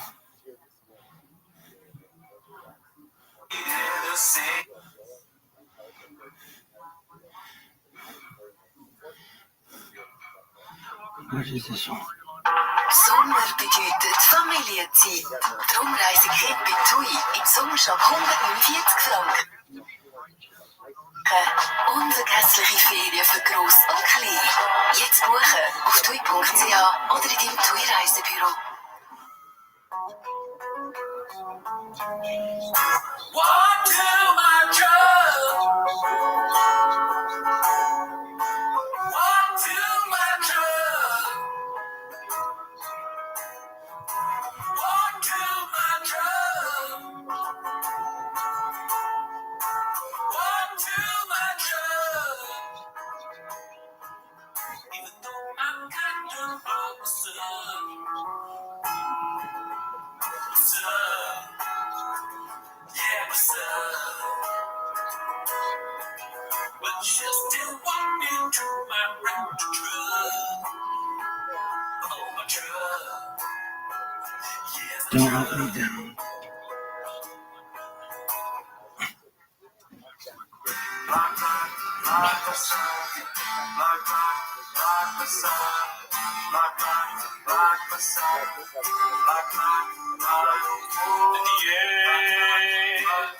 Of the sea, I peed in the drain, 'cause I drank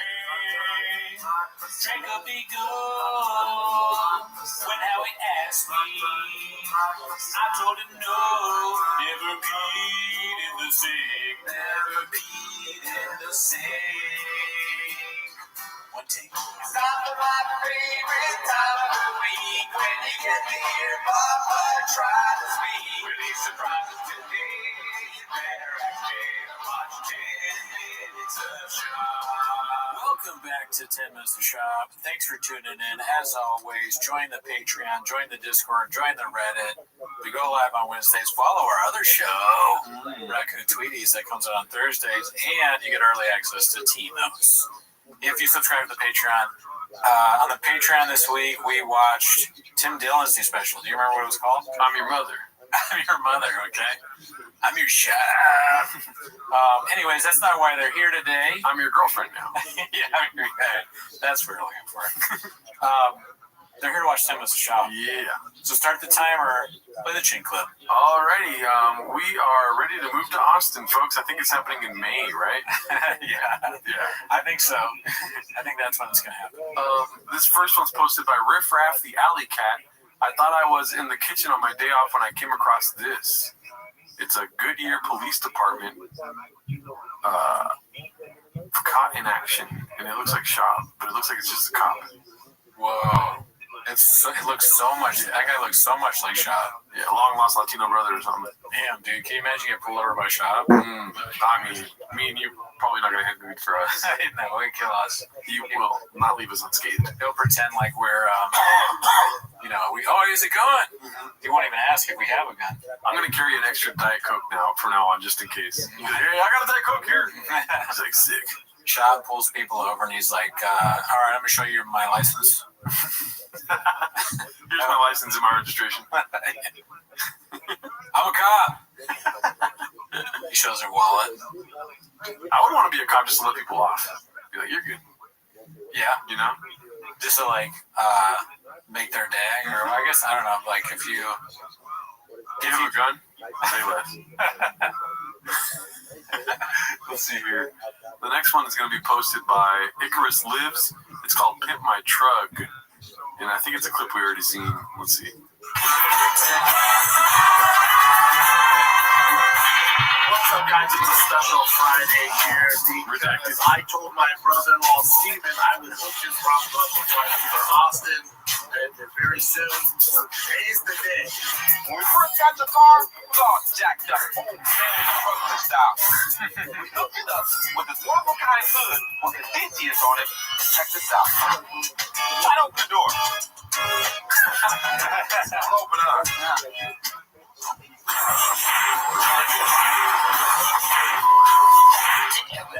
In your car, you can be the lookout for police. So just in case some suspicious activity is happening in the beach or near your hood, you can see it, and you can notify your local police department. Our family boys get already started at 8 a.m. Never sit outside.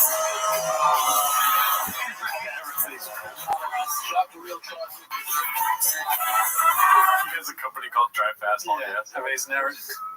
And this thing always does that, like the dumb jock guy. That guy from Pimp My Ride, I'm gonna pull a shop thing. I met that guy. Oh, really? Yeah, he came up. He's like, "You're the guy that does that shop shit right now." But I really met him. I met it like he came and I was working this ice cream truck and there's something wrong with it. This festival he came and fixed it. I was like, "You're the guy on Pimp My Ride, right?" He's like, "Yeah, it's me." He worked too much. He's like, "You're the guy that graves too much, huh?" Yeah, he knew I had Graves' disease. All right, let's see. The next one's posted by Brendan Schaub Brain. Mijo sold Abuelita's house. Whoa. I guess it's a house that sold for 1.3 mil. That's the house that he just bought her like a year ago. Mm-hmm. He already sold it. Is she going with him to Austin? I mean, if you're going to be selling, you know what I mean? If you're going to be married to a Latina, you got to bring your mom. Oh, I see. Yeah. Okay. Also, free babysitting. Also, free taquitos. He's like doing a video. He's like, all right, fam, we sold my mom's house, my mother-in-law. So I took off all the doors of the house and I pimped it. But you can see now that criminals can get in and out. Let's see here. The next one's going to be posted by Tied Up 412. It's called Simple Papa, like from Simple Jack, Tropic Thunder. Nice. Good AI work here. I love you. What does he say? Jenny, you make me feel happy. I'll stop. I'll cut that part. Let's see here. The next one's posted by I Downvote Cake Days. Papa can't even convince himself the family wants to move. 11 seconds, if that's what you got for that. Let's see. Wifey was there all week, man, with her family. Yeah. They love it out there already. So we'll see, man. Count down, baby. It does sound kind of like sad. Yeah. Like he's starting to maybe have doubts. Mm-hmm. He doesn't want to leave this great place he's built. Everything, the whole studio and all the stuff. Yeah, but watching Tim Dillon specials filmed in the Mothership gave me hope for Ringo Poppy too. Oh yeah? Yeah. The Mothership, that would be a great location. Yeah. That would be something. Brendan Schaub at the Mothership. David Lucas did it. He sucks. Why not Brendan Schaub? He's way bigger name. He should film a third special. You're right. Right. How's he even fit in that thing? Yeah. With his crowds, dude. All the fucking Proud Boys and woke people and cops are the Harley Davidson. Who are the people that drive Harleys? Hell's Angels. Hell's Angels, right? All of them, dude? Yeah. I mean, you're making a joke out of it, but honestly, business-wise, right? Right. Best decision for him to make is to make another special. He's trying everything else. Pizza show, fucking trying to bikes. Yeah. What else? Cowboys. He's a cop now? Dude, the one thing everyone wants is another special. Yeah, there's going to be a lot of views, Danny, if he just puts it out. Yeah. Plus, like, this podcast, like, he's tired. It seems like he's tired and doesn't want to be there. Yeah, I mean, we're moving. It's almost happening. They love it. It's like on his phone. He's writing bits. His own show. He's like, yeah. What else you got? There's no one there. He's like, well, that's interesting. What's interesting? You're talking about your show. All right, we're done, right? Cool. Dude, in a couple weeks he's gonna be like, I never stopped writing jokes for stand-up. And then that's gonna slowly start the whole going up in the mothership. Yeah, he's gonna be like, I'm just like Rodney Dangergreen, dude. I'm mad, dude. I'm like Rodney Dangerhouse. He confuses because he's bought a house with the fucking. Alrighty, let's see what else we got here. The next one is going to be posted by Dazzling Rabbit 633. I'm getting more and more convinced Rinks will leave Bappa soon. Just in the green room with a couple of murderers. Because he's like happy that he's next to Tony and another murderer. Yeah, I don't know. I mean, I wonder what those shows are like. Like, is he crushing out there? Probably. He's Brian Callen, so. Yeah. Slow motion crushing. So in this room, is if he doubled up the funny, you think? Yeah, definitely. Right. I mean, he'll keep you busy. Oh, yeah. Yeah. He wants to squeeze you. Just make sure there's enough stools on stage. 3 stools. 4 this has got to stop. 3 stools? I'm going to keep you busy. Let's see here. This is posted by Inner Attorney. Yikes, things got dicey, B. Rogan has not been able to shake the sling and dick allegations. Yeah, so I have not seen anything from this podcast. Oh, yeah, me neither. Let's see. Permanent relationship, and the willingness also to not pursue any other women. How do you understand? How does that make itself manifest in your life? I mean, I presume that you had opportunities of all sorts. I presume you do as well. In principle, I suppose they don't seem to come to me in a sense. Back in the day, guys like you would be banging their grad students. Not guys like you, but guys in your position. Yeah. Well, there were guys. Wasn't that always the thing? This is fascinating aspect of I seem to shut that off pretty much at the beginning. Well, to slap pussy out of my face, left and right. I'm a lot like Shannon Sharp. I choke women. I got in trouble the other day because I messaged an OnlyFans woman who turned out to be a scam, but she didn't make her bed. So. That rotten Tony Bugsby. Yeah. Tony Bugsby and his horse. I was caught up in it, but Joe, I wanted to know how you deny pussy. Because you have sugar in your tank, Joe? How do I? Well, really, I'm high most of the day. I take a lot of Benzos, so I don't really even see a difference between men and women. I'm so tired most of the time. I'm on drugs, Joe. They seem to have completely stopped that. Like, if you go back to Feynman and Oppenheimer and... They just avoided the question, dude. Yeah, no, he didn't answer. I mean, dude, give it up for this chef right here, dude. Look at this. 9%, he was like, I gotta clip this. A low battery mode. No, the chefs don't care, dude. They will lose their phone. Give it up, dude. Great guys never met him. They were talking something about Oppenheimer, dude. More like Oppenheimer. Yeah. Fucking Oppenslammer. Yeah, fucking. Oppen boner alert. Just make it. Oppen boner alert's good, dude. There we go. Oppen jalapeno emoji. Robert Oppenheimer. Let's see here. Oh, fuck, dude. That's somebody else's. I didn't think of that. Dude, I still like it. Oppenheimer's great. Haphazard posted this R.I.P. Clem. What do you think the R.I.P. is in reference to? Something about him choking him again, maybe? Let's see. I'll take some. Sad. God damn it, I'm a couple weeks late, dude. I'm wearing my fucking cowboy get up today. Oh, yeah, we haven't even commented on the hat. Mm-hmm. The cat is hysterical. The cat. Yeah. Jeez, I said cat. I'm losing it. Yeah, it took me a couple rings to put this thing on today. Oh, yeah? Okay. Couple. Okay. Oh, couple. Yeah. The bad chick.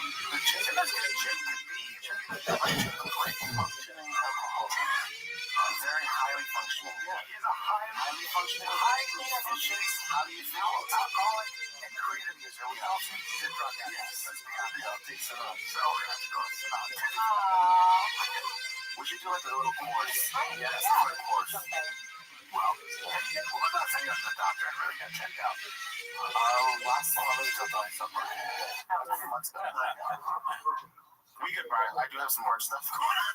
You have some hard stuff? Some hard stuff. My resting heart rate is like 120. Oh my God. Heart stuff. That's terrible. Is it? I don't really know. Resting heart rate 120, dude? What's it supposed to be? Should be like 70. You know, that's the one downside, the only downside I would say about rain. Like if he's in there drinking all the rains all day long, how can you not when they're so delicious? They're so all over the place. This is like, I would almost die for, like, if you had just put a sour gummy worm in front of me, I'm going to drink it. I mean, they make new ones. This is a new one. Orange Dreamsicle. This is brand new. It's why he dies. Because he had too much orange dreamsicle. Oh, fuck. I feel bad for him, but, 20 resting heart rate is terrible. I wonder what's going on. He is also 70 years old. Yeah. He fucking, no wonder he has resting heart rate, all the gunshots in his apartment, the food he eats. Yeah, if I heard gunshots all the time, my heart would be pounding. Yeah. Pound of fish is not good for your heart. There's a dog barking while you're trying to reproduce a podcast. Yeah, why doesn't he leave the dog at home? It's bad. Your resting heart rate is 120? Not all the time, but there's chunks of periods of time when it is. Well, so that means this is not good. So they gave me some pills. Yeah, that's really bad, actually. I just tried that. Now it's gone down to 110, 109 with the pills, but that's still best. You also have high blood pressure? Yeah, that's part of it. Yeah, Brian. That's why when we go to Austin, that Ways to Wealth place, whatever. Yeah, you need to do that right away. Right away. You don't need to be on a bunch of exogenous hormones. That's not going to help you. Exogenous? Stop drinking and work out more. It's going to help you. Your job is to move more. Stop drinking. Stop taking all the drugs. All the drugs? Or kratom. Yeah. Stop taking kratom? That's the first I've heard of that. Yeah. On this show. Wow, that's insane. He really is. The promo codes are ruining his life. Imagine you're like, what's a good resting heart rate? Like 150. That's the mindset. Fuck, I'm a little bit worried about. They really do need Chin to be healthy. That is wild. I guess it's because it's, it could be. Who am I to speculate? I don't know this guy, but you drink a lot. It's risky for your heart. Yeah. I don't even know. I don't drink at all. That's true. The drinking and the kratom, I don't think is good for you. Of course. I mean, so what you need to do if you're serious is actually take your health more seriously, which means exercise and stop. I exercise, Brian, but no, the drinking thing is 100% something I need to absolutely. When do you exercise? When? At least 3 times a week on treadmill. Okay, so I don't jog mostly. I do fast walk on a. His resting heart rate is 120 to 109. Yeah. He's got high blood pressure. He's got a heartbeat. Talk about it, friends. Do you know Chin is dead? This Chin guy? Chin is bleeding. What? Shouldn't be bleeding. And this is not good. You're gonna. It's very possible you could die. Listen, 5 kids aren't been around a long time. You're getting older. Chin's dying. It is possible that we'll get a call. This is what I want to avoid, Chin. Chin passed away in sleep. Your resting heart rate's over 100. That happened. No, so at the peak it was. So I would have to measure it every now and then. Usually with my doctor. Yeah. So it would be at 130. It would be at 130. At the highest. That's 130. At the lowest, it would be 109. Mine is 60. And when it goes to drugs and stuff, like it's never been easy to get drugs. It's at the touch of a dial. That's right. Stop the drugs. It's at the touch of a dial. It's easy. And if you're not touch of a dial, if you're getting like recreational drugs, you can get other drugs. This is what my whole special's about. This is what my goals. I can't wait. His whole special's about drugs and Chin. This is making me like, can Chin do it from a hospital bed? Like you see him in the studio, he's like in the thing. He's got an IV in. There's an episode of The Pit where it's, we got a podcast producer. His collateral nipple is failing. Dude, he's gonna have a heart attack. Hopefully not. Not gonna wood. Yeah, that's terrible. Stop drinking, dude. No more Tiger Thick. Okay, no more Sure Shot. I mean, we could lose Chin at the touch of a dial, dude. It's a real, dude. He's a real. The guy might stop the tracks on him. It's a blockbuster situation, dude. Yeah. We don't know. That is horrible. Yeah, I mean, take care of yourself, bud. You got this show you're producing, you got After Hours. You are needed in this world, so. You're producing our show in a way. Exactly. Yeah. These clips that come out that you leave in stuff where they talk about how you're dying. We need that for sure. So, come on, dude, stay alive. Let's see here. What do we have next? Posted by Busy Middle 8108. Papa finally admitting that when he told Rogan he benched 40, it was a lie. Let's see. And if you're pushing, right? Yeah. Well, that's like on Rogan. I told him, he goes, how many times do you do 225? And the most I've ever done is 40. So many times. It's so many times. I 100% believe it. Oh, yeah. I actually saw you do, but not to interrupt you, but I did see with my own eyes you do, I think you did 32 pull-ups. Yeah, I did. And you're a big guy. And you did them, and they weren't kidding. No, yeah. So then I did. The interrupting is so funny. Because Jordan Peterson did the same thing. He was like, Joe, do you ever have to turn down women? Because you seem like a guy that would have to do that. And Brian did it 3 times. It's an art form in this universe, the Rogan universe, where you ask a question, pause for a second to make them think that it's time to answer it, but they go, but also another thing is China. It's really tough. Yeah. Everyone, like Rogan said, everyone should have headphones on all the time. Even with the cowboy hat on. Yeah, dude, the cowboy hat, it's almost like, damn, are we already in Austin? Yeah, it feels like it. Yeah. Where'd you get it? My new apartment. Oh, yeah. Oh. It was already there. Somebody gave it to me. They made it for me. It says Gerardo Alarcon on the inside. You see that? Oh, yeah, Gucci. It's 100% Gerardo Alarcon, it says. Damn, dude. I mean, you're almost there. Yeah. 225 this morning 34 times. So I'm 6 off from my ultimate goal. How many times? 36. But I just got to get this bicep back. One hundo, and I think the 4 I can crank out. That's a lot of. So you did it 34 times. 36. I'm sorry, 36. You did 36. I'm 4 off. You did 36 times. 36 this morning. I'm 4 off. That is a lot of weight. I know. I mean, that's pretty amazing. And when I said 40 on Rogan, I was like, I'm about right now. Like, if Rogan was like, oh, the way I get the gym in the back, right now. No, you can do it. I can do it, but yeah. It's fair. You're in that exact moment. You are a freak. 35. I should have said 35. You are a freak. You're very strong. I know. I knew you were very. And I don't like, but that thing because. Like, I've worked out with bodybuilders, like people that it's just like, it's so boring going for jacked up, and they're not very, it's just so boring. Yeah, who the fuck cares? Nobody cares. I did that once, but then I also was like doing, weightlifting stuff. It's like a conversation you might hear at the gym if you didn't have your headphones in. But, that's one thing we talked about on the live is that you think that's boring. Should we do the thing where if you comment if you want to see it? We were thinking about doing a live where we see if I can just do 2 plates on either side or 1 plate on each side, so 135 people at one time. We want to see if I can do that. Should I try it later today when I go to the gym? Yeah. No spotter because it's gay. No, you gotta have it. No, it's gay. You're right. Shaw said it's gay. That was fine. But maybe I should text Mark to get involved. Maybe we do that. What do you guys think? Comment if you want me to lift 135 one time to see if I can do it. All right, let's see. This looks like, what's his name? Robert Goodell or something like that? That's right. Don't know who to axe. Posted this 2025 NFL draft update. Buffalo Bills shocked the world. Shoot for the moon, land on the stars, dude. I wonder what Chop would do if you put Redacted on his jersey. Oh, would he even know? Probably not. He'd be like, man, this is a cool way to spell my name. I'm number 1, sick. Is this a promo code for the jersey? He offers to pay for the jersey. How much do you want for this? It's good AI. Let's see here. This one's posted by Shoes Von Erich. Deep for Sufferland's new merch shop. Anti-electric car club.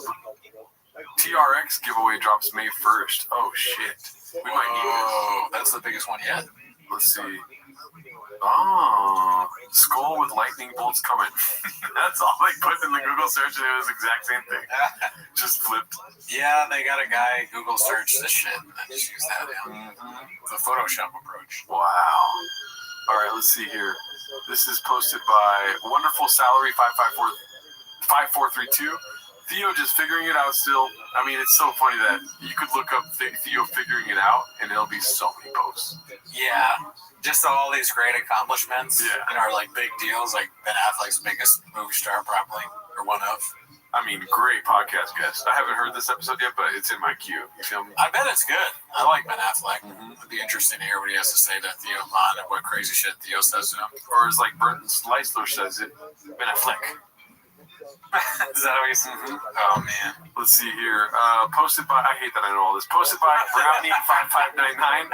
This is too good to be true. Old pig West standing next to 7-foot monsters. Oh my god. Oh, yeah. So he's short, right?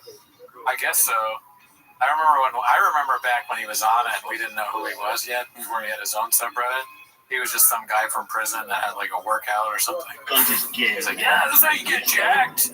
So I was like, oh yeah, you can do that. I used to do that. 100% facts. I went to prison. I had a cappuccino in there.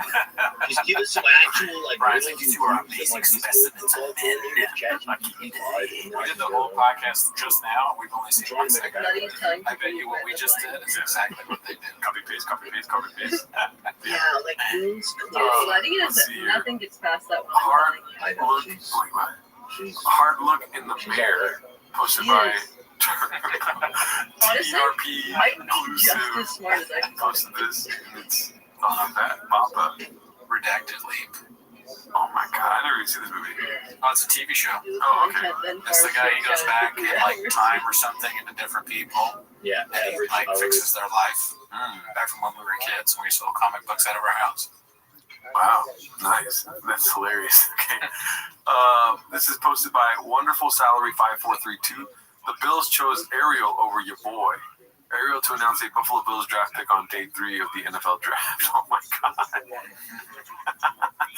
I mean, that can't be coincidence, right?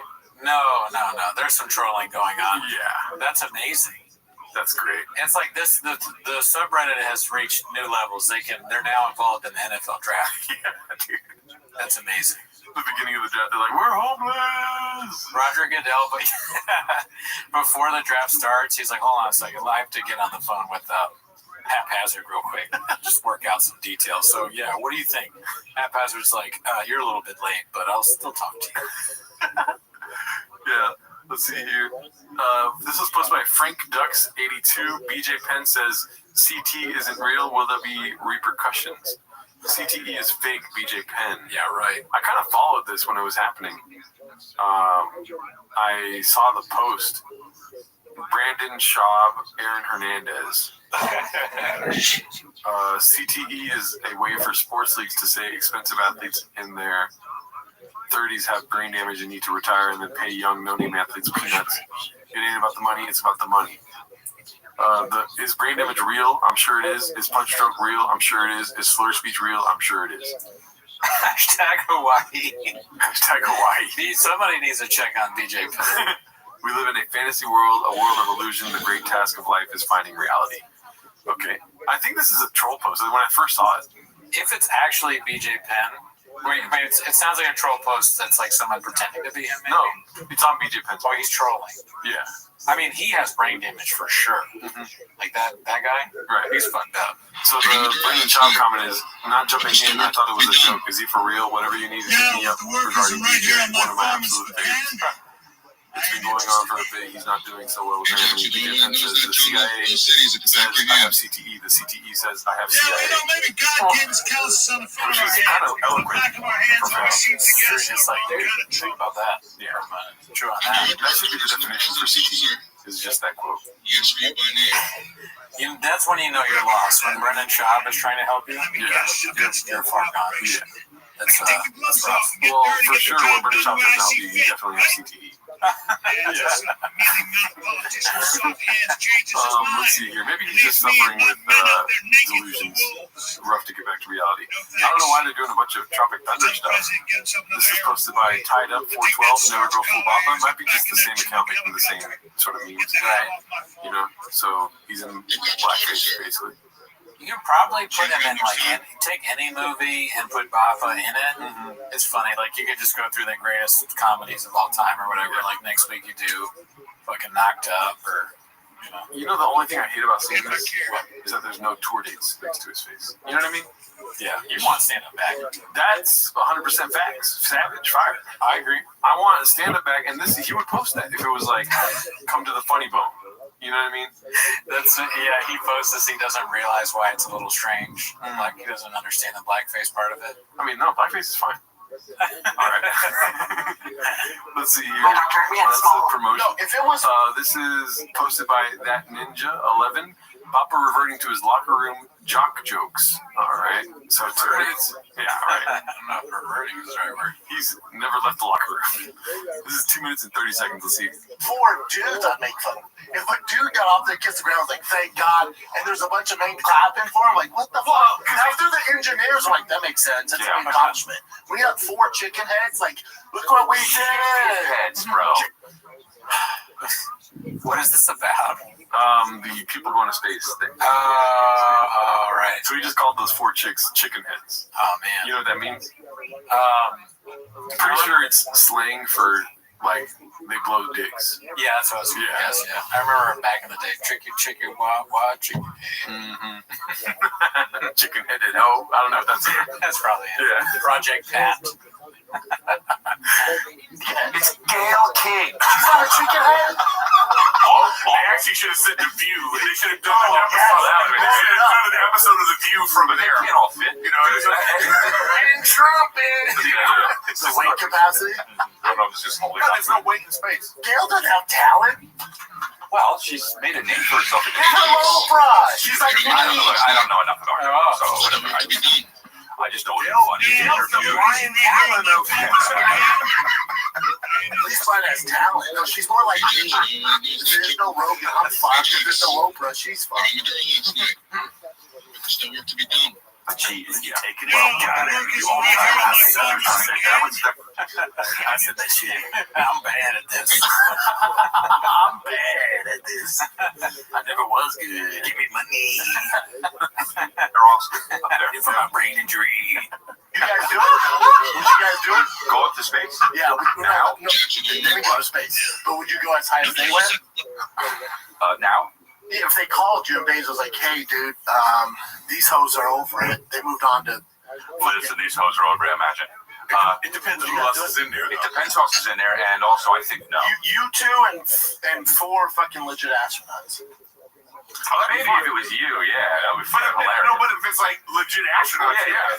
But we would. Imagine how hard we would laugh the whole. Oh, dude, we just clowning. I don't think you would. I think you guys would be so scared. I'd be scared. Yeah, but I would also. We're the same way.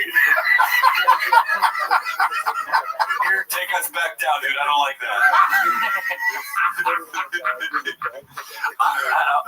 Farting. No, we would be. It's so redacted, like right now, but there's still so much time left, dude. Yeah. And The View, too fat for space. It's like the dumbest thing ever. They wonder if they try to go to space, they'd be too dumb for space? Throw up. What's it called? They were starting to get me funny, you know, we're the same weight, this and that. He's like, you fart? Just out of nowhere. You fart in space, dude? What is it? If you fart in space and nobody hears it, did you really fart?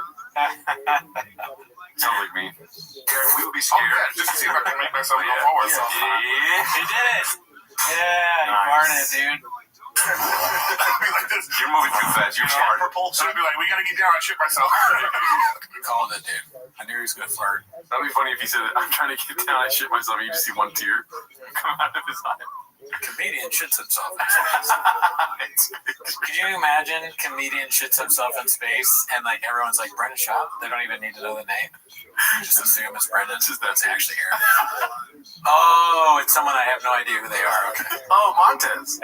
Montez shit himself. My shit is just like, Chris, look, it's my shit. Dude. Dude.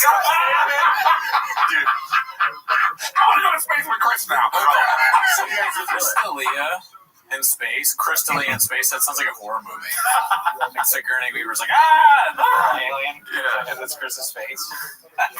Dun, dun, dun, dun, dun, dun. It's got he has the two mouths. It's like, dun, dun, dun, dun, dun, dun. Dude, that is funny. The second mouth is also his face. Delia's face comes out of Delia's face. Man, my ears hurt from this fucking hat. Let's see. No, I think no. I'd be scared out of my mind. Yeah, I would definitely be scared. Definitely be scared. But also probably emotional. Once you get up there, you'd be like, holy shit. Look at the world. Look at the world. Yeah, but you'd be like, dude, Calvin and Billy are on that world. No. Wow, they range like all the emotions when it comes to podcasting. It's like sadness, happiness, shits. You know, at some point, they're going to talk about someone being gay, no matter what the topic is. They're like, I don't know what he's talking about when he says gay here, about being in space. Who's gay? Yeah. Oh, no, he's saying gay for talking about his kids. Oh. Like get emotional in space, that's gay. Oh, I see. I missed that context, but yeah. I wish I was you. my attention span saves me from some of the things that you're fucking bombarded with. I'm thankful for that every day. Let's see what we got next. Okay. This is posted by Richard8064, disrespecting Baba and showing correct form. I think that's one of our guys. Really? Ibarra Fit? Not the 100 Brennan Schaub did, but we stay committed to strong dad movement. Become the person you and your family deserve. Oh my God. So he's trying to like link off this? Yeah.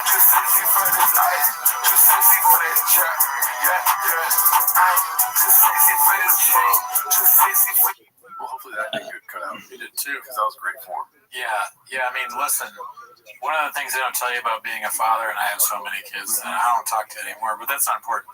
When I did talk to them, I obviously made sure to have a strong back, right? Because they're going to be depending on you, and your back is what you depend on. But what you really needed was a strong ear. Yep. Because you weren't there for them. Yeah. No, I didn't hear them because I wasn't physically with them. A strong cubby. My cubby's empty at my kids' T-ball game because I said goodbye a long time ago. Don't even remember his name. Never met him. Great guys. All right, let's see what we got next here. This is posted by Jesse. Jesse's so good. Bringing back this classic tune, Thank 'Em. So I'm assuming it's the song. I saw this posted earlier. I didn't watch the video though. Did you go and be like, all right, I'm gonna go do stand-up comedy, go bomb forever? Bomb forever. Oh yeah. Oh. This is the nostalgia. Is this a song we did? Is it? That can't be. But I remember watching Mad World. Yeah, Mad World. But I remember watching a clip a while ago with Mad World. But all around me, and it's just him being laughed at. Is it the same clip? Yeah, I think so. I mean, dude, she's so cute. All right. Yeah, we heard that before. It's gonna get cut out again. Yeah. Let's see here. This is posted by Chin Puller of Clips. Talking about Gallagher. Great guy, never met him. Let's see here. It's like Gallagher. I think he wanted to fucking break those fucking. Sarah Michelle Gallagher, yeah. What's his name? Gallagher. Oh, my bad. I had to pull a reference up from the 70s. He's the most famous guy who ever smashed watermelon. So. Yeah. He's the only guy. Well, they say his brother. Gallagher. That was Gallagher. That was who he was talking about. Guys, and Gallagher's taking over. It's like a one of those bands. Papa can be wrong about it. He's like in the inception of being wrong. Yeah. He's wrong multiple times. He was wrong about the name, and he's like, well, he's the only guy, and he's also wrong about that. I remember being confused as shit by that when I was a little kid. Because when I was a little kid, I don't know if you saw this, but there would be infomercials for Gallagher, like his stand-up where he's smashing watermelons. But sometimes it was like a different guy. Then I realized that there are two guys that were like related. I have questions about that. Wild times. Yeah, Gallagher, great guy, never met him. Let's see here. This was posted by 1811 BJJ. They actually exist. We bring in guys for 1 to 3 weeks at a time at my job when we're really busy. Guys come in to help out this week. Normal dude, decent to talk to, doesn't have any outward signs of massive brain trauma/tumors. He left his phone at the lunch table while a few of us were sitting there and walked out of the room. I'm not sure what caused it, but suddenly it started playing the O'Reilly jingle very loudly, so I grabbed it, paused it, and realized it was the intro to a T-Fat K episode. I'm shocked and hurt that something like this happened at my place of work. Beans, cheese, Underworld, Lopez, Underworld. Where do you think this guy works? I feel like Jim. Fortune 500 company. What's the over-under on this being true? Probably 0%. Yeah. That's probably not true. Great story, though. Never joke. Yeah. Good job, Chef. This one's posted by Richard8064, one of our guys. Oh, you built the Humvee? I beg to differ. Built that campy.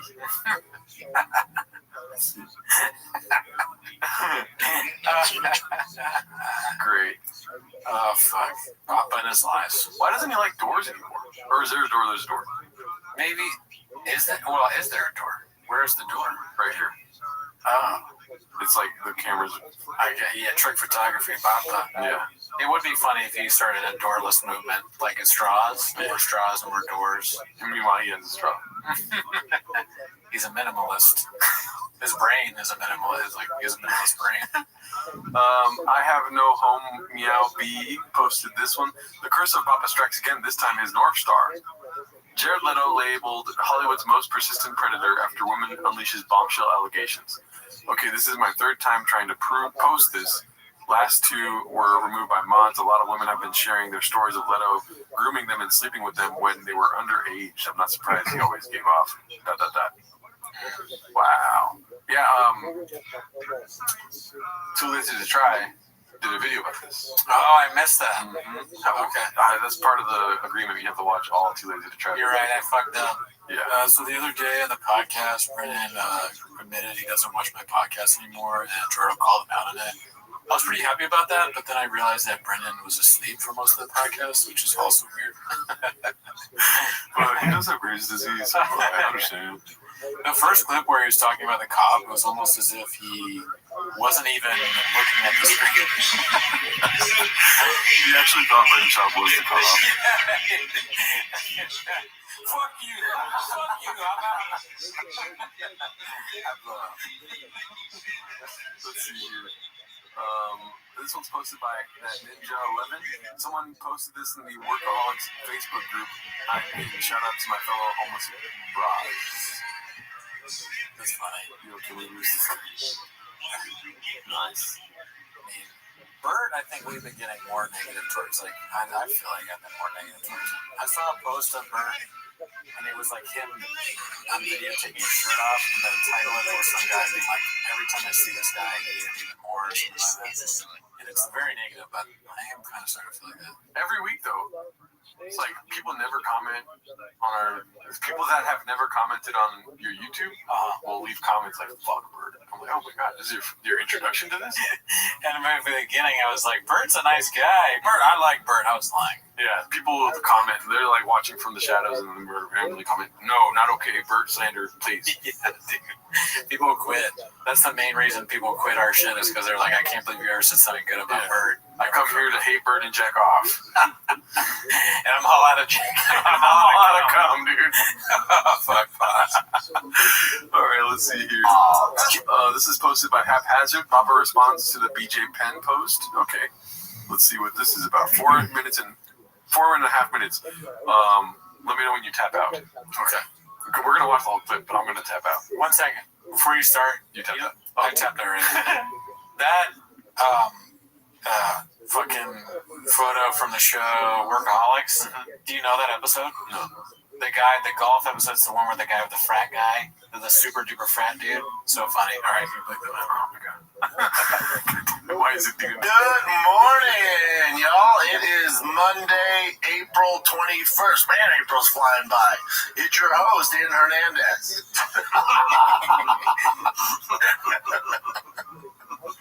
Inside joke? Classic. That would be funny though if you pulled out a gun like.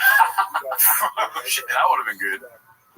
Right? Oh, he said Aaron Hernandez. Yeah. Oh my God. I thought he said Dan Hernandez. I was like, who the fuck is Dan Hernandez? That was pretty good. Yeah. Can you play? Sorry, I know it's 4 minutes. Can you play it again?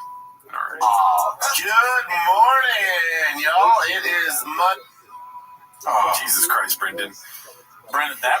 Yeah, that's what I was saying. That's what you meant. Yeah. I hate Good morning, y'all. It is Monday, April 21st. Man, April's flying by. It's your host, Dan Hernandez. It sounds like he's saying Dan. I know with the context of AJ Penn, it makes sense. But it sounds to me like he's saying Dan. April's flying by. It's your host, Dan Hernandez. It sounds like Dan. Yeah, and I'll admit, even though I was just talking about how I don't pay attention, I was not paying attention, obviously, from the beginning of it, but I'm so sorry. Oh, man. We'll get maybe help I need soon.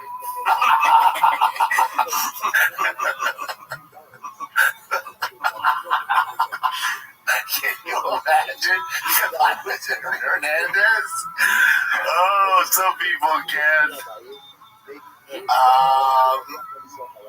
Listen, some of this, so many people sent this to me in my group chats and also on Instagram. Here's the way I first looked at it. First, I looked at it was a lot of bullshit. You know, people take shots at me all the time, catch strays. There's, the internet's getting internet, and I don't really engage with it. And then when they told me it's BJ, I just figured it was another one of these Real Housewives of anime things where it's like, okay, doing it for attention or get clicks or all that bullshit. Job the big old pussy, It's just internet housewife shit, dude. It's a mangina.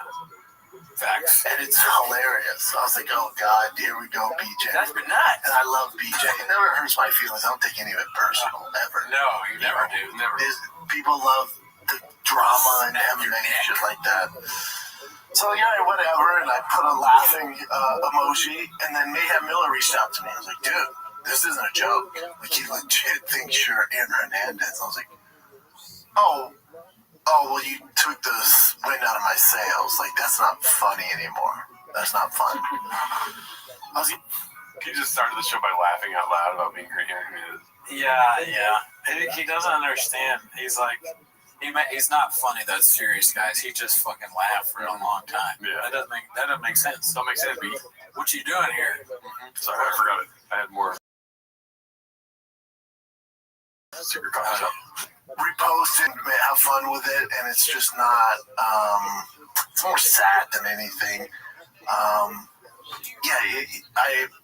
figured he did this because, I was like, with BJ's stuff, I'm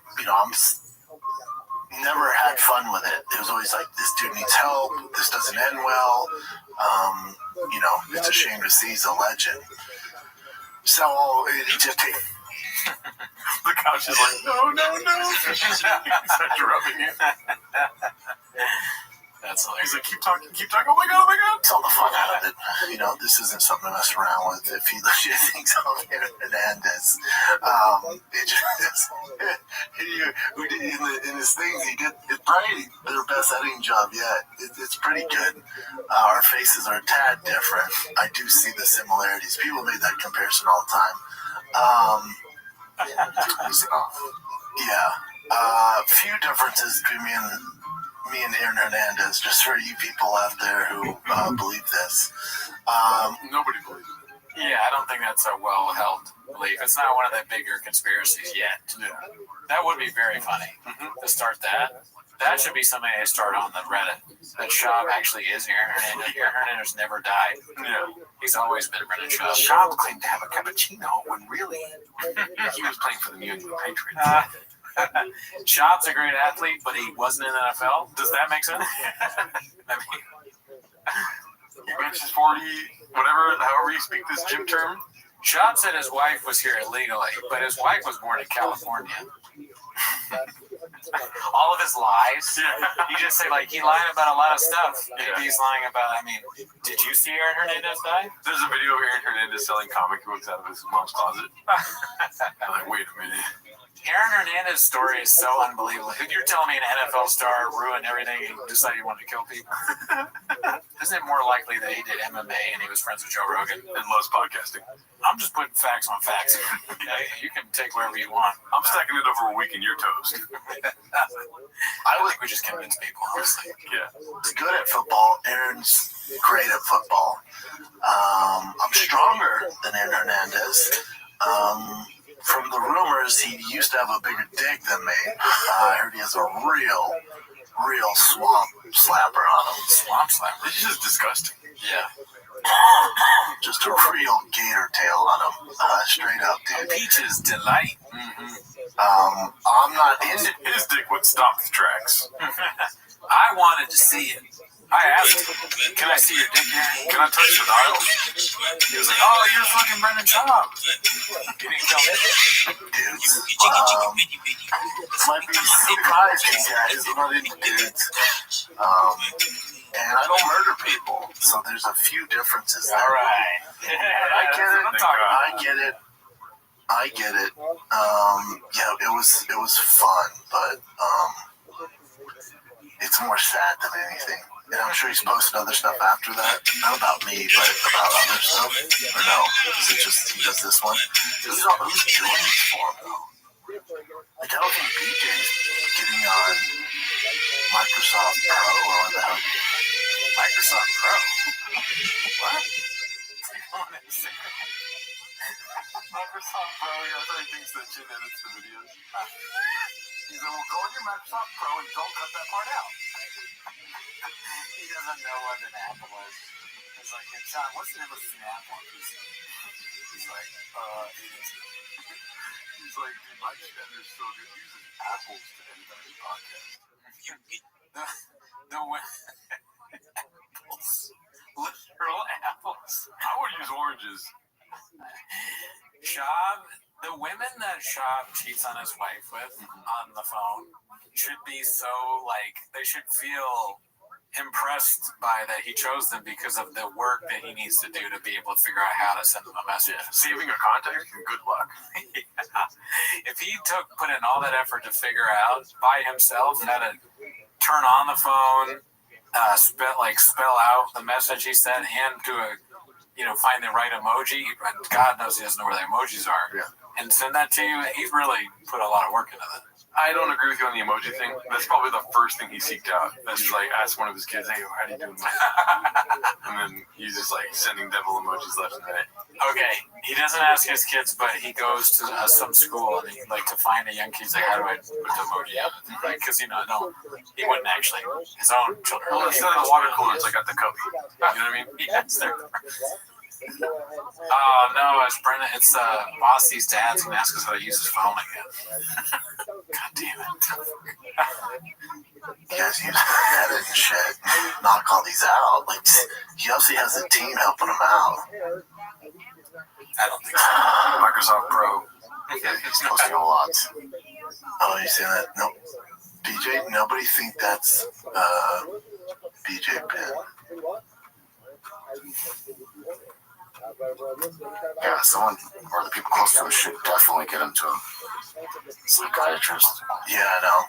I know. It's no laughing matter. It'd be different if it was like a current fighter, not someone from CT. Then you're like, all right, let's have some fun with it. But now you're like, ugh. Still a fan. Still love him. Definitely want to give him help if he's open to it. Definitely have some resources that could help him. But you gotta want it, man. He just offers him rain and sure shot. Yeah, resources. The resource is a thing, a black buffalo rifle that's been open and half of it's gone. I don't know. Deep fish tank. It's not fun. That edit was very good, though. That edit was kind of legit. You know what's sad? Is one sure shot would cure the whole thing. Yeah. And he doesn't even have that. I mean, you should say it. That would be funny if you plugged the sponsor right there. Yeah. You can get that with promo code SHAUB, spelled SHAAUB. SHBYECYK. This is posted by Haphazard. This is a normal conversation between two men. Aaron Hernandez's brother sentenced to time served in shooting threats case. It's a time served in shooting threats case. Threats. It's another big guy. I mean, just that's his job is to point out big guys. The guy's big. Brian loves that shit. The Pope, look at him, not a big guy. Next, what else you got, Chin? 18 prisoner already served threatening to carry out a shooting at University of Connecticut. I remember that. Yeah, that's dark. Yeah, the family was all fucked up. The dad was fucked up. They grew up in a rough environment. Wow. That'd be funny if he was like, I grew up in not like me. I mean, I was way rougher. Yeah, way rougher. Mean streets of Colo. Grew up in a rough environment. But yeah, he was a hell of a football player. I was at half the football player in Aaron Hernandez is, and he was at half the fighter I was. So we're not the same guy. Your brother's a bigger dick than me. I'll give him that. I know that. Oh, you do? Oh, yeah. I have buddies who are roommates with him. Oh, yeah, peace out. Massive swamp tail. Really? Massive tail. God bless him. Yeah. There you go. Yeah. So, a giant donk right there. I'm going to give credit where it's deserved. Yeah. Honker on him. Really? Yeah. We got it the first time. Just pull it out. Yeah, we told us already. Mm-hmm. You got a honker. I like gator tail. I like gator tail's great. But I like honker because honker. Now get a new recruit. Hey, you gotta check out Hernandez gator tail. I like it. It's disgusting. I wish he quit football. Someone said that. You gotta check out Cooney's gator tail. I think I'm off the team, dude. I'm not checking out gator tail. If I took that hand pulls down and goes, "Welcome to the swamp." That's good. See, you like that? Yeah, a lot. Like sense. Yeah, dude. This is. Imagine saying that to a woman. Welcome to the swamp.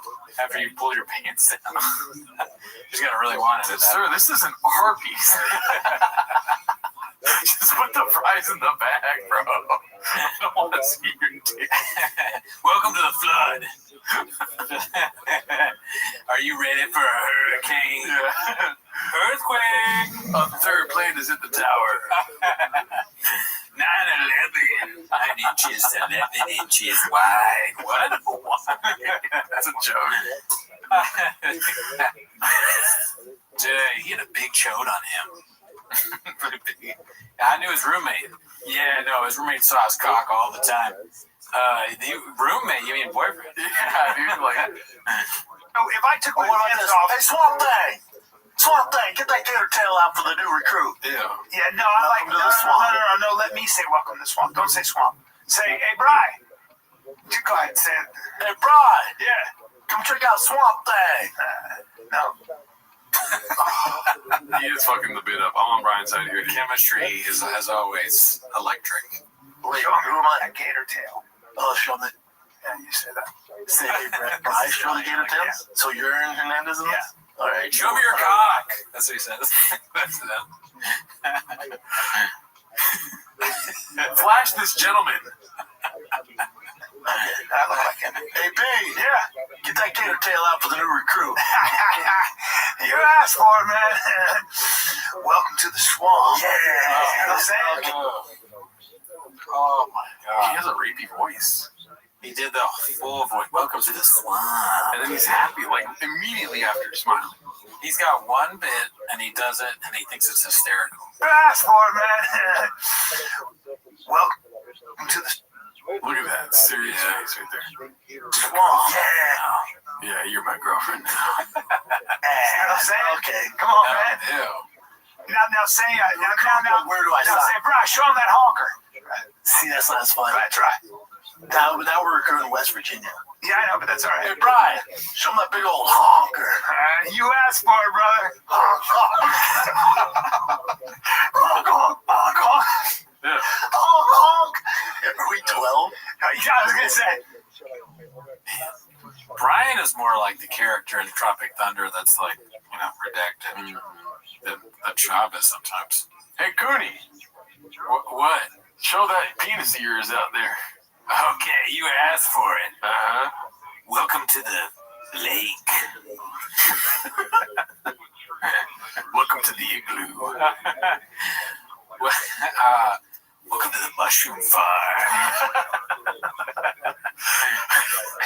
Welcome to the tiny dick house. What are we, 12? Yeah, dude, what are we, fucking 10? All right. Serpent lair. Welcome to the Dirt Serpent. Let's see. Let's go one more here. All right, well, welcome to Austin. This is posted by Marky the Fett. Mappa, when he's been in Texas for a year and he's ran out of people to talk to about Toe Rogan. It's a classic picture. It's always good. It's great. Yeah, people.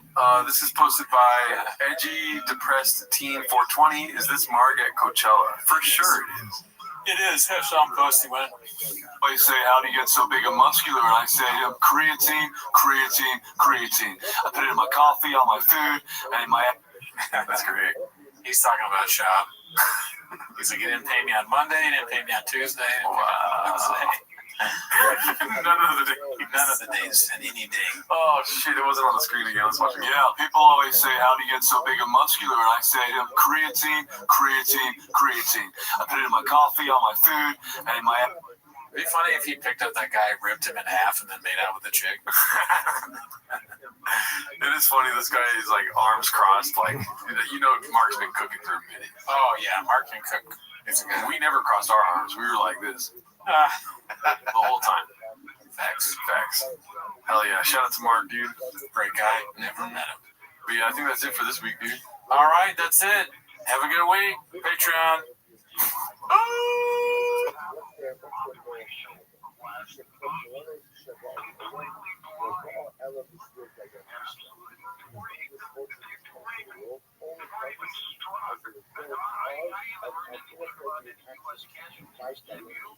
It's time for my favorite time of the week when you get to hear Bob Butter try to speak. With these surprises today, you better watch 10 minutes of show.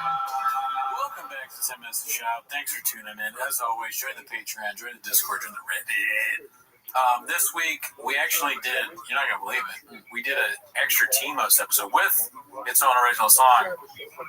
What was the song? Should we reveal it? Oh, we will. Because that's a Patreon-only thing. Lopez. Diddy. We like doing that. You know, who knows? Maybe that instead of comedy specials. I'm not sure. We watched the most recent episode of T-Fat Cake because they had just uploaded before we recorded. Yeah, I mean, you know, the master's at work. Mm-hmm. But anyways, that's not why they're here, though, right? No, I don't think so. Maybe... We also have another show, Raccoon Tweety. Please watch that. That comes on Thursdays. But, and also there's early access to this. Anyways, that's not why they're here. They're here to watch 10 Minutes of Shop. So start the timer. Play the Chin clip. Alrighty. Well, we don't have a Chin to play the clip first with Chin. We have a post from That Ninja 11. It's called Tombao Light Ya Up B. Chase Gooner is certified homeless. Oh, Chase Hooper.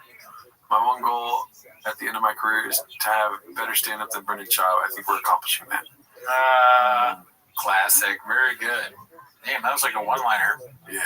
He could have done that on stage. Yeah, it's like, how did that fit in between a period, you know? Yeah. How does he fit in that thing? He's a lot smaller than Chow. I mean, could he do 25 reps or whatever the fuck? What would you be more insulted by? Somebody calling you a big old pussy or saying that your stand-up sucks? Stand-up sucks, I guess. Yeah. Do you think this is 4 days ago they posted this. Do you think he'll address this? I don't think so, because Chase has been going after Shop for a while. I'm not sure he's responded. I would love to have Chase on the show. Oh, yeah. Come on the show. You're homeless. You're welcome. See, this is where, like, you messaged Alan Strickland Williams, or what's his name? The other guy, Sean Strickland. Sean Strickland, yes. Yeah, not a chance he's going to be on the show, dude. No, I don't think so. Chase Hooper, too. Come on, no. No, they're a little bit bigger, I guess. UFC's going to be like, oh, you want to sit in the red chair? No. They just might have to wait. They can either go on a random YouTube show with two idiots, or they can continue to have a successful career in the UFC. Yeah. Dana White gets all mad. What were you doing? They're like, I'm sorry. Those guys are idiots. But maybe they're redacted. But I'll say this, Dana White, if you want to come on the show, you're more than welcome too. Yeah, 100%. That'd be funny. Because he doesn't like Shop. Yeah. Shop, who said that? That clip? Famous clip. No way is this Brendan Schaub's new profile picture, dude. It looks so real, though. ETID posted this 1986. New identity number 35. I'm gonna check really quick. Go ahead. I feel like it's probably real. It's Shab in his truck with a hoodie on and a cowboy hat, and he's holding a thing of a Zen-like thing, probably Black Buffalo things, and he's forced someone to take a picture of. Oh my God, it is real. From IG? Yeah. Well, he's moving Austin. You got to make changes, dude. Just so fast, though. You know, he's like a guy. It's like Will Smith. He has a team. You know, he's a very curated profile, and he's going to Austin, so he's like, you know, I want to change up a bit. They discussed the hat. Right. As a move. He's making moves. Do you want to guess what he's thinking really quick? Go for it. No. Banana. I'm hungry, but can I get a banana? That was my best. Oh, okay, okay. Sorry, I was hoping you'd cook more, dude. Do you want to try one more time? I think that was all I got. One more, ready? Okay. I think I want something you can yeah. How soon after taking this picture do you think he's like, that's the IG? He probably looked at a few and like they were all exactly the same. He's like, this one is it. Are the days of the weird face over? He looks like he's just regular smiling here. He does. That's a good question. Yeah. This picture kind of looks like a country album or something like that. Like it's a country singer he's been famous for a while and he's used to it. He's got get the picture of me in the cowboy hat. Great. We're done. It's a wrap. Alrighty, let's see what else. We're wrapped. This next one's posted by Warm Face 3. The rumors are true. The cat's out of the bag. We are moving to Texas. It's taken me a long time to process, to feel, to cry, to miss my friends and family, to get excited about a new venture, to start over in a new place, and where neither one of us knows anyone. I am born and raised California girl. LA will always be home for me.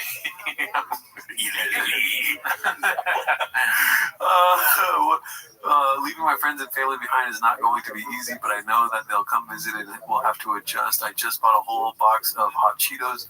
LA has become a really sad place to be for me. The politics, the fires, the lack of safety for my kids. It's funny to think like the fires are still happening. Do you think the fires are still happening? In her mind. Shab is actually setting the house. She's not talking about the fire. She's talking about things Shab is actually set on fires in the house. Maybe that'll stop in Austin. A combination of all things. So this is how I know I'm making the right move. Worst case, LA will always be here if we decide to come back. As I embark on this new journey, just know I will miss LA very much. It's all I've ever known. And I pray that Texas will welcome us. She spelled Texas wrong. There's a G and an S before the AS. We'll go those with open arms and a new place to call home. The Valley has become our home, and I'll kiss it very much. I'll kiss it. Somebody needs to get a picture of her kissing the ground over and over and over and over and over. She wouldn't do that. And the home my kids grew up in, everything will be missed. But I'm excited for our new home and our new community we will build. Cheers to new beginnings. Wish us luck. 4-leaf clover. Do you think any neighborhoods in Austin are printing this out and showing it to their, like, we got to be ready for this? Mm-hmm. We got to do what we can.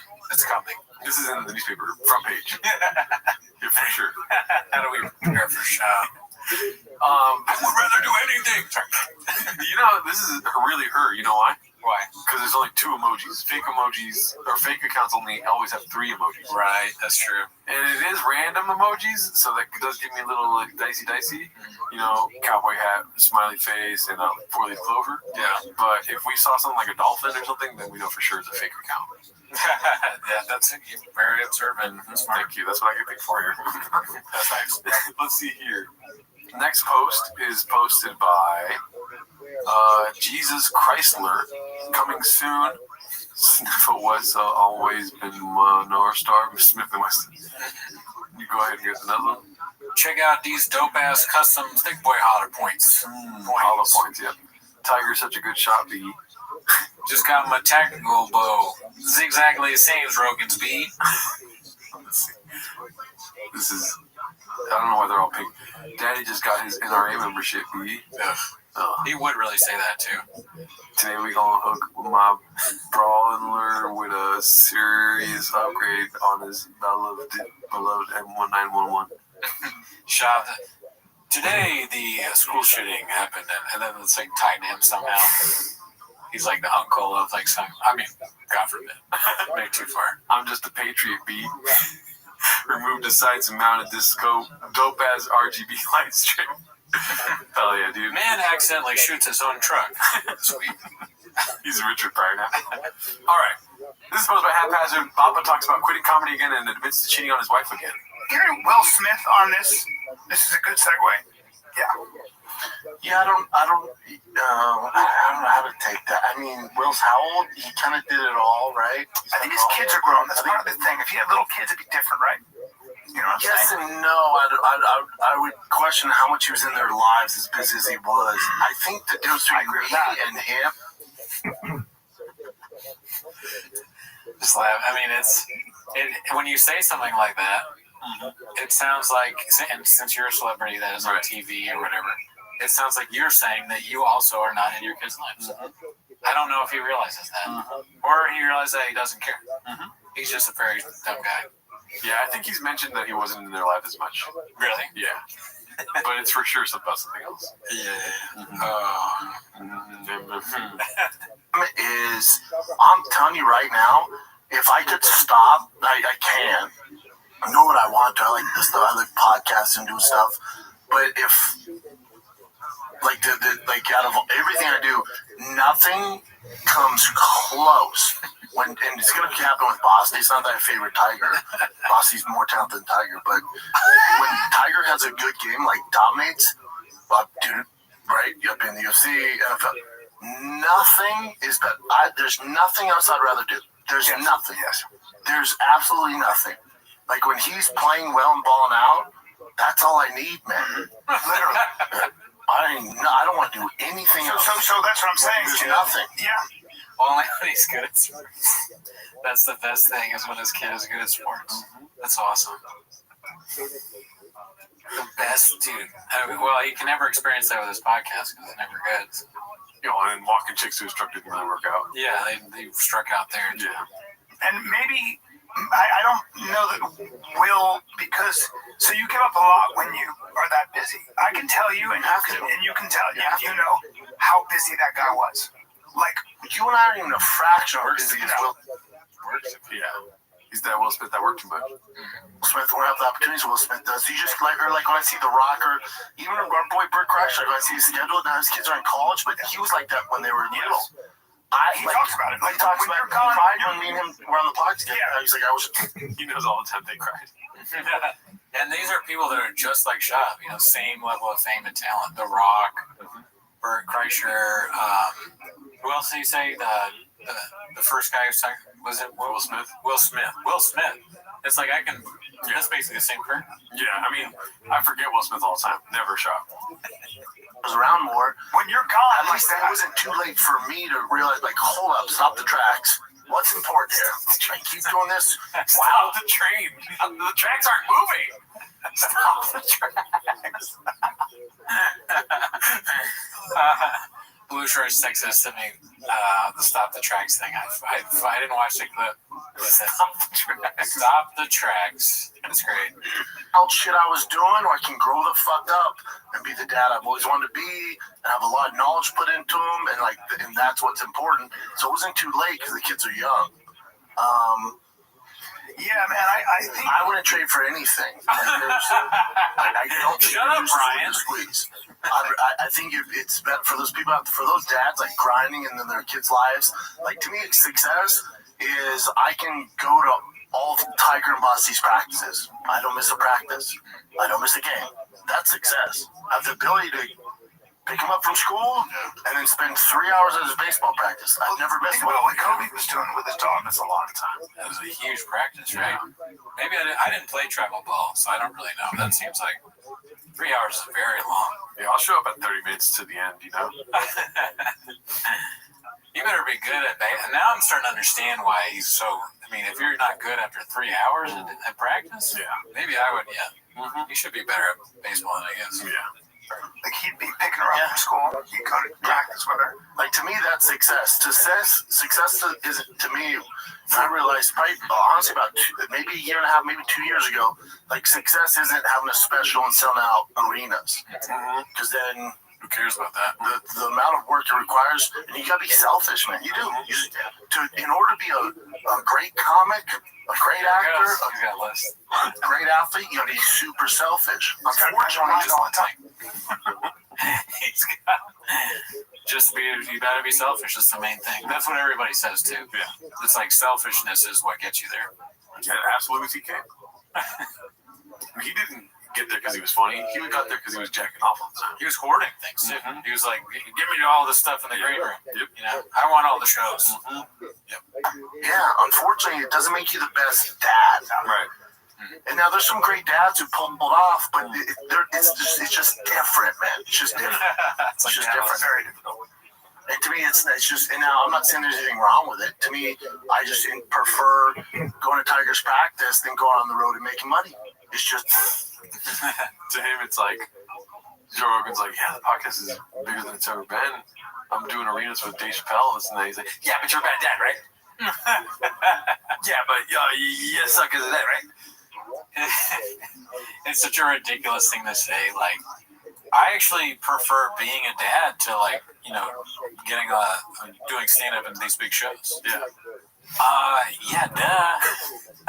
You fucking weirdo. Do you see anybody who's like, I would he actually has said this, so it's like, I would rather be anywhere.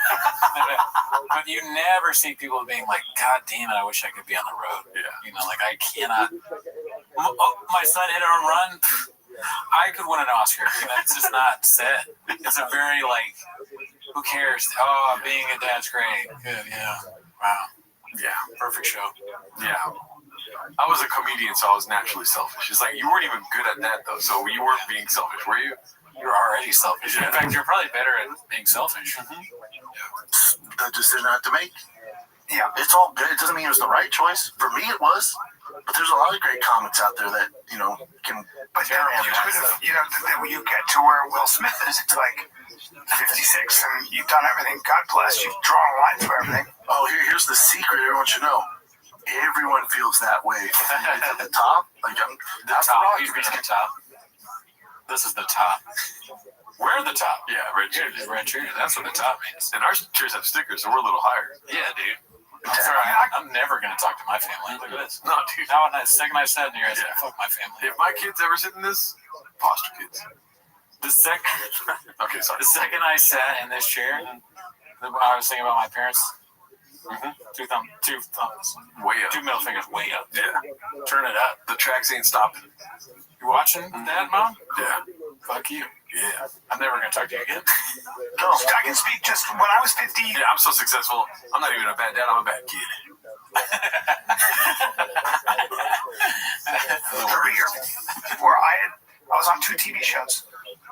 Big TV, ABC. Yeah. I've always wanted to have my own show. I know. The Sopranos and Secret Life of Jack and Cody. Jack Cody. Secret Life of Trax and Cody.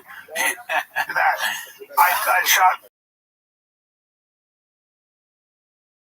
Complicated Apes, that place was, and sold out right away. I had the great house, I had everything. I'd literally come to LA and drawn a line through everything I set a goal for. Yeah. And then you know what happened to me? He was like, you're my girlfriend now. Yep. Draw that on this. Yep. Draw that line. Track that over a week. Stop that track. Stop that track. She tried to stop the track. That's bad. I was like, holy fuck, I'm starting to feel. I was spending too much money on food. I didn't know what to do with myself. I was like, I'm going to take a little break. The worst thing, it was such a weird feeling. Yeah. I felt bloated. And by the way, I missed a lot of my kids, my first kids. I missed a lot of my first kids growing up. A lot. Yeah. I just did. It's a fact. Fucking, if I could take it back, that's the biggest thing I think about every day. Yeah. You know, I would have been. Now, I'm very close to them, and it's all good, but I missed a lot. Just not ideal. Missed a lot. Yeah. Missed a lot. Imagine your father saying that in a red movie chair. He's next to rain bottles. It's like your dad, if this is true, and then not just platitudes or whatever the fuck you say, if that's true, they really did miss a lot of their family. You're watching your dad on a podcast, that sucks, where they routinely call people gay and like all that, talk about how he missed your childhood in a red movie chair next to Rain energy drinks. And Sure Shot. And Sure Shot, which is something that you drink when you're drunk so that you can drive home. Yeah. Bucks a lot. Yeah, I think for me, I'm just growing up, and I need to grow up. Like, I was wild on the road. I made a million mistakes. Yeah, on the road, I was just wild. Like, I couldn't do both. I was wild, you know? I was wild. He'll drink all the whiskey whenever you want. Do you remember that joke from Daniel Cabral? Which one? Where he's like, I've never met an unfaithful Latino man. I've met a lot of Latino men that made a lot of mistakes. That's funny. So he's Mexican. Anyways. Yep, I was just doing things I shouldn't have been doing, and like me and Joanne's discussed that. And it's just I was going down a bad road, not being the dad I wanted to be. I wasn't happy. I was making more money than I've ever made. I just was. You weren't present in any capacity. Nothing mattered. For the podcast, the show, nothing. I was just going, doing this show, doing that also show. Like how you dealt with the stress of everything that went down. Everything, yeah. I just worked because that's what I know to do. You dealt with the stress by fucking ruining women's lives. I was miserable, making more money than I've ever made, but miserable.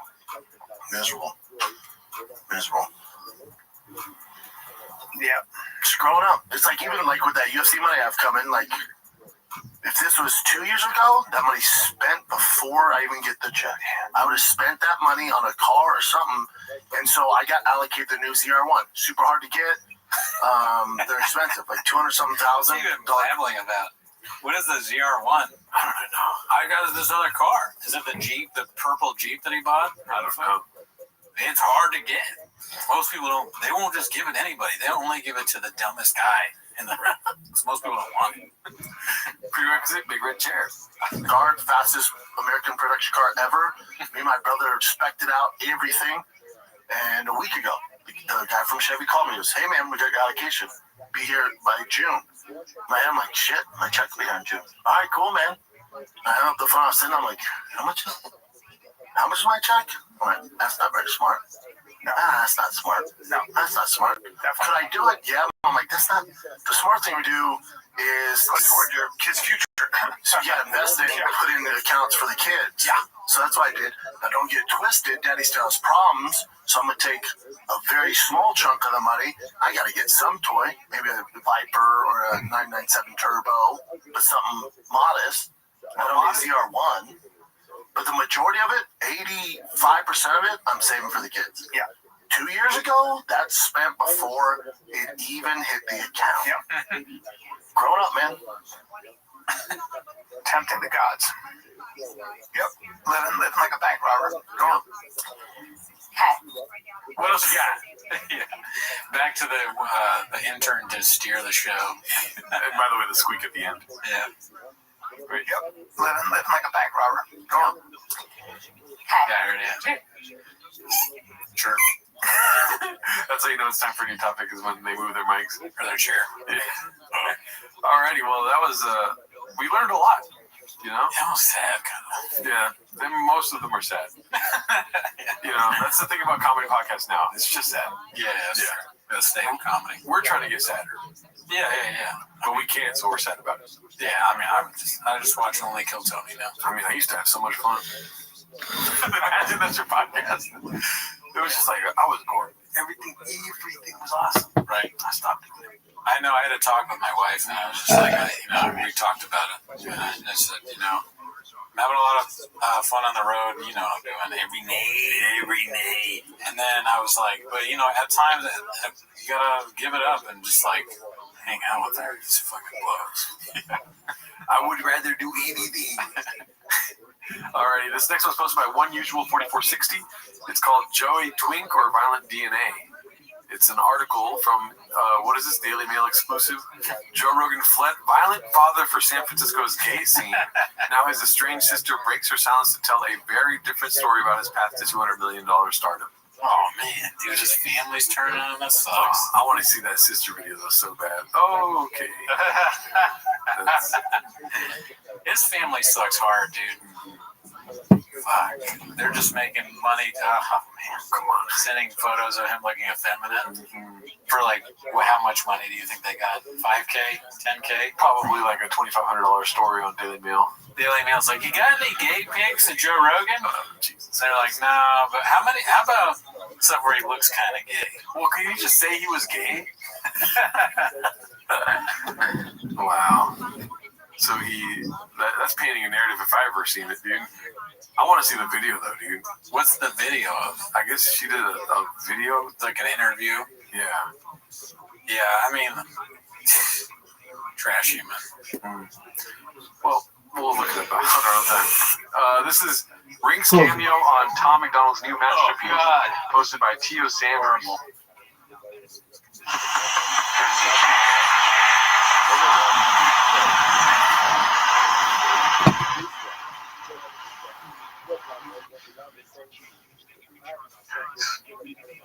Why? Like, who's in the studio with you? You know? Like, who is anyone in there like, all right, we could make this, but like, let's not make it like an AI song. It sounds like AI. You know? Yeah, it does.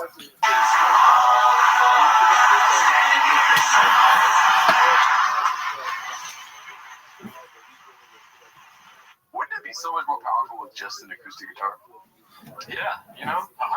Instead of it sounding like I'm in a factory that's like overproducing like a fabric or something like.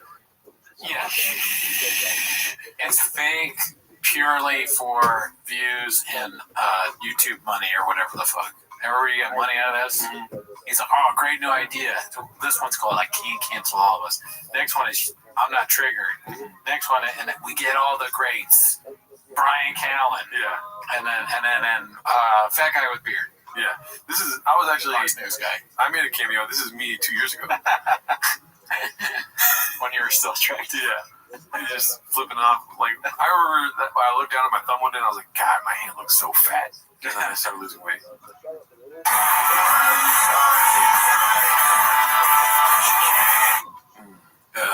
Terrible.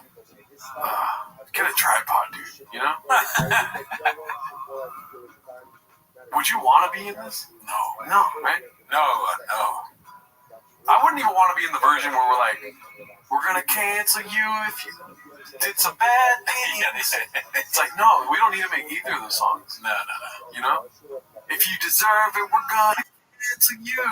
I would absolutely be in a Little Browse thing over this. Oh, okay, yeah. 100 Little Browse calls me up. I'm going, although that might be just a thing for Shot to murder me.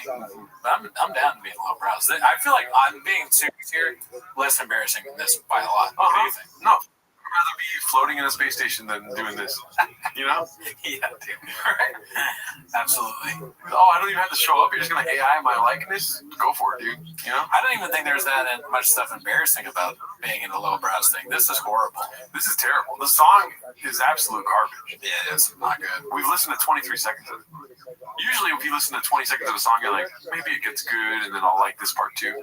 Trash. All around trash. I went to the Universal movie theaters just to see a movie, and I was walking out, and there was this horrible song playing. It was like, we could be heroes, and like this chick, that music video was horrible, and it was also better. I'd also rather be in that music video. Yeah. I'd rather be in the new Jurassic World than this, dude. Yeah. And that's bad. You know that's bad. Oh, yeah, I know it's bad, but I want to be in it for Scarlett Johansson. Yeah. But hey, Scarlett. Take that kid. Let's see here.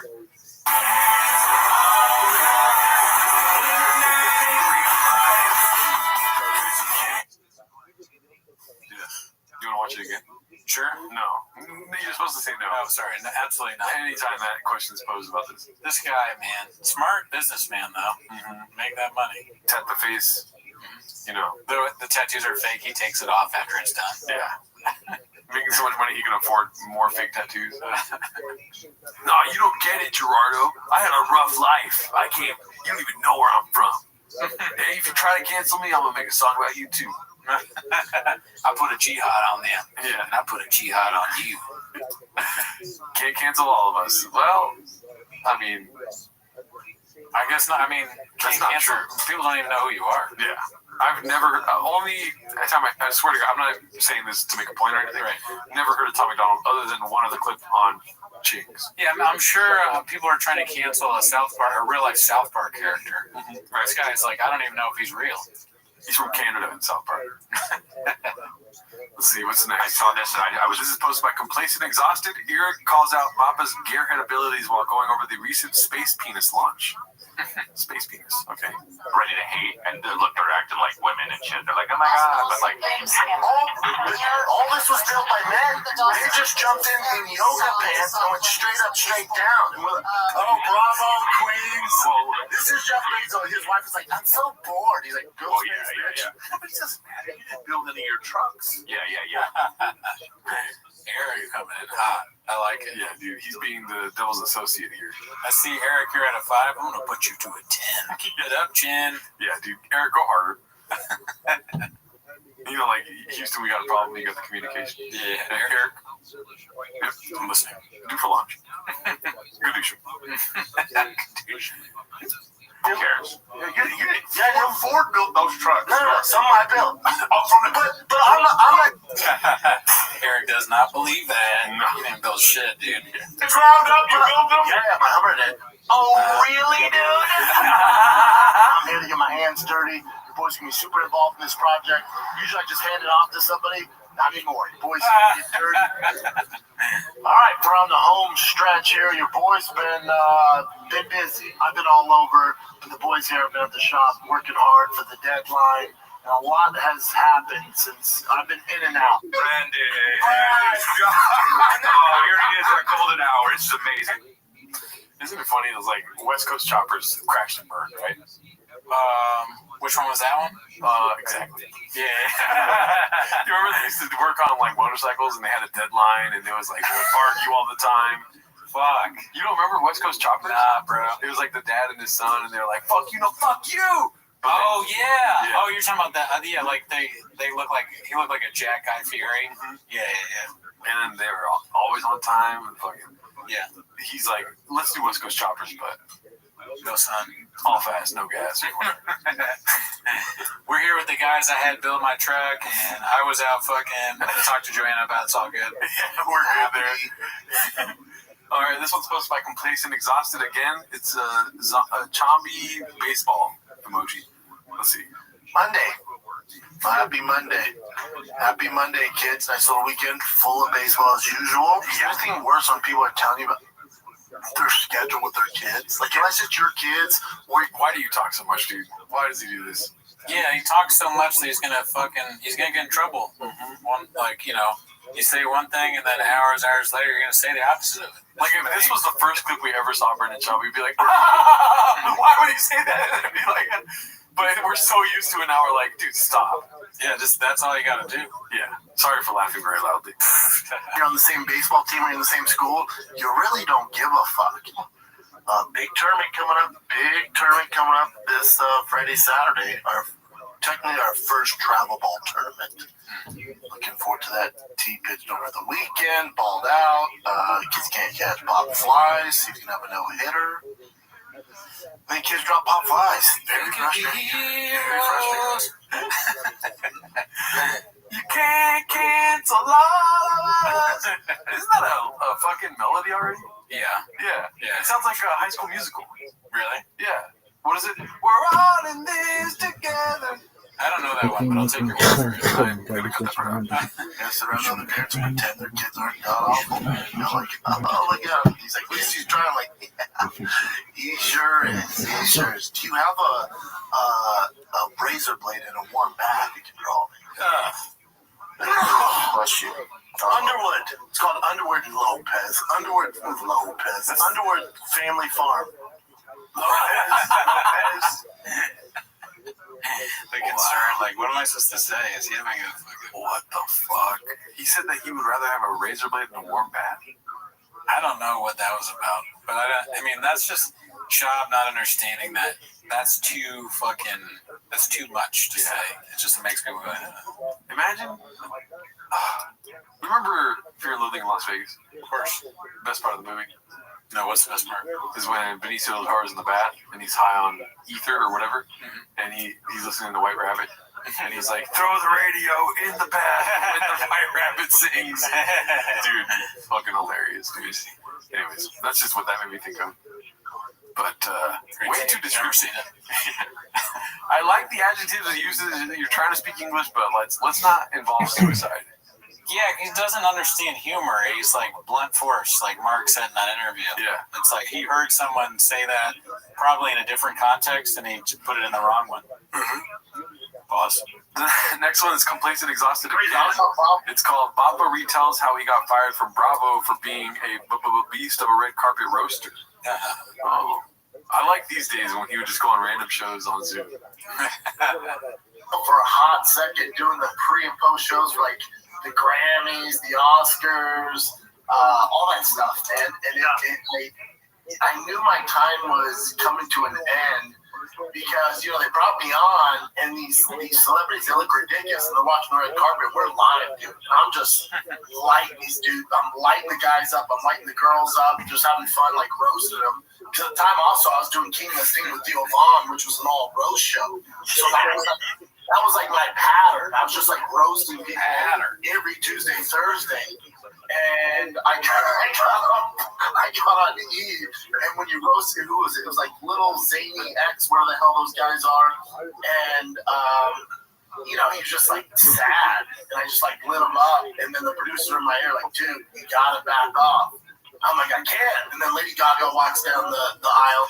Yeah, because he's not being funny, right? No chance. Yeah. I mean, if he's doing this at all, he might just be making up in his head, but he's incapable of saying anything clever. He's like, why are you dressed like that? What are you, fucking gay? Yeah. He's like, why would you dress like that? Do you also have a razor blade and warm water in your pockets? Because I would end it all. All right, have fun on the Grammys. And he doesn't even realize it's like, you just said you should kill yourself on live TV. What are we doing here?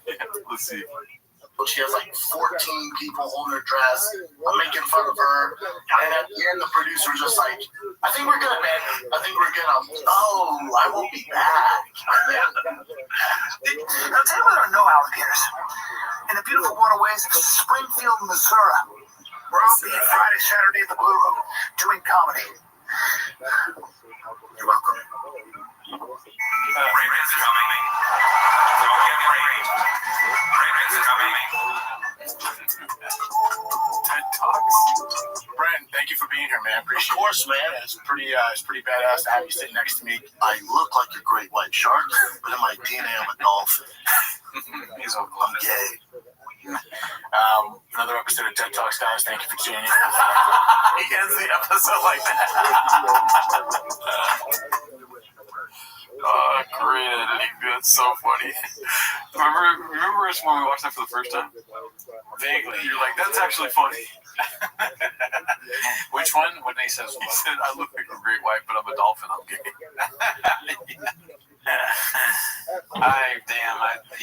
That's an indictment on me. All right, let's see what we got next here. This one's posted by Dandy Kaufman 2. Brennan refuses to say partner or wife. I mean, let's paint a narrative. You know what I mean? So Lewis back here, and he asked me to ask you this. His goal is to get married to his partner, and he offered to make you partner, his wife, bitch, if you would pay for his girlfriend, his fiance. Wait a minute. So, is there anything more lame than partner? Only really gay people that like, that's my partner, you know? I think they're trying to cover all bases, like, just in case he might be. So, I'm not going to say anything. And then he looks over at me, and I'm waiting for my girl she's in the bathroom, I'm waiting for her. I was watching, my girl was watching, say it.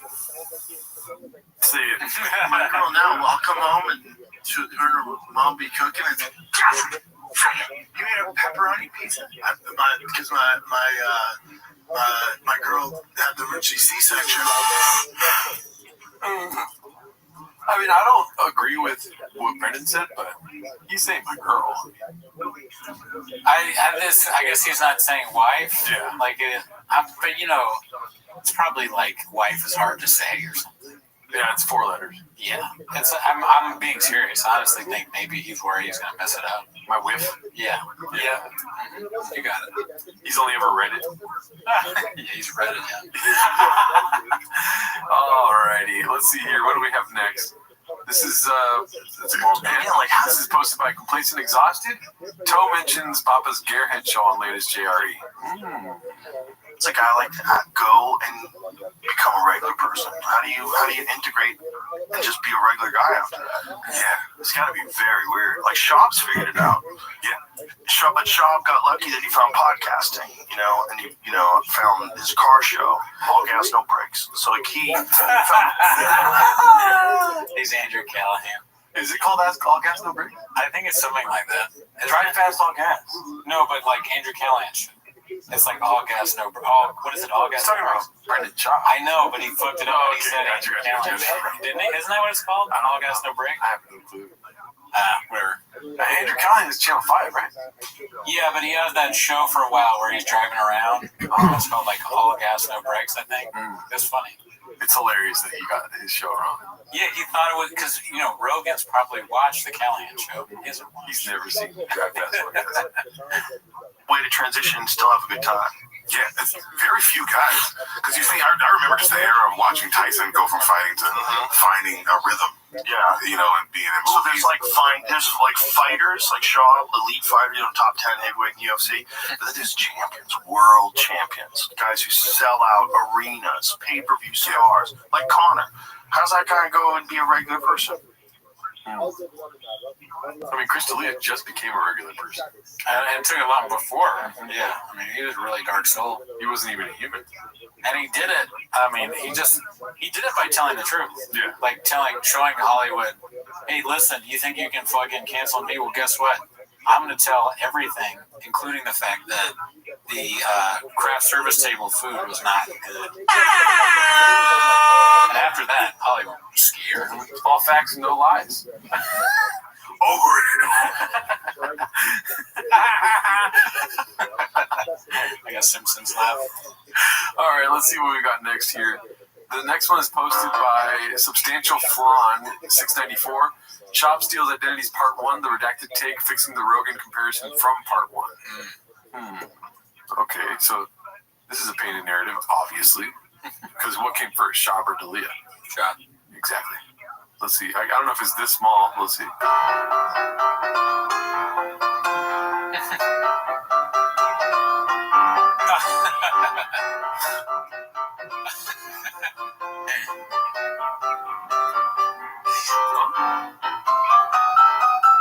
I mean, that's just both of them on the same. Yeah, they were doing a bit that time. Come on.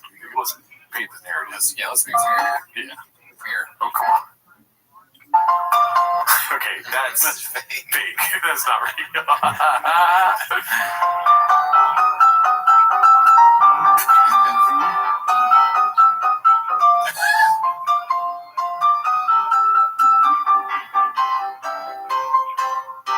Wow. I mean, where there's evidence, there's fire. You know, It's facts. Yeah. Shout out to you. This one's posted by Complacent Exhausted. RIP Remaining Fish. Shit is getting real. Posted by Shop. Fish tanks are shut down. Last thing before we move. That's like crazy. Andy Kaufman in a straitjacket. No, I think that maybe is that supposed to be like Mel Gibson from fucking Lethal Weapon?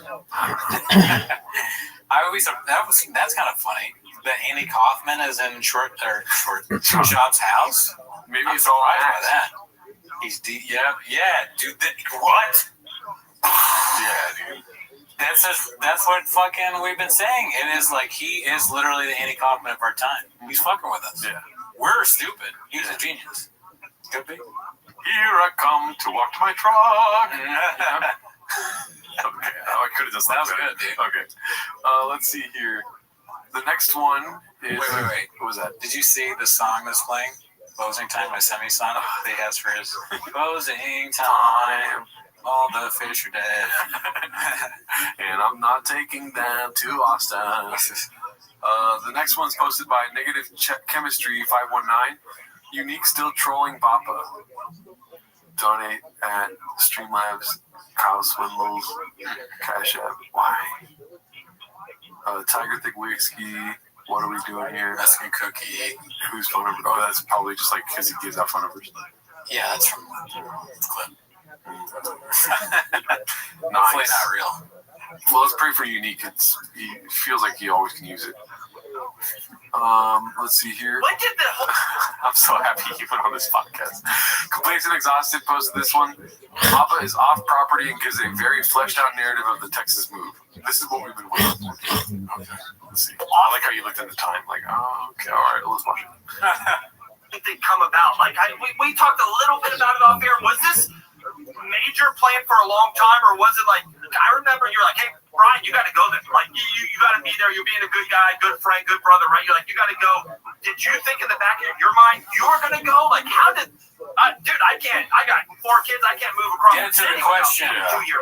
He's shopping. And Shop is like, this is how you ask questions. How'd you get this done, bro? I know. It started with the fires. Like, so if you don't know the way LA works, so think of a mountain like this. The house is here. I'm on the other side of the mountain. The only thing that separates us is the mountain. So when the fires hit, this is North Korea and this is a beach. They're both the same. Everyone I'm sure heard about. There's all these fire trucks around my neighborhood, like everywhere. And one of the fire truck guys recognized me. I'm talking to him. That's hilarious. And he goes, buddy, get your kids out. I go, really? I go, we're good here. He goes, you're not. He goes, because we're here because if those winds change 2 miles an hour this way, you're the Palisades. He's like, don't wait for the government to tell you to get your kids out. So we dipped out, power shut down. We were shut down for 2 weeks, living with my mother-in-law. And in my house, I bought her. I wanted to move during the pandemic. I was so sick of LA in the pandemic. And that's when all my guys moved. My wife just wasn't having it. She's from here. Her family's here. She wasn't having it. Then the fire, she looked at me like, let's get the hell out of here. I'm like, really? She's like, what? So I put the house up the next day for sale. It was up for sale. And then when those sold, I'm like, oh shit, it's getting real. And then for me, it got real when I had to shut down my fish tanks on Saturday. I was like, oh shit, I'm really leaving, man. So I think it's just time. I think it's good for the kids, for them to see a little bit of adjustment. Everyone's a little too comfortable. And it's just, whenever I make these big moves, it always works out. So I think it's good. And in regards to Callan, comedy in LA is pretty dead. It used to be the golden age. It used to be rushing 2018 to 2019, especially when I got into comedy. Like 2016 to 2019 was like the golden age of the comedy store. Only when he was doing comedy. Yeah, that's what it coincided with that. Mm-hmm. All that's gone. It's all spread out. COVID kind of messed everything up. Cancellation culture messed everything up. Yeah. So I like how he ends as the Asian. Cancellation culture. Nobody's ever called it that. It's cancel culture. He's a wordsmith, man. Yeah. Comedy store's not really pop anymore. So for Callan, he just became kind of this road comic. He's on his own. He's not around, his peers and stuff like that. So I told him he needs to move, and he's like, "Oh, I agree with you." And then when the fires happened, I told him, I said, "I'm leaving, dude. I'm leaving." And he's like, "You serious?" I'm like, "I'm leaving, bud. I'm leaving. I think you should come." But he has kids here, he has family house here. I won't put any pressure on you, but I'm out. Yeah. So he was just like, all right, I'm coming with you. And, Brian's crazy ass. We went out before we did the companion. We came out like 2 days earlier. And I do my homework. I went through all the neighborhoods. I looked at probably 30 homes and still didn't make a decision. I have to go back the following week. Brian, first house he looks at, doesn't even tell me, bought the house. Doesn't tell me. And like 2 weeks later, he's like, "Oh yeah, man, Austin's great." I'm like, "What the fuck you mean?" He's like, "Oh, I moved." I'm like, "Oh my god, I have the studio still." He's like, "Really?" He's like, "How long is that gonna take?" I'm like, "Right in May, dude." Yeah. So like now, and he's going back and forth, So yeah, it's a big move, man. But I think it'd be good for us. I love it, man. Hey, I know this doesn't have really anything to do with the clip, but I just when he started talking about the fish again, I was thinking like a Finding Nemo movie, but the fish were in his fish tank. Like some fish escaped Brendan Schaub's fish tank. Yeah. I think they'd probably just be normal fish, but it'd just be funny that they're from Schaub's tank. They probably wouldn't want to come back. Mm-hmm. Once you find Nemo, they're like, I almost just live in the ocean now. Yeah. Kind of thing. You're like, I don't want to go back there. He puts a lot of energy drinks in. He tried to. I can't swim in rain. He gets us drunk and then gives us a sure shot. All right, let's see what else we got here. How many used nicotine pouches do you think are in the fish tank? Oh, God. You can think about that. Let's see here. Posted by Haphazard. Nice guy, never met him. I feel like we saw this on the Patreon because it was probably the beginning of the episode. Oh yeah, with the dog. Yeah, yeah. Let's see. We're back, boys. Back. Did you do 37? Did you do 225? 35 and a half. 225, 35 and a half. 35 and a half. At the end of my workout. At the end of your workout. It was deadlift day. Let's just take a real quick moment because it just struck me right now. Yeah. For sure, Haphazard watches all the episodes. Isn't that nuts? I mean, irreparable damage done to his psyche, I imagine. He's a fucking hero. Well, he doesn't matter. It doesn't matter, but, you know, he's put in a lot of work in the kitchen. Yeah. He's a chef, like a Michelin star chef. And, you know, chefs have terrible lives. Yeah. They work all the time. They're stressed out. They're smoking cigarettes. And they get no sleep. They always got to think of what's on the menu. And people are like, oh, send this dish back. And you're like, what the fuck? And, you know, it's like, you know, he's going to ordain himself. Yeah. For sure. He watches every episode. That's crazy. He eats all the ingredients. You know what I mean? Yeah. Before he makes whatever dish he serves up to us. Right. And sometimes we're like, that tastes disgusting because the ingredients suck. Well, you know, orange chicken, you eat it. It's like, does it ever really bad? Right. It's probably like, because every time I get orange chicken, I'm like, say less, you know? Do you have a gun? That's why I asked the people that not P.F. Chang's, fucking, what's the other one? Starbucks? No. I don't know. What are you talking about? Pine Express. Oh, okay, yeah. Yeah, people don't talk about that. What? Hold it, man. I thought, you know what? Let's end on 225. And I don't use spotters. I think spotters are for gays. And so then I do 225. The chin should start putting hot tape on the screen. Like, you hot tape. Spotters are for gays. Hot tape. With like animations and a voice. And then on 35, the old arm was like, I don't think so, dude. Yeah. That one, where I'm sitting on the bench with my face. It almost fell on my neck.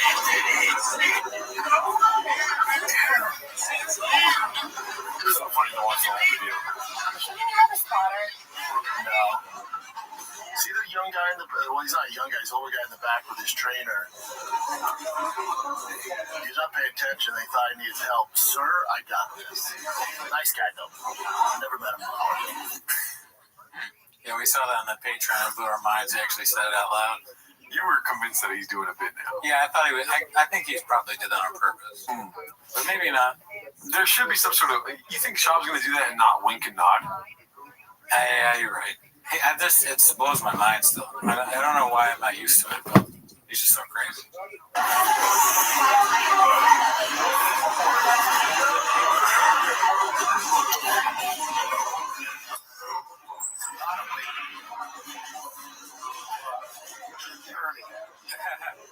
has to say something. It's a lot of weight. Thanks, Brian. No, great addition to the show. This is very important. 1 second. Hey, what up, big dog? Welcome back to TFAC. He just started saying Hope that. you're living like a pimp. That's so funny, dude. The Golden Hour podcast. It's just like, it looks like a fake account. Do you see that first comment? Yeah. You want to see if it's real? That's really their account. Oh, yeah. Look at this athleticism. Look at this athleticism. Look at it. They do. I mean, that's probably Look because at that's taken. Look at it. Golden Hour Look is at not it. the most original. Look at this. But even then, Athleticism. GH podcast. Look at this move. Yeah, you could, if they spent the money to hire somebody to do that for them, but they're not, they aren't doing well. They're doing this themselves. They're like a DIY podcast, but they're so like famous, you'd think they wouldn't be, but they are. Yeah. You're off by 2, baby. You're off by 2. You there? That guy came to help. Does it hurt? No. That guy came to help at my mercy. Of course he did. Anyone would have. You almost fucking dropped on your neck, like you said yourself. He's probably counting. He's like, geez. No, I don't think he's paying attention. They probably looked over and saw me. I got it. There's always that lower one I said. Yeah. I know these spotters. Paying attention. I gotta start saying that. Hey, pay attention to me. I would have helped you too. You don't secure my hips. You don't use spotters? Never. Just use a spotter. I like how Shaw was like, "Oh, is he doing a bigger?" Yo, what up? Secure my hips. Keep it busy. You're Nothing funnier. Nothing funnier than that. Yeah. No, never. I don't really have a Oh, you don't need it. Yeah. No, I know. but that's Any other thoughts on that? No. Redacted. Redacted. Alrighty. This is like the time of the show where we're like, oh, we still got 5 minutes. Yeah. That's an ad. Say your fight. Alrighty, fucking A. Let's end on the shop. What's his name? Chrysler. There we go. Burnt Chrysler. Posted by Carl Hung Us X. Papa might actually be the less traumatizing father. Is this his daughter? I'm gonna guess that. I don't like that. Doing a show with your family, or just he's with his daughter? Yeah. Like I can understand. Like if Nate Bargatze had like a college daughter or something, and he was doing, it's like, okay, Nate Bargatze's like at the top of his game, doing a show with his daughter, right? Like Bert Kreischer is obviously on the downhill portion of the roller coaster. Right? So he's like, he's about to crash. He's like, why don't you get in the car? Yeah. His family. Wow, you said it a lot better than I did. The house is on fire. He's like, you need to get home immediately. Yeah, dude. Yeah. So you see what I'm saying? You're about to be hanging. Hold on a second. Can we hang my daughter too? First time? First time. The plane's about to crash. You're like, oh, there's a ticket available. Can my daughter come on? That's the same thing as the burnt car. No, that was very good. God damn it. Oh. I guess I can't play it. With Georgia, it was pretty rough. I mean, not that would mess me up. No, there was a period of time. It didn't mess you up at all. It didn't mess me up. If anything, it messed Georgia up, like Jesus. But hold on. I will say this. I will own this. I've talked about this before. I wouldn't own it if I were you. I wouldn't do that. You're like, that's even more fucked up. Hold on. Oh, they all do it. They're like a family of banshees. Yeah. That's interesting to me. You start listening to the podcast. I know, this seems like a good plan. You come back next week, you're like,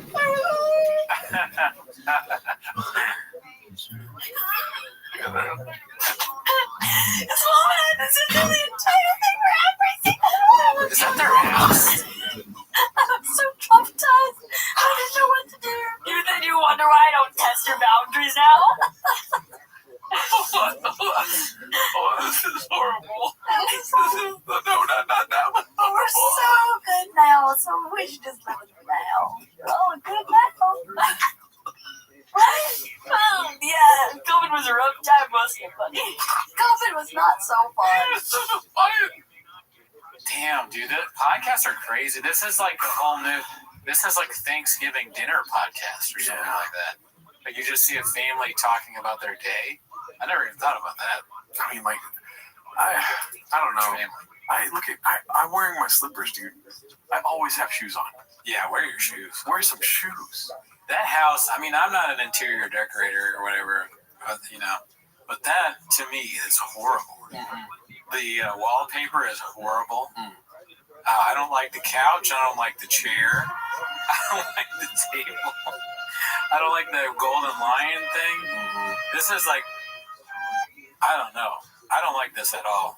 Right. If I had a lot of money, my house doesn't look like this. Yeah, but have you, I mean, I don't know. Maybe I have. Have you ever talked to somebody with no shoes on? Yeah. If I've gotten in a conversation with somebody with no shoes on, I'm not listening. I'm like trying to let it be finished. Right. You know what I mean? Yeah. The last thing I want to hear is a rich family with no shoes on talking on a podcast. That's a good point. It's like, yeah, put some. You don't respect me. You're rich and you're just gonna show me your feet. That's like, oh, you want to see my feet, poor guy. Yeah. Right. Like while they're fucking laughing about some stupid bullshit. You know what that reminds me of? It reminds me, a long time ago on the show, we told the story about the guy that came up to me after the open mic. He was talking to everybody. He's like, I love your shoes, to the person sitting next to me, and then to the other guy. He was like, oh, yeah, you have great shoes, too. And he looked at me, and he looked down at my shoes, and he walked away. Mm-hmm. Fucking, the fuck, man? Calling you out. That's the only time I wish I wasn't wearing shoes. My feet. Yeah, I don't like it. Even when like John Daly is golfing with no shoes on, I'm like, let's get this video here. Yeah, I mean, I think people should. And again, John Daly is not like I take the shirt off. I say keep your clothes on. Yeah. Bert, is it Bert? Because he's wearing a shirt, he's like, all right, well, I have to at least not be wearing shoes. Yeah. Because I'm wearing a shirt. Nuts. I can't imagine. We should do a podcast with no shoes on and then see how fast we were like, should we not put this out? You know? We should do a podcast with no shoes on because we said this time that week so we could be like, Shab. Yeah. Remember the time we left during the show and then we came back? Yeah. That was pie in our face. We had said that was bad. Yep. Can't believe we did that. Yeah, we caught up to us later. You know, a lot of negative comments about that. Yeah. Something I learned from. I wasn't really a person at the time. I was going to just say that. Yeah, most. You weren't really a person. The most you were going to say that. Yeah. Damn it, I don't know what to say after the 8 inches. Should we go to another clip or no? That's whatever you tell me, Chen. You're the producer, dude. I was just so disappointed with the feet thing. It's just like, no. You know what I mean? I get it. You're depressed now. Something's turning them on about that. That's what I don't like. It's like, you are conscious not wearing shoes. More than one person? Big mistake. You brought up an interesting point. The rich person without shoes on doing a podcast with their family for the poor, as Tom Segura says. Yep. Something about that seemed coming into me, dog. Yep. Keep your shirt on. Put your shoes on, dude. Yeah. Like the video. Like the video. Subscribe. Subscribe to Patreon. Yeah. All right, let's see. This. I don't know why my computer's cracking out, dude. This one's posted by S Words for 500 Alex. Blame the team, B. I wanted to make a quick apology. Last night I referred to President Bukele of El Salvador as President Bukaki. This was a fault of spell check and not me. When you type a word a lot, spell check will start to change from that close to I will be complaining to Apple. Why are you writing the word Bukaki so much? Probably a staffer. Blaming the team at the congressional level, I see. That is great. Let's see. Complacent Exhausted posted this one. Wow. Bappa got set up and still doesn't realize it, assuming the story is true. Let's see here. I bombed at the Comedy Store one time. It's like the worst place to bomb, especially me, right? There's so much pressure. I bombed at the Comedy Store one time on a big show, and I wrote this new joke. It was a little dicey, like a little racial. And when those go bad, dude, my whole body got hot. I was like, I'm listening. My ears get hot. I've talked about that before. When? When I bomb. Oh, yeah. Like burning hot, though. Like just my ears. Wow. Isn't that weird? No. I took a girl to an open mic once, bombed. They lit me at 1 minute at a 5-minute open mic. Right. I don't even need to tell you the material. It's just like, what was I saying for a minute that they lit me so early? A friend of mine lit me early. It's not like they didn't know me or anything. Yeah.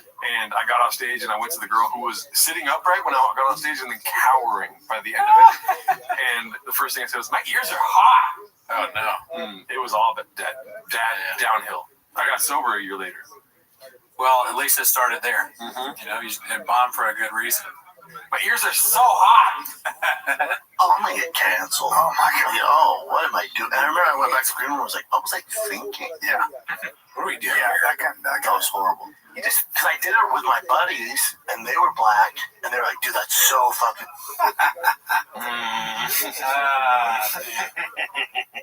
I was racist to my friends that I pay, and they laughed at it. So I was like, well, these people that I pay to hang out with me, they thought it was funny. They weren't laughing. They were amazed you would say that. Yeah. I'm playing on my ground. Like, is it that dicey? Like, yo, you're good. Those are my friends. And they're comics. Like, what's up with this guy? Oh, then you do it to regular folk, and oh man, I was like, I want to kill myself right now. That's not. Oh my, I'm not racial. I'm not racist. Oh my god. Oh my god, I messed up. There's so much film on that. That'd be fun. That was fun. See, that feels so much better to end on. Yeah, I know. It's like going down Memory Avenue. Yeah. You know? Memory Court. Yeah, Court of Public Opinion. Shout out to Shop. Shout out to Colin. You guys are the worst to ever do it for sure. Yep. We'll see you in Austin. Yeah. We're moving to Austin. We just announced it right now. You know? Alrighty. Later. Join the Patreon. Join the Reddit, Discord. You know what I mean?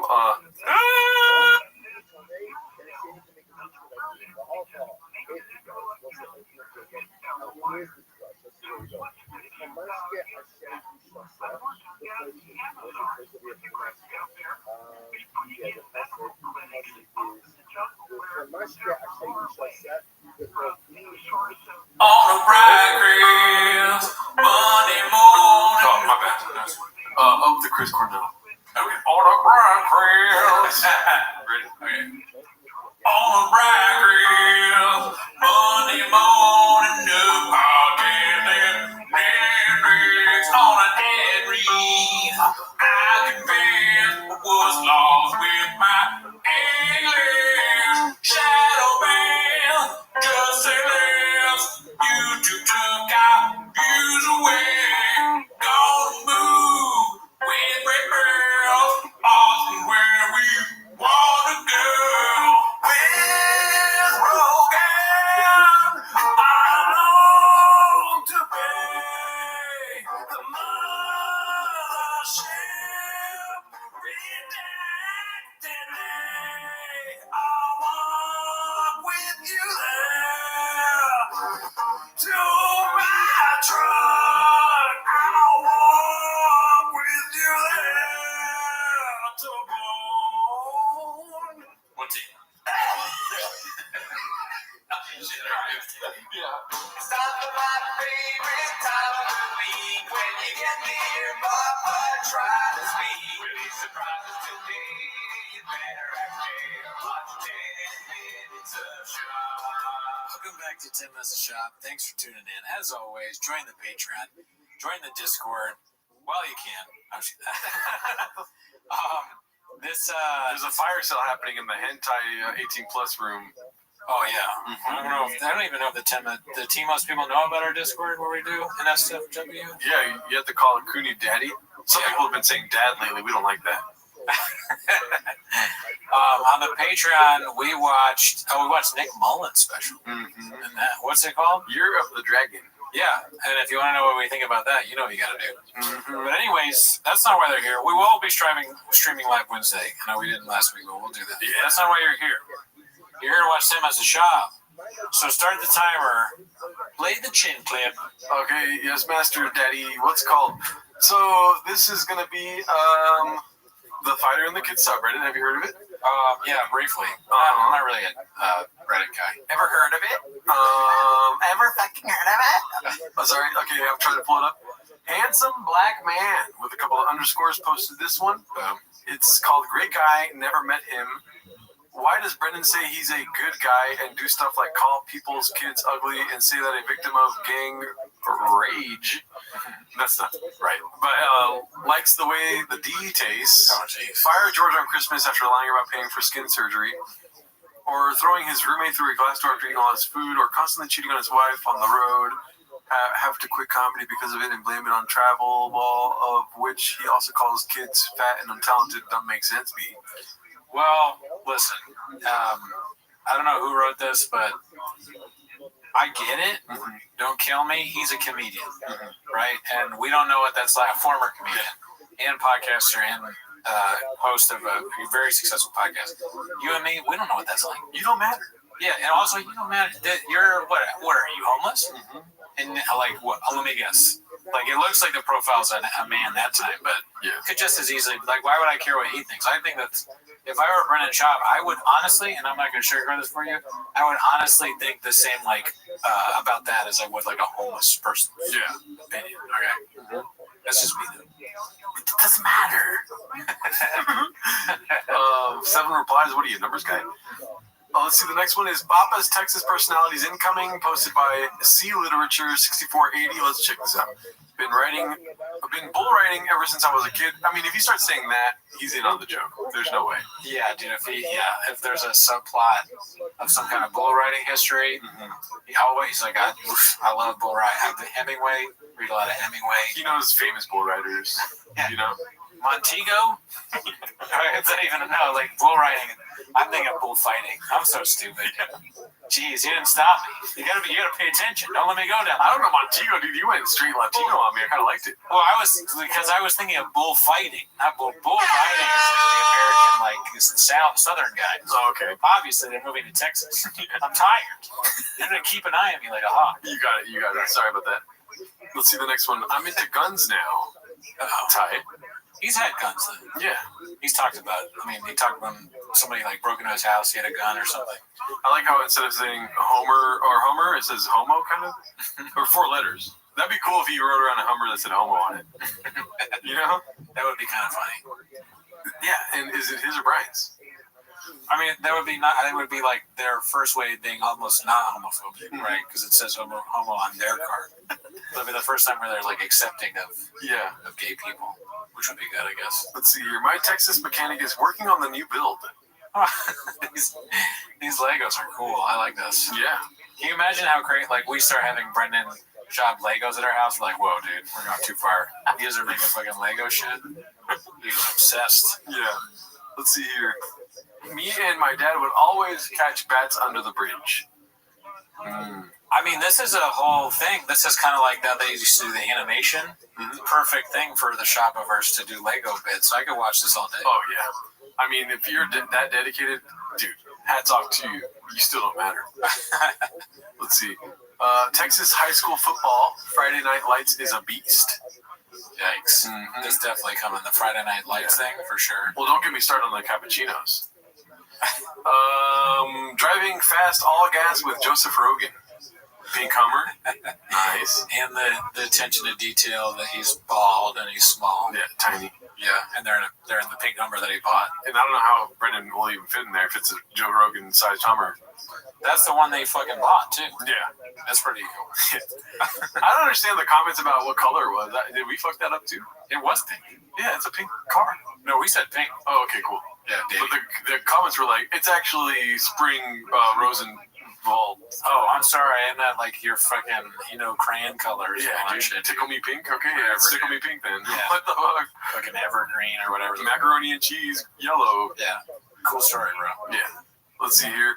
Always been a Cowboys fan. I mean, if he becomes a Cowboys fan, we'll never stop the show. That is the worst possibility of all possibilities. I hate the Cowboys. Yeah. Does he have freckles? No, right? I don't think so. Let's see here. It's like beard thing. It's like okay. 5 o'clock shadow. Yeah. It's been a hot second since I barbecued some ribs. That'd be great if they just brought a smoker into they have 2 red chairs around a smoker. T-Fat K, take notes. I mean, he's got to have a trigger go out there. Almost at the other word, but it's very Texas of you. Just kidding. He didn't do that. What's it called? I used to sell rattlesnakes out of my mom's closet. I almost feel like he's had a snakes thing already. Yeah. Oh, dirt serpents. Yeah. But hasn't he had a snake? Probably. Yeah. I mean, he's a cobra himself. This dude come up to me on 6th Street and said, "Aren't you that comedian who kicks ass and is gas driving car expert?" I mean, this is too Texas for me. I don't know what that means. Well, basically what's happening here is that's Tony Hinchcliffe in his pink cowboy outfit. Fair. Okay. Let's see here. Love country music. Me and my girl line dance all the time.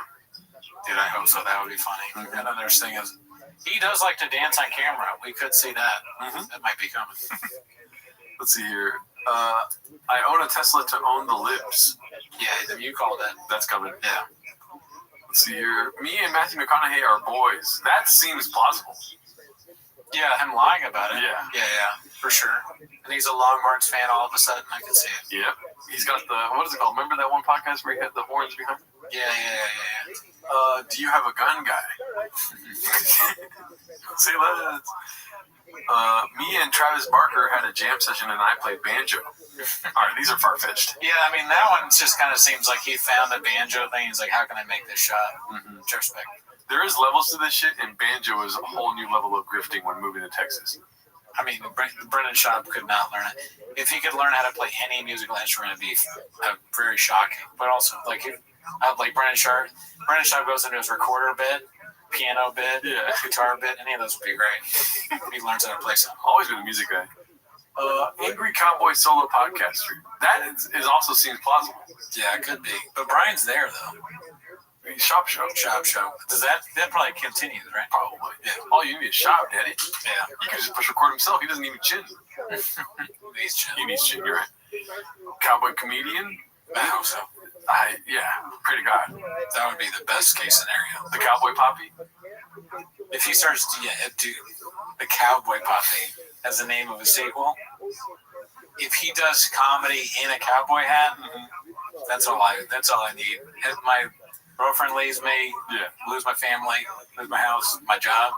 If he does stand up in a cowboy, it's all worth it. Please don't leave me. Yeah, dude, you're putting bad news on me. Lose my family.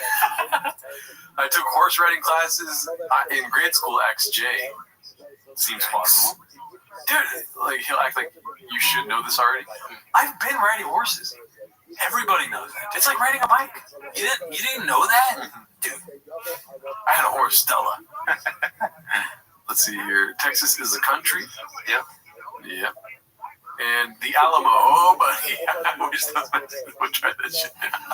That was great. I wonder what Shaw would be like in war. Like, would he be the tough guy he makes himself out to be? Or it's like, fuck, they're coming. They're heading around the corner. Thank God we have you, Brendan. You're going to really help us out. And then you start the battle, and you're like, where's Brendan? And he's like hiding in the fucking thing with the women. SIAF, dude. Shitting in a foxhole, for sure.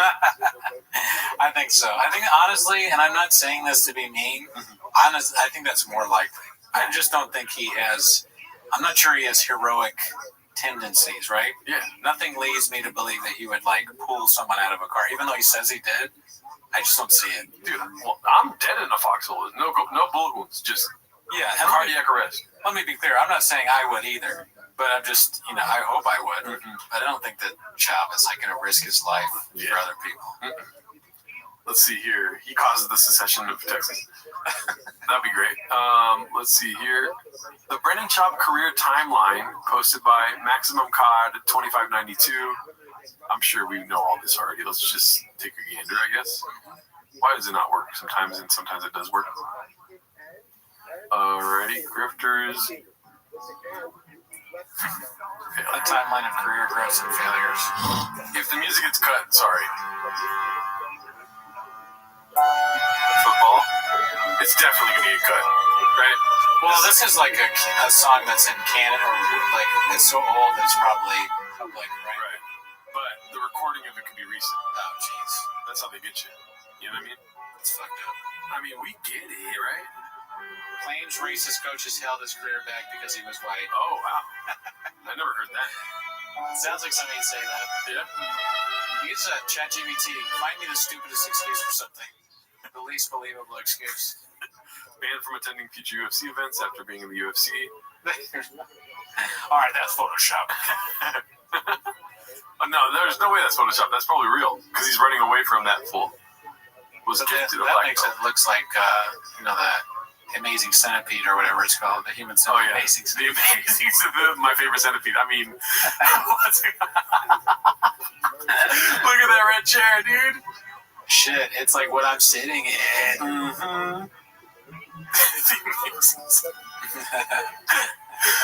What's that movie called? That centipede I'm really into. I try sometimes. Dude, where's my centipede? Me and my boys hit a human centipede last night. Pretty lit. He was in movies, Tax Collector. No way, he was not in the Tax Collector. Really? I never seen it. That's the fucking. Isn't that the movie with Shia LaBeouf? Yeah. Specials. Retired from touring to coach Little League Baseball. Never performed at the mothership. 8 years. I'm not sure that You'd Be Surprised is better than the Gringo Poppy. With rating wise. The Gringo Poppy is insanely good. It's so good. Retired from touring. I'm laughing at what you said, but not rating. Retired from touring to coach Little League Baseball. Never performed at the mothership. Damn. He's a boxing analyst. Got bullied by Nate Diaz and was called a pussy post-fight. Was never hired by Showtime Boxing again. Coffee maker. He made coffee. Nah. Product discontinued. Wow. So Black Rifle went in with him on a brand for coffee? Yeah, Big Brown. That's not a good look for Black Rifle. No. I'll stop drinking their coffee now. Presented for E! Entertainment, which included Golden Globes and Emmy Awards. After party panelist for Bravo's play-by-play. Last 3 episodes, was eventually fired from E! Entertainment after a short career.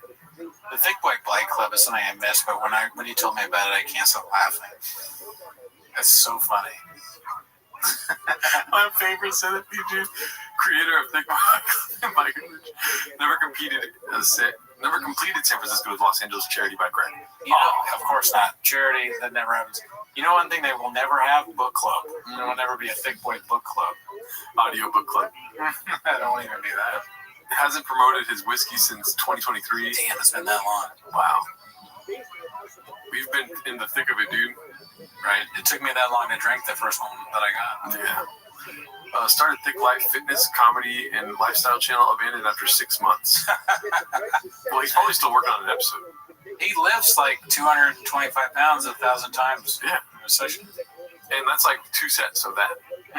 Network owner, creator of the Thick Boy Network, which produces podcasts including Chappelle's World and Cats After Dark. Haters will say, really underrated. Yeah, that should still be going on. Yeah. Thick Boy Fight News. Created Thick Boy Fight News channel as part of the Thick Boy Network. Ran for 2 months from July to September 2022 before being abandoned. Oh, here comes the music. Because I can little browse or whatever. Thick Boy Fight News. You think he'd be like... Well, no, the logo kind of sucked. And the 3 C's. What was he thinking? No chance. I saw a picture of Mark Harley with his chick at Coachella. Oh, shit. It was going to tie that Super Bowl money, huh? Owner of Thick Boy Records, 1 release. No further releases. Fish enthusiast, collector of exotic fish, balls deep in fish, current fish kill count unknown. That's facts. Oh, yeah. I mean, he's one of the best. Go fast, don't die. He needs to work on getting better lenses. His face does not look good like that. Gearhead. Take it away, Kenny. Started Toontown, a.k.a. D-Car, modding channel where he pays people to mod his cars. Crashed his T-Rex truck for 108K views. Currently raffling off second-hand cars to sell merch. Dude, if you did that on purpose, that's genius. I mean, it's very dangerous. Yeah. 108, and that's only got 180K views. I feel like it probably got more than that. Yeah. Baseball dad canceled international comedy tour last minute to train son in Little League Baseball. Self-appointed assistant coach. Self-appointed. Has a cubby. Has built new dad life persona around occasionally spending time with his son. Occasionally. He was bullied off the live stream chat for most of the event for the commentator. It's rough. Walk me to my truck, Papa. Panelists for MMA Global Fight League, GFL. A week prior to being hired, Brendan said the GFL probably had a 3 years before failing. Uses gimmick stated, however you want to paint the zebra, it's still an older zebra. It's not going to work. It's never going to work. You're literally wasting your money. The GFL has since canceled their first 2 events. Why would you say all that? And then look for a job there. He doesn't really think that much, you know, like it's big gold brain. You know, he's just drinking and talking. Pissing and all that. Pissing and singing. All right, let's see where we're at here. I hate seeing this guy's face, but it's posted by Toxoplasmosis. It's called If You Thought a Redacted Alcoholic Wouldn't Take His Shirt Off on Monday Night Raw, you'd be wrong. I mean, it's his bit. If that was our, thank God that's not my bit. I don't have to do that. Yeah. But if it was, you know, I'd do it everywhere. And by the way, thank him. This is a long air one. Yeah. What's his beige frequency on the new Bert Kreischer video, dude? Did you see this? Yeah, I did. It's funny. Pretty great. He does a great job. What I was thinking about Bert is like he's got to take his shirt off everywhere, right? Yeah. There's places that he would, like if he met the Queen of England, he'd probably. I mean, she's dead now, I guess. The King of England. He's dying. He's dying. And Bert, he's like in the hospital visiting him at the hospital, but he puts his hand on his chest so he has no shirt on. He goes, where else would it be inappropriate for him to, if he goes over to the White House, Trump, he has no shirt on. This guy, why is he got no shirt on? Why? He's got no shirt on. Get out of my office. All right, so this is posted by Haphazard. Papa ruined his brother-in-law's Bronco. Fuck. I hope that's not true. Let's see. I told my... What? Oh, whoops, I accidentally turned off the volume. We all make mistakes, right, Kenny? Here it goes. Let's see. The team did that. Yep. Why does it turn off whenever I bring up the volume? That's annoying. There we go. I would hook his Bronco up before I leave for Austin. Headed there very soon. So today's the day. I reached out to my friends at Real Truck. Said, yo, here's my idea. What do you think? He sent me a bunch of parts. He thinks I'm changing his oil. So I have exactly about 6 hours to knock this out and change this 2022 Bronco to a badass Bronco. Let's get to work. Shout to Real Truck. It's always so unnatural. It's always so unnatural. Yeah. He's done it so many. He does these videos constantly, and they never get any better. It's always the same.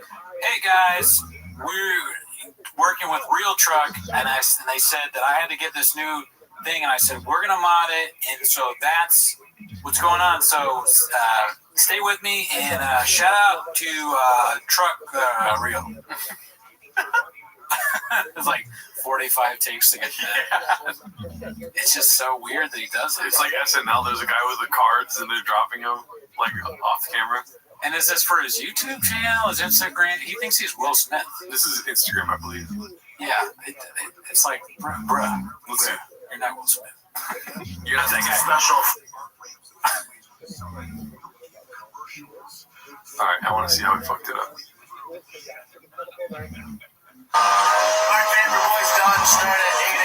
All right, fam, your boy is done. Yikes. That's what I say when I finish sex. Never said I was fast. I did my best. Shot the Real Truck. Happy focus on four rigid LP7 lights. The white to match the white up top. Salt dusted that. This is supposed to be a wedge here. So there's a lot of space. So I filled in with the lights, but I didn't get big. Those are 37 coils with the innovates. I did that in a hot second, but I did a 2-inch body. Tube doors, also from Havoc. Those these guys will put on. Rear is pretty fun. Do you take off doors? I think so. I didn't see doors before. We can go back after the video's done to see if there was doors. Because if I dropped it off for an oil change and I don't have doors, I'm gonna tell your wife like we need to take them to 5150 right now. Yeah, you leave your car at Shop's house and he's like, dude, I pimped it. You're all excited like, oh, there's gonna be a TV in my car. And you don't have doors. Car's broken. How am I gonna take my kids to school? How can I can't have my dog in my car anymore. You should give your dog back. It's a show dog. Rear bumper, the Havoc rear, delete spare tire. He's in for a rude awakening though, because I didn't do the wiring. It's above my pay grade. I don't know how to wire. I set it all up, so someone's gonna do that. But he has the rear delete tire, spare tire there. All the cameras are set up. He sets through the wire. Let's see. Fam. Let's find the doors. Maybe it didn't have doors to begin with. It's possible, but I don't know if it even shows. Oh wait, maybe in the photos it would show. No, I had no doors the whole time. Okay, so he actually improved it a little bit, but he's not. The car is also not wired, whatever that means. Yeah. Doesn't have wires, so it doesn't have like what lights in the back? Like lights, lights. Shab has a sister. He said brother-in-law. Brother-in-law. So Shab has a sister. It could be his wife's brother. Brother-in-law, his wife's. I'm so fucking stupid. Cut that out.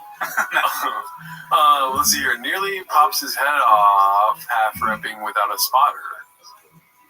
I think I've seen this video.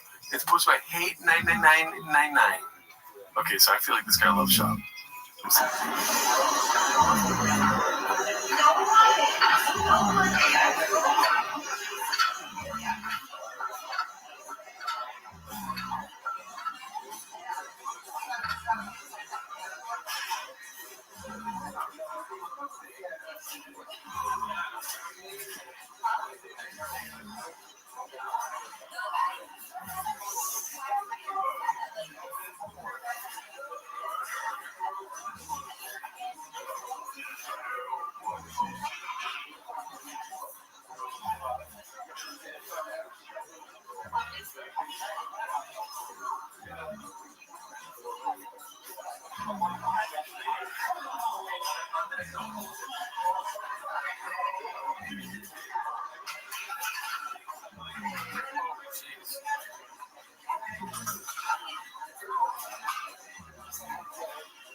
Yikes. Yeah.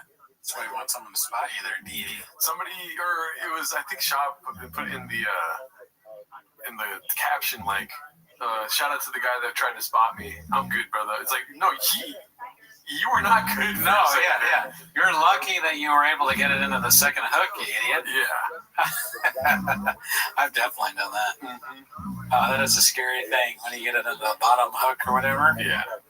It's usually like 5 plates for me. But I had a spotter put it in the first hook. That was scary. Oh, wow. Because you could. I was pumping like 5 pounds of iron, dude. She was difficult. Put it in the second one. What are you doing, Spotter? Yeah. Yeah, no. That's no good. All right, let's see the next one here. Posted by Caterpillar Hot 7539. Live like a savage. Yellow sink instead of Yellowstone. It's pretty good. Pretty good work. I already read the poster right, yeah. Posted by Mr. Fieldy Field. Addies and baddies got the best of him. Yeah, wow. Yeah, I mean, he's had a fun life, right? So, you have like a fun life and it shows. Yeah, this goes to show that age is more than just a number.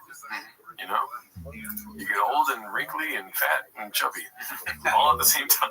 As long as you sit in a red chair, it masks everything. And get your lips done. Yes. Oh, yeah, you gotta do that. You gotta do that. We did it twice this week. This is amazing. Barn door catching strays when he didn't even do anything for a change. Posted by Big Shoots.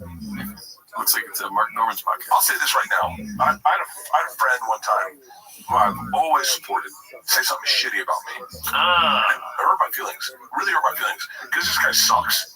He really sucks in life. And I've always been a fan of his. And I've never said a shitty word. When everyone trashes him, I've never said a shitty word about him. Is this about Ari too? No. I'm kidding. And I texted Tom, and I said I was drunk. I was like, I'm gonna text him. Yeah. I'm gonna put a post out. Tom goes, man, your silence is so precious. Yeah. Don't say anything. And they never said anything. And now I just don't like the guy. And I'd much rather not like someone and know you're a shitty person. And I'll tell you exactly who it is in 2 seconds. But yeah, and I go, Dak Shepard. Edit that out. No, I'm kidding. No, who was it? Edit it out? Yeah. Yeah. What are we in a fucking wide shot this whole time? No. Well, yeah.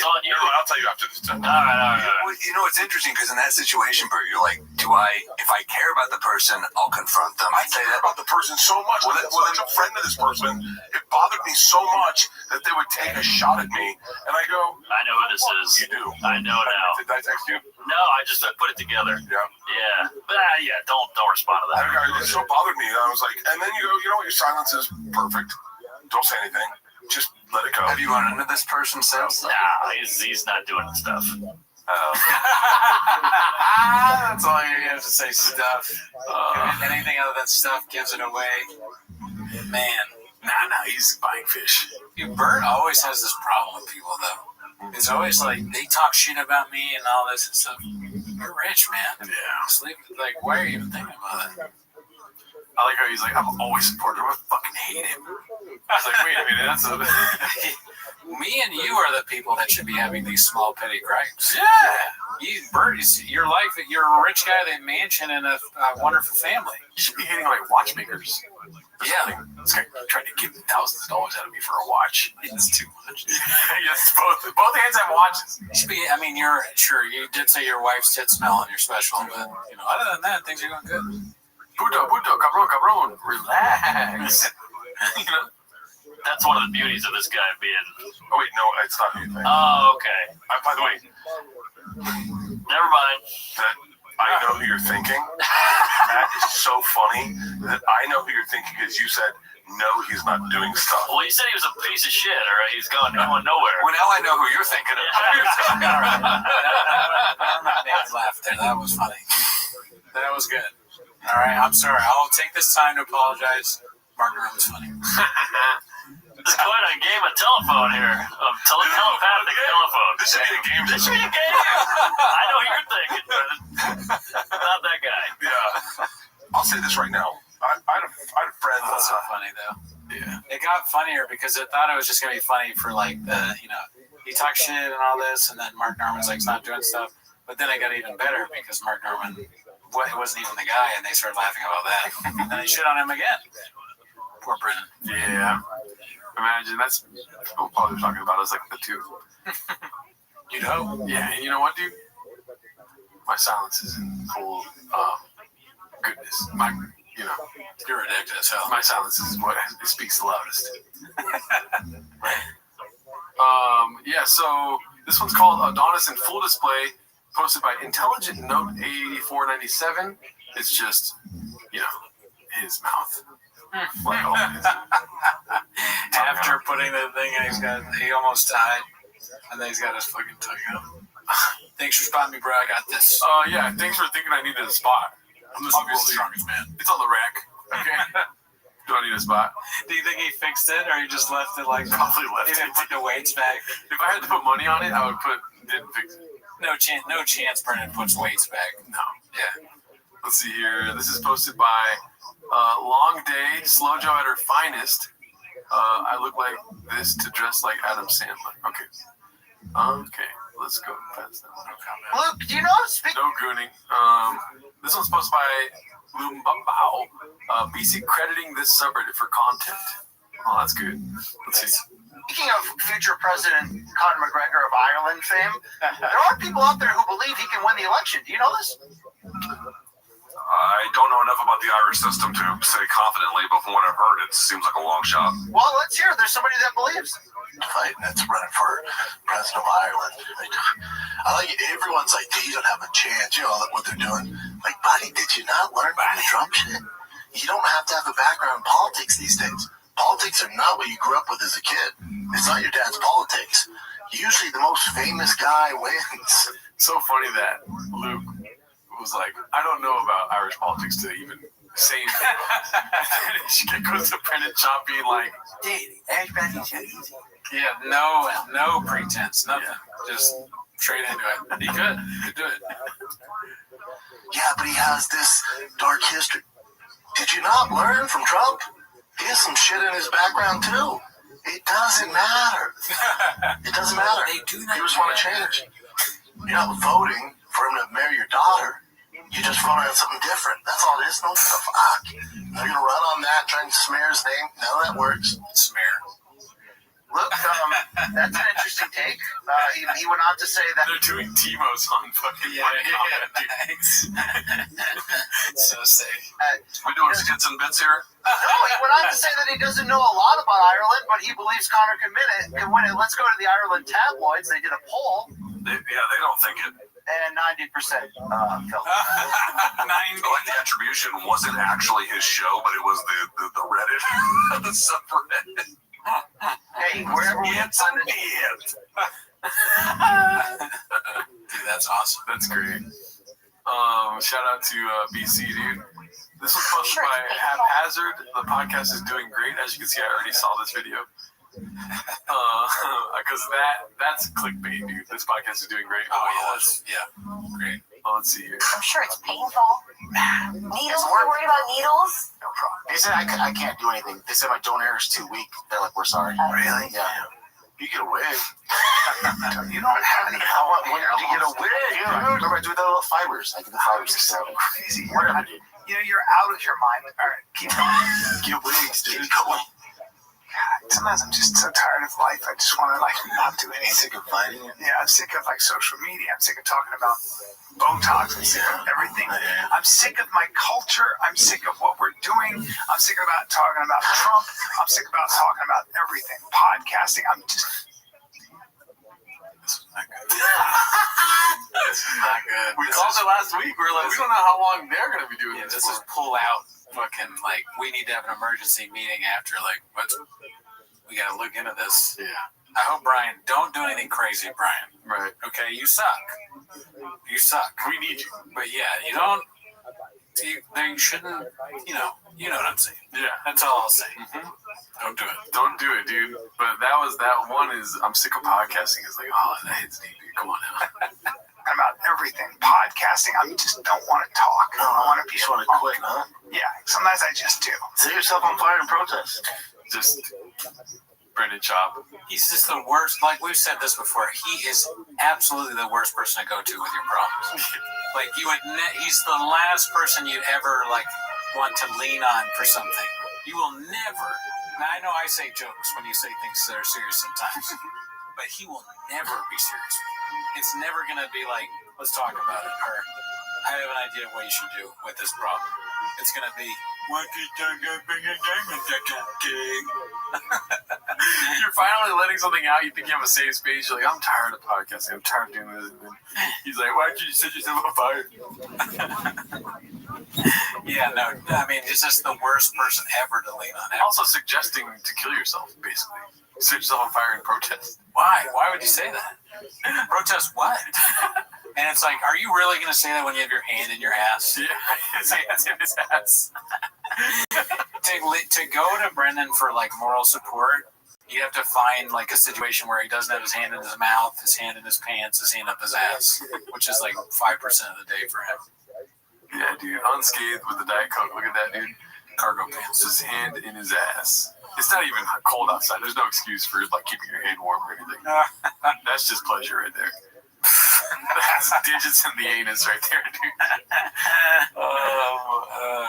All right, let's go to the next one. This is posted by Complacent Exhausted. Words of wisdom from the #1 podcast, Dad. Oh man, I get wet when I see 2 minutes and 30 seconds. Just doing that dad shit, dude. We're on that dad rec ball and travel ball grind. The whole weekend is just baseball on baseball. It's also not that interesting. Like, is anything worse than people are telling you about their schedule with their kids? Like, unless it's your kids or you're on the same baseball team or in the same school, you really don't give a fuck. Right? Rec ball is, we'll never do it again. We'll never do it again. Just gonna stick with travel moving forward. So when we get to Texas, probably all travel out there. So, you know how Slow Joe had that post about rec ball? We're pulling out of rec ball. No, I missed that.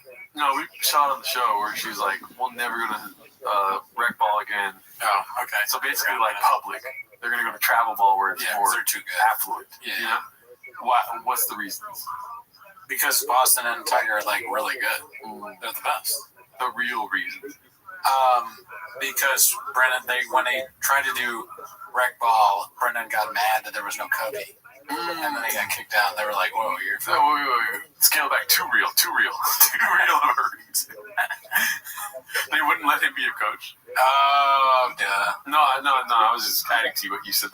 Yeah, I mean, him not being able to be a coach would be part of it.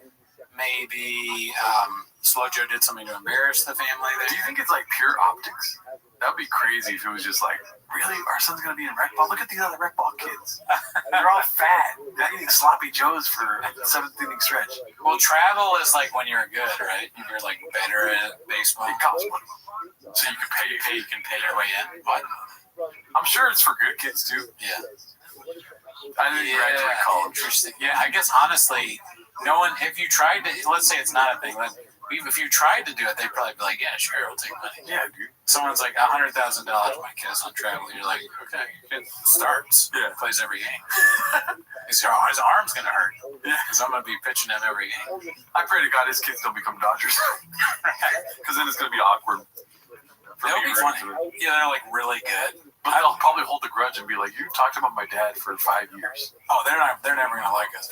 But it would be funny if they were like amazingly good, right? And they, on their own right, they're good at sports. And they would go to the leagues, and then they got to deal with this shit, this fucking anchor around their neck, dragging them down, embarrassing them and shit. Like, Dad, I make $100 million for being a pitcher of the Dodgers. I'll buy you anything you want, any truck. You just gotta stop making shit. I will do anything. Yeah. The tables have turned. Yeah. I will do anything to have you stop making content, please. Let's see. Rec ball is tough. We got a game tonight. Tigers versus the Rangers. And I have no expectations. That's how you gotta do it as a dad.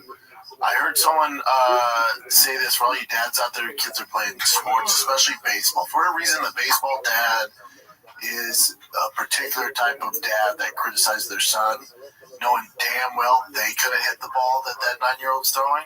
There's no way. But yet they have all the answers, and they probably quit playing baseball in high school. For those dads out there, if you want your kid to quit playing baseball, do this. And if you want them to quit playing video games, so if you want your kid, wait, what? I think he's about to explain it. Like, but what I think he's gonna say is like, if you want your son to quit baseball and only play video games, do this. And he's gonna say like that you're like yelling at him, but it's something he's done. Oh, quit and play video games. Yeah. I thought he was trying to like kill 2 birds with 1 stone. If you want them to quit baseball and quit playing video games, but yeah, you're saying quit baseball and keep playing. Honestly, they should listen to me because that's what I did. Playing less video games criticize him while he's playing video games like you criticize him playing baseball.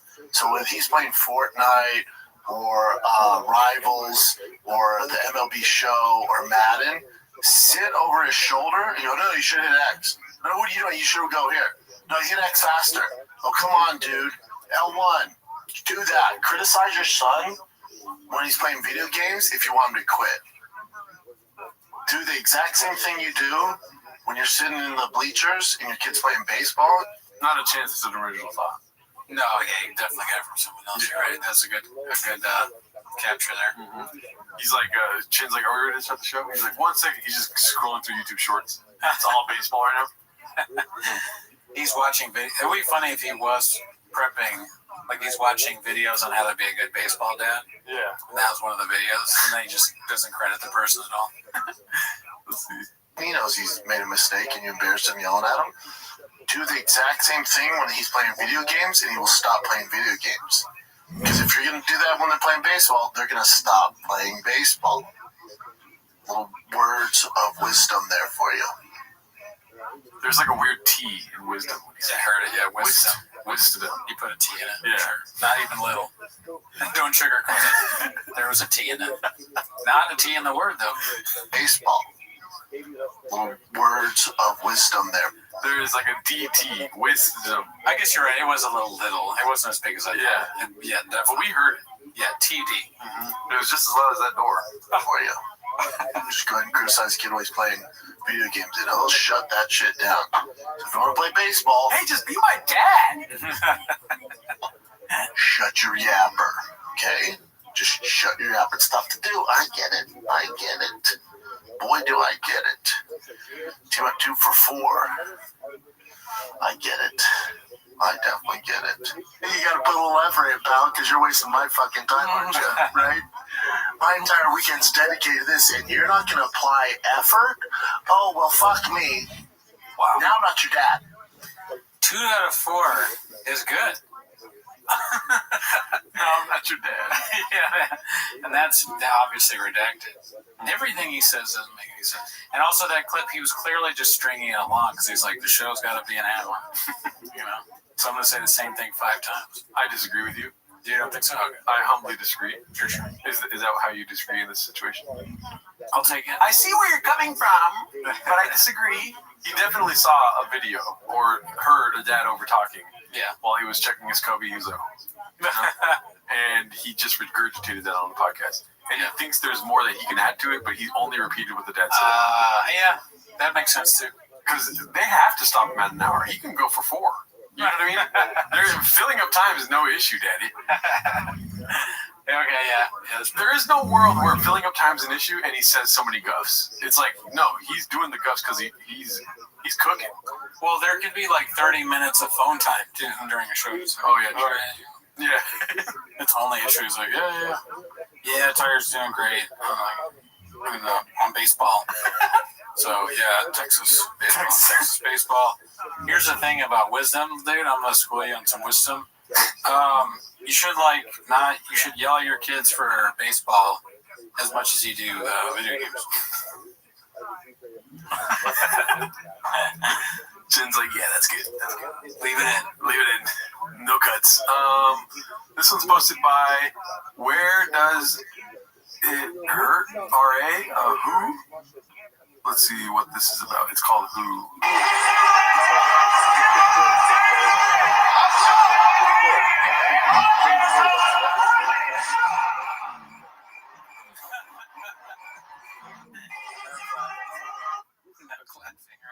This is where I don't know.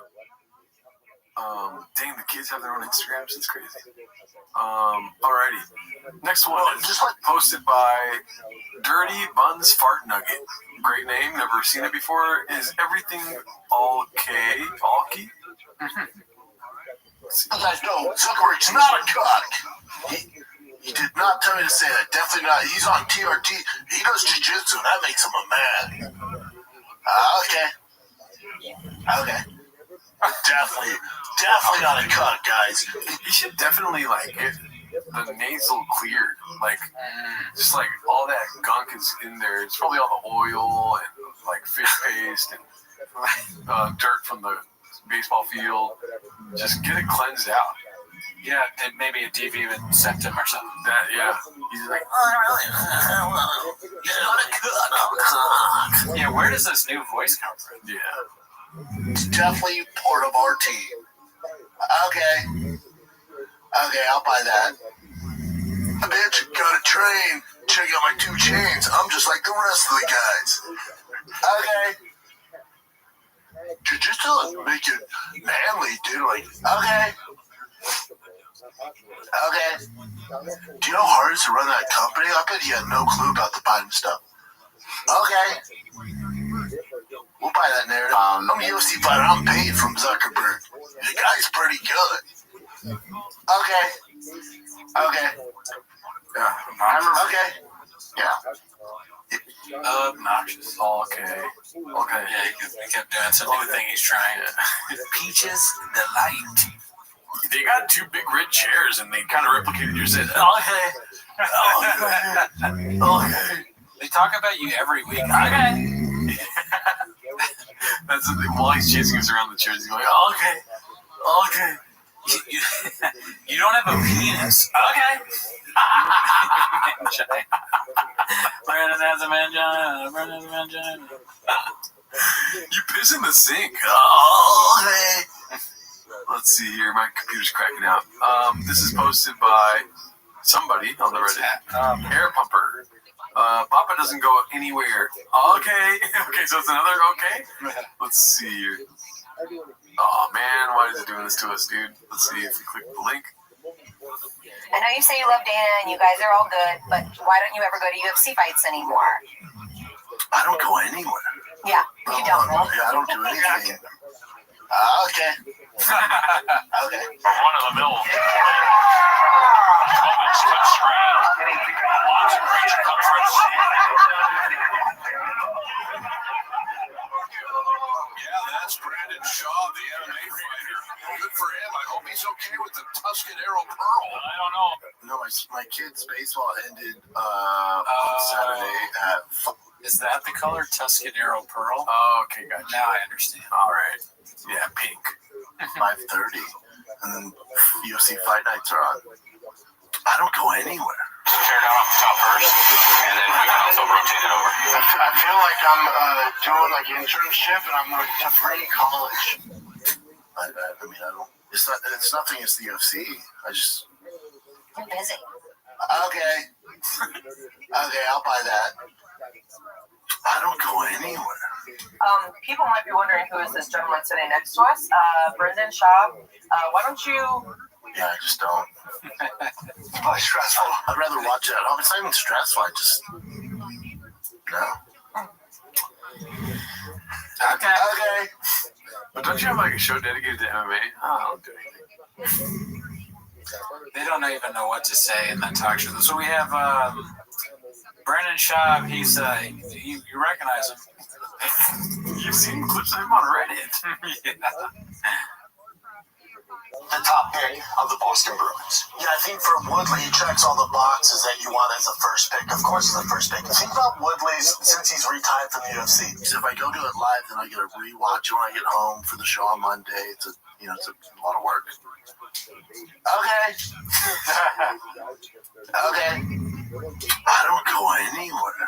Yeah. I'll tell you right now, though. After seeing Cage Side, having the best view in the stadium, in the arena. Yeah. I'm glad I'm on the outside. Because it's brutal. No, but I'd rather watch at home. Yeah, I don't deal with the hassle of parking, all that shit. Okay. I don't go anywhere. This guy is multi-talented, multifaceted, and he has a multi-talented team. Walked in here with like 30 people deep. I thought it was a team to come pick up this guy to fight Sean Strickland, but it wasn't. And he was the only guy, one of the only guys on the other team on the Ultimate Fighter that I actually liked. Yeah. You always respect the guys like you that get married and don't be cheating around on their wife and stuff like that. Yeah. Okay. Okay. That's so funny. Okay. You think Rampage was trolling him? Maybe he paid Rampage to say that. Yeah, he's like, can you hook me? Can you help me out? My wife is suspicious. So I believe it coming from you. Yeah, and then it shows her as evidence whenever he accuses him. Just so ham-fisted, and you don't cheat on your wife at all. He's a podcaster, YouTuber extraordinaire, stand-up comedian. Hey, he don't cheat on his wife. Oh man, can you imagine? That's actually kind of a funny thing to be introduced as on a show. It's almost like, can you put that in to be funny? But your wife's not gonna like it. Yeah, probably not. I know you say you love me. Let's see, the next one here is posted by Creamy Shart. Welcome to Austin. Yeah, oh man. Dude, I mean, the over-under on Callan leaving is dicey. Getting out of Boston? No, just the show. The show. Oh, I don't know. What else has he got? The world is his oyster, dude, if he gets that out of that show. Maybe. I don't know. He's well, think of the freedom you'll feel after not doing Defending the Kid anymore. It's not about, like, being in the public eye. It's like, I don't have to do that anymore. Yeah, I mean, it's embarrassing, but, like, look at he's in a fucking pony. He doesn't give a fuck. He has no self-esteem whatsoever. He does anything that you ask him to do. He's desperate. It's very funny you brought up that, like, you think that's a real picture. Yeah, I think it's based on a real picture. Yeah, a cow or whatever. Yeah. You don't think that he's been in a horse costume? Yeah. Brian Callen's been in a horse costume. Yeah. Not just a cow. Not more than a cow. Brian is going to do, like, he's like the kind of guy that, like, starts doing private, like, videos for people. He's the kind of guy that'll grab you and be like, you're my girlfriend now, you know? That's going to happen to him. Yeah. Okay. This one's posted by Complacent Exhausted. Chin acts like a butthurt girlfriend and then does one of the worst performed April Fool's jokes in human history. Well, that's a clickbait titles. Yeah. Well, let's talk about the box. Before we can get to the box, I had a camping trip that I planned with Nick. It was one of the best things that would happen this year, especially since I'm leaving to Texas. Maybe I might stay. Depending on how, So be determined. after our army, what do we call it? After our army. Because we always say army for a lot of things. After army. After army. I like that. After army. I don't want that. We're still gonna go camping before you leave. Yeah, sure. Bro, you kid who lives in Spain. He's a professional gambler. He's got a big following. We're combining forces. I'll put a link in. That's not legal, right? I don't know. Looks like a machete. They need a machete. They're so stupid on this podcast that producers need machetes to open Amazon. Well, maybe this is the bit. Okay. The arena MMA. That's exciting. Nice. Thanks. I wanted to stream with this guy for like a year. We did it once. I guess he gets migraines sometimes staring at screens and stuff, but he's all in. Oh, nice. This is unnerving. Yeah. Oh, motherfucker! Oh my god, dude! He cut his thumb off! He cut his fucking thumb off! Oh, this is all my fault. There's blood everywhere.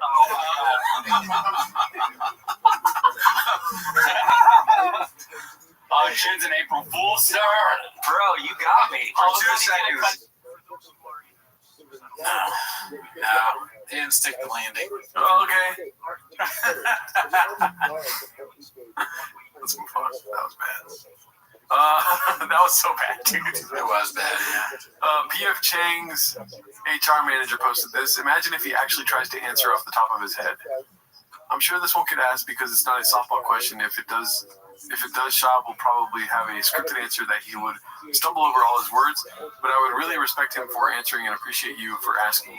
Why did Brendan Schaub take a shot at the Anti-Hero podcast and call them all losers and haters for exposing the obvious stolen valor claims of Tim Kennedy? The podcast is all former Army Rangers who give back to the community. Attached is a screenshot of the comment he made about actual Army Rangers with multiple combat tours. You wouldn't know the first thing about being in the military, and for him to chime in like that is Bush League. What does this say? Please ask. Okay, Jesus Christ. The last thing I expected was Sorry. Okay, yeah. So that's an email. They sent an email to the fighter and the kid, which, let's be honest, they probably forgot the password to that email account. Yeah, and then, there's 500 pages of it. There's all the Tiger Belly stuff going on. Mm-hmm. Yeah, Tiger Belly definitely hacked into the email. Let's see here. That's a promotion. This is posted by Doesn't Know Who to Axe. Austin TV already stoked for the new celebrity couple in town. Oh no. Oh, Everson's been hard at work creating a special piece just for us. Joe, are you happy with the way it came out? Yes, very happy, and I hope you will be as well. We'll see. I know you will be. Happy. Okay, so this is how it works. Yeah. Wow. All right. Are you done? Yep. Are you ready? Are we ready? It's final step. Be sure, because if it's not perfect, then we're going to give it back. All right. You ready? All right. Here we go, guys. Let's see it. Okay. Let's watch out. Here we go. Oh my God, that is awesome. Oh my gosh. I know. That is amazing.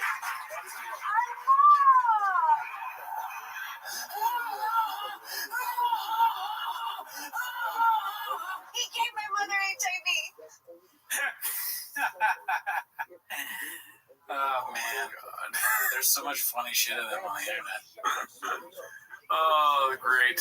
That's not real, right? Which one? The video. Just kidding. This one's supposed to be complacent and exhausted. Papa's gone off the deep end with his beast outlier genetics being passed to the Chombies narrative. What does that mean? No idea. Hold my son to a standard that I couldn't reach. I'm going to hold my son to his own standard, and he's going to have a good time. It's a game changer for my son. I hold my son to a pretty high standard. Different standard than other kids. But that's because he's got certain genetics. Yeah, 100%. You know, he's probably going to be, he's definitely going to be a T1 athlete. Yeah. You know, and so there's actually more pressure because that might be his path, and that's no joke. The minute I see you being lazy, buddy, you want to see me mad? Get lazy. Or if his coach makes him spray and he's in the back, dude. He did it once. I said, you know what the difference between me and you is? Because I was telling him he's such a better athlete than me when we were 9. He's bigger, he's faster, he's better at everything. You know, I did pretty well. I'm like, and just think if you apply yourself, you're going to go way further than I did. I went pretty fucking far. You're going to go way further than I did. I said, but the difference between me and you is when my coach made us run, I always finished first. He was really, I go, not once did a kid beat me. That's the difference. You're faster than me. So do you think you're becoming... He's got some speed. Yeah, I said, and so does Bosty. And I said, do you think you're getting last place because you're the slowest kid on the team? He goes, no. I go, that's effort. You're relaxing a little bit, yeah. You're chilling. Yeah.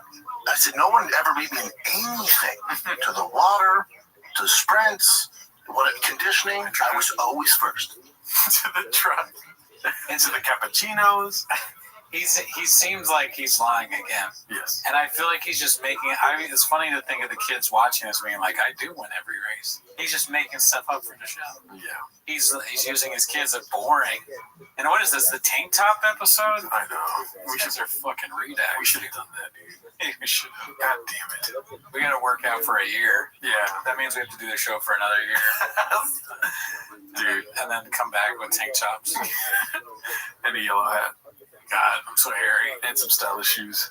The show would not be worth watching me in a tank top. Oh, yeah, you are hairy, dude. Yeah. That would be awesome. What, if we did the tank tops? Somebody hairy too. Yeah, but I mean, nothing compared I to look like clean shaven compared to you, dude. That's so true. What's it called? That's so funny. He's criticizing his son. Yeah. He was on his other show being like, don't criticize your kids. But my kids is different.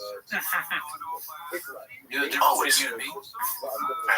Also, isn't that liar speech when you're like, every time, never was I second place. In the first place, all the time, every time. Not once. But what about Chappelle Lacey? Yeah, that's true. He lost to Chappelle. Mm-hmm. He's doing that if you're not first, you're last kind of in a way, too. And everything. That's how he has them. I tell him if you want to make it beyond the rest of these fucking kids, that's what it's gonna take. Even if he isn't an athlete, even if he's someone, he'll take that, you know, learning. He's learning how to learn, and he'll take all that stuff and apply it to something else. No, he's asking me an athlete. He's too gifted. Yeah. It's just different. I tell him it's just different. You're expected to perform at a higher level than the rest of these. That's his next kid, Dallas. You were gifted with a certain amount of athletic traits. You can fuck all that away, play video games, and put your thumb up your ass, or you can get to work, and the payoff's huge, dude. Huge. Yeah. But it's discipline. Your buddies gonna be out playing and shit. You're gonna be getting baseballs. Yeah. Getting footballs. A coworker of mine told us that I don't know what happened before he told us this. I forget. It was in context probably, but not with what we were talking about. Maybe in context for what was in his brain. But he told us that he misses his ex-girlfriend's thumb because she would put it in his butt. Oh fuck! And we haven't let go of that yet, dude. No, you can't. Never. No, you gotta make a lot of jokes about that. Whenever he's happy, I'm like, oh shit, where's Sarah's thumb at? You know? Oh, I wish you could. Only thing we need now is Sarah's thumb. If you're feeling down, just get a thumb. Anyway, so some people like a thumb up their ass, child. What if T came up and said he wanted to fight like you? No, that's the one pushback you'd get. I know you said it's like specific to the kid and stuff, but like, what are your thoughts on to He why? doesn't have the issues I had. He doesn't have the anger and the chip on his shoulder. Again, he's such a better athlete than I was at 9. It's not even funny. And I was fucking good. He blows me out the water. I had to fight because I had no other options. He has so many options. Hey, Dad, I like your podcast. Can you not talk about me, please? It'd be funny if he was like, what if T came up to you and asked you if you could do a podcast? No. He just doesn't have the creativity. You don't got the issues I got. All right, let's go to one more. Let's see what happens here. This is posted by Wonderful Salary 5432. Schnoz is the talent. Producer, talent, provider of the kid, full time. Assistant booking talent to feature engaging posts. Or guest. Okay, so she's looking for a job. It's very good. Like, I don't know if we have the budget, but we can hire. I think so. We work on one of the top shows, but I don't know if we, we're on poetry or anything like that. Yeah. There's the respect that we have for T-Fat K. I don't know what the salary is either, so. Yeah, I mean, we would pay her 6 figures. Pay her 8 inches.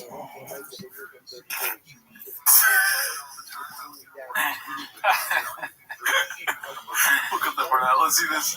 Guys, posted by Haphazard. Papa wants his old friend General Lee on the podcast. All right, we'll end with this one. You could have anyone as a guest on Fighter and the Kid. Who would it be? Good question. Maybe Elon Musk. Maybe Donald Trump. I'd like to ask him about these tariffs. It's a comedy podcast. He's being funny. Yeah.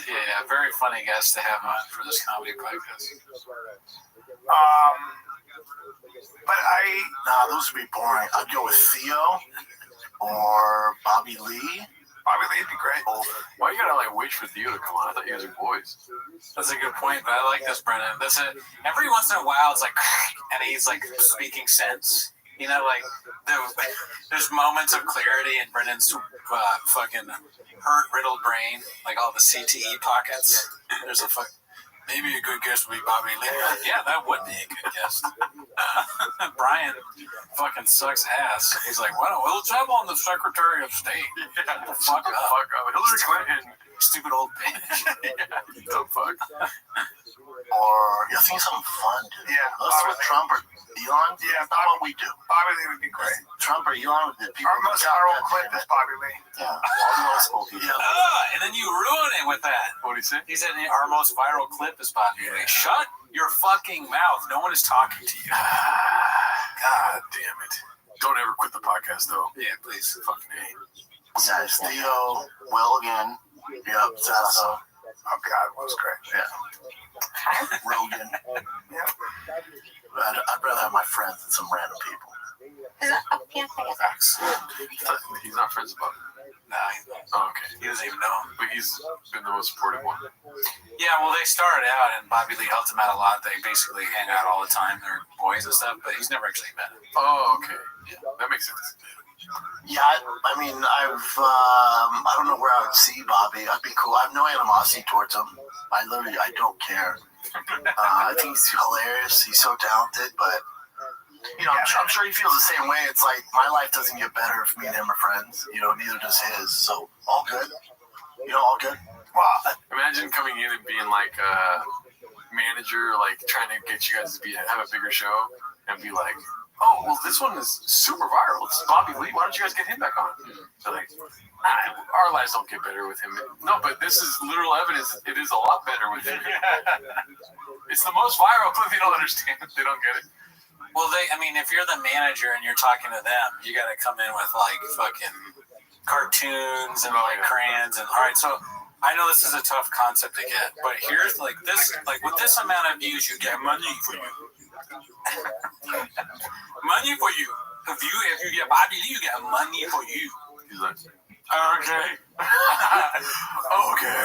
What is that? Yeah, okay. I think he's a great guy. Yeah, I've always. We were never that close here. You came up with him at the Comedy Store. I was never that close with him. I've always appreciated him. He's such a talent.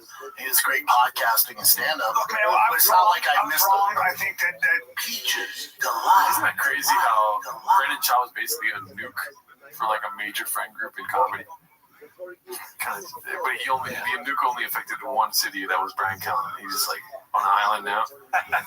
Green Crystalia. Yeah. Yeah, that's fine. I mean, who caused that though? Who's the one that caused it? I don't know. Daddy Rogan. Yeah, that's true. Yeah, dude. Well, shout out to you guys. Thank you for watching. This is fucking awesome. Fuck yeah, I love you guys. See you next week.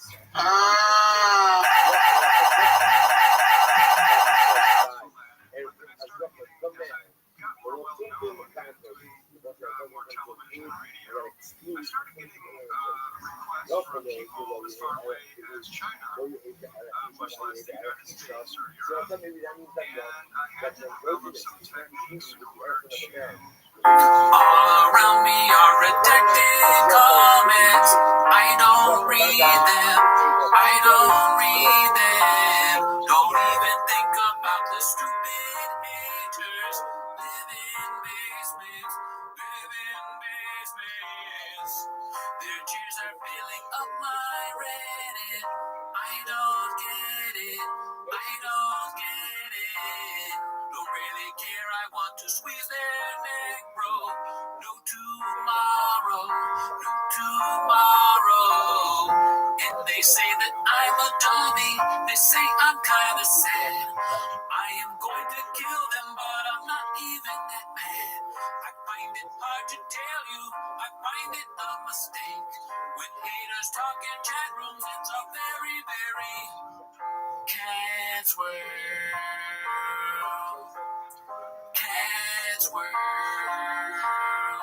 It's not my favorite time of the week when you get to hear Papa try to speak. Really surprised to me.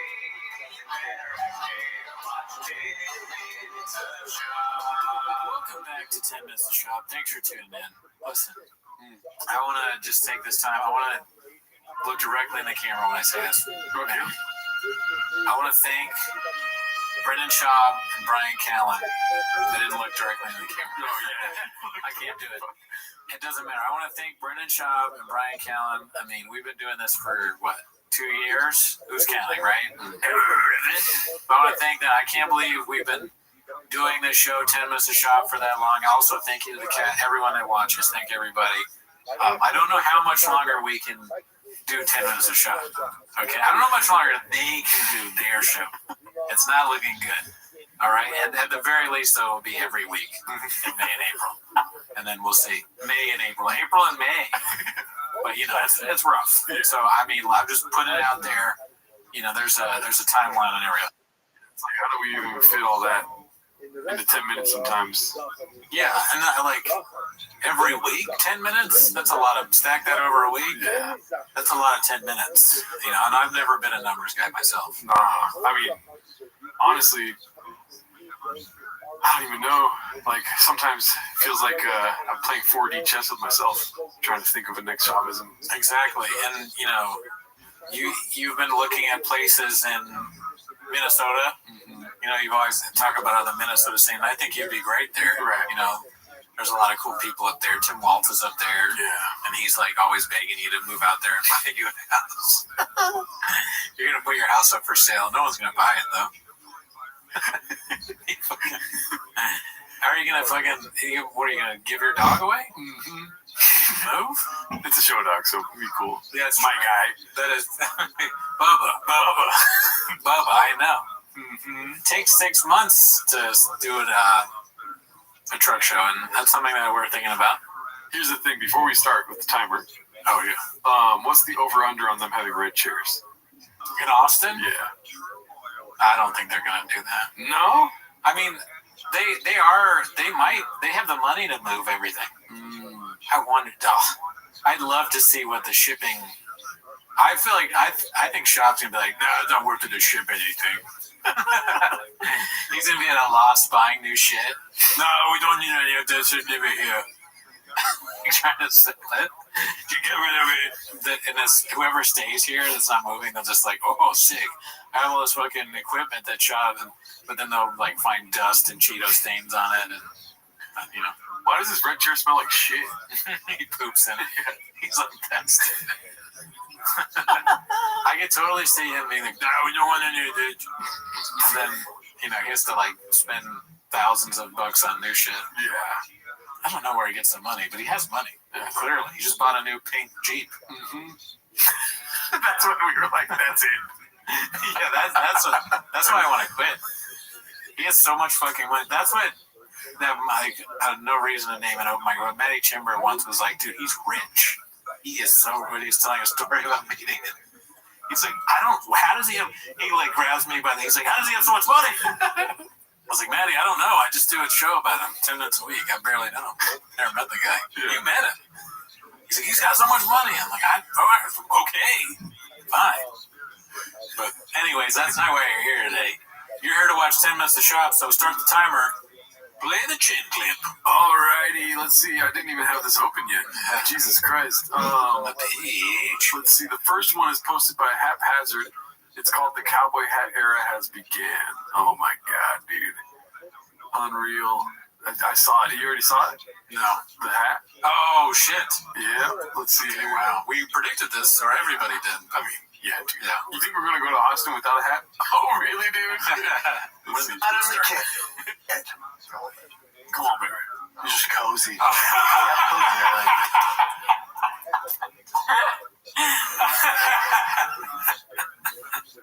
No. Stop it. Stop it right now. You fucking gotta be what? Yeah, he's out of control. Those pants are probably the worst part.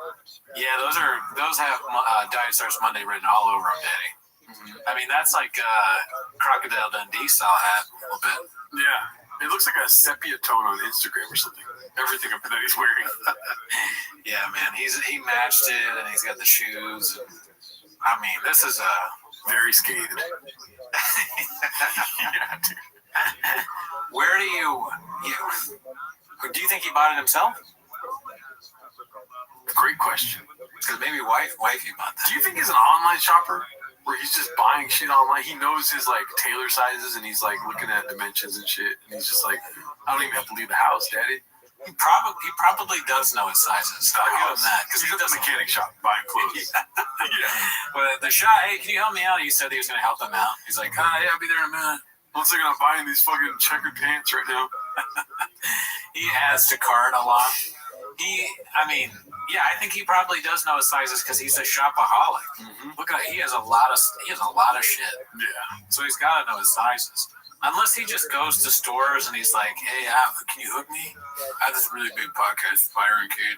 I have Joe Rogan. I'll wear your hat. I'll wear your hat on TV. I'm on YouTube. I'll wear your hat. Can I have it? They're like friends. I think they're being robbed. He's joking about the whole time. That hat is crazy. Yeah, let's see. Yeah, we're a couple cozy guys. Cozy. Now, you and I are a couple of cozies. Now, here's a couple things I want to start this podcast with. I'm looking at your cowboy hat.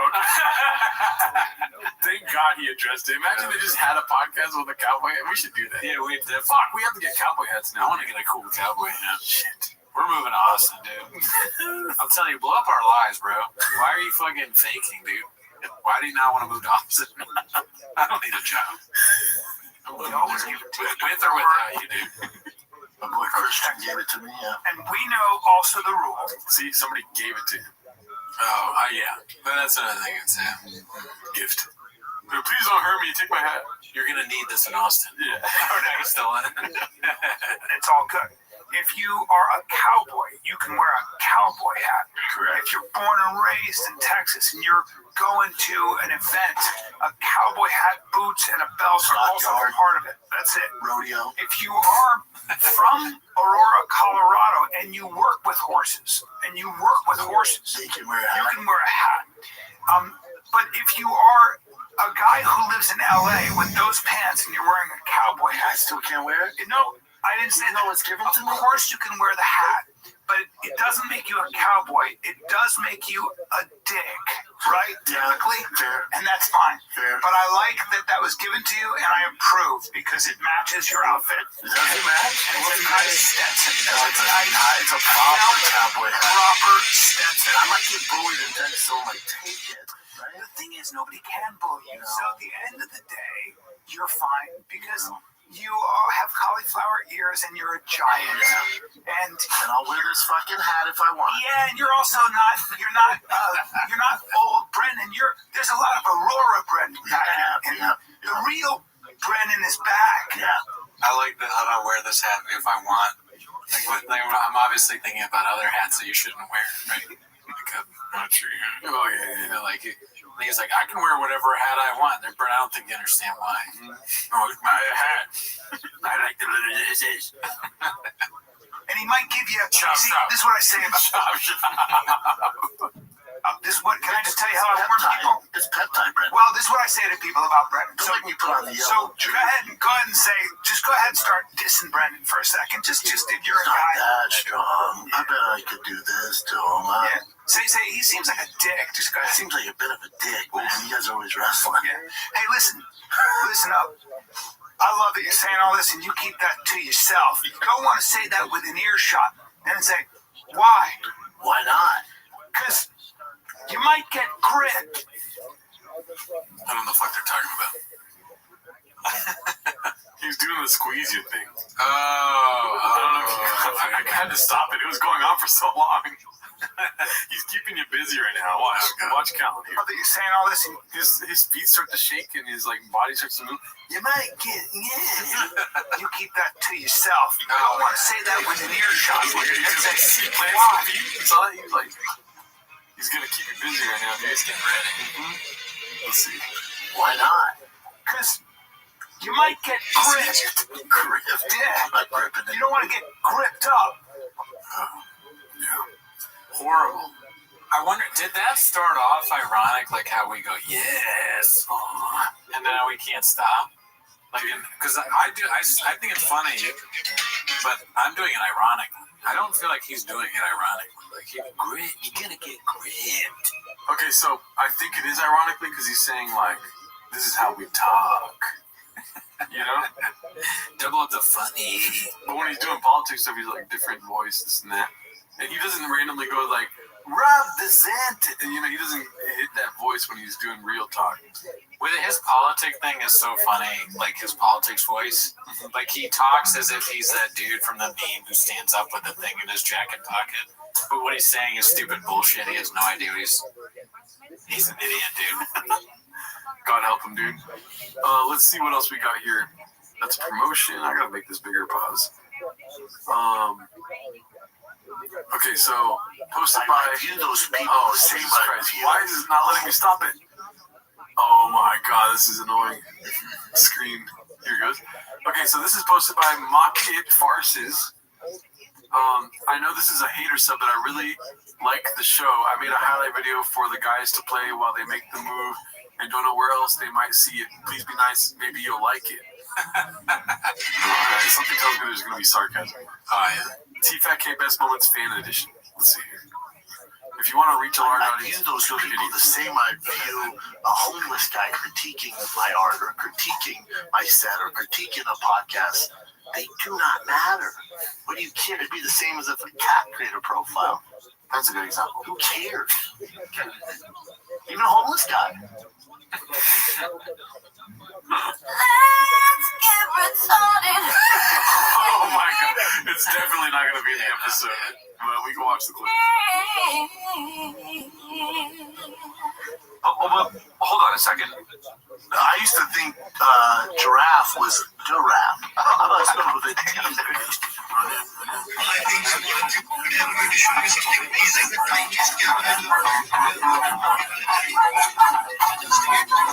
In this context, Jill's just respectful when I'm buffing around. Who's like your ex? We got 5 minutes just to disconnect from all intellect and then we'll really go back.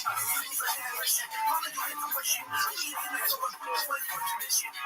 go to the bathroom there because you did something.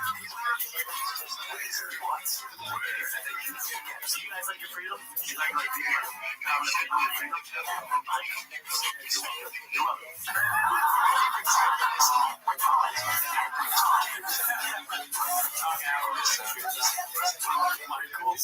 Michael's on the wall. Something's telling me this guy is not a real fan. It's like this, right? It's like this. Santa lives here. Yes. Polar bears live here. Santa doesn't want to eat my polar bear, so he's up here. That's how you remember it. Polar bears are down here.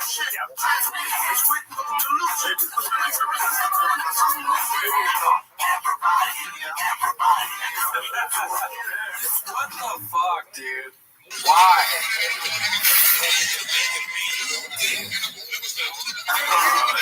That's not a real hole in his pants, right? That's CG. That's whatever it's called, AI, whatever the fuck. That's not real. That's not real. I didn't have to go all the way in there. This fox was crossing a river in Germany, and then it just froze, and they just... Sometimes they can bring back the life. I thought they can't. What the hell wrong with that? No, sir. That's the movie. That's the movie. That's pretty funny, though. Dude, if that was on purpose, that's amazing. Yeah.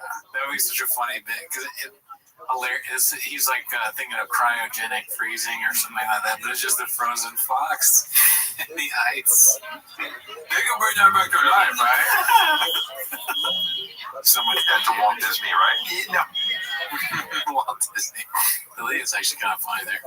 But yeah, that for sure, the song got cut out of the main episode. Oh, yeah, no chance. It's so funny the amount of times I've said that it got cut out and it's still in there. What do you think, dude? Just the greatest hits? That was good. I don't think I've ever seen a fox before. Right? Have you? I feel like I have, dude. I don't know. Let's see here. Let's go to the next one. It's posted by Glitch Doctor. It's called Always Been a Blue Collar Truck Guy. With some sure shot, obviously, in the shot. Just... Yeah, it's the cowboy hat. It's the new thing, dude. How many episodes do you think he's going to wear it in? Just this one? I just pray to God he sticks with trucks and fish. And, you know, he's going to start working on the farm. You know what I mean? How do you fit all that T-ball? Like, yeah, it's a lot. Yeah, it really is going to be that white boy that works too much now. The problem is, he pulled the bicep, so he's already ready for the farm. I feel like everyone that works on a farm has a pulled bicep. Maybe. Let's see here. I saw Travis Barker. This is posted by Chin Puller of Clips. Me and Travis Barker are boys. Talk damn near every day.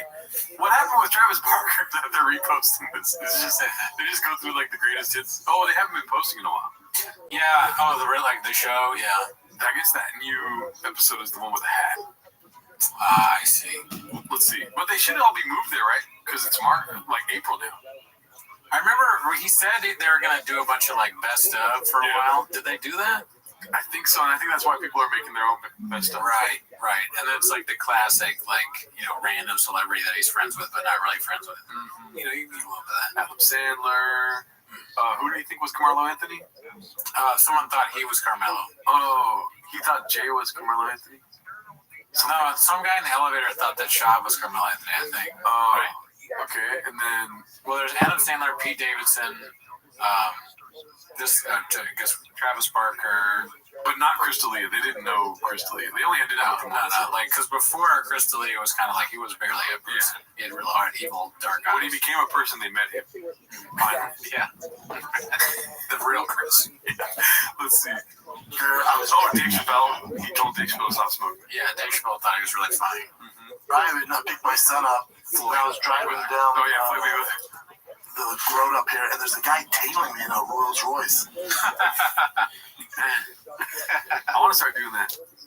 Digging in my eye. Oh, yeah, I'd do the same. In an all-black Rolls Royce. I'm like, what the fuck? And I tell Terry, stay down. He's riding my ass. I'm like, what the fuck? And he's like, fucking with me. Like, who the fuck is this man? And he pulls up, rolls down the lane, he goes, what's up, dude? It's Travis Barker. What the fuck you doing, man? Because Travis Barker's my boy. Travis is one of the best people I know. Travis is literally one of the best people on earth. He fucked with him, so I gotta imagine Machine Gun Kelly is a good person. Thanks for that follow, Travis. That's so funny. What insert random name? He's like, I'm boys with Travis Barker. That's how I know Gordon Ramsay's pretty cool. Okay, I thought you were going to do No. That's just good. He's great. Yeah, that's my guy. Not real. I'm going to jam. I quit the show. Okay, copy that. With the best drummer alive right now, you want jam? Well, wouldn't I? That would be awesome. Why not? When was the last time you jammed? It was like 2 years ago. This is when they thought the show was moving to El Paso. He plays every day. Man, kiss my ass. That doesn't mean I don't know how to jam with a band. You can play music, you play music. Play music. Dude, Travis Barker.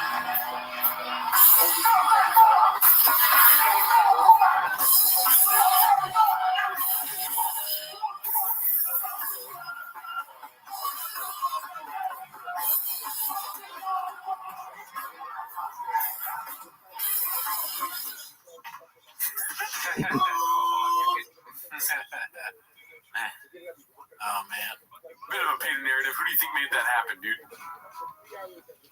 The show? I'm painting a narrative too. Oh yeah, I have no clue. I think probably. I don't think Shad made it happen. I think Chappelle probably did something. You're right. You know why? What? You think Sean wouldn't have brought that up on the show? Oh yeah. You're right. Yeah, he would have taken credit for it. He would have been like, I was riding my bike and this guy was running after me. He's tailing me. I was like, who? Chappelle Lacey. He says, thanks for having Travis Barker play with me at that show. Yeah. Thought it was a dirt serpent. Yeah, let's see what the next one is here. Posted by complacent, exhausted Malik resurfaces with a claim of Diddy-like behavior on Bapa's Comedy Road gigs. This isn't new, is it? No, I feel like this is old, right? Yeah. Stand up better than Brandon Schwab. Yeah, for sure. You got the price. Schwab. Oh shit! Playing no more? Nah. We didn't get no great terms. Why not? Y'all scramble up? I know you're a boxer. Y'all scramble up? Nah, I ain't kidding. Oh, so you was on his podcast. How long was you on there? For like a year during the pandemic. Oh, okay. And then if you fell out. Yeah, because he wanted me to sign the NDA, and I had signed it. During this group chat, they were talking crazy, and he was like, okay. You know, just they were saying some things, because during that pandemic, everybody was really getting canceled. Homie Jeff Garland, Brian Callen, Chris D'Elia, what other comics? Like, you know, that Me Too character. Fixing the mic is so funny. Yeah, this show is awesome. I mean, the fact that they don't know anything about Brendan Schaub is so fun. The immediate disrespect with the Schwab thing is always so funny. It's hilarious. All of them said Schwab. And then, like, that's funny. And then also just the way this podcast is, like, directly. This guy looks like he's a bus driver. He's like, hey, and then, oh, you really? Where are you going? Where are you going? Okay, cool. Oh, Brendan Schaub was there? All right. Next stop, East Street. Hey, we got falling out with Brendan. Like he's paying attention to the road. Yeah. And then the other guys are just on the bus, like, paying attention to a conversation they're not part of, you know? This is how I know a guardian angel is homeless as fuck, dude. Because it possessed them to fix the mic to get, like, the story in the mic. He's like, I don't know why, but I feel like I have to fix the mic right now. And then that fool's like, gets possessed by the same. He's grabbing the mic. Yeah, he's trying to get. They all know that it's cool. They don't know why. They don't know why, but they know they like everything that Malik has said up to this point. They don't give a fuck about. But when it's Schaub, it's like, excuse me, sir. You get that mic up in your mouth, too. Enunciate. He says like coronavirus comedians getting canceled. He's like, oh, we gotta make sure we catch this. Let's see. You know, on the road, they were doing some shit. Yeah. Shit, man, worse. I mean, I don't really want to. Worse? Nah, ain't worse. We gotta sign the NBA shit. This is new. Diddy shit? It's relatively new, probably. Yeah. I know. Interesting. The bus driver does not like what he's hearing, dude. His face is like. It was some shit. Well, y'all was doing like a traveling podcast? No, we're actually stand-up comedians. So what we do is we will be on the podcast and talk, and then we'll go to Brendan Schaub shows. And I was the host. The other black guy he was a feature. Brendan Schaub was the headline. He hit him with an earthquake. Yeah. Yeah. And then we'll talk about it. We'll have a podcast like this, but we'll just talk. And one day, you know, they said something. I ain't gonna laugh. Yeah, I ain't want to sign an NDA. He was like, all right, well, don't come back. All right. Right. Yeah, he like, beat it, nigga. That's crazy, man. That's fucked up, man. That's fucked up. Yeah, I agree, dude. It's fucked up. But we made Bert sign NDA. I think I know what he's referencing. And yeah, dude. When I heard that, I was like, that's fucked up. Yeah. Same thing, dude. Sorry, I'm I mean, Malik had to deal with a lot. He's on to bigger and better things. He's figuring some stuff out. Yeah. But I heard he ran into Adam Sandler recently. Yeah, let's see. What else do we got here? Shout out to Malik. Come on the show before we start. This was posted by Chin Puller of Clips, The Great Race, and 2 Blown Hammies. Oh, we're for reals doing like greatest hits. Everything is just greatest hits. Let's see. Now, if we're like, all right, everybody's in this room is going to have a foot race, 100 meters. You just get nervous. Yeah, anything. Yeah. It's nuts. I'll probably beat everybody. They also think the queen is I believe you would. I would beat you in a 100 meter. No chance. I bet you $5,000 I'd beat you in a 100 meter. You want to bet $5,000? Not $5,000. I bet you $1,000 I'd beat you in a 100 meter. Not a chance. I bet you. We'll set that up. I would so beat you. So are you? I'll race in these motherfucking vans right here. Hold on. For 100 meters? Before you go, what are you banking off of? Well, The backflips? My guess is he's got a lot of explosion and he's very fast in a short distance natural. I'm telling you. Now, hold on. Listen, I want to say this. Wait. I want to say this very clearly. I don't like the music. Yeah. Let's see. Racist. That's where I was going with this.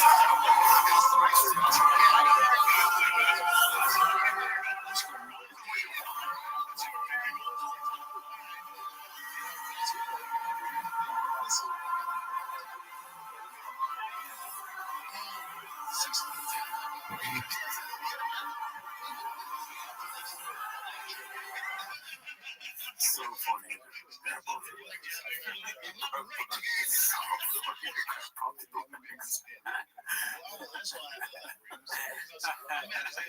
And laugh like, it's funny. I can't believe it, but wouldn't you be in a lot of pain? I don't think you'd be able to stand on it, right? I don't really know how I know Achilles is super bad, like you can't walk, but he said he hamstring, right? That might be less painful. I really don't know what the hamstring, but I assume it's painful. How would you stop running? Oops! What am I lost? You realize he was losing, right? Let's see here. So,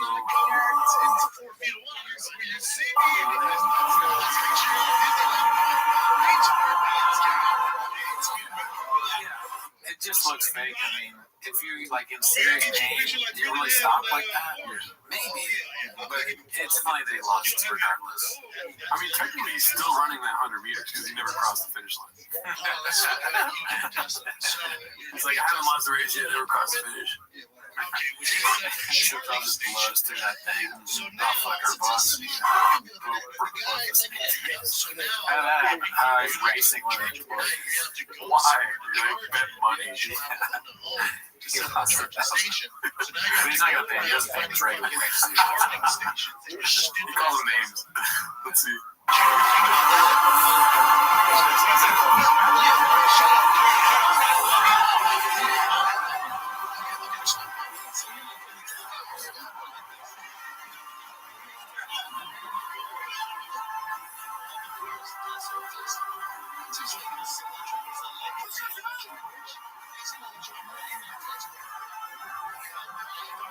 This camera shot is great because it's like, where's Sean at? And he comes all the way back. He's so funny, dude. Like, it's either he pulls his hamstrings or shit his pants. Yeah, it doesn't even seem like he's saying that right now. Like, now he's building a lie. This is like a building a lie face. Disappointed. This is a fool's crouch, you know? I'm gonna grab it, and then I'll figure out what's wrong later, why I lost it.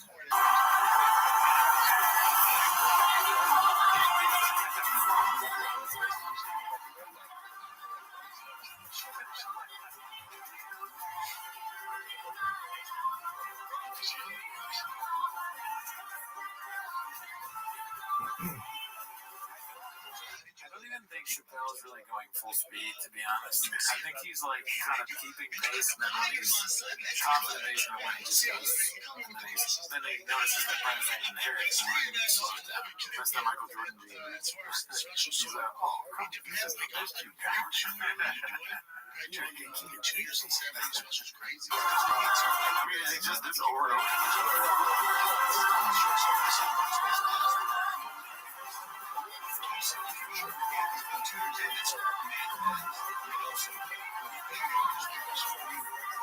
Happier Wednesday for some people than others. Now, the thing about life is that as we're younger and as we get older, we learn. See, I'm not smarter than anybody. I just make more mistakes, and I always beg younger people to listen to me. And that's sometimes they don't, and sometimes they don't. And what happens is we pull not one, but two hamstrings. And so Brendan has got two severe pulled hamstrings, and he's a little heavy right now. He's a little heavy of heart. The left one is, I pulled it when I was when I went to camp in Buffalo Bills. Last time I pulled it. This is way worse. This is way worse. Oh, you have to go. Oh no, sir, you crushed my NFL dream.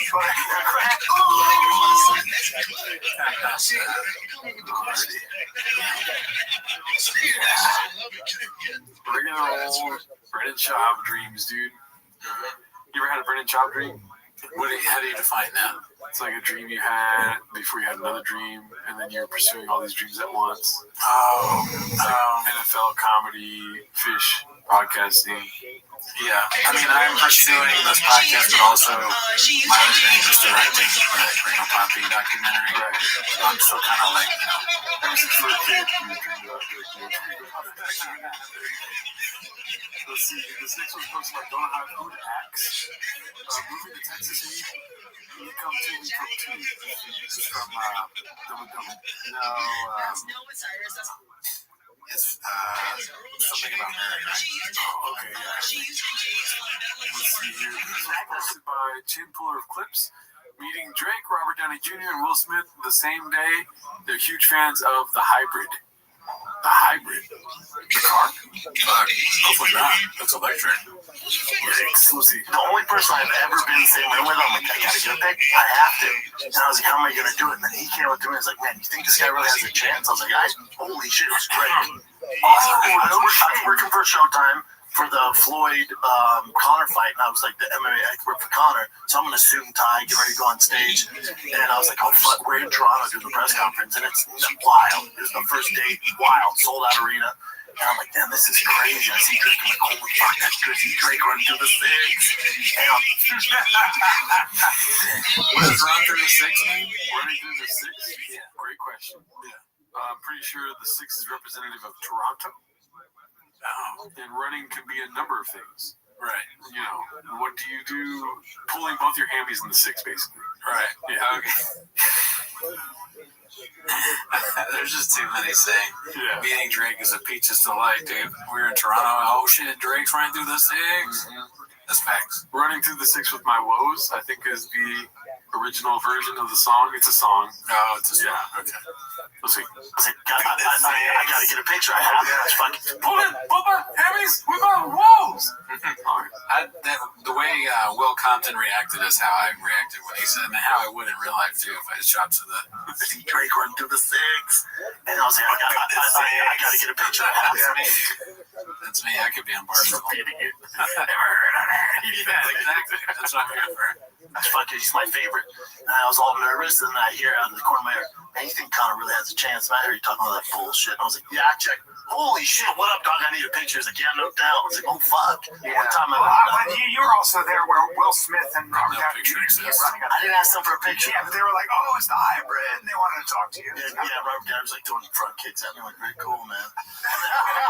That's what you need there, like a producer. You need somebody to hey, guys, get in and get a photo. You know what? That party took all our phones. It was an Oscar party, and everyone was in tuxedos, so there was no cell phones.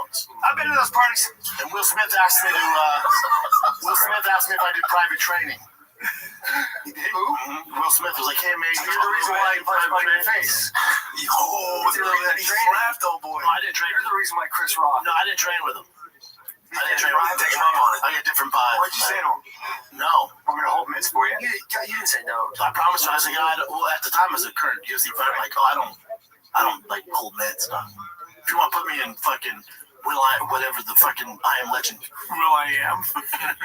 He said Will I Am. If you want to put me inside of Will I Am.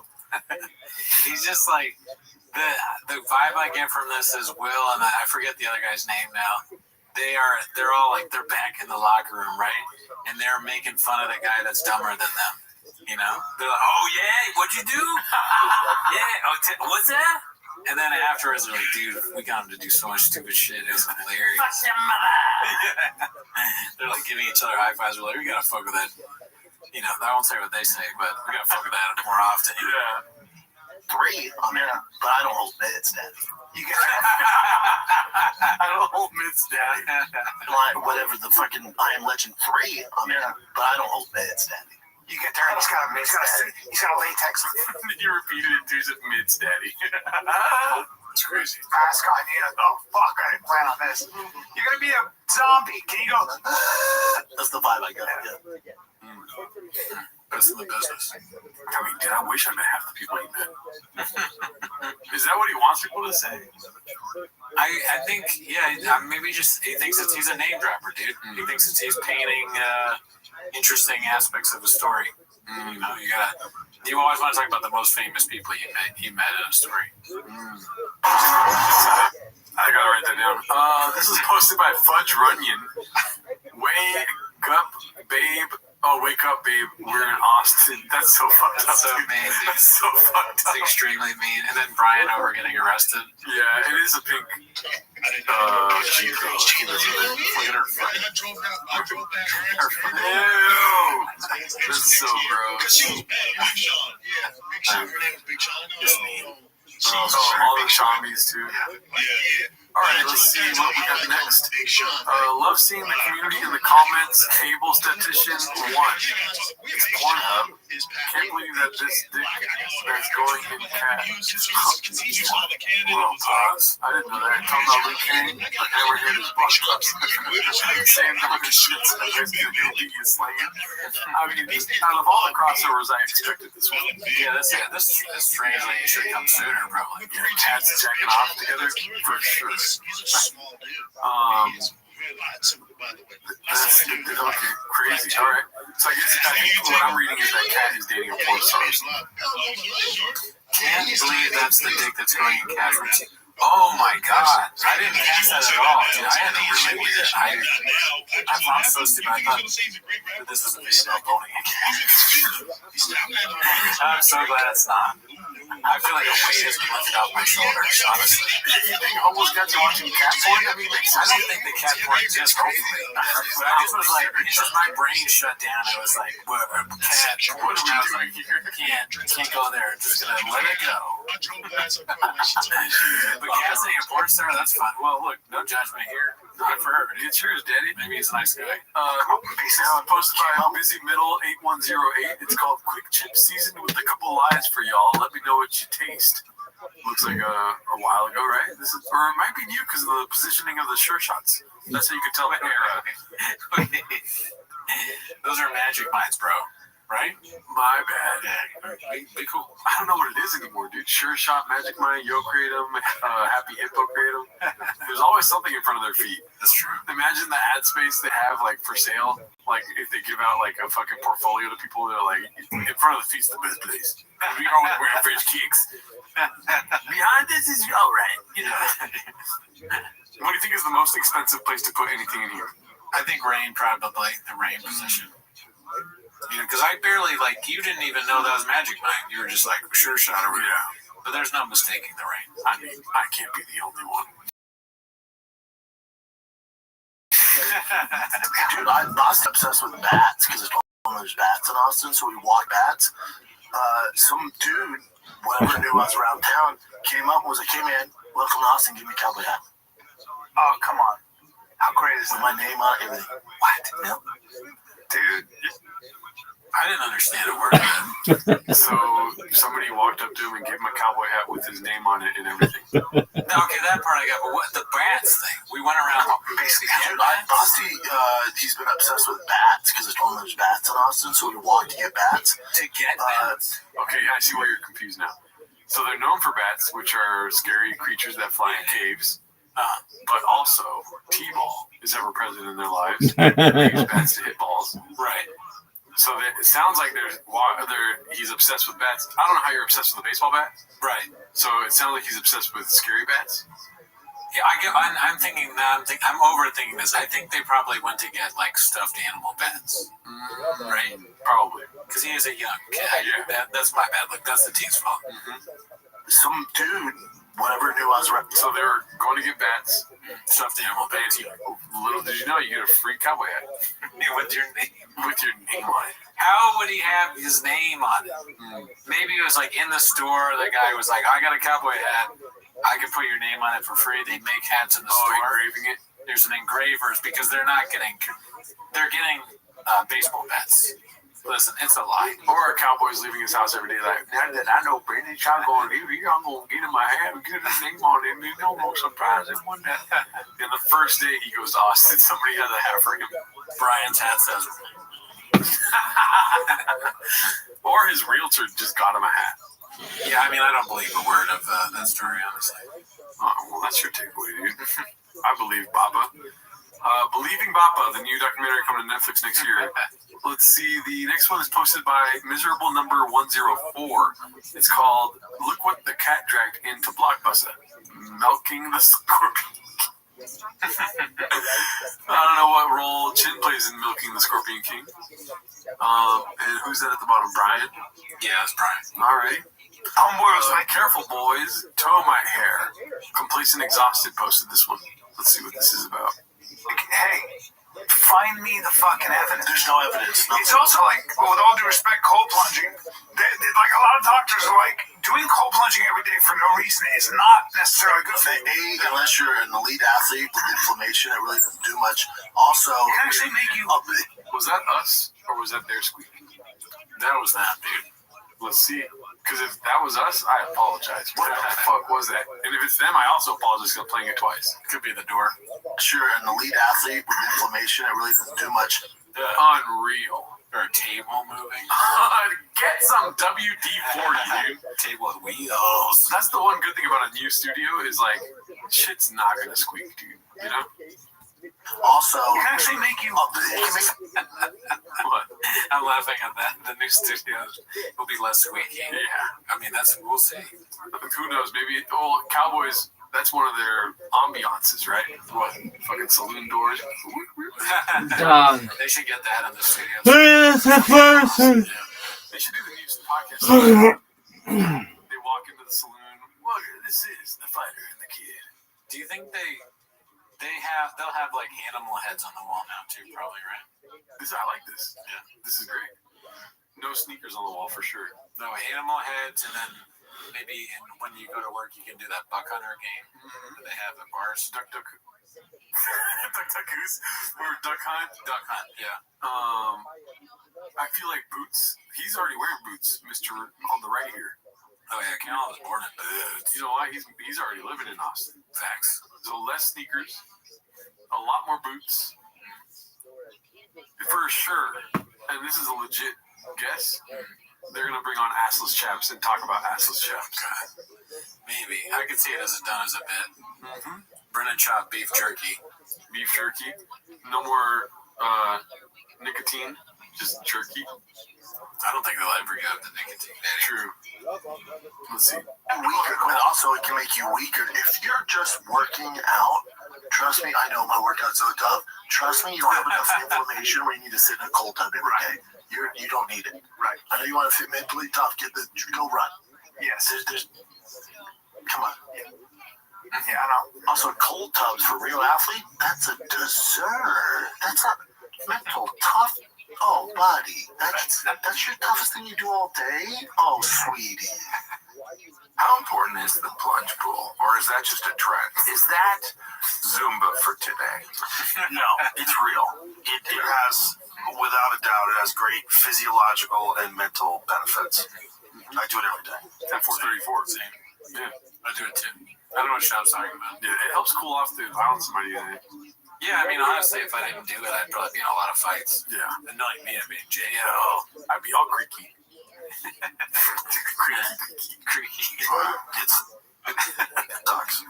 That's your toughest thing you do all day? Oh, sweetie. Don't tell me not to do it. Because if you tell me not to do it, I gotta do it. I have to. 4 women have accused the Goldberg. That's so great. I love the endings of these clips sometimes. Yeah. Star Brian Callen of sexual assault and misconduct.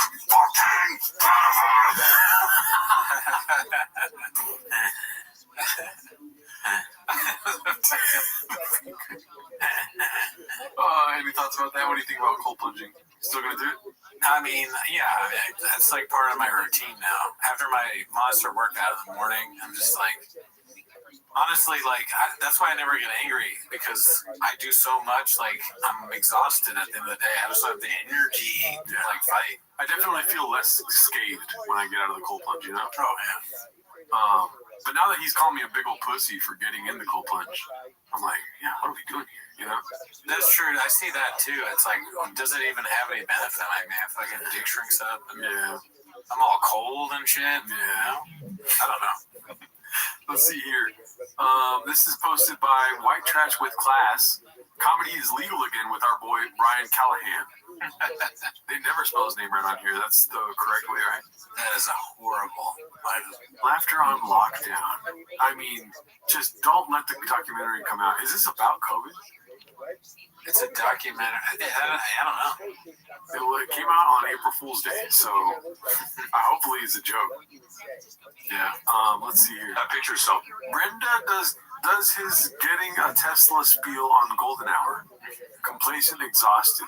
Okay, so he's. What do you think? I think he's still anti. I'm still sticking that he's gonna get a Tesla. Maybe, but I don't think so yet. It's a lot of build towards like being a Tesla guy. Meaning he wants to be like a spearhead of like, pay me money and I'll promote Tesla every day. Oh yeah, that's definitely not gonna happen. But I don't know. If for me, because I'm also thinking about doing this with my Tesla Cybertruck, I would just take a V8 engine and put it in. Easy, so easy. You're right. Or lighting stuff. And then buy a Jeep that's kind of like pinkish on the side. Oh yeah, the Tibby Tech in. You know, put some blowers in. Yeah, valve it up. Valves. Like always.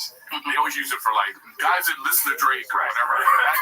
Guys that drive Teslas. Well, not